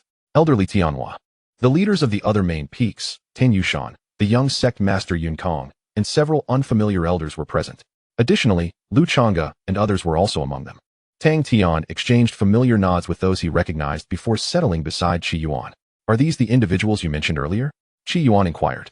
Glancing at Li Hong and the others, Tang Tian nodded in affirmation. Qi Yuan scrutinized them and remarked, they are rather uneven. However, it poses no problem. As long as there are disciples under my guidance, I assure you they shall not emerge as subpar soldiers. Tang Tian responded with a smile. Then I entrust this task to you, Master Qi. Meanwhile, Li Hong and the others discreetly observed Qi Yuan, having already been informed by Tang Tian that this gentleman would be their mentor for the upcoming training. As they gazed at their instructor, with his shining bald head and a face adorned with rugged features, his physique resembling that of solid muscle, Li Hong couldn't help but swallow hard. The days ahead might prove to be even more challenging than he had anticipated. Old Jin, I've noticed many people are discussing you. Do you feel the pressure? Qi Yuan inquired. Tang Tian chuckled lightly. Not too much. I have perused some information about the competitors, and indeed, there are numerous outstanding talents within the sect. I shall do my utmost. Qi Yuan cast a sidelong glance at Tang Tian. What nonsense are you rambling about? Do you think I am oblivious to your abilities? Those little brats wouldn't even be sufficient to fill the gaps in your teeth. Nevertheless, it is rather amusing. These youngsters, having a modicum of talent, have become unbearably arrogant, forgetting their own surnames. That girl, Mu Qianqian, if she weren't just a little girl, I would have taught her a lesson long ago. If you encounter her, do not hold back. Give her a good thrashing, and consider it a favor to me. Tang Tian stifled a laugh. Mu Qianqian was indeed the talented young girl from the 6th peak. It seemed this little girl had caused Qi Yuan considerable vexation. There's another matter. Qi Yuan discreetly glanced at the Grand Elder before leaning closer to Tang Tian and whispering, the uproar surrounding this incident is largely due to that old fellow stirring the pot behind the scenes. He lambasted all the elders. And now many of the higher-ups are eagerly awaiting your downfall. That scoundrel is sly. You must tread carefully in your dealings with him. Tang Tian couldn't help but smile wryly. With everyone so close, did Qi Yuan truly believe the Grand Elder couldn't overhear their conversation? You may not fear him, but I cannot afford to offend him directly. The Grand Elder had already discussed this matter with me in advance. There is no need for concern. I am well aware of the situation, Tang Tian replied. Qi Yuan scoffed. What is there to fear? He wouldn't dare eavesdrop on me. Their conversation meandered along until the sun fully rose, marking the official commencement of the selection competition. The Grand Elder initiated the proceedings, followed by Yunkong delivering some formal remarks, elucidating the rules of this selection round. Then came the moment for free challenges. The venue fell into a hushed silence as all awaited the identity of the first contestant to take the stage. There existed an unspoken rule for each selection competition. The initial challenges would take place on the central stage, garnering the highest attention. Thus, without ample confidence, few dared to ascend the platform, for a defeat would bring disgrace. Seeing this, Tang Tian stood up decisively. Are you going up so soon? Qi Yuan exclaimed in surprise. Tang Tian smiled and replied, the sooner I begin, the sooner I can finish. After speaking, he soared directly from the high platform, landing gracefully at the center of the arena. Instantly, all eyes in the venue converged upon him. My goodness, he truly dares. Incredible. I certainly wouldn't have the courage to be the first to step up. Let us see if he possesses real strength. We shall soon find out. The crowd buzzed with excitement. Meanwhile, Tang Tian remained remarkably composed. He retrieved a soft chair from his shumi ring and settled in the middle of the stage, exuding an air of nonchalance. Anyone can come. I hold no ulterior motives today, simply here to impart some lessons. His voice, though soft, resonated throughout the entire venue. After a brief silence, the arena erupted in an uproar. How utterly audacious. Incredible. With so many people and high-ranking individuals observing, if it were me, my legs would likely fail to hold me up. But look, he is seated. Are you foolish? Sitting is far more impressive than standing. Look, he is even sipping tea. Tang Tian's demeanor ignited a clamorous reaction among the spectators. Many who beheld him for the first time were struck by his serene poise. Seriously, what ordinary person possesses such confidence? On the other hand, the pure disciples participating in the assessment wore scowls, some even gritting their teeth in frustration. Does he truly look down on them so? I'll step up. At last, someone could no longer contain himself, bellowing as he leapt onto the stage. Tang Tian lifted his eyelids to glance at the newcomer, a burly man in the mid-stage of the Golden Core realm, wielding a massive blade resembling a door. He awaited Tang Tian with a fierce expression. How audacious! A mere honorary disciple dares to teach me a lesson. Have you even consulted my mountain-splitting blade about that? With that, the man swung the blade down heavily onto the stage, and had it not been for the protective formation of the arena, the ordinary bluestone would surely have shattered. What a brute. Let us see if Tang Tian can withstand this. The crowd eagerly watched the stage. Yet, Tang Tian remained unhurried. Oh, then allow me to inquire. That mountain-splitting blade, do you consent to it? Tang Tian spoke leisurely. The crowd was momentarily stunned. Even the burly man was taken aback. Did he truly dare to ask? However, in the next instant, he felt a strange shift in his longtime companion, the mountain-splitting blade. The handle and blade began to tremble violently, and in an instant, he lost control. The blade lifted high, and despite exerting all his strength, he could not halt its ascent. Return, the man bellowed, a powerful aura erupting as he attempted to forcibly reclaim the blade. Yet, no matter how hard he struggled, he could not regain even a fraction of control. The blade, as wide as a door, abruptly changed direction and struck heavily against his ample backside. Bang! The man stumbled forward several paces, nearly falling to the ground. His face was a mixture of astonishment and confusion. Yet he persisted in trying to wrest control of the blade back. However, it was utterly futile. The mountain-splitting blade rose again, striking against his back. A tremendous force caused him to lose his balance, leading to a heavy fall to the ground. Following this, a bizarre scene unfolded. The mountain-splitting blade, seemingly possessed, relentlessly struck the large man's hand back and forth, as if it had suddenly gone mad. The disciples observing the battle wore expressions of disbelief, for to them, it appeared as though the man was inflicting blows upon himself with his own weapon, while Tang Tian remained seated, leisurely sipping tea without a hint of movement. It seems your blade has acquiesced, Tang Tian remarked with a subtle smile. Chapter 84. The commencement of lessons. The inaugural battle was extraordinarily peculiar. Without even engaging in direct combat, the large man's blade abruptly went berserk, viciously assaulting its master. Throughout the turmoil, Tang Tian maintained a serene demeanor, relishing the sight of the man rolling about in agony, howling in distress. What could possibly be the explanation for this? Tang Tian's comprehension of the art of the blade had reached an unparalleled zenith. The elder spoke softly. As true powerhouses, we can discern the nature of this situation. After the large man uttered those words, Tang Tian had seized control of the mountain-splitting blade, a clear illustration of the disparity in their understanding of the Tao. The blade's master had not even recognized the shift. It was indeed a dimensional suppression. Do any of your contemporaries possess such prowess? The elder inquired, glancing at the council of elders. The elders bowed their heads. Had they truly possessed such a disciple, they would have already boasted of it to the heavens. They had anticipated Tang Tian's victory, yet never imagined it would manifest in such a manner. Oh, to achieve such a level at the mid-stage of the nascent soul realm is indeed elite. Even within the heavenly capital, one mused. Such a prodigious talent. Reduced to the status of an honorary disciple, what a marvel of management. Qi Yuan sat nearby, munching on seeds, his tone dripping with sarcasm. Yunkong observed with a contemplative gaze, while the elder cast a sidelong glance at him, choosing silence. At this moment, the combat on the arena had escalated to a fever pitch. The mountain-splitting blade had grown even more frenzied. What began as mere slaps had transformed into lethal strikes. The blade's fierce aura pressured the large man into a state of chaos, teetering on the brink of peril. Yet, those with genuine strength could perceive that Tang Tian harbored no intention of injuring the man, nor did he aim to defeat him. The seemingly ferocious blade energy was, in fact, meticulously controlled. In other words, it was a demonstration.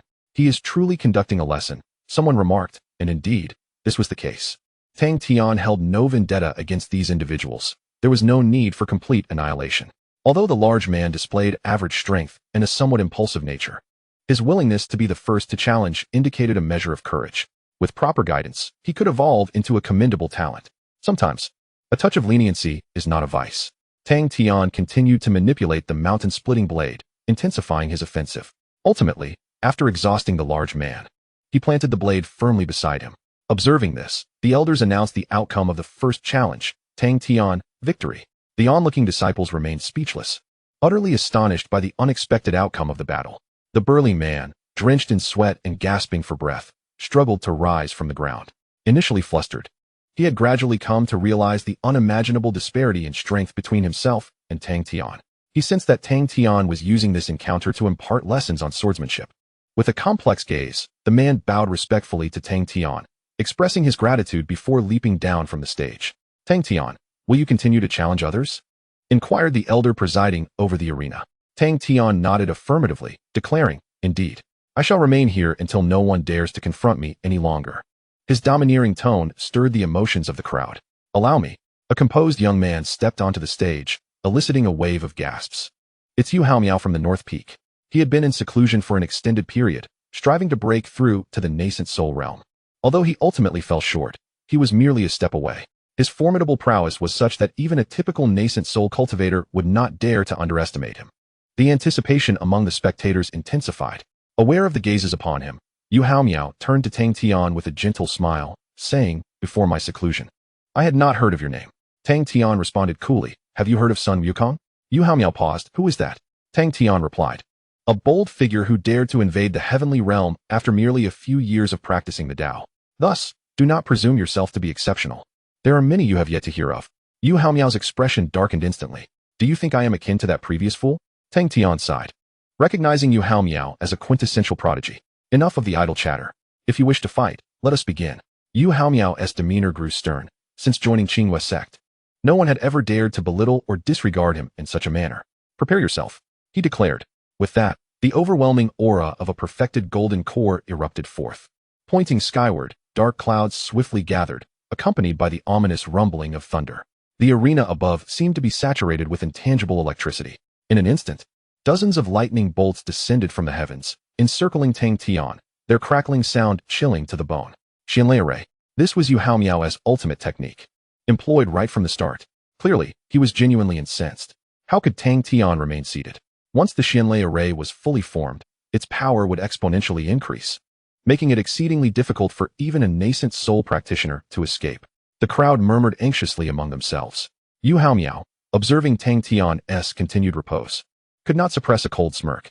You are far too arrogant to gaze upon my Xianlei array. Your hubris shall be the primary cause of your downfall, he declared icily. Tang Tian did not even spare him a glance. The excessive prattle was tiresome. If it were a true death match, he would have been cleaved into pieces long ago by now. Ignoring Yu Haomiao only fueled his fury further as he spread his arms wide, unleashing his full might. I will hold nothing back. Combine.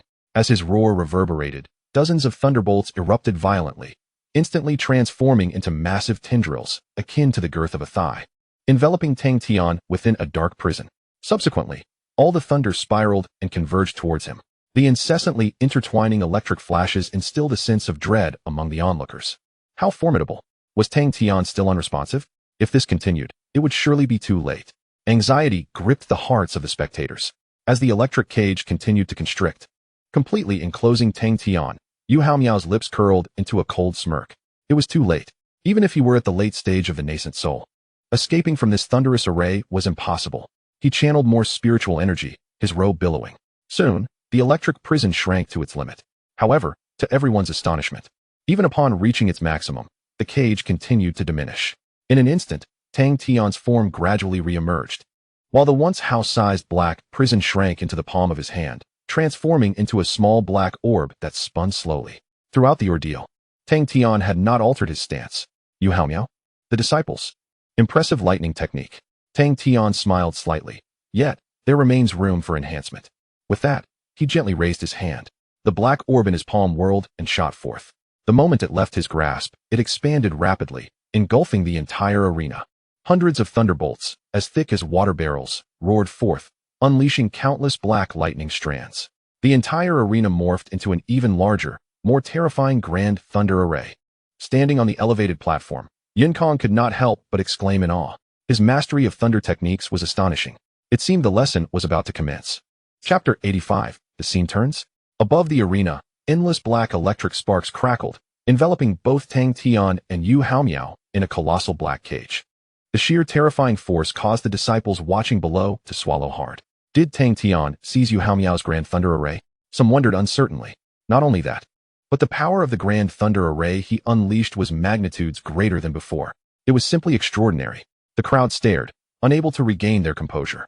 If the first battle had left them astonished as Tang Tian effortlessly defeated a mid-stage Golden Core warrior, this time it was a profound shock to their very essence. His opponent was none other than Yu Haomiao of the North Peak, the strongest of the new generation of inner disciples, capable of contending with nascent soul beings. Yet here he was, toyed with by Tang Tian. How immensely powerful was Tang Tian? Surely, he had reached the nascent soul stage. Someone proclaimed loudly. However, another cast a disdainful glance in his direction, stating, the strength Tang Tian exhibited did not lie solely in his cultivation level, but in his terrifying comprehension of the laws of the Tao, the way of the blade, the way of thunder. One could only wonder how many paths he had studied. Those who discerned this began to nod in agreement. This was the most formidable aspect of Tang Tian. While one may strive for improvement in cultivation, the comprehension of the Tao and its principles cannot be achieved overnight. It is predominantly influenced by talent and opportunity. Let us observe. For it is not certain that Yu Haomiao will lose. Alas, the arena is now shrouded in the Xianlei array, rendering the situation within obscured. Little does he know that. Had Yu Haomiao heard his words, he would have surely spat in disdain. Within the unseen confines of the Xianlei array, black electric arcs filled the space. Yu Haomiao, feeling the terrifying power surrounding him, turned pale, his face betraying a profound fear. He could sense that even a mere trace of this force descending upon him would spell disaster. This realization left him trembling in terror, his legs shaking uncontrollably. Since joining the Qingyue sect, this was the first time Yu Haomiao had encountered such a situation, one in which he had no chance of retaliation. At last, he could bear it no longer. Tang Tian, no? Brother Tang, Yu Haomiao cried, his voice quivering. I was reckless. I should not have provoked you like that. Please, withdraw your powers. He was compelled to plead, as the electric arcs were nearly touching his body. One slight movement would surely summon smoke from his form. Despite his desperate calls, Tang Tian remained unresponsive. The black lightning drew ever closer, and Yu Haomiao felt the prickling pain on his skin. In his panic, he could only scream, Elder, Elder, I concede. I admit defeat. Please make him stop. His voice was hoarse, a stark contrast to the confidence he had displayed upon entering the arena. Amidst his frantic cries, there finally came a response. All the lightning suddenly vanished, leaving the arena tranquil, bathed in sunlight, as if everything that had transpired was merely a fleeting dream. Tang Tian remained composed, seated calmly, sipping tea and letting out a gentle sigh, appearing somewhat disappointed. Yet, at that moment, Yu Haomiao was oblivious to Tang Tian's demeanor. He had finally breathed in the air of safety and, with weakened legs, collapsed onto the ground. The elder approached in due course, observing the frightened Yu Haomiao. He shook his head with a sigh. Casting a glance at Tang Tian, he could not help but voice his discontent. Such a rare opportunity. And you chose to forfeit it so easily.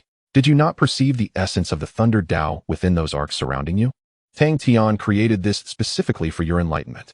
The elder shook his head repeatedly, embodying the disappointment of unfulfilled potential. Yu Haomiao stood momentarily stunned, gazing blankly at Tang Tian. Finally recalling that while those arcs appeared fearsome, their operation indeed seemed to possess a subtle and intricate pattern. Regrettably, at that moment, fear had enveloped him, preventing him from calming his mind to decipher their mysteries. Enough, Elder, let us declare the results, Tang Tian interjected. Opportunities that are presented yet not seized cannot be blamed on anyone. Tang Tian wins.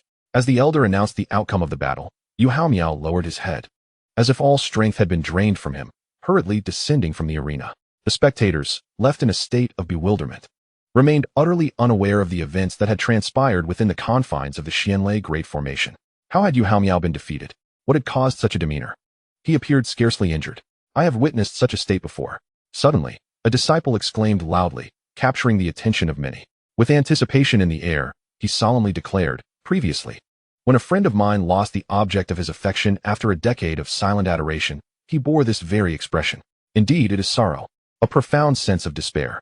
Upon uttering these words, he was met with a barrage of incredulous stares. Is this not mere nonsense? Fabricating friendships out of thin air? Surely. You speak of yourself. The crowd scoffed. Yet, they could not fathom the true reasons behind Yu Haomiao's transformation. However, those observing from the high platform discerned the truth. The expressions of several peak masters and high-ranking officials varied widely, as Tang Tian's actions clearly exceeded their expectations. Subsequently, they summoned some trusted confidants and engaged in hushed conversations. Moments later, a young lad leaped onto the stage. The youth, distinguished and poised, emanated an aura that elicited gasps from the audience below. A nascent soul. Yet, he appeared somewhat unfamiliar. Then it struck me. He was a disciple of the Eastern Peak, who had risen to prominence during the internal assessment last year. Triumphing over all contenders, he had subsequently been taken by a notable figure for secret training. Could it be true? This was indeed a genuine prodigy. Would he be able to rival Tang Tian, at the very least compelling him to rise from his seat? The disciples brimmed with anticipation. Under the eager gazes of the crowd, the young man stood before Tang Tian, slowly raising his hands. Then he bowed deeply.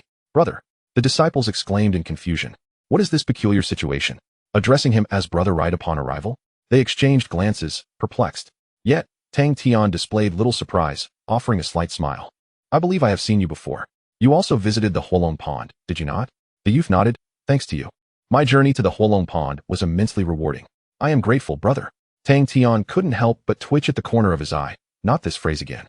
"Then why do you challenge me?" he inquired. The young man forced a wry smile, explaining, "It was not my desire. Just now, my master issued a command." He gestured towards the high platform, and Tang Tian instantly understood. This group wished to use his hands for training. They truly did not wish to miss any opportunity. After merely 2 classes, they sought to elevate him to a formal position. Tang Tian shook his head. "Well, since we are fellow disciples, I might as well assist when the interest arises." "Very well, let us begin," Tang Tian replied. Chapter 86, My Brother. The battle commenced swiftly. This time, the watching disciples finally witnessed the unfolding of the combat. Although the clash between the 2 adversaries remained dazzling, a modicum of comprehension had been attained. This battle marked the most intense and fierce contest since the commencement of the challenge. The youth indeed exhibited remarkable prowess, employing a plethora of intricate techniques, transforming the arena into his personal showcase, captivating the audience with his dazzling displays. Meanwhile, Tang Tian remained seated, exuding an air of nonchalance. Regardless of the youth's fervent efforts, Tang Tian effortlessly neutralized each attack, never once compelled to rise from his seat.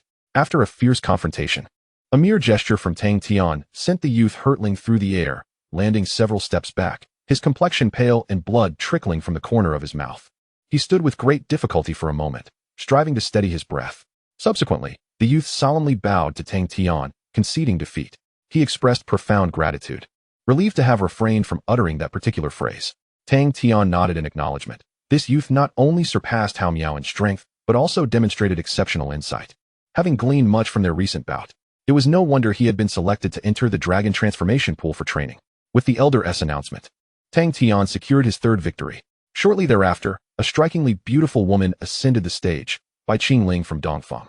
Last year, she had entered the inner sect with outstanding achievements, wielding formidable skills and possessing unfathomable strength.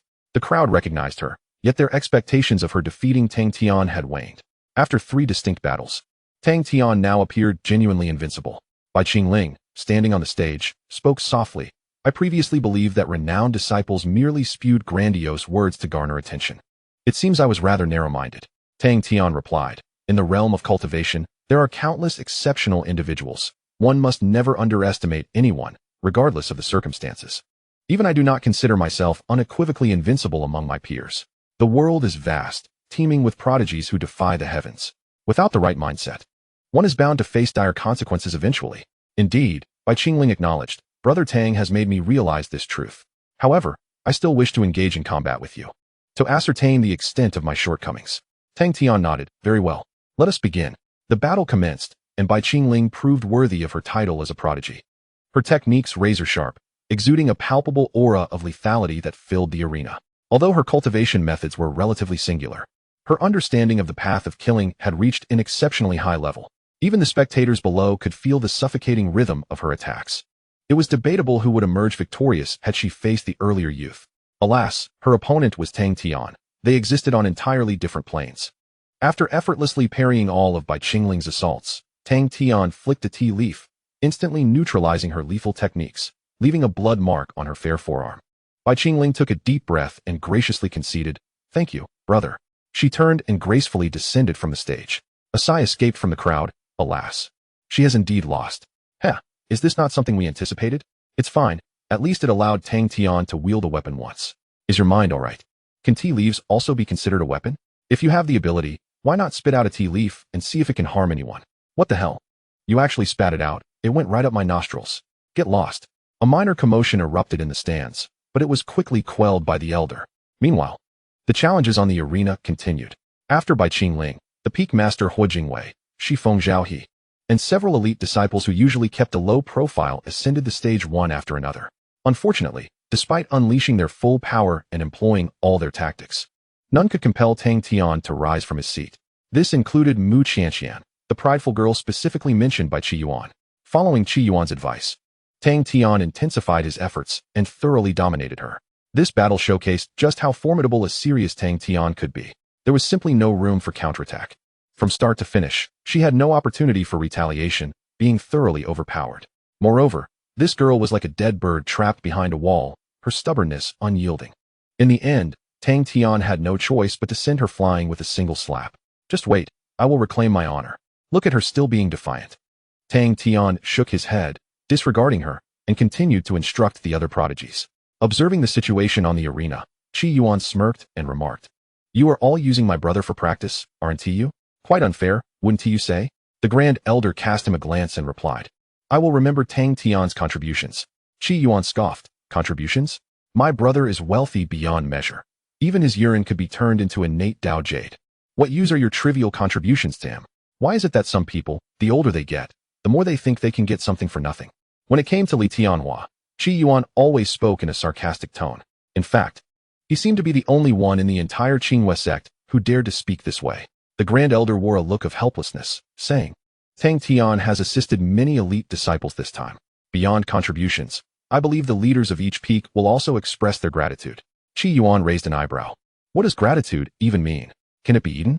My brother doesn't need such superficial things. The Grand Elder immediately retorted in anger, "Stop pretending to be foolish. With the 100-Gate War approaching and the decision for positions at stake, what do you think gratitude will accomplish?" Qi Yuan let out a long "oh," then chuckled. "So that's what you meant. You could have simply stated it directly instead of all this roundabout talk." The Grand Elder snorted coldly, exasperated. This fellow was clearly being deliberately obtuse. Clarity and ambiguity are entirely different matters. There was ample room for maneuvering, but with Qi Yuan stirring the pot, all the higher-ups had to take this matter seriously. Although Qi Yuan appeared brawny and simple-minded, he was quite astute. Indeed, the reality is as such. Although the several leaders did not exhibit any overt reactions, the other high-ranking individuals were quietly deliberating. Meanwhile, Lu Chang'e, Tian Yangsheng, and Mo Xiaoxiao possessed far-reaching insights. Their thoughts shrouded in mystery. The intricate machinations atop the high platform bore no influence on the proceedings below. The battles on the arena persisted relentlessly. As time progressed, over 20 elite disciples had risen to challenge Tang Tian. Apart from the initial contenders, the mighty Han and Yu Haomiao, all subsequent challengers were formidable figures, each surpassing the Yuaning realm. Notably, one disciple in the mid-Yuaning stage nearly brushed against Tang Tian's sleeve, showcasing extraordinary strength. Yet, regardless of their relentless efforts, none could compel Tang Tian to rise. Moments later, a familiar face stood before Tang Tian. "I have endeavored to envision your might, but now I realize I have woefully underestimated you," declared Nie Wushuang. Having emerged from the transformation at the Dragon Pool, she had now attained the Yuaning stage. "However, I still wish to engage you in a direct confrontation. It is my heartfelt desire," she continued.